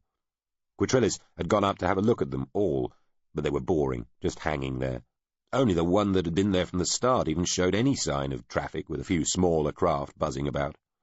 The Oct movement monitoring and control people had sort of shouted at him, he'd got the impression, but an Oct shouting was still a pretty involved, incomprehensible experience, and he hadn't taken much notice. He'd got the ship to let him have control, and gone swooping and zooming and weening about the fleet, carving round them, and then deciding he'd have a blast right through the middle. So, heading some way off, well off, like a good 500,000 clicks on the far side of the planet, and setting everything to very quiet, what the ship called sh-mode, before turning back and coming bazonging back in before they had time to shout at him again, and dipping and weaving and hurtling between the parked Primarians. He'd been bouncing up and down in the couch in the control room, whooping, and he thought he'd done it, no problem. Got to the end of the mass of ships and slung out from under that 22nd ship on the way back into empty space again. He'd probably go visit one of the system's gas giants for a day or two to let any fuss die down, when suddenly, as he came out from under that last Primarian, or what should have been that last Primarian, there, dead ahead, bang in front of him, filling the view so tall and wide and deep and fucking big, he knew there was no chance he could avoid it, there, dead ahead, bang in front of him, filling the view so tall and wide and deep and fucking big, he knew there was no chance he could avoid it, there was another ship. A 23rd ship. What? Something flashed on the spread of retro control panel in front of him. He'd spec'd that himself. Quitrillis, the ship's voice said. What?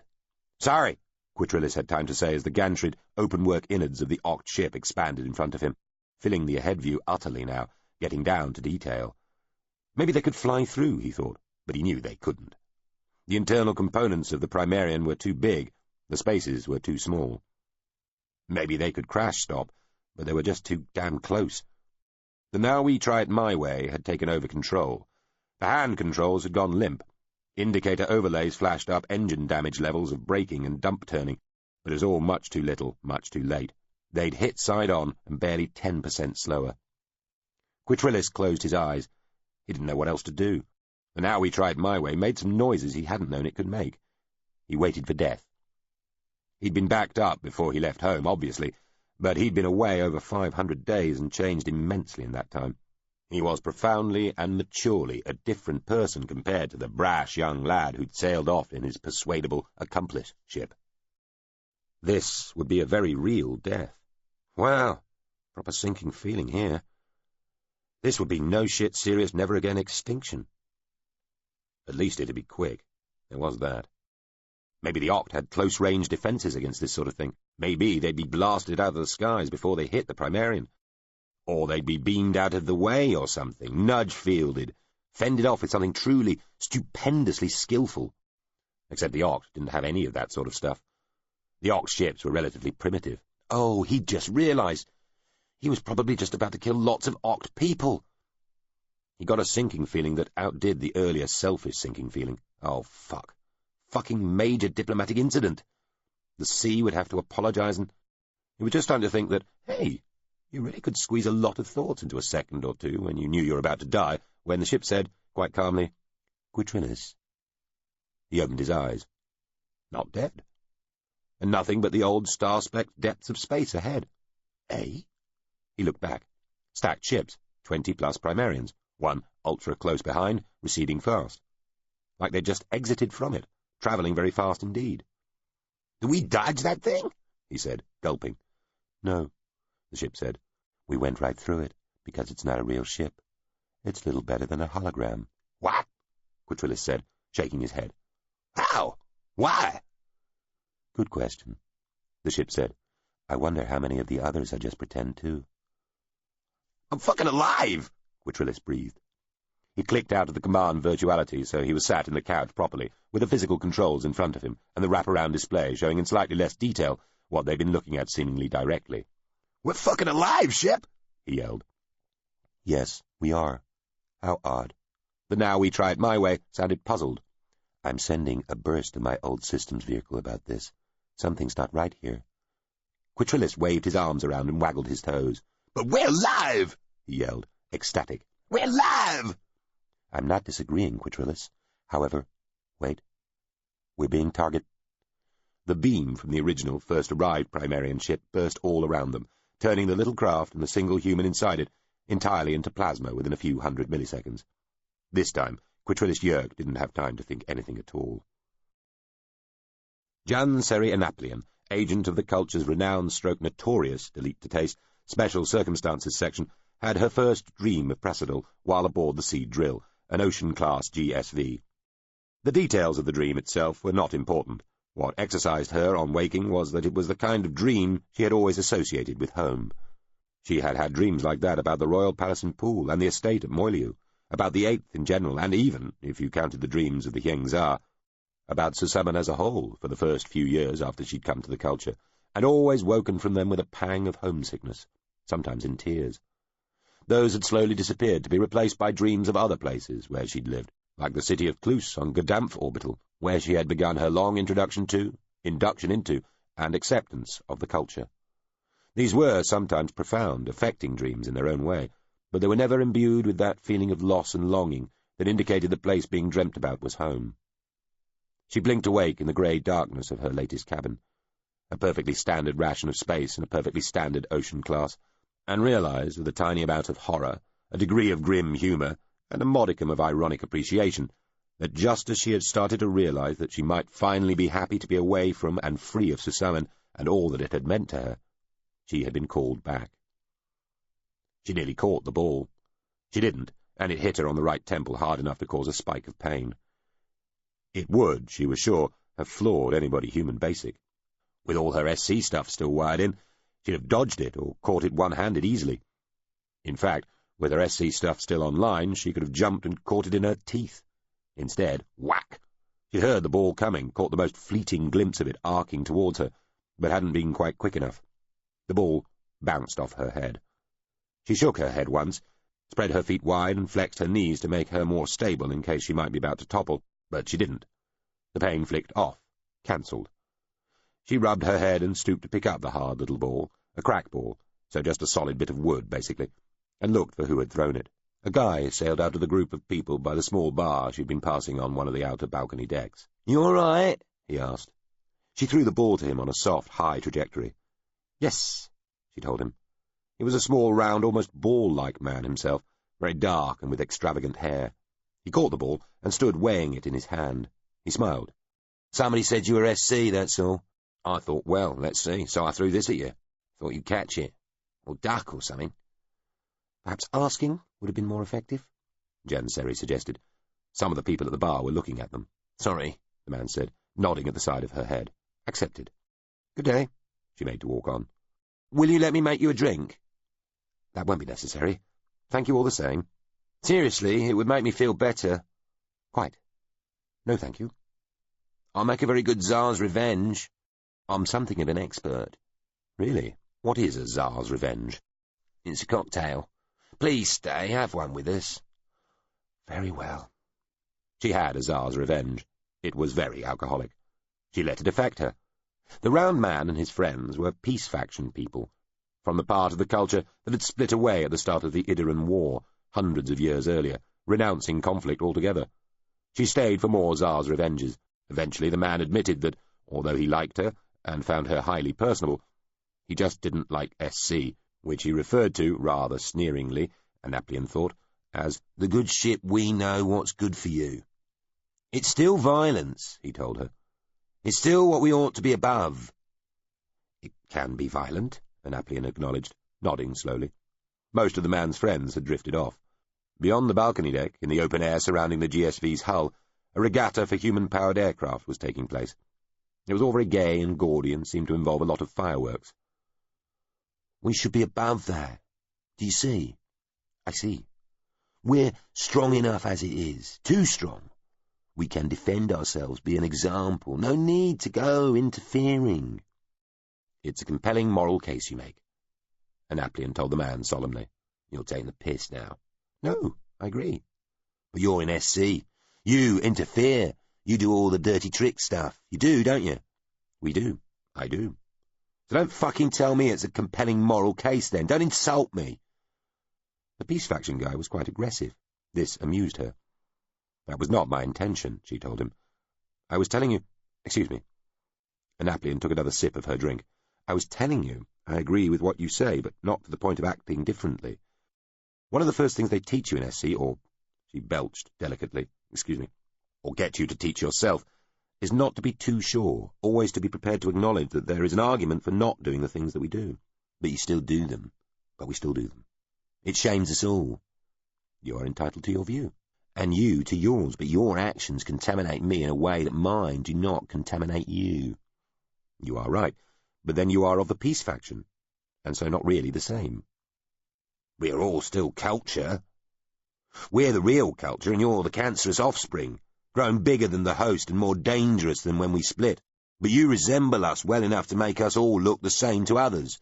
They see one entity, not different factions. You make us look bad. I see your point. We guilt you. I apologize. You guilt us. This some new SC speak?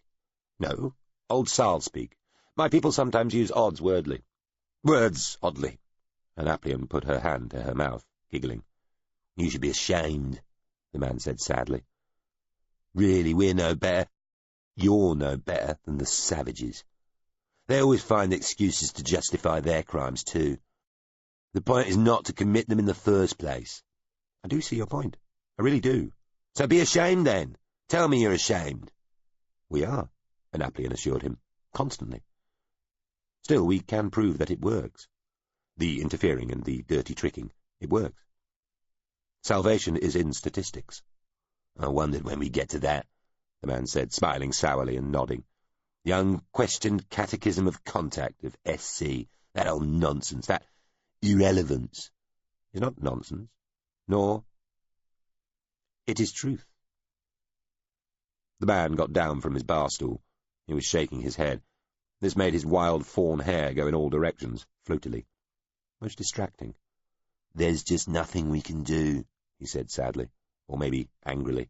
Is there? Nothing that'll change you.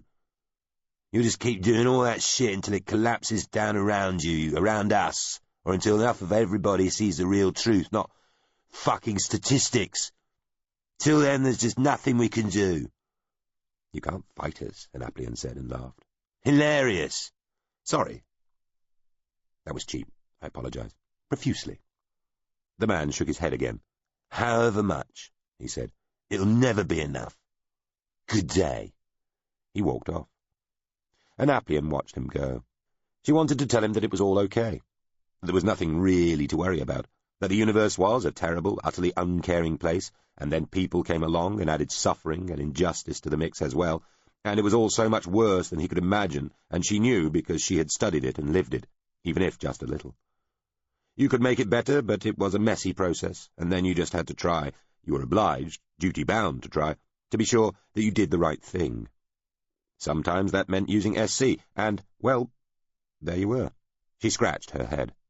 Anyway, of course they worried they were doing the wrong thing. Everybody she'd ever met in SC entertained such thoughts. And of course they satisfied themselves they were doing the right thing.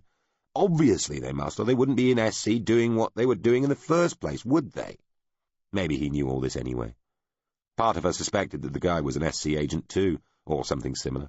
Part of contact, perhaps, or somebody sent by the ship, or by one of the minds overseeing the Morvenveld situation, just to be on the safe side. Nearly cracking her skull with a solid wooden ball was one crude way of checking she had been properly disarmed. She left the final Tsar's revenge sitting on the bar, undrunk. "We're all the fucking peace faction, you prick," she muttered as she staggered away. Before she left the sea drill, she researched what was known about recent events on the 8th, Susamen. She did some of the investigating herself and sent agents, crude, temporary personality constructs, into the dataverse to search for more. She was looking for detailed news, but also for any hint that the Sal might be more closely observed. Too many sophisticated civilizations seemed to believe that the very primitiveness of less developed cultures, and the high levels of violence usually associated with such societies, somehow automatically gave them the right to spy on them. Even for societies some way down the civilizational tech order, cascade production of machines to make machines that made other machines meant it was effectively a materially cost-free decision. The resulting cloud of devices could each be as small as a grain of dust, and yet together they could, with the backup of a few larger units in space, blanket surveil an entire planet, and transmit in excruciating detail almost anything that went on almost anywhere. There were treaties and agreements to limit this sort of behavior, but these usually only covered the galaxy's more mature and settled societies, as well as those directly under their control or in their thrall. The relevant tech was like a new toy for those recently arrived at the great involved table of the galactic meta-civilization, and tended to get used with enthusiasm for a while.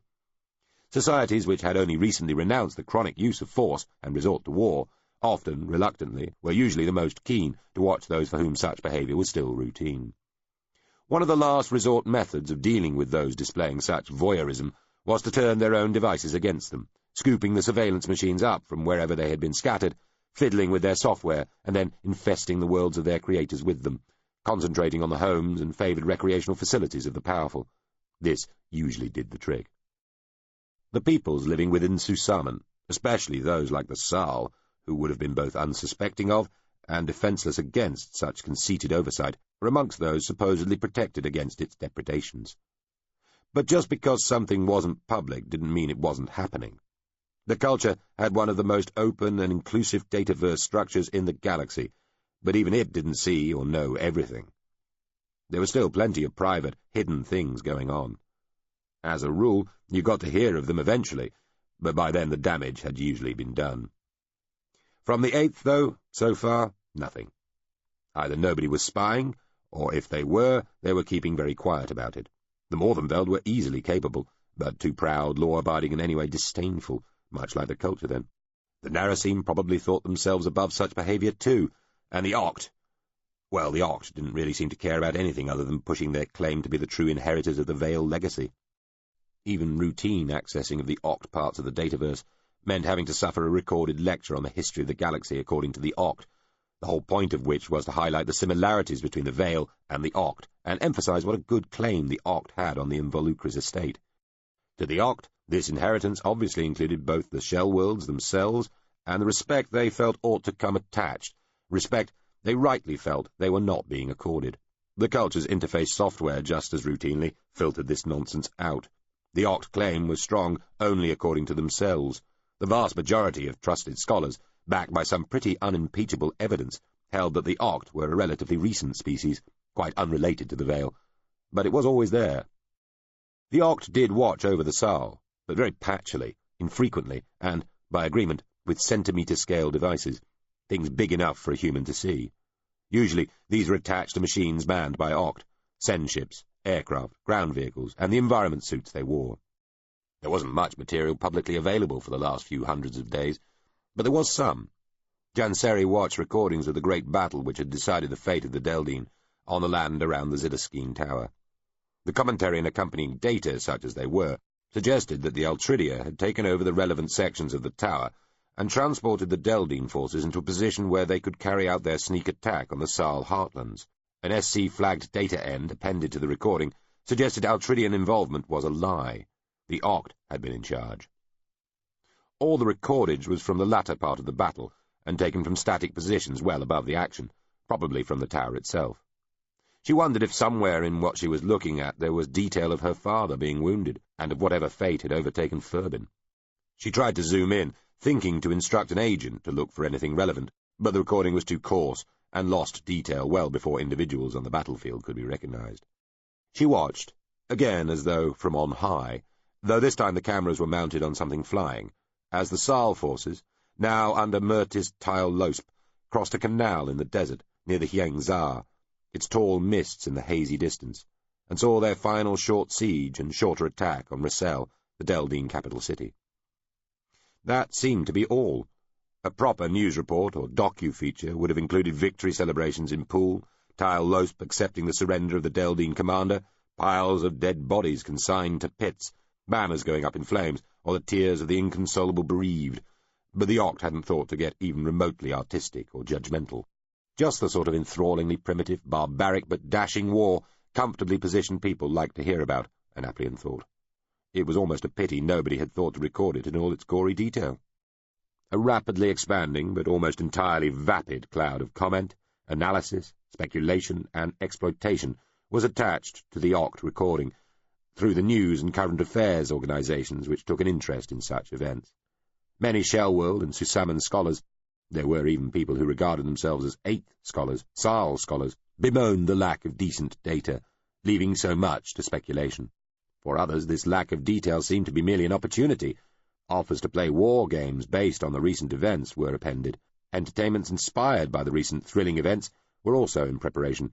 Janseri shivered in her couch by a fragrant poolside, splashing, laughter, the warmth of light on her skin, as she lay there, eyes closed, watching, experiencing all of this.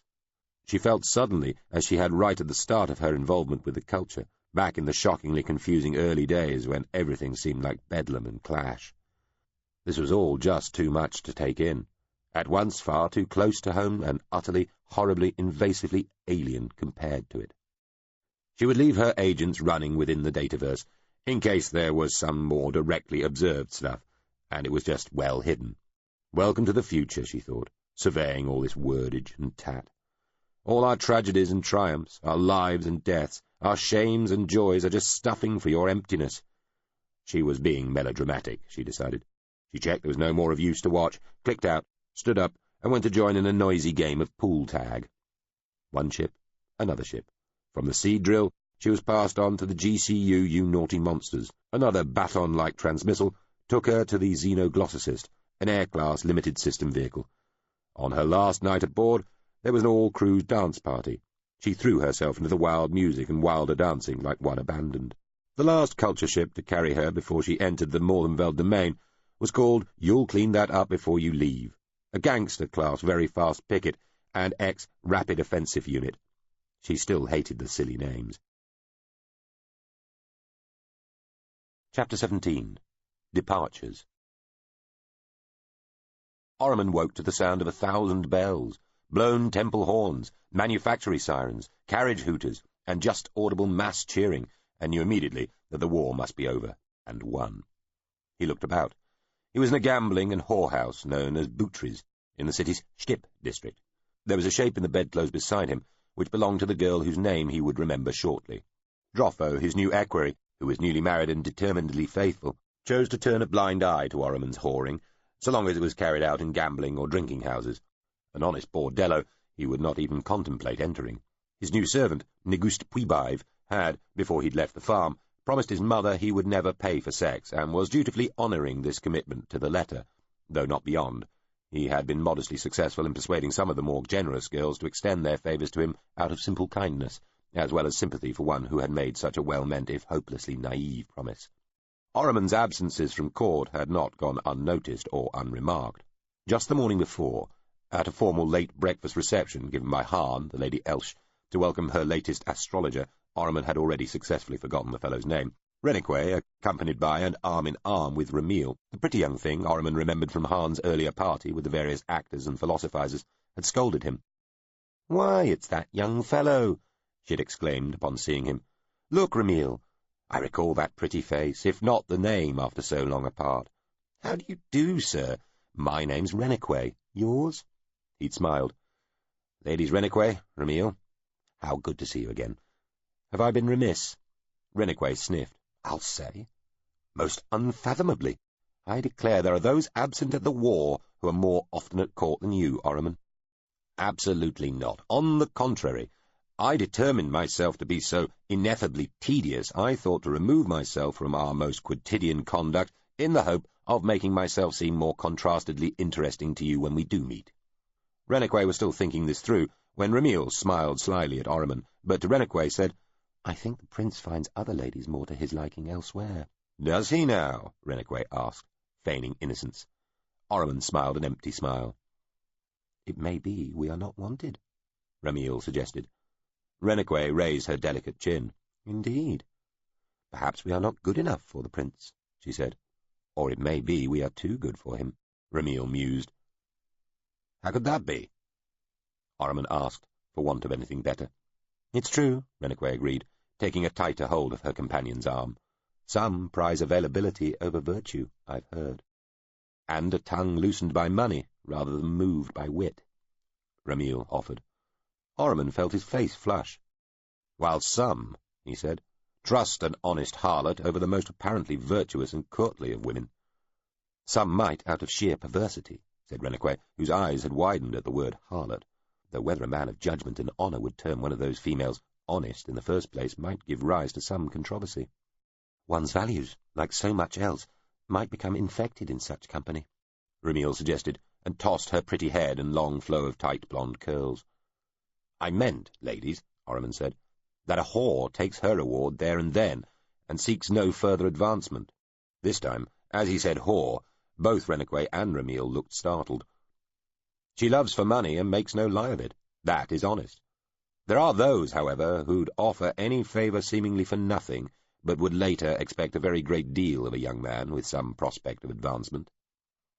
Rennequay stared at him, as though he'd lost his mind. Her mouth opened, perhaps to say something. Ramil's expression changed the most, altering quickly from something like anger back to that sly look, then taking on a small, knowing smile. Come away, Rennequay, she said, drawing the other woman back with her arm. The prince mistakes us grievously, as though in a fever. We'd best withdraw to let the blush subside, and lest we catch it too. They turned away as one, noses in the air. He regretted his rudeness almost immediately, but too late, he felt, to make amends. He supposed he was already a little upset. That morning's mail had delivered a letter from his mother, all the way from far-distant Queretesseur, telling him she was heavily pregnant by her new husband, and had been advised by her doctors not to travel great distances. So to voyage all the way to court, to Poole, was unthinkable. A new husband, he'd thought. Pregnant. Heavily pregnant, so that it was no recent thing. He'd heard nothing of this, nothing of either. She had not thought to tell him anything. The date on the letter was weeks past. It had suffered some serious delay in finding him, or had lain unposted. He felt hurt, cheated somehow, as well as jealous and oddly spurned. He still was not sure how to respond. It had even crossed his mind that it might be best not to reply at all. Part of him wanted to do just that, so letting his mother wonder at not being kept informed, making her feel uncared for, as she had made him feel. Even while he was still lying there, listening to the distant sounds of triumph, trying to work out exactly what he felt about the war's victorious conclusion, and puzzling over the fact that his immediate reaction was somehow not one of utter and untrammelled joy, Auguste Puibive, his servant, ran into the room and stopped, breathless, at the foot of the bed. Luzel, the girl Ahriman had spent the night with, was waking up too, rubbing her eyes and looking dubiously at Puibive, a tall, wide-eyed, buck-toothed boy fresh from the country. He was full of enthusiasm and goodwill, and had the uncommon ability of looking gangly even while asleep. "Sir!" he shouted. He noticed Luzel and blushed. "Begging both your pardons, sir, young lady." He gulped air. "Sir, still begging your pardon, sir, but the war is finished, sir, and we are victorious. The news has just arrived. Toil-Losp, Great Wereba, they, all Sol, are triumphant. What a great day! Sorry to have intruded, sir. I'll extrude now, sir." "Auguste, hold," Ahriman said, as the youth, a year older than Ahriman, but often seeming younger, turned and made to go, tripping over his own feet as he did so, and stumbling again as he turned back on Ahriman's command. He sorted himself out and stood, at attention, looking blinking at Ahriman, who asked, "Is there any more detail, Auguste?" "I heard the great news from a one-armed parliamentarian constable, charged with shouting it to the rooftops, sir, and he wore a cocked hat. The lady from the infusions bar across the road near fainted when she heard, and wished her sons a safely speedy return, sir." Ahriman stifled a laugh. "Detail within the report of the victory itself, Auguste?" "Nothing further, sir. Just, we are victorious. The capital city of the Deldine is taken. Their king is dead by his own hand, and our brave boys have triumphed, sir, and Toil-Losp and mighty Wereba are safe. Casualties have been light. Oh, and the Deldine capital is to be renamed Horsk City, sir." Auguste beamed with pleasure at this. "That's a fine thing, eh, sir?" "Fine indeed," Ahriman said, and lay back, smiling. As he'd listened to Auguste's breathless delivery, He'd felt his mood improve, and gradually begin to resemble what he'd hoped it would have been from the start. "Thank you, Negust," he told the lad. "You may go." "Pleasure do-soing, sir," Negust said. He had yet to come up with a reliable and consistent phrase suitable for such moments. He turned without tripping, found the door successfully, and closed it behind him. He barged back in a heartbeat later. "And," he exclaimed, "a telegraphical letter, sir, just delivered." He took the sealed envelope from his apron, handed it to Orriman, and retreated. Luzelle yawned. "Is he really over, then?" she asked as Orriman broke the seal and opened the folded sheet. Orriman nodded slowly. He smiled at the girl and started swinging his legs out of the bed as he read. "I'd better get to the palace." Luzelle stretched out, tossed her long, black, entangledly curled hair, and looked insulted. "Immediately, Prince?" The telegram brought news that he had a new half-brother. It had been written not by Acklin herself, but by her principal lady-in-waiting. The birth had been protracted and difficult, not surprising, it was stated, given the Lady Blisk's relatively mature age. But mother and child were recovering. That was all. "Yes, immediately," Orriman said, shrugging off the girl's hand. The heat around the Hyangzar had grown oppressive. Two suns, the Rolstars Klissens and Nathalie, stood high in the sky and vied to squeeze the most sweat out of a man. Soon, in this water-purged extremity, if the star watchers and weather sages were to be believed, the land would be plunged into near total darkness for nearly 50 short days, and a sudden winter would ensue, turning the river and the falls into ice. Tyle Losp looked out over the vast, tiered, segmented cataract of the Hyangzar, blinking sweat out of his eyes, and wondered that such colossal, booming energy and such furious heat could be quieted, stilled, and chilled so soon by the mere absence of passing stars. And yet the scientists said it was going to happen, and indeed seemed quite excited about it. And the records talked of such happenings in the past, so it must be so. He wiped his brow. Such heat. He'd be glad to be under the water. Rassel, the Deldine capital city, had fallen easily in the end, after a lot of whining from Wereba and some of the other senior army people, and some evidence that the low-order troops were unaccountably coy on the matter of putting captured Deldine to death. Tyle Losp had rescinded the general order regarding the taking of prisoners and the sacking of cities. In retrospect, he ought to have pressed Horsk to have demonized the Deldine more. Shask had been enthusiastic, and together they had tried to convince Horsk the attitude of the soldiery and the populace would be improved if they could be made to hate the Deldine with a visceral conviction, but the king had, typically, been over-cautious. Horsk distinguished between the Deldine as a people on the one hand, and their high command and corrupt nobility on the other, and even allowed that they might altogether constitute an honourable foe.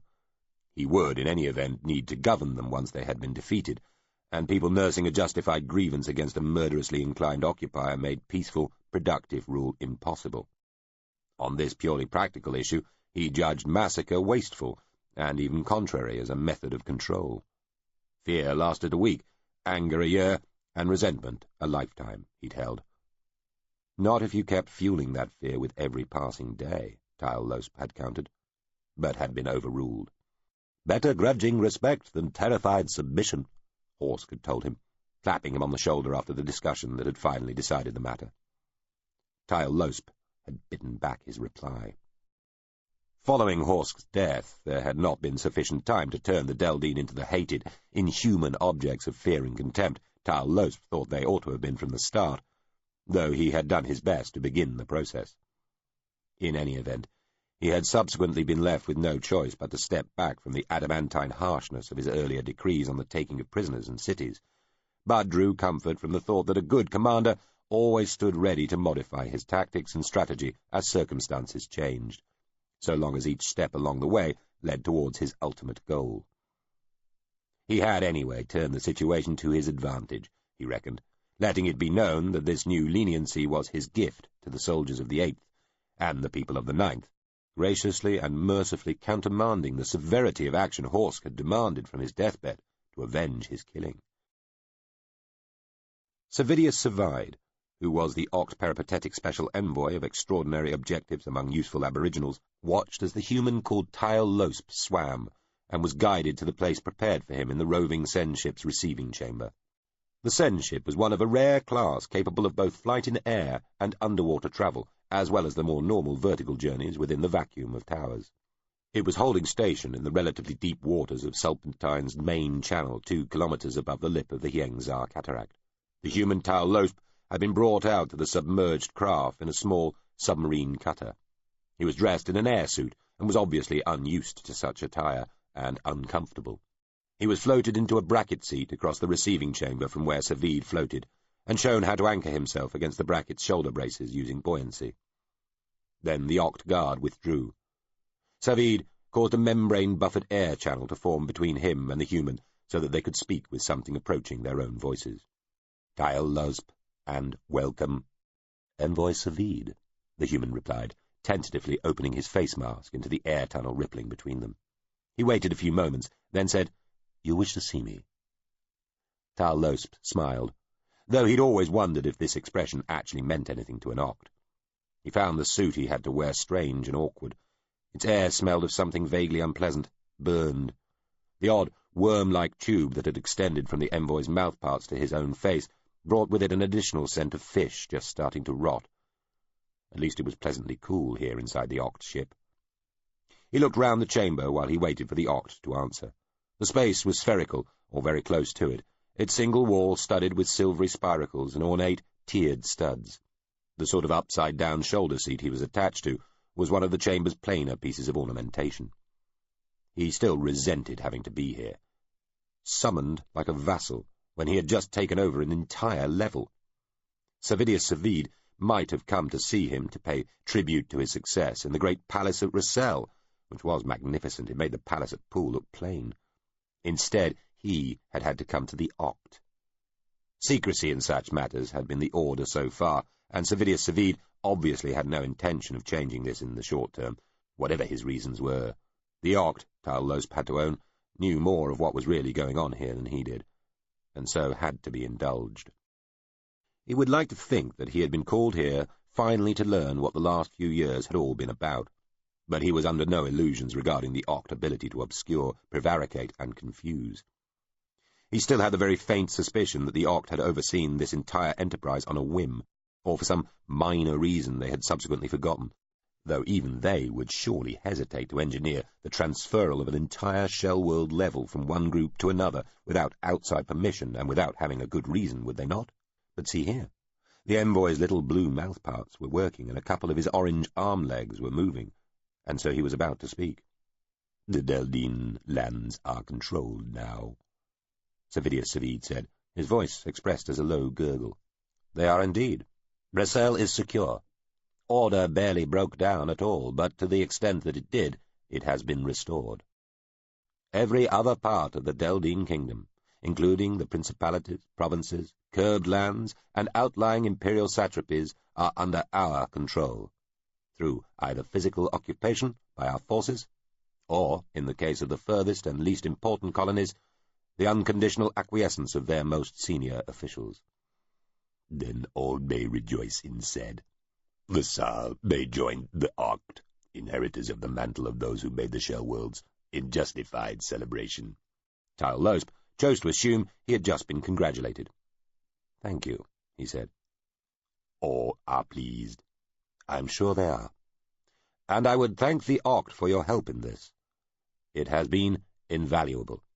Inscrutable, too, but invaluable, beyond doubt. Even dear late King Horsk was known to concede that we might have struggled to overcome the Deldine without you being, in effect, on our side." Tal Losp paused. "I have often asked myself what the reason might be that you have been so forthcoming with your advice and aid. So far, I have been unable to come to any satisfactory conclusion." "In celebration is found that of explicatory nature only rarely. The nature of celebration is ecstatic, mysteriously ebullient, detaching full reason, hence betokening some confusion." The Oct drew breath, or whatever liquidic equivalent it was that Oct drew. "Explication must not become obstruction, deflection," Servidius Savid added. "Final understanding remaining incentive is most fruitful use available." Some small amount of time passed, during which the long, silvery-looking tube of air joining them gently bobbed and slowly writhed. Some lazy little bubbles wobbled their way upwards from the base of the spherical chamber. A sequence of dull, deep and distant whirring noises sounded through the enveloping water, and Tal Losp worked out what the peripatetic special envoy had meant. "I'm sure it is just as you say, Savid," he agreed, eventually. "And see," the envoy said, gesturing with 2 legs at a bunched semisphere of screens glittering into being, each projected by one of the shining spires protruding from the chamber's wall. The scenes displayed on the screens, as far as Tal Losp could discern them through the intervening water, showed various important and famous parts of the Deldine kingdom. Tal Losp thought he could make out Saal soldiers patrolling the edge of the Hyengzar cataract, and Saal banners fluttering above the great towers of Rassel. There were more flags shown at the side of the crater caused by the fall-star Hurimo, and silhouetted against the vast white pillar of steam cloud rising forever above the boiling sea of Yakid. "It is as you say." Savidius Savid sounded happy. "Rejoice in such trust. All are pleased," the Oct envoy repeated. "How splendid," Tal Losp said, as the screens blinked out. "Agreement is agreeable," agreed, Savid informed him. He had risen slightly above the station he had been keeping until now. A tiny belch or fart from somewhere behind his mid-torso sent a shoal of tiny silver bubbles trembling upwards, and helped re-establish the envoy's position in the waters of the chamber. Tal Losp took a deep, tentative breath. "May we speak plainly?" "No better form is known, severally, specifically." "Quite," Tal Losp said. "Envoy, why did you help us?" "Help you, the Saal, to defeat they, the Deldine?" "Yes. And why the emphasis on the falls?" There was silence for a few moments. Then the Oct said, "For reasons." "What reasons?" "Most excellent ones." Tal Losp nearly smiled. "Which you will not tell me." "Will not, indeed. Equally cannot. In time such restrictions change, as with all things changing. Power over others is the least and most of powers, betruth. To balance such great success with transient lack of same is fit. Fitness may not be beheld by subject, but, as object, needs be trusts invoked. In this, trust to wait." Tal Losp regarded the Oct hanging in the water a few meters in front of him for a while. So much done, yet always so much still to do. He had that day received a coded report from Voliad telling of the valiant and daring attempt he and Beth had made on the life of our fugitive while on the surface, only to be frustrated at the last moment by alien devil machinery. They had had to reconcile to second best, ensuring said person left most expeditiously, sailing away into the night between the eternal stars, terrified and lucky to be alive. Tal Losp didn't doubt Voliad exaggerated the worth of his and Beth's actions. However, killing Furbin amongst the Optimi, or even the Optimi's immediate inferiors, had always been a tall order, and he would not overtly censure the 2 knights. He'd have preferred Furbin dead, but absent would do. Still, what mischief might he stir out among the alien races? Would he loudly declaim himself the wronged and rightful heir to all who'd listen, or sneak to his allegedly influential sister? Things were never settled, it seemed to Tal Losp. No matter how decisively one acted, no matter how ruthless one was, loose ends remained, and even the most conclusive of actions left a welter of ramifications, any of which, it seemed, sometimes, especially when one woke fretful in the middle of the night and such potential troubles appeared magnified, might harbinge disaster. He sighed, then said, "I intend to rid us of the mission monks. They get in the way and restrict more than they aid and enable. I shall follow an opposite course in the capital. We need the remains of the army and militia. However, I think it best they are balanced with some other faction, and propose the Heavenly Host sect as that counterweight. They have a self-lacerating quality about their teachings which ought to chime with the current Deldine mood of self-blame following their defeat. Some heads will roll, obviously." "To that which must be attended. So devote is meet and like." "So long as you know. I intend to go back to Poole for a triumph, and to return treasure and hostages. In time I may remain in Rassel, and there are those I'd have near. I shall need a reliable and continually available line of supply and communication between here and the 8th. May I count on that? The send ships and auto-senders so devoted remain so, as in the recent past, so in the near future, and, with all appropriate contextualizationing, foreseeable beyond. I have the send ships already allocated. They are mine to command. To request. The all flatters their likely or possible use. As needs be, so shall their presence. As long as I can get up and down that tower, back to the 8th, back to here, at any time, quickly. This is not within dispute. I determine no less, personally. Thus asked, so give, allowed, and with pleasure is binged. Tyler thought about all this for a while. Yes, he said. Well, I'm glad that's clear. Steam tugs towing barges took the whole contingent of monks, the entirety of the Hyangzaria mission, from most lowly latrine boy to the Archipontine himself, away from their life's work. Tyler, fresh returned from his frustrating audience with the envoy, watched the loading and went with the lead tug, which was towing the 3 barges containing the Archipontine and all the higher ranks of the order. They were crossing the Solpatine, a kilometre or so upriver from the nearest part of the vast semicircle of the falls. The monks had been relieved of their duty. They were all being taken across the river to the small town of Far Landing, a movable port always kept some 4 or 5 kilometres upstream from the cataract. Kyle Losp stayed under the shade of the lead tug's stern awning, and still had to use a kerchief to wipe at his brow and temples now and again.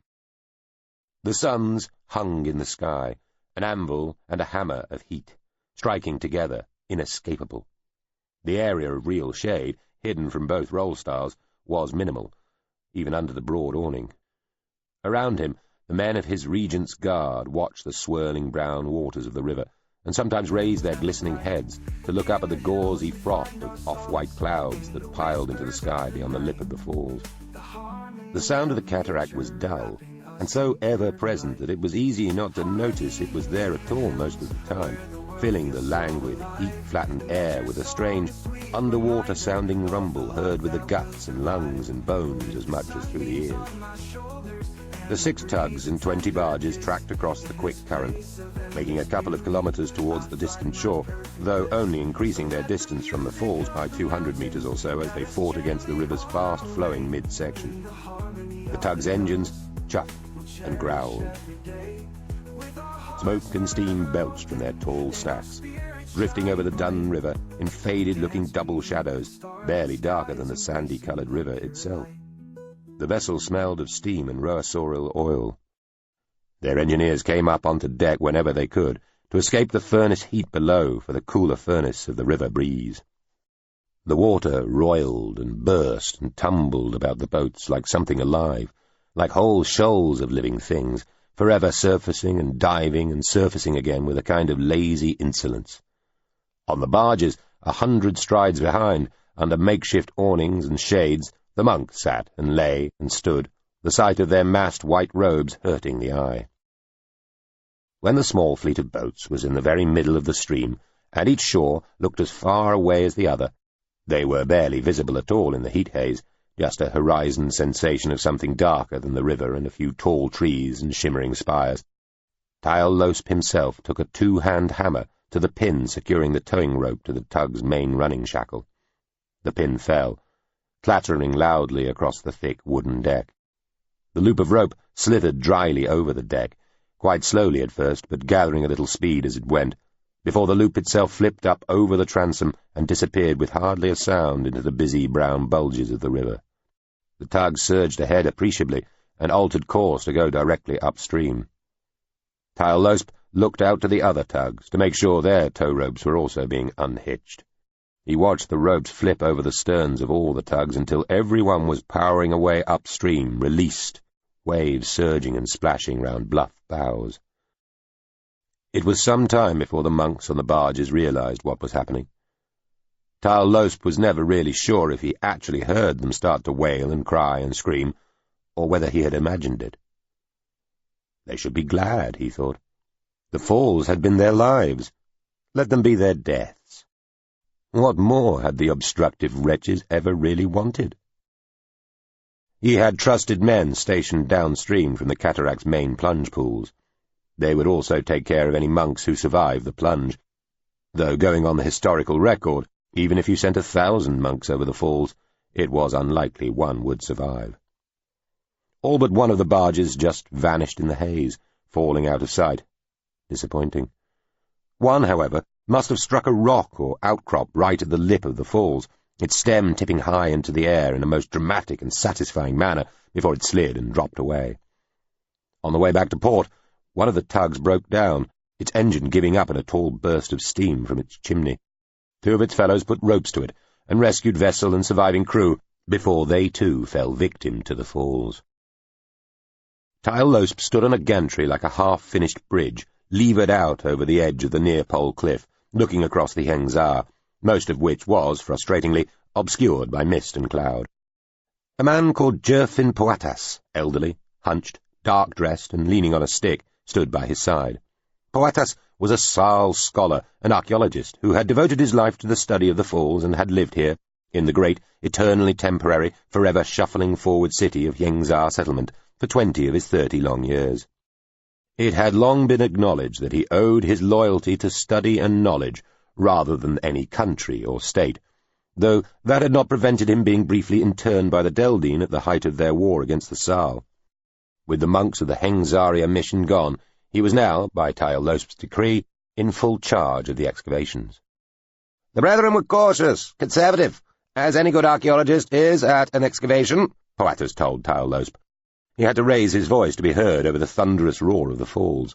Spray swirled up now and again, in great spiralling veils, and deposited water droplets on their faces. But they took such caution too far. A normal dig waits. One can afford to be careful. One proceeds with all due deliberation, noting all, investigating all, preserving and recording the place-in sequence of all discovered finds.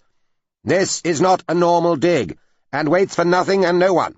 It will freeze soon and make life easier, if colder, for a while, but even then the brethren were determined to do as they had in the past and suspend all excavations while the falls were frozen, due to some surfeit of piety.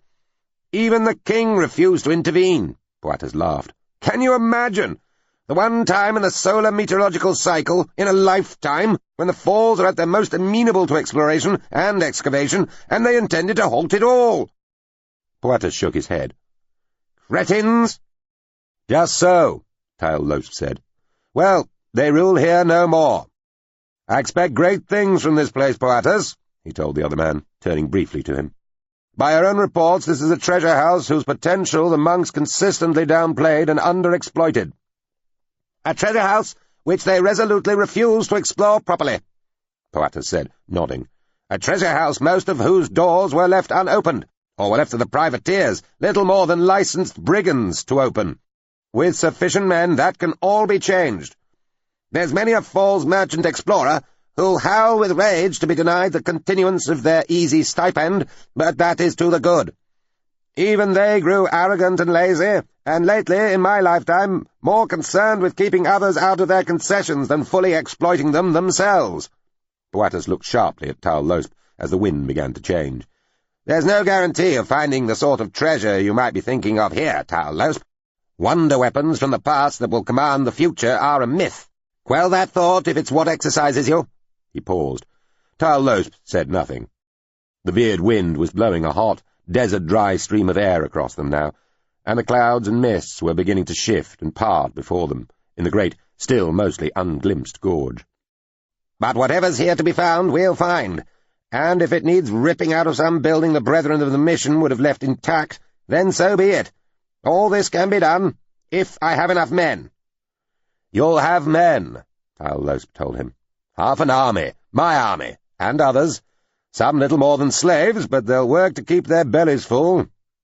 The clouds throughout the vast complexity confronting them were rolling away from the new wind, lifting and dissipating at once. Slaves do not make the best workers. And who will command this army who will like as not expect to go home to their loved ones now they think their job's done here? You? You return to the 8th, do you not? The armies are well used to foreign travel and distant billets. However, I shall, in prudent portions, leaving nowhere unmanned, so allowance them with loot and easy return, they'll either beg to see the 9th again, or be each one a most zealous recruiting sergeant for their younger brothers. For myself, I return to Poole only briefly. I intend to spend half each year or more in Rossell. It is the traditional seat of power, and of infinite elegance compared to our poor, ever-onward tramping township here, but whether by train or cord, it is 2 days away, more in bad weather. Well, we shall have the telegraph lines soon, and while I am not present, you have my authority here, Poatas. I offer you complete power over the entire falls, in my name." Tylosp waved one hand dismissively. "In bookish legality, it may be in the name of the Prince Regent, but he is still little more than a boy. For the moment, and it may in time seem a long moment, his future power is mine now, entirely. Do you understand me?" Poatas smiled parsimoniously. "My whole life and every work has taught me there is a natural order to things, a rightful stratification of authority and might. I work with it, sir. Never seek to overthrow it." "Good," Tylosp said. "That is as well. I have in addition thought to provide you with a titular head of excavations, someone I'd rather have quite near to me but not at my side when I'm in Rossell. Indeed, their presence here might aid the recruitment of many a Sarl. But they would be above me. In theory, not in effect. I emphasize, their seniority to yourself will be most strictly honorary." "And who would this person be?" Poatas asked. "Why, the very one we just talked of. My charge, the Prince Regent, Ormond." "Is that wise? You say he's a boy. The Falls can be a pestilential place, and the settlement a lawless, dangerous one, especially with the brethren gone." Tylosp shrugged. "We must pray the world god keeps him safe. And I have in mind a couple of knights I intend to make the essence of his personal guard. They will take all care of him." Poatas thought for a moment, nodding, and wiped a little moisture from the stick he leant on. "Will he come?" he asked doubtfully, looking out towards the great, gradually revealing spaces of the Yengzar's awesomely complicated 20-kilometre-wide gorge of recession.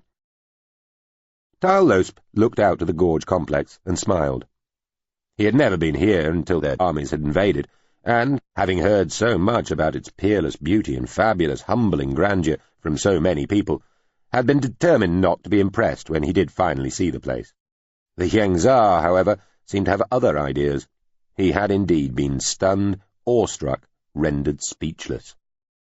He had seen it from various different angles over the past week or so, including from the air, on a lige, though only from on high, and only in the company of experienced falls flyers, and still he could entirely understand why it was such a dangerous place to fly. The urge to explore, to descend and see better, was almost irresistible, and knowing that so many people had died doing just that, caught in the tremendous rolling currents of air and vapour issuing from the falls, hauling them helplessly down to their deaths, seemed like an irrelevance. Poatas himself expressed some astonishment at the Falls' latest show. Truly, they had never been more spectacular, certainly not in his life, and, from all that he could gather from the records, at no point in the past either. A plateau, perhaps originally some sort of vast high plaza in the nameless city, kilometres across, was being slowly revealed by the furiously tumbling waters as they exposed what was, by the general agreement of most experts and scholars, the very centre of the buried city. The falls, in their centre section, 4 or 5 kilometres across, were in 2 stages now. The first drop was of 120 metres or so, bringing the waters crashing and foaming and bursting down across the newly revealed plateau, and surging among the maze of buildings protruding from that vast flat surface.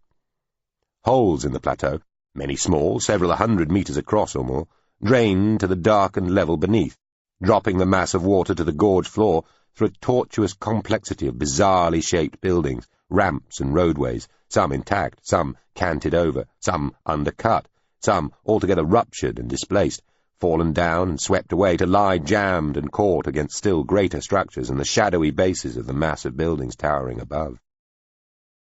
By now the mists had cleared away from nearly half the falls, revealing the site's latest wonder, the Fountain Building. It was a great gorge-base level tower by the side of the new plateau. It was still perfectly upright, appeared to be made entirely from glass, was 150 meters tall, and shaped like a kind of upwardly stretched sphere. Some chance configuration of the tunnels and hidden spaces of the falls upstream had contrived to send water up into it from underneath, and at such an extremity of pressure that it came surging out in great muddily white fans and jets from all its spiraled levels of windows, bursting with undiminished force even from its very summit, showering the smaller buildings, tubes, ramps, and lower watercourses all around it with an incessant, battering rain. "Well, sir," Boatus demanded, "will this boy prince of yours, will he come?" Tyalosp had sent the command to Acklin's husband just 2 days earlier, informing the fellow that he was to be the new mayor of the city of Rossell. This would be a permanent position, and he must bring his entire household with him from far Caretta-sur with the utmost dispatch, on pain of losing both this once-in-a-lifetime promotion and the regent's regard. "Oh, I think he will," Tyalosp said, with a small smile. Chapter 18. The Current Emergency. Bilpir, fourth of the Hysph-Narasine colony system, is small, solid, cold-cored, happy-formed to Narasine specifications within the last century, dynamically O2 atmosphered, 100% Narasine and 74% surface bubble hived. Hulse and Furbin were lounging in the sitting area of their generously proportioned suite of cabins within the 100th Idiot, being kept fed and watered by a variety of subservient machines and entertained by images on wall screens. They knew they were going to Bilpir and the hive city of Ishua, and the journey would take 10 days, though that was all they'd been told since Director General Shum had secured their passage on a ship leaving only a day after she and Furbin had spoken. Furbin had thought to ask the ship for more information. He said, little the wiser. "I seek a man called Zaid Hurlis," he continued. "Do you know if he is there? In this Bilpir place?" "I do not," the 100th Idiot replied. "It is doubtful that he is. You have preferential clearance to be conveyed to this person as requested, with emphasis by the Morthenveld Tertiary Julian Spine Director General. I can now confirm you are booked for onward travel from Ishua, Bilpir, aboard the Morthenveld vessel Facilis upon waking, a Cat 5 swell hull. Its destination is not a matter of public record." Furbin and Hulse exchanged looks. This was news. "You have no idea how long our journey will be after we leave Bilpir?" Furbin asked. "Given you travel aboard a Cat 5 swell hull, your destination is unlikely to be within the Hysph system," the ship replied. "The Cat 5 swell hull is a long-range interstellar class." Furbin nodded thoughtfully. "Oh," he said, as though just thinking of something. "And can you get a message to a fellow named Orriman, House of Horsk, City of Pool, the 8th Susamen?" "That is within a mandated Narasine protectorate," the ship interrupted smoothly, "and so subject to special clearance provisions regarding direct contact between individuals. Specific instructions forming part of your associated travel particulars mean that I may not even begin the relevant message process. I am sorry." Furbin sighed. He went back to watching screenage of bat-like aliens hunting flying, twisty, gossamery things in a towerless place of soaring yellow-pink canyons beneath pastel clouds. "Worth a try, Sit," Hulse told him, then returned to his own screen, which showed a sort of map with depth called a hologram, depicting the courses of Narasine and associated spaceships. The galaxy was linked like chain mail, he thought. It was all loops and circles and long, joined-up threads, and looked like that old-fashioned stuff some old knights from the deepest, darkest shires and valleys still wore when they ventured to court, even if they rarely polished it in case it got worn away. The 100th Idiot settled smoothly into a valley between two huge dark bubbles, kilometers across, in a landscape that was nothing but more of the same. The foam of enormous blisters covered 3/4 of Bilpir's surface, enclosing continents, smothering oceans, arcing over mountain ranges, and leaving only so much of the planet's original swamps and jungles exposed as seemed fit to the Narasine aesthetic sense. Furbin and Hulse were shown some impressive domes, covering bulbously orange things that seemed to be half trees and half buildings. They met a Narasine Zamarin, and had to listen to some narrascenic music for nearly an hour. Within a local day, they were standing on some worryingly open webbing high over more giant orange building trees at the lofty seam between two vast bubbles, in the half-kilometre-long shadow of a sleekly bulbous spaceship nestling in the open air of the valley formed by the two giant blisters. They were greeted by a Morvenveld, who introduced herself as Liaison Officer Chilgatheri. They were carried for nearly 30 days on the Facilis upon waking. It was a less pleasant journey than that on the Narracine ship. They had to don suits to investigate the vast majority of the mostly water-filled ship. Their quarters were smaller, and, worst of all, the ship kept increasing its gravity field to prepare them for wherever it was they were going. The Morvenveld, being aquatic, seemed rather to scorn gravity, but were gradually ramping up the apparent effect of that force felt on the ship to acclimatize their human guests. They were the only non-Morvenveld aboard, and, as Hulse said, they should have felt flattered to be so indulged, but it was hard to feel much gratitude when your feet and back and almost everything else ached so much. The Facilis upon waking carried a dozen smaller ships, arranged like rotund seeds around its waist and rear. One of these was the Cat 3 slim hull, now turning to reason and its just sweetness. It was this craft that took Furbin and Hulse on the final leg of their journey. They shared two smallish cabins, and would have spent almost all their time lying down if Chilgatheri hadn't chivied them into standing up and walking around, and even doing a few undemanding exercises in the ship's impersonation of gravity, which was still slowly increasing. "Not increasing slowly enough," Hulse observed, groaning. The now turning to reason and its just sweetness bellied in towards a fractured, broken land of rock and cinder. This, Liaison Officer Chilgatheri informed them, was what was left of the country of Prial, on the continent of Skativi, on the planet Bulthmaas, in the Chime system. As the ship closed with this wasteland of grey and brown, the final increment of gravity that had settled like lead epaulets on the two Saal men lifted. The Morvenveld ships had deliberately made them experience a gravity field slightly greater than the one they would be stepping out into, so that the real thing wouldn't feel quite so bad. "A mercy so small as to be microscopic," Hulse muttered.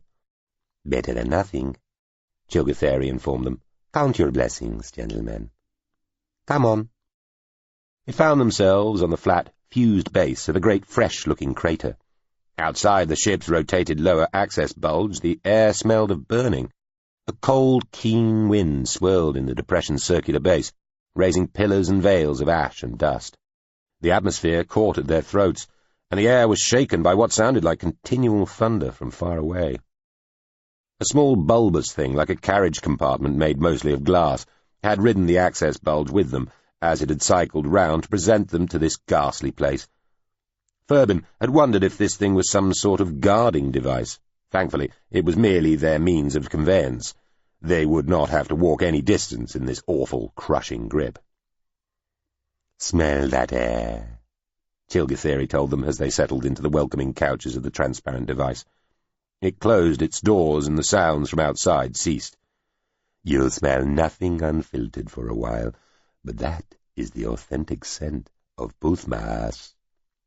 "It stinks," Hulse said. "Yes, there may still be a few of the later wide-spectrum pathogens around, but they ought not to affect you." Furbin and Hulse looked at each other. Neither had any idea what pathogens were, but they didn't like the sound of them. The little bubble vehicle lifted silently, and they crossed the glassy surface of the crater to a construction made of thick metal plates jutting out from the jumbled debris of the lower crater wall like some monstrous iron flower growing from that riven, death-grey geography. A set of ponderously massive doors swung open, and the dark tunnels swallowed them. They saw war machines waiting darkly in alcoves, lines of dim lights stretching away down shadowy side tunnels, and, ahead, the first in a succession of enormous metal shutters which opened before them and closed behind. A few times they saw pale creatures which looked vaguely like men, but which were too small, squat, and stunted to be human, as they understood the term. They passed one Narracine, floating in a complex metallic harness, bristling with extra appendages that might have been weapons. Then they began descending a spiraled ramp like a hollow spring screwing its way into the bowels of the world. They halted eventually in a large, gloomy chamber, cross-braced with thick struts. It was almost filled with parked vehicles, squashed, gnarled, misshapen-looking things. Their little made-of-near-nothing car settled amongst them like a downy seed blown amongst lumps of clinker. "Time to use those legs," Chilgatheri cried cheerfully. The car's doors swung open. The two men unfolded themselves from the transparent conveyance. Hulse hoisted the 2 small bags of clothing they had with them, and groaned as they made their way to another opening door, and up, a short, narrow ramp to a smaller, dimly lit chamber, where the air smelled stale, yet with a medicinal tang. The ceiling was so low they had to walk and stand slightly stooped, which made the effects of the high gravity even worse. Hulse dumped both bags on the floor at his feet. One of the short, squat men sat in a chair behind a metal desk, dressed in a dark grey uniform. A Narasine in one of the complicated-looking harnesses floated off to one side, behind and above the man's shoulder, seemingly regarding them. The squashed excuse for a human creature made a series of noises. "You are welcome," the Narasine translated. "My responsibility and that of the Morvenveld ends here," Chilgatheri told the 2 Saal men. "You are now in Narasine jurisdiction, and that of their client species here, the Zolp. Good luck to you. Take care. Goodbye." Ferbin and Hulse both bade her well. The Morvenveld turned and floated away down the narrow ramp. Ferbin looked round for a seat, but the only one in the chamber was occupied by the man behind the metal desk. Some papers issued from a slot in it. The man pulled them out, checked and folded them, bashed them with bits of metal, and then pushed them across the desk towards the 2 Saal men. "These are your papers," the Narasine said. "You will carry them at all times." Their papers were covered in tiny alien symbols. The only thing either man could recognize was a small monochrome representation of their own face. More sounds from the squashed little man. "You will wait," the Narasine told them. "Here. This way to wait. Follow me." More cramped corridors took them to a small, dimly lit room with 4 bunk beds and nothing else. The Narasine closed the door, which made loud locking noises. Hulse checked. It was locked. A smaller door at the other end of the cell gave access to a tiny toilet compartment. They took the 2 lower bunks and lay there, breathing hard, grateful to have the weight off their legs and backs. They had to lie folded. The bunk beds were too short for them to stretch out. A grey-blue suit of clothes hung on the end of each bunk. These were their uniforms, the Narasine had told them. They had to be worn at all times. "What sort of place is this, sir?" "A terrible one, Hulse." "I'd formed that impression myself, sir." "Try to sleep, Hulse. It's all we can do." "It may be our only escape from this shithole," Hulse said, and turned his face to the wall. Chilgatheri had not been forthcoming regarding what would happen after they were delivered here. This was where Zaid Hurlis ought to be, and their request to see him had been forwarded to the relevant authorities, but whether they would be allowed to see him, and how, and even if they would leave this world, she had confessed she did not know. Ferbin closed his eyes, wishing he was almost anywhere else. "Why are you here?" the Narasine translated. The creature talking to them might have been the one who'd shown them to their cramped quarters. They had no idea. Introductions might have been in order, Ferbin thought, but obviously things were done differently here. He and Hulse were dressed in the uniforms they had been given. The uniforms were both too short and too wide for the Saal men, making them look ridiculous, and they were in another small chamber, facing another small stump of a man behind another metal desk, though at least this time they had chairs to sit in. "We're here to see a man called Zaid Hurlis," Ferbin told the Narasine and the small pale man thing. "There is no one of that name here." "What?" "There is no one of that name here." "That cannot be true," Ferbin protested. "The Morvenveld who brought us here assured us this is where Hurlis is." "They could be mistaken," the Narasine suggested, without waiting for the man to speak. "I suspect they are not," Ferbin said icily. "Kindly be so good as to tell Mr. Hurlis that a prince of the Saal, the surviving son of his old good friend, the late King Nereus Horsk of the 8th, Susamen, wishes to see him, having travelled amongst the stars all the way from that great world at the express favour, with emphasis, of our friends the Morvenveld, with the specific mission of meeting with him, as affirmed by Director General Shum herself.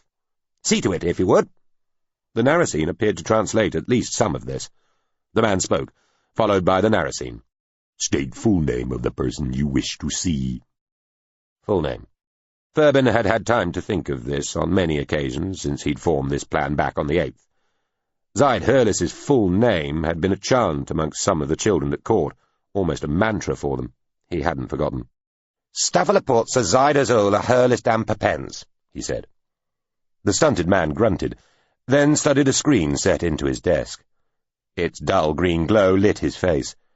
He said something, and the Narasine said, Your request will be transmitted through the appropriate channels. You will return to your quarters to wait. I shall report your lack of proper respect and urgency to Mr. Hurless when I see him, Thurbin told the Narasine firmly as he got painfully to his feet. He felt absurd in his ill-fitting uniform, but tried to summon what dignity he could. Tell me your name. No, there is no Mr. Hurless. You will return to your quarters to wait. No, Mr. Hurless, don't be ridiculous. Could be an issue of rank, sir, Holst said, also rising and grimacing. You will return to your quarters to wait. Very well. I shall inform General Hurless. You will return to your quarters to wait. Or Field Marshal Hurless, or whatever rank he may have attained. You will return to your quarters to wait. They were awoken in the middle of the night, both of them from dreams of weight and crushing and burial. They had been fed through a hatch in the door not long before the light in their room had dimmed. The soup had been almost inedible. You will come with us, the Narasine said. Two of the squat, pale, uniformed men stood behind it, holding rifles. Thurbin and Holst dressed in their preposterous uniforms. Bring possessions, the Narasine told them. Holst picked up both bags. A small, wheeled vehicle took them a short way up another spiral ramp. More doors and dimly lit tunnels brought them to a greater space, still dark, where people and machines moved and a train sat humming, poised between two dark holes at either end of the chamber. Before they could board, the floor beneath their feet shook, and a shudder ran throughout the huge chamber, causing people to look up at the dark ceiling. Lights swayed, and dust drifted down. Thurbin wondered what sort of cataclysmic explosion would be felt so far beneath this much rock. Embark here, the Narasine told them, pointing at a shuttered entrance into one of the train's cylindrical carriages. They heaved themselves up a ramp into a cramped, windowless compartment. The Narasine floated inside with them, and the door rolled back down. There was just enough room for them to sit on the floor between tall boxes and crates. A single round ball in the ceiling, guarded by a little metal cage, gave out a weak, steady, yellow light. The Narasine hovered over one of the crates. "Where are we going?" Thurbin asked. "Are we going to see Zyde Hurless?" "We do not know," the Narasine said. They sat, breathing the stale, lifeless air for a while. Then there was a lurch and some muffled clanking as the train moved off. "How long will this take?" Thurbin asked the Narasine. "We do not know," it repeated. The train rattled and buzzed around them, and they both soon fell asleep again, to be woken from the depths once more, confused and disoriented, and hustled out, knees and backs aching, down a ramp and into another squat vehicle, which took them and the accompanying Narasine along yet more tunnels and down another spiral to a large chamber where 100 or more tanks of liquid, each twice their height, glowed blue and green in the general darkness. Each tank held the bodies of a half-dozen or so of the short, stubby-looking men, all quite naked. They looked asleep, a mask over each face, hoses snaking up to the surface of the tanks. Their bodies were quite hairless, and many had been badly injured. Some were missing limbs, some had obvious puncture wounds, and others displayed extensive areas of burned skin. Thurbin and Holst were so fascinated looking at this unnerving, ghoulish display that it was some time before they realized they appeared to be alone. The little wheeled vehicle had disappeared, and seemingly taken the Narasine with it. Thurbin walked over to the nearest of the tanks. Close up, it was possible to see that there was a gentle current in the pale, slightly cloudy liquid. Tiny bubbles rose from the floor of the tank and headed to the sealed caps of the cylinders. "Do you think they're dead?" Thurbin breathed. "Not wearing those masks," Holst replied. "They look a bit like you did, sir, when the Oct were healing you." "Perhaps they're being preserved for something," Thurbin said. "Or medicined," Holst suggested. "There's not one without an injury I've seen yet, though many seem to be healing." "You could say we're healing them." someone said behind them. They both turned. Ferbin recognized Zyde Hurlis immediately. He had barely changed at all. Given that nearly a dozen long years had passed, this ought to have seemed strange, though it was only later Ferbin realized this. Zyde Hurlis was a tall man by the standards of the dwarfish people hereabouts, though he was still shorter than Ferbin or Holst. He was dense-seeming somehow, and dark, with a broad face, a large mouth with teeth that were both too few and too wide, and bright, piercingly blue-purple eyes. His eyes had always fascinated Ferbin as a child. They had an extra, transparent membrane that swept across them, meaning that he never had to blink, never needed to stop seeing the world, however briefly, from the moment he woke to the moment he slept, and he did little enough of that. His hair was black and long, and kept in a tidy ponytail. He had a lot of facial hair, neatly trimmed. He wore a better-cut version of the grey uniform worn by most of the people they'd seen so far. "Zyde Hurlis," Ferbin said, nodding. "It is good to see you again. I am Prince Ferbin, son of King Horsk." "Good to see you again, Prince," Hurlis said. He looked to one side and seemed to address somebody they could not see. "The son of my old friend King Horsk of the Saal, of the 8th, Susamen." Hurlis returned his attention to Ferbin and said, "You are much grown, Prince. How are things on the 8th? Holst glanced at Ferbin, who was staring straight at Hurlis. "Ferbin was a hip-high child last time I saw him," Hurlis added to whatever imaginary being was at his side. There really was nobody else anywhere near them, and nothing obvious that he could be addressing. "I have much to tell you, Hurlis," Ferbin said. "Little of it good. But first, tell me how I ought to address you. What rank do you hold?" Hurlis smiled. He glanced to one side. "A good question, don't you think?" He looked at Ferbin. "Advisor, you might say. Or Supreme Commander. It's so hard to know." "Choose one, sir," Holst suggested. "There's a good gent." "Allow me," Ferbin said coldly, as he looked at Holst, who was smiling innocently, "to present my servant, Shubris Hulse." "Mr. Hulse," Hurlis said, nodding. "Sir." "And sir will do," Hurlis said thoughtfully. "It's what everybody else calls me." He caught some sudden tension from Ferbin. "Prince, I know you'll only ever have called your father sir since your majority. However, humor me in this. I am a king of sorts in these parts, and command more power than ever your father did." He grinned. "Unless he's taken over the whole Shellworld, eh?" He turned his head again. "For yes, such Susamen is, those of you slow to reference," he said to his unseen companion, as Ferbin, still Horse-thought, looking a little glassy-eyed, said, "As I say, sir, I have much to relate." Hurlis nodded at the bodies bobbing gently in the tanks behind them. "Captured enemy," he said, "being kept alive, partially repaired. We wash clear their minds, and they become our spies, or assassins, or human bombs, or vectors of disease. Come, we'll find you a place to flop, and better clothes. You look like twig insects in those." They followed him to one of the open-sided runabouts, and as they did, dark figures left various shadows all about them, dissociating from the darkness like parts of it. Humans in some near-black dark camouflage suits, and armed with ugly-looking guns. Ferbin and Hulse both jerked to a stop as they saw the 4 shadowy figures closing swiftly, silently in on them, but Hurlis, without even looking round, just waved one hand as he took the driving seat of the little wheeled vehicle and said, "My guard. Don't worry. Jump on." Once he knew the dark figures were no threat, Ferbin was quite pleased to see them. Hurlis must have been talking to them for some reason. That was a relief. Zyde Hurlis kept a very fine table beneath the kilometres of mountain rock. The chamber was dome-shaped. The servants, young men and girls, glided silently. The stone table they sat around was loaded with highly colourful and exotic foodstuffs, and a bewildering variety of bottles. The food was entirely delicious, for all its alien nature, and the drink copious. Ferbin waited until they had finished eating before telling his story. Hurlis heard Ferbin out, asking 1 or 2 questions along the way. At the end he nodded. "You have my sincere sympathies, Prince.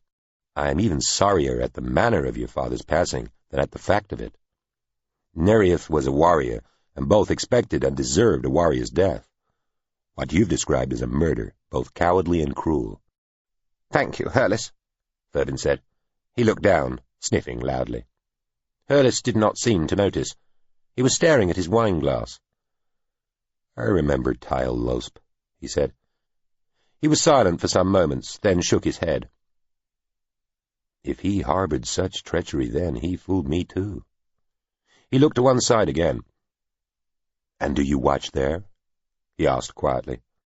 This time there was definitely nobody present for him to be talking to. The 4 darkly camouflaged guards had been dismissed when they'd entered Hurles's private quarters, and the servants had, just minutes earlier, been told to stay outside the dining chamber until summoned. "Is that part of the entertainment?" Hurles said in the same quiet voice. "Is the king's murder recorded?" He looked back to Furbin and Hulse. Shoebris tried to exchange looks with Furbin, but the other man was staring glassy-eyed at their host again. Hulse wasn't having it. "Excuse me, sir," he said to Hurles. From the corner of his eye he could see Furbin trying to attract his attention. Well, the hell with it. "Might I ask who you're talking to when you do that?" "Hulse!" Furbin hissed. He smiled insincerely at Hurles. "My servant is impertinent, sir." "No, he is inquisitive, Prince," Hurles said with a small smile. "In a sense, Hulse, I do not know," he said gently. "And it is just possible that I am addressing nobody at all. However, I strongly suspect that I am talking to quite a number of people." Hulse frowned. He looked hard in the direction Hurles had directed his latest aside. Hurles smiled and waved one hand through the air, as though dispelling smoke. "They are not physically present, Hulse. They are, or I suppose I must allow, they might be watching at a very considerable remove, via spybots, e-dust, nanoware, whatever you want to call it." "I might call it any or all, sir. I'm none the wiser at those words." "Hulse, if you can't conduct yourself like a gentleman," Furbin said firmly, "you'll eat with the other servants." Furbin looked at Hurles. "I may have been too indulgent with him, sir. I apologize on his behalf and my own." "No apology required, Prince," Hurles said smoothly. "And this is my table, not yours. I'd have Hulse here for what you call his impertinence in any event. I am surrounded by too many people unwilling to call me on anything at all. A dissonant voice is welcome." Furbin sat back, insulted. "I believe that I am watched, Hulse," Hurles said, "by devices too small to be seen with the human eye, even ones like mine, which are quite keen, if not as keen as they once were." "Enemy spies, sir?" Hulse asked. He glanced at Furbin, who looked away ostentatiously. "No, Hulse," Hurles said. "Spies sent by my own people." Hulse nodded, though with a deep frown. Hurles looked at Furbin. "Prince, your own matter is of course of far greater importance. However, I think I ought to digress a little here to explain myself and my situation." Furbin gave a curt nod. "When I was with you, amongst you, on the 8th, advising your father, Furbin," Hurles said, glancing to the prince but generally addressing both men, "I was employed, at the behest of the Narasine, by the culture, the mongrel pan-human and machine civilization which is one of what you term the optimi, those civilizations in the first rank of the unsublimed, non-elder groupings. I was an agent for the part of the culture called Contact, which deals with foreign affairs, you might say. Contact is charged with discovering and interacting with other civilizations which are not yet part of the galactic community. I was not then with the more rarefied intelligence and espionage part of Contact, coyly called Special Circumstances, though I know that SC thought at that time the specific part of Contact I represented was, arguably, encroaching on their territory. Hurles smiled thinly.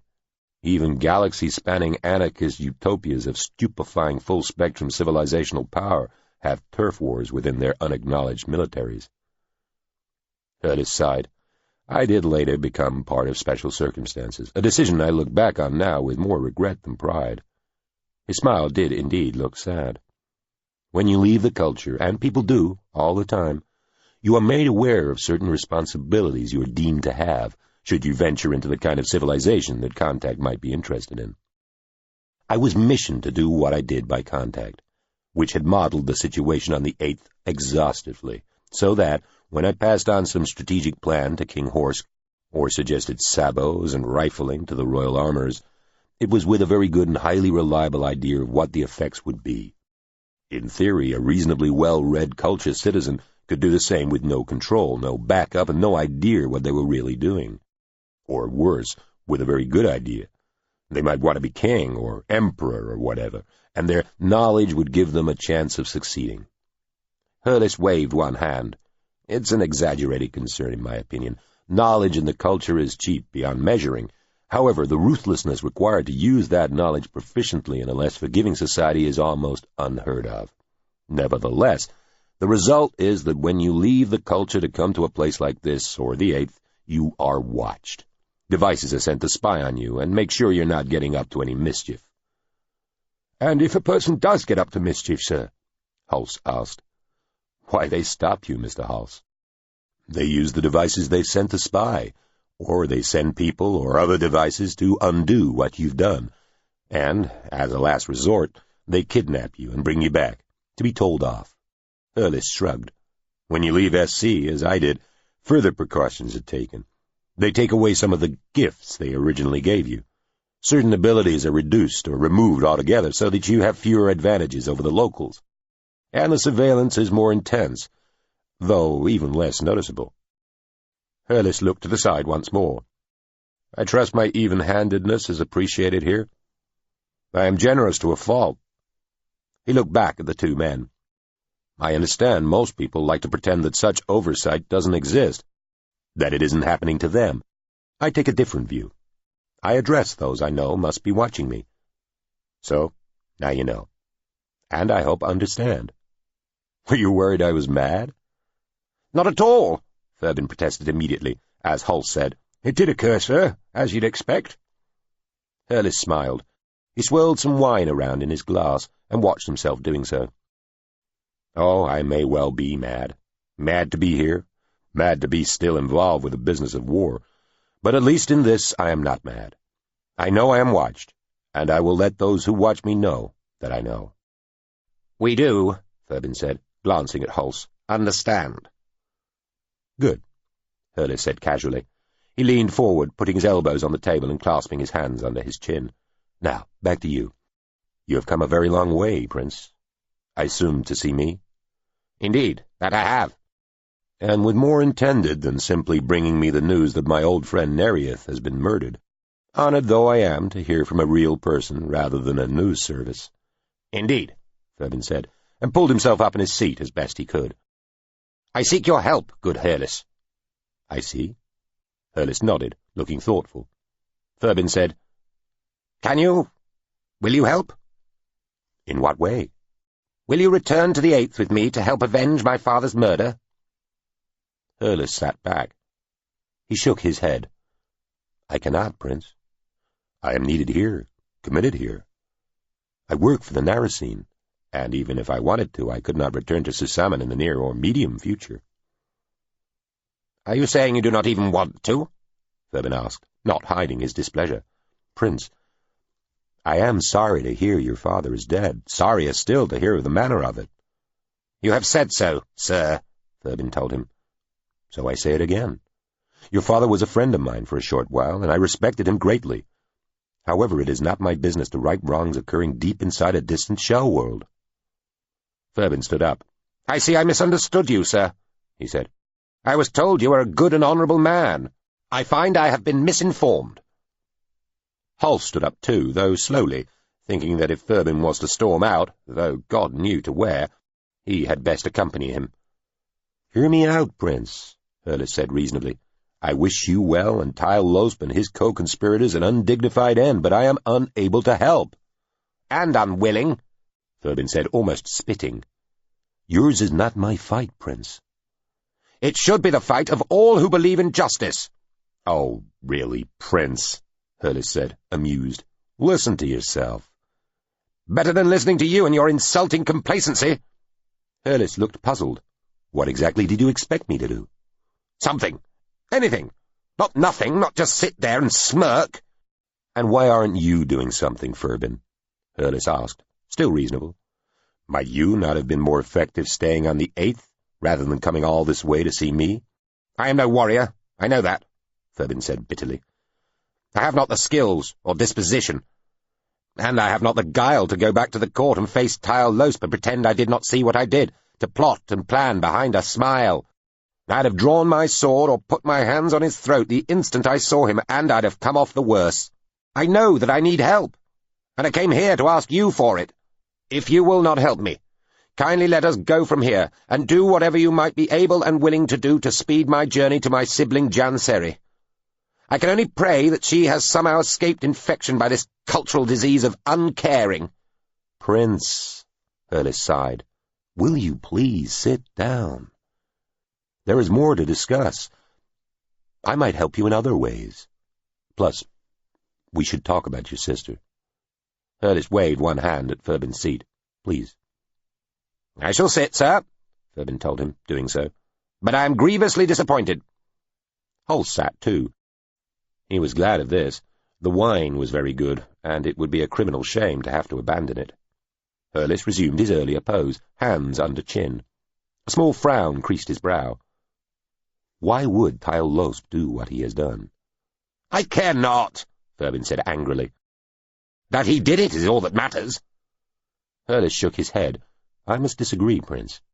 If you are to have any chance of righting this wrong, you'd be well advised to know what motivates your enemy." "Power, of course," Furbin exclaimed. "He wanted the throne, and he'll have it, the moment he's had my young brother killed." "But why now?" "Why not?" Furbin said, clenched fists hammering at the unforgiving stone of the great table. "My father had done all the work, the battles were all won, or as good as. That's when a coward strikes, when the glory might be stolen without the bravery that afforded it." "Still, it is often easier to be the second in command, Prince," Hurlis said. "The throne is a lonely place, and the nearer you are to it, the clearer you see that. There are advantages to having great power without ultimate responsibility, especially when you know that even the king does not have ultimate power, that there are always powers above. You say Tyl was trusted, rewarded, valued, respected. Why would he risk that for the last notch of a power he knows is still enchained with limitations?" Furbin sat boiling with frustration, but had resolved not to say anything this time. This only gave occasion for Hurlis to look to the side and say quietly, "Do you know? Do you look there? Are you alive?" Furbin could stand it no longer. "Will you stop talking to these phantoms?" he shouted, springing up again, this time so quickly his chair toppled over. Holst, having taken the opportunity to sip from his glass at what had seemed a handily quiet moment, had to gulp and stand quickly too, wiping his mouth with his sleeve. "These imagined demons have stolen what wits you ever had, sir!" Hurlis shook his head. "Would that they were imaginary, Prince. And if there are similar systems of observation within Susamen, they might hold one key to your difficulty." "What in the world are you talking about?" Furbin hissed through clenched teeth. Hurlis sighed again. "Please, Prince, do sit down again." No, I'll stand," he said, changing his mind. "Let's all stand. And let me show you something. Please, come with me. There is more to explain." The airship was a giant dark blister, riding the poisoned air above a still glowing battlefield. They had been brought here in Hurlis's own small, svelte air vehicle, which had lifted silently from the bottom of another giant crater and flown whispering through clouds and smoke, then clearer weather, chasing a ruddy sunset into a night whose far horizon was edged with tiny sporadic flashes of yellow-white light. Below them, rings and circles of dull and fading red covered the dark, undulating land. The airship was bright, all strung with lights, lit from every side and covered in reflective markings. It hung above the livid, bruised land like an admonition. The little aircraft docked in a broad deck slung underneath the giant ship's main body. Various other craft were arriving and departing all the time, arriving full of injured soldiers accompanied by a few medical staff, and departing empty, save for returning medics. Quiet moans filled the warm, smoke-scented air. Hurlis led them via some spiraled steps to a ward full of coffin-like beds, each containing a pale, squat, unconscious figure. Holst looked at the lifeless-looking people and felt envious. At least they didn't have to stand up, walk around, and climb stairs in this awful gravity. "You know, there is a theory," Hurlis said quietly, walking amongst the gently glowing coffin beds, Furbin and Holst at his rear, the 4 dark-dressed guards somewhere nearby, unseen, "that all we experience as reality is just a simulation, a kind of hallucination that has been imposed upon us." Furbin said nothing. Hulse assumed that Hurlis was addressing them rather than his demons or whatever they were, so said, "We have a sect back home with a roughly similar point of view, sir." "It's a not uncommon position," Hurlis said. He nodded at the unconscious bodies all around them. "These sleep, and have dreams inflicted upon them, for various reasons. They will believe, while they dream, that the dream is reality. We know it is not, but how can we know that our own reality is the last, the final one? How do we know there is not a still greater reality external to our own, into which we might awake?" "Still," Hulse said, "what's a chap to do, sir? Life needs living, no matter what our station in it." "It does, but thinking of these things affects how we live that life. There are those who hold that statistically we must live in a simulation. The chances are too extreme for this not to be true." "There are always people who can convince themselves of near enough anything, seems to me, sir," Hulse said. "I believe them to be wrong in any case," Hurlis said. "You have been thinking on this, I take it, then?" asked Furbin. He meant to sound arch. "I have, Prince," Hurlis said, continuing to lead them through the host of sleeping injured. "And I base my argument on morality." "Do you now?" Furbin said. He did not need to affect disdain. Hurlis nodded. "If we assume that all we have been told is as real as what we ourselves experience, in other words, that history, with all its torturings, massacres, and genocides, is true, then, if it is all somehow under the control of somebody or something, must not those running that simulation be monsters? How utterly devoid of decency, pity, and compassion would they have to be to allow this to happen, and keep on happening under their explicit control? Because so much of history is precisely this, gentlemen." They had approached the edge of the huge space, where slanted, down-looking windows allowed a view of the pocked landscape beneath. Hurlis swept his arm to indicate both the bodies in their coffin beds and the patchily glowing land below. War, famine, disease, genocide. Death in a million different forms, often painful and protracted for the poor individual wretches involved. What God would so arrange the universe to predispose its creations to experience such suffering, or be the cause of it in others? What master of simulations or arbitrator of a game would set up the initial conditions to the same pitiless effect? God or programmer, the charge would be the same. That of near infinitely sadistic cruelty, deliberate, premeditated barbarism on an unspeakably horrific scale. Hurlis looked expectantly at them. "You see," he said. "By this reasoning we must, after all, be at the most base level of reality, or at the most exalted, however one wishes to look at it. Just as reality can blithely exhibit the most absurd coincidences that no credible fiction could convince us of, so only reality, produced ultimately by matter in the raw, can be so unthinkingly cruel.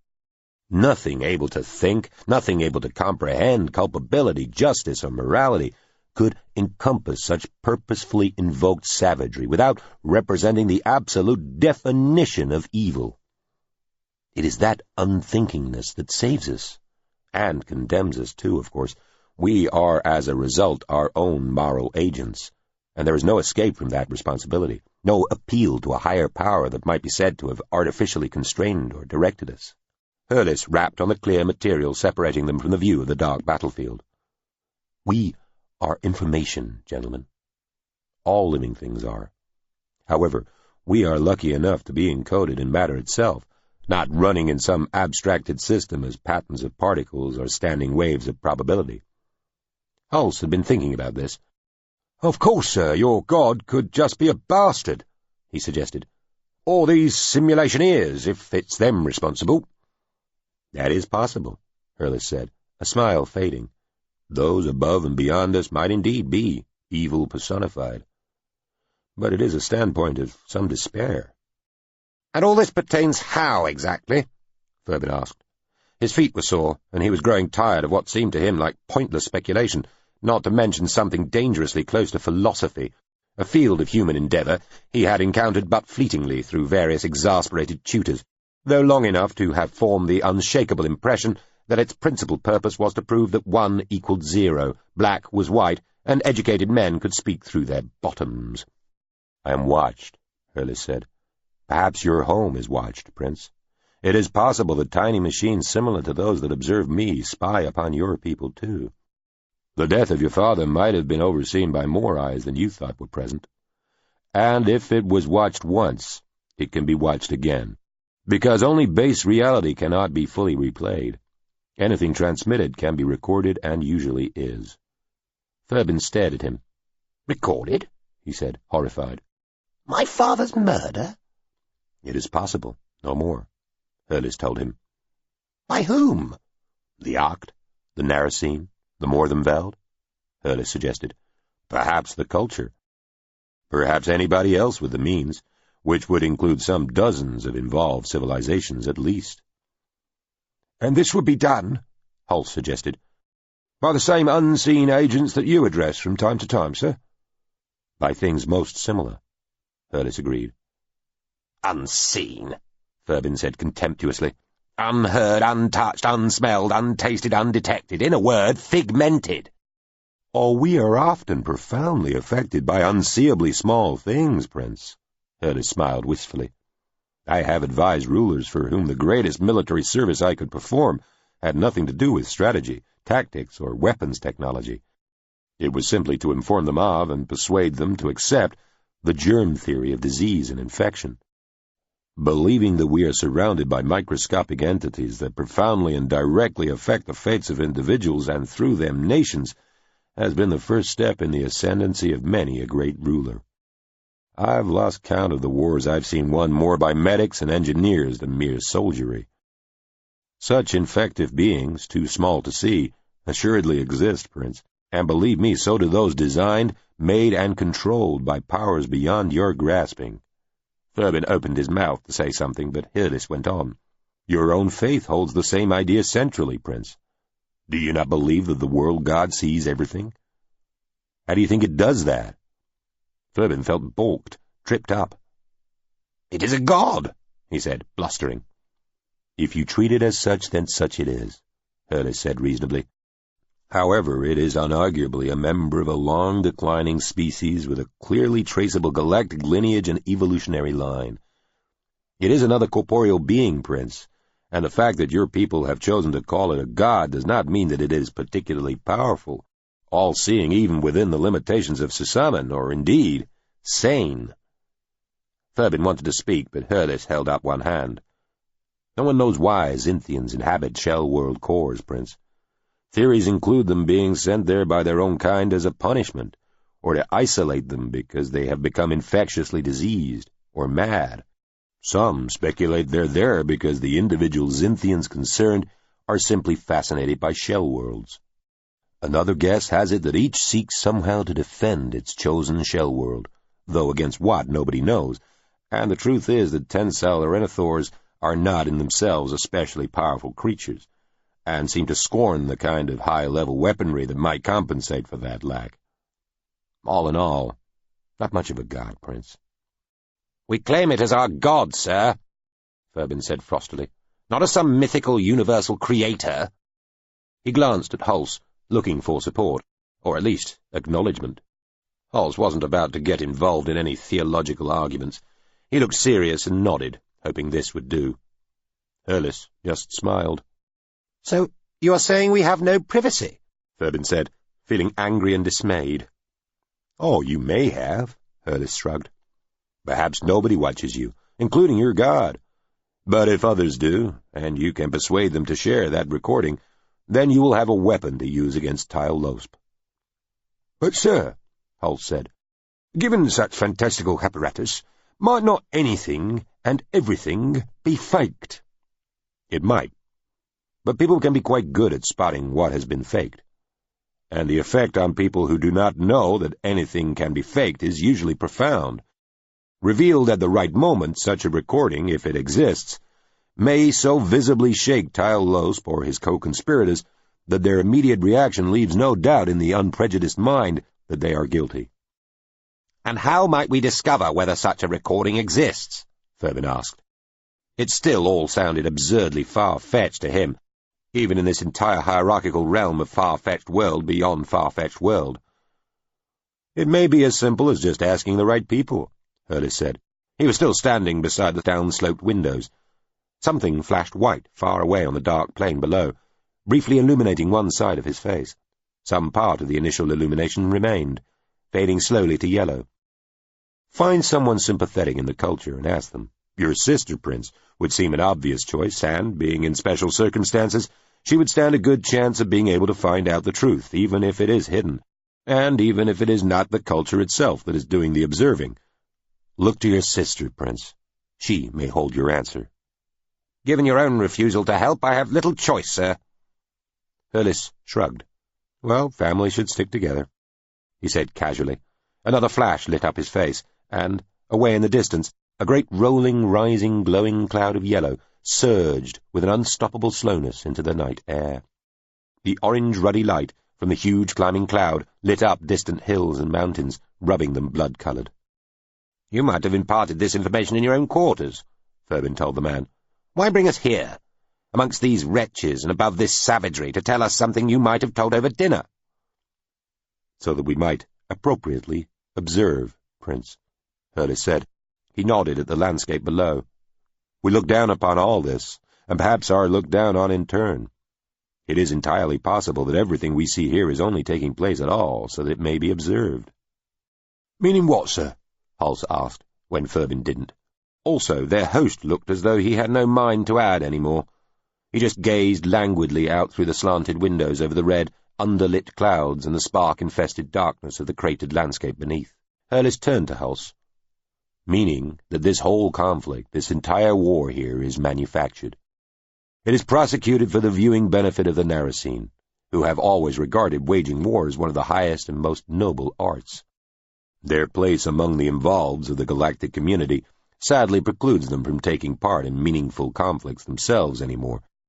But they have the license, the means, and the will to cause other, mentored client civilizations to war amongst themselves at their behest. The conflict we observe here, in which I am proud to play a part, is one such artificial dispute, instigated and maintained for and by the Narasine, for no other reason than that they might observe the proceedings and draw vicarious satisfaction from them. Ferbin made a snorting noise. Hals looked sceptical. That really true, sir? He asked. I mean, as acknowledged by all concerned? Hurlis smiled. A great distant, rumbling, roaring sound seemed to make the airship shiver on the wind. Oh, you will find many a superficially convincing excuse and casus belli, and there are given and seemingly accepted justifications, everything modeled to provide pretexts and keep people like the culture from intervening to stop the fun. But it is all dressing, disguise, a feint. The truth is as I have said. Depend on it. And you are proud to take part in what you effectively describe as a travesty, a show war, a dishonourable and cruel charade for decadent and unfeeling alien powers? Ferbin said, trying to sound, and to some degree succeeding in sounding, contemptuous. Yes, Prince, Hurlis said reasonably. I do what I can to make this war as humane in its inhumanity as I can, and in any case I always know that however bad it may be, its sheer unnecessary awfulness at least helps guarantee that we are profoundly not in some designed and overseen universe, and so have escaped the demeaning and demoralizing fate of existing solely within some simulation. Ferbin looked at him for a few moments. That is absurd, he said. Nevertheless, Hurlis said casually, then stretched his arms out and rolled his head as though tired. Let's go back, shall we? The Narasine ship, hence the fortress, a venerable Comet-class star-cruiser, lifted from a deep ravine where a poisoned stream of black water moved like liquefied shadow. The craft rose above the rim of the fissure into light airs moving quietly across a landscape of livid sands beneath a soft-looking grey overcast. It accelerated into the darker skies above, finding space within minutes. The ship carried a cargo of several million human souls held petrified within a variety of nanoscale storage matrices and 2 human males. The gravity was back to what the Narasine regarded as normal, and so was much more acceptable to both men. They had to share one small cabin extemporized for human occupation from some storage space, but were uncomplaining, being mostly just thankful to be away from the oppressive gravity of Bulfmaas and the unsettling presence of Zaid Hurlis. They had stayed only 2 more days and nights, as far as such terms meant anything in the warren of deeply buried caverns and tunnels where they'd been kept. Hurlis had appeared casually unbothered when they professed a desire to be away as soon as possible, after he'd told Furbin he was unable to help.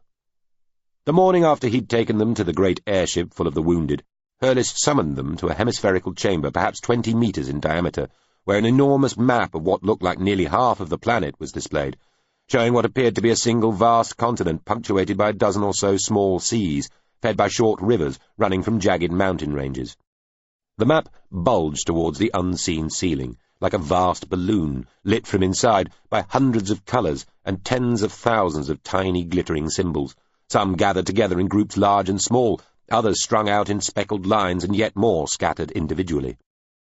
Hurlis looked down on this vast display from a wide balcony halfway up the wall, talking quietly with a dozen or so uniformed human figures, who responded in even more hushed tones.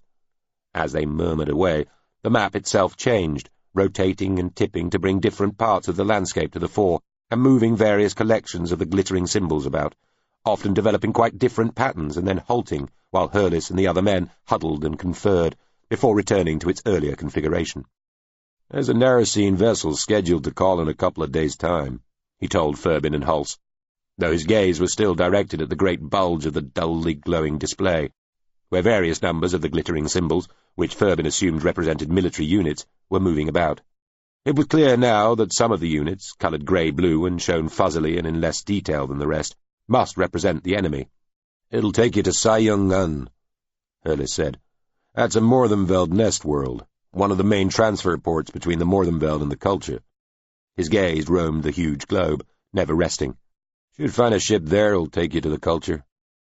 "I'm grateful," Furbin said stiffly. He found it difficult to be anything other than formally polite with Hurlis after being rejected by him, though Hurlis himself seemed barely to notice or care. The display halted, then flickered, showing various end patterns in succession. Hurlis shook his head and waved one arm. The great round map flicked back to its starting state again, and there was much sighing and stretching amongst the uniformed advisers or generals clustered around him. Hulse nodded at the map. "All this, sir. Is it a game?" Hurlis smiled, still looking at the great glowing bubble of the display. "Yes," he said. "It's all a game." "Does it start from what you might call reality, though?" Hulse asked, stepping close to the balcony's edge, obviously fascinated, his face lit by the great glowing hemisphere. Furbin said nothing. He had given up trying to get his servant to be more discreet. "From what we call reality, as far as we know it, yes," Hurlis said. He turned to look at Hulse. "Then we use it to try out possible dispositions, promising strategies and various tactics, looking for those that offer the best results, assuming the enemy acts and reacts as we predict." "And will they be doing the same thing as regards you?" "Undoubtedly." "Might you not simply play the game against each other then, sir?" Hulse suggested cheerily. "Dispensing with all the actual slaughtering and maiming and destruction and desolating and such like in the old days, when 2 great armies met and, counting themselves about equal, called up champions, one from each, their individual combat counting by earlier agreement as determining the whole result, so sending many a frightened soldier safely back to his farm and loved ones." Hurlis laughed. The sound was obviously as startling and unusual to the generals and advisers on the balcony as it was to Furbin and Hulse. "I'd play it if they would," Hurlis said, "and accept the verdict gladly, regardless." He smiled at Furbin, then to Hulse said, "But no matter whether we are all in a still greater game, this one here before us is at a cruder grain than that which it models. Entire battles, and sometimes therefore wars, can hinge on a jammed gun, a failed battery, a single shell being dud, or an individual soldier suddenly turning and running, or throwing himself on a grenade." Hurlis shook his head. "That cannot be fully modeled, not reliably, not consistently. That you need to play out in reality, or the most detailed simulation you have available, which is effectively the same thing." Hulse smiled sadly. "Matter, sir?" "Matter," Hurlis nodded. "And anyway, what would be the fun in just playing a game? Our hosts could do that themselves. No, they need us to play out the greater result. Nothing else will do. We ought to feel privileged to be so valuable, so irreplaceable. We may be all mere particles, but we are each fundamental. Hurley sounded close to laughing again. Then his tone and whole demeanour changed as he looked to one side, where no one was standing. "And don't think yourselves any better," he said quietly. Ferbin tisked loudly and turned his head away as Hurlis continued. "What is the sweet and easy continuance of all things cultural, if not based on the cosy knowledge of good works done in one's name, far away? Eh?" He nodded at nobody and nothing visible. "What do you say, my loyal viewers? Aye to that? Contact an SC. They play your own real games, and let the trillions of pampered sleepers inhabiting all those great rolling cradles we call orbitals run smoothly through the otherly scary night, unvexed." "You're obviously busy," Ferbin said matter-of-factly to Hurlis. "May we leave you now?" Hurlis smiled. "Yes, Prince. Get to your own dreams. Leave us with ours. By all means, be gone." Ferbin and Hulse turned to go. "Hulse!" Hurlis cried. Hubris and Ferbin both turned to look back. "Sir?" Hulse said. "Hulse, if I offered you the chance to stay here in general for me, play this great game, would you take it? It would be for riches and for power, both here and now and elsewhere and elsewhen, in better, less blasted places than this sorry cinder. Do you take it, eh?" Hulse laughed. "Course not, sir. You fund me. Sure you must." "Of course," Hurlis said, grinning. He looked at Ferbin, who was standing looking confused and angry at his servant's side. "Your man is no fool, Prince," Hurlis told him. Ferbin stood up straight in the grinding, pulling gravity. "I did not think him so." Hurlis nodded. "Naturally. Well, I too must travel very soon. If I don't see you before you go, let me wish you both a good journey and a fair arrival." "Your wishes flatter us, sir," Ferbin said, insincerely. Hurlis was not there to see them off when they departed. Over 13 long days, during which Ferbin and Hulse were left to themselves by the ship and its crew, and spent most of their time either sleeping or playing games, the star cruiser Hence the Fortress took them to the Narracine Globular Transfer Facility of Stroot, a Morthenveld tramp ship with no name, just a long serial number they both forgot, picked them up from there on one of its semi-regular, semi-circular routes and took them onwards to the great Morthenveld nest world of Siangun. Chapter 19. Dispatches. Orriman was standing by the window looking out over the city from his chambers in the palace and pool. The morning was bright and misty, and Negust, singing noisily but tunelessly, was next door, running him a bath, when Fantil rapped at the door. Negust, who patently believed that volume was the ideal compensation for being tone-deaf, didn't hear the door, so Orriman answered it himself. He and Fantil stood out on the apartment balcony, while Orriman read a note the palace secretary had brought. "Rassel," he said. "The Deldine capital?" Fantil nodded. "Your mother's husband has been ordered there as mayor. They will arrive during the next few days." Orriman let out a deep breath and looked first at Fantil and then out at the city. Canals glistened in the distance, and banners of steam and smoke rose from a scattered forest of factory chimneys. "You know that Tyle Losp suggests I go to the falls of the Hyangza," he said, not looking at the palace secretary. "I have heard, sir. They are a few days from Rassel, I'm told." "I would be in charge of the excavations," Orriman sighed.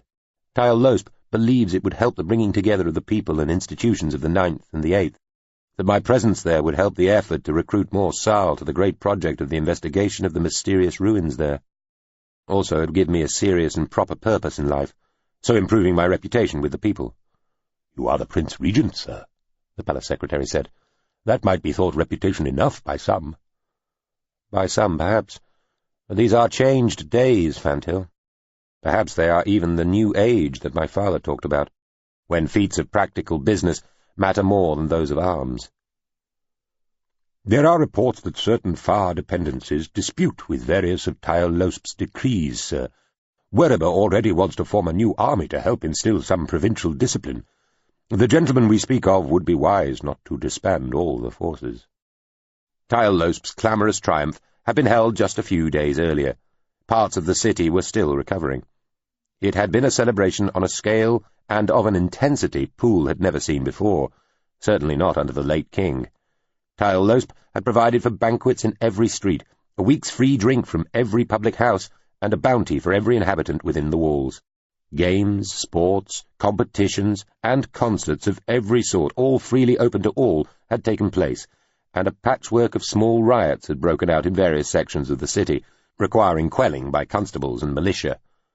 An enormous parade had been staged consisting of the victorious army all bright and polished, smiling and whole under a sea of fluttering banners, complete with wildly caparisoned war beasts and a host of captured Deldine soldiery, artillery pieces, military vehicles, and war engines.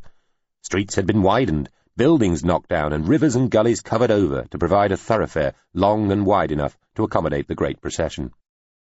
Tyleloasp had ridden at the head, Werriber and his generals a little behind.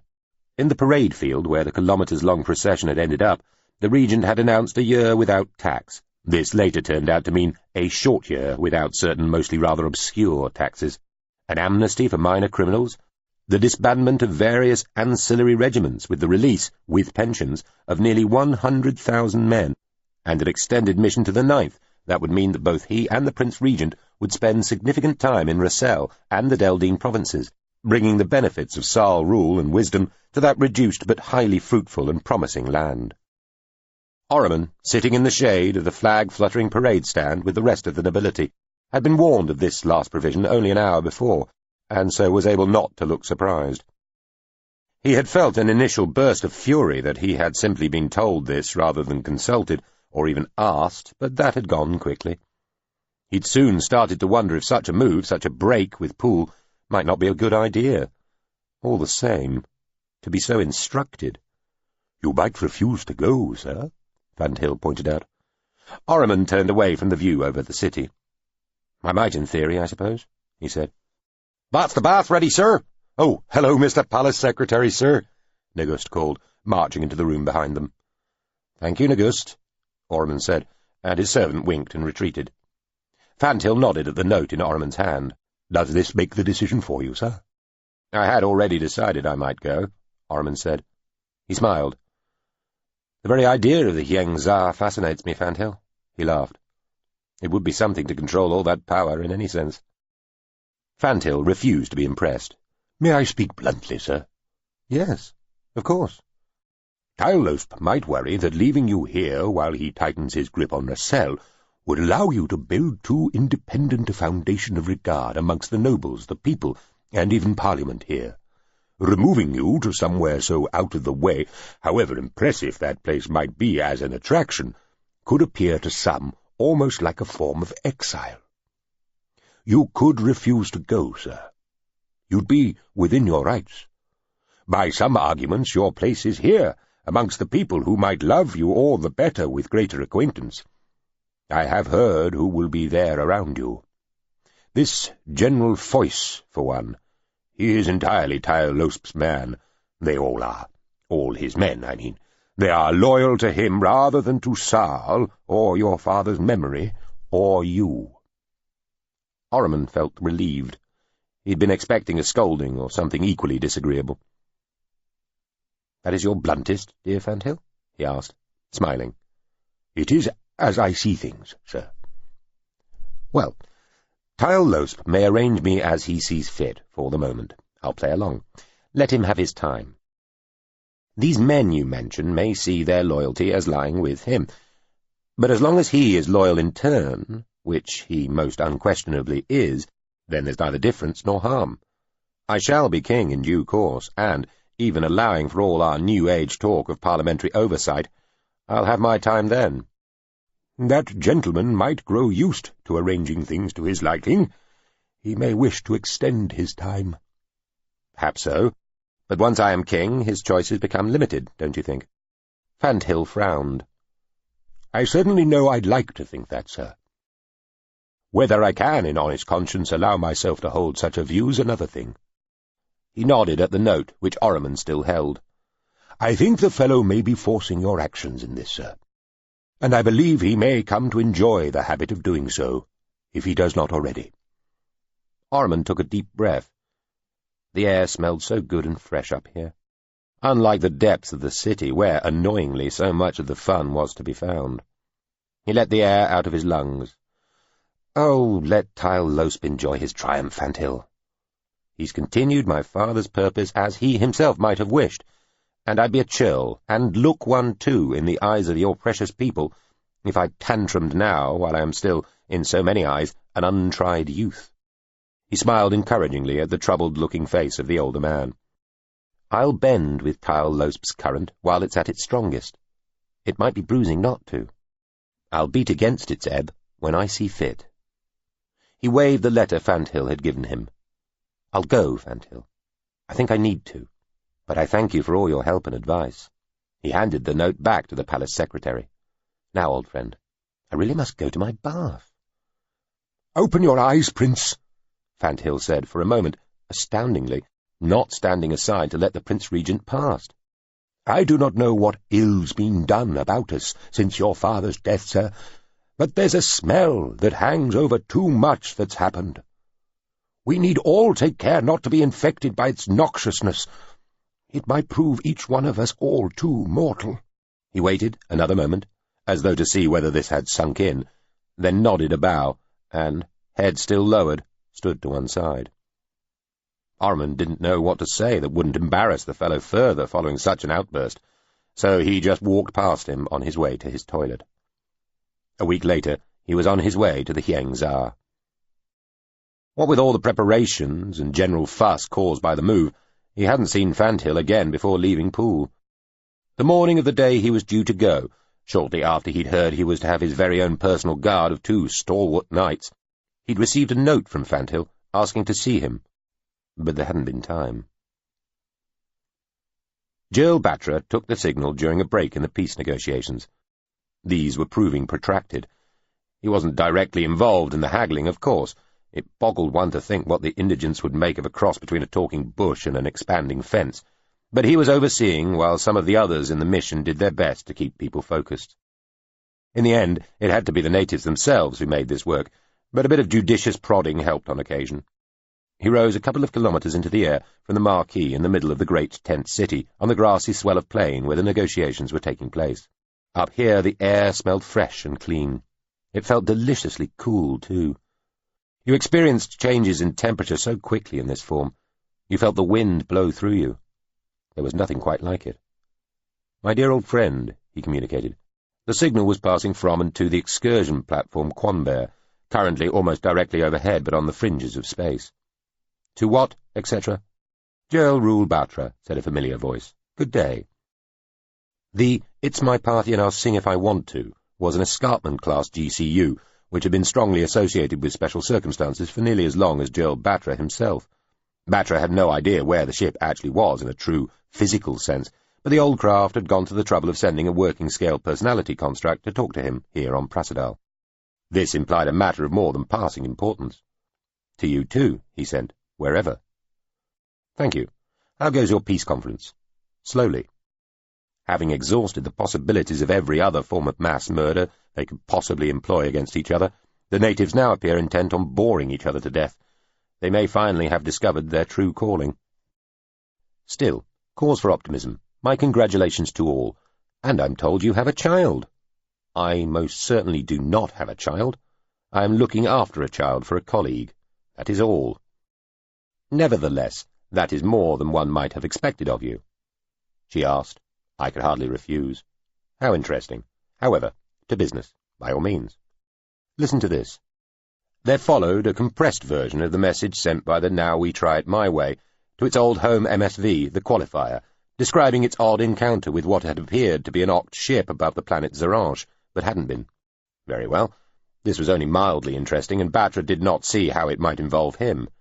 And it is believed that the whole Oct fleet above Zaranj, save for one Primarian-class ship, probably the first arrived, was not really there. It was a ghost fleet. The Oct are at that stage, though, aren't they? Batra sent. They're still trying to puff themselves up, still trying on parents' shoes, making themselves look bigger.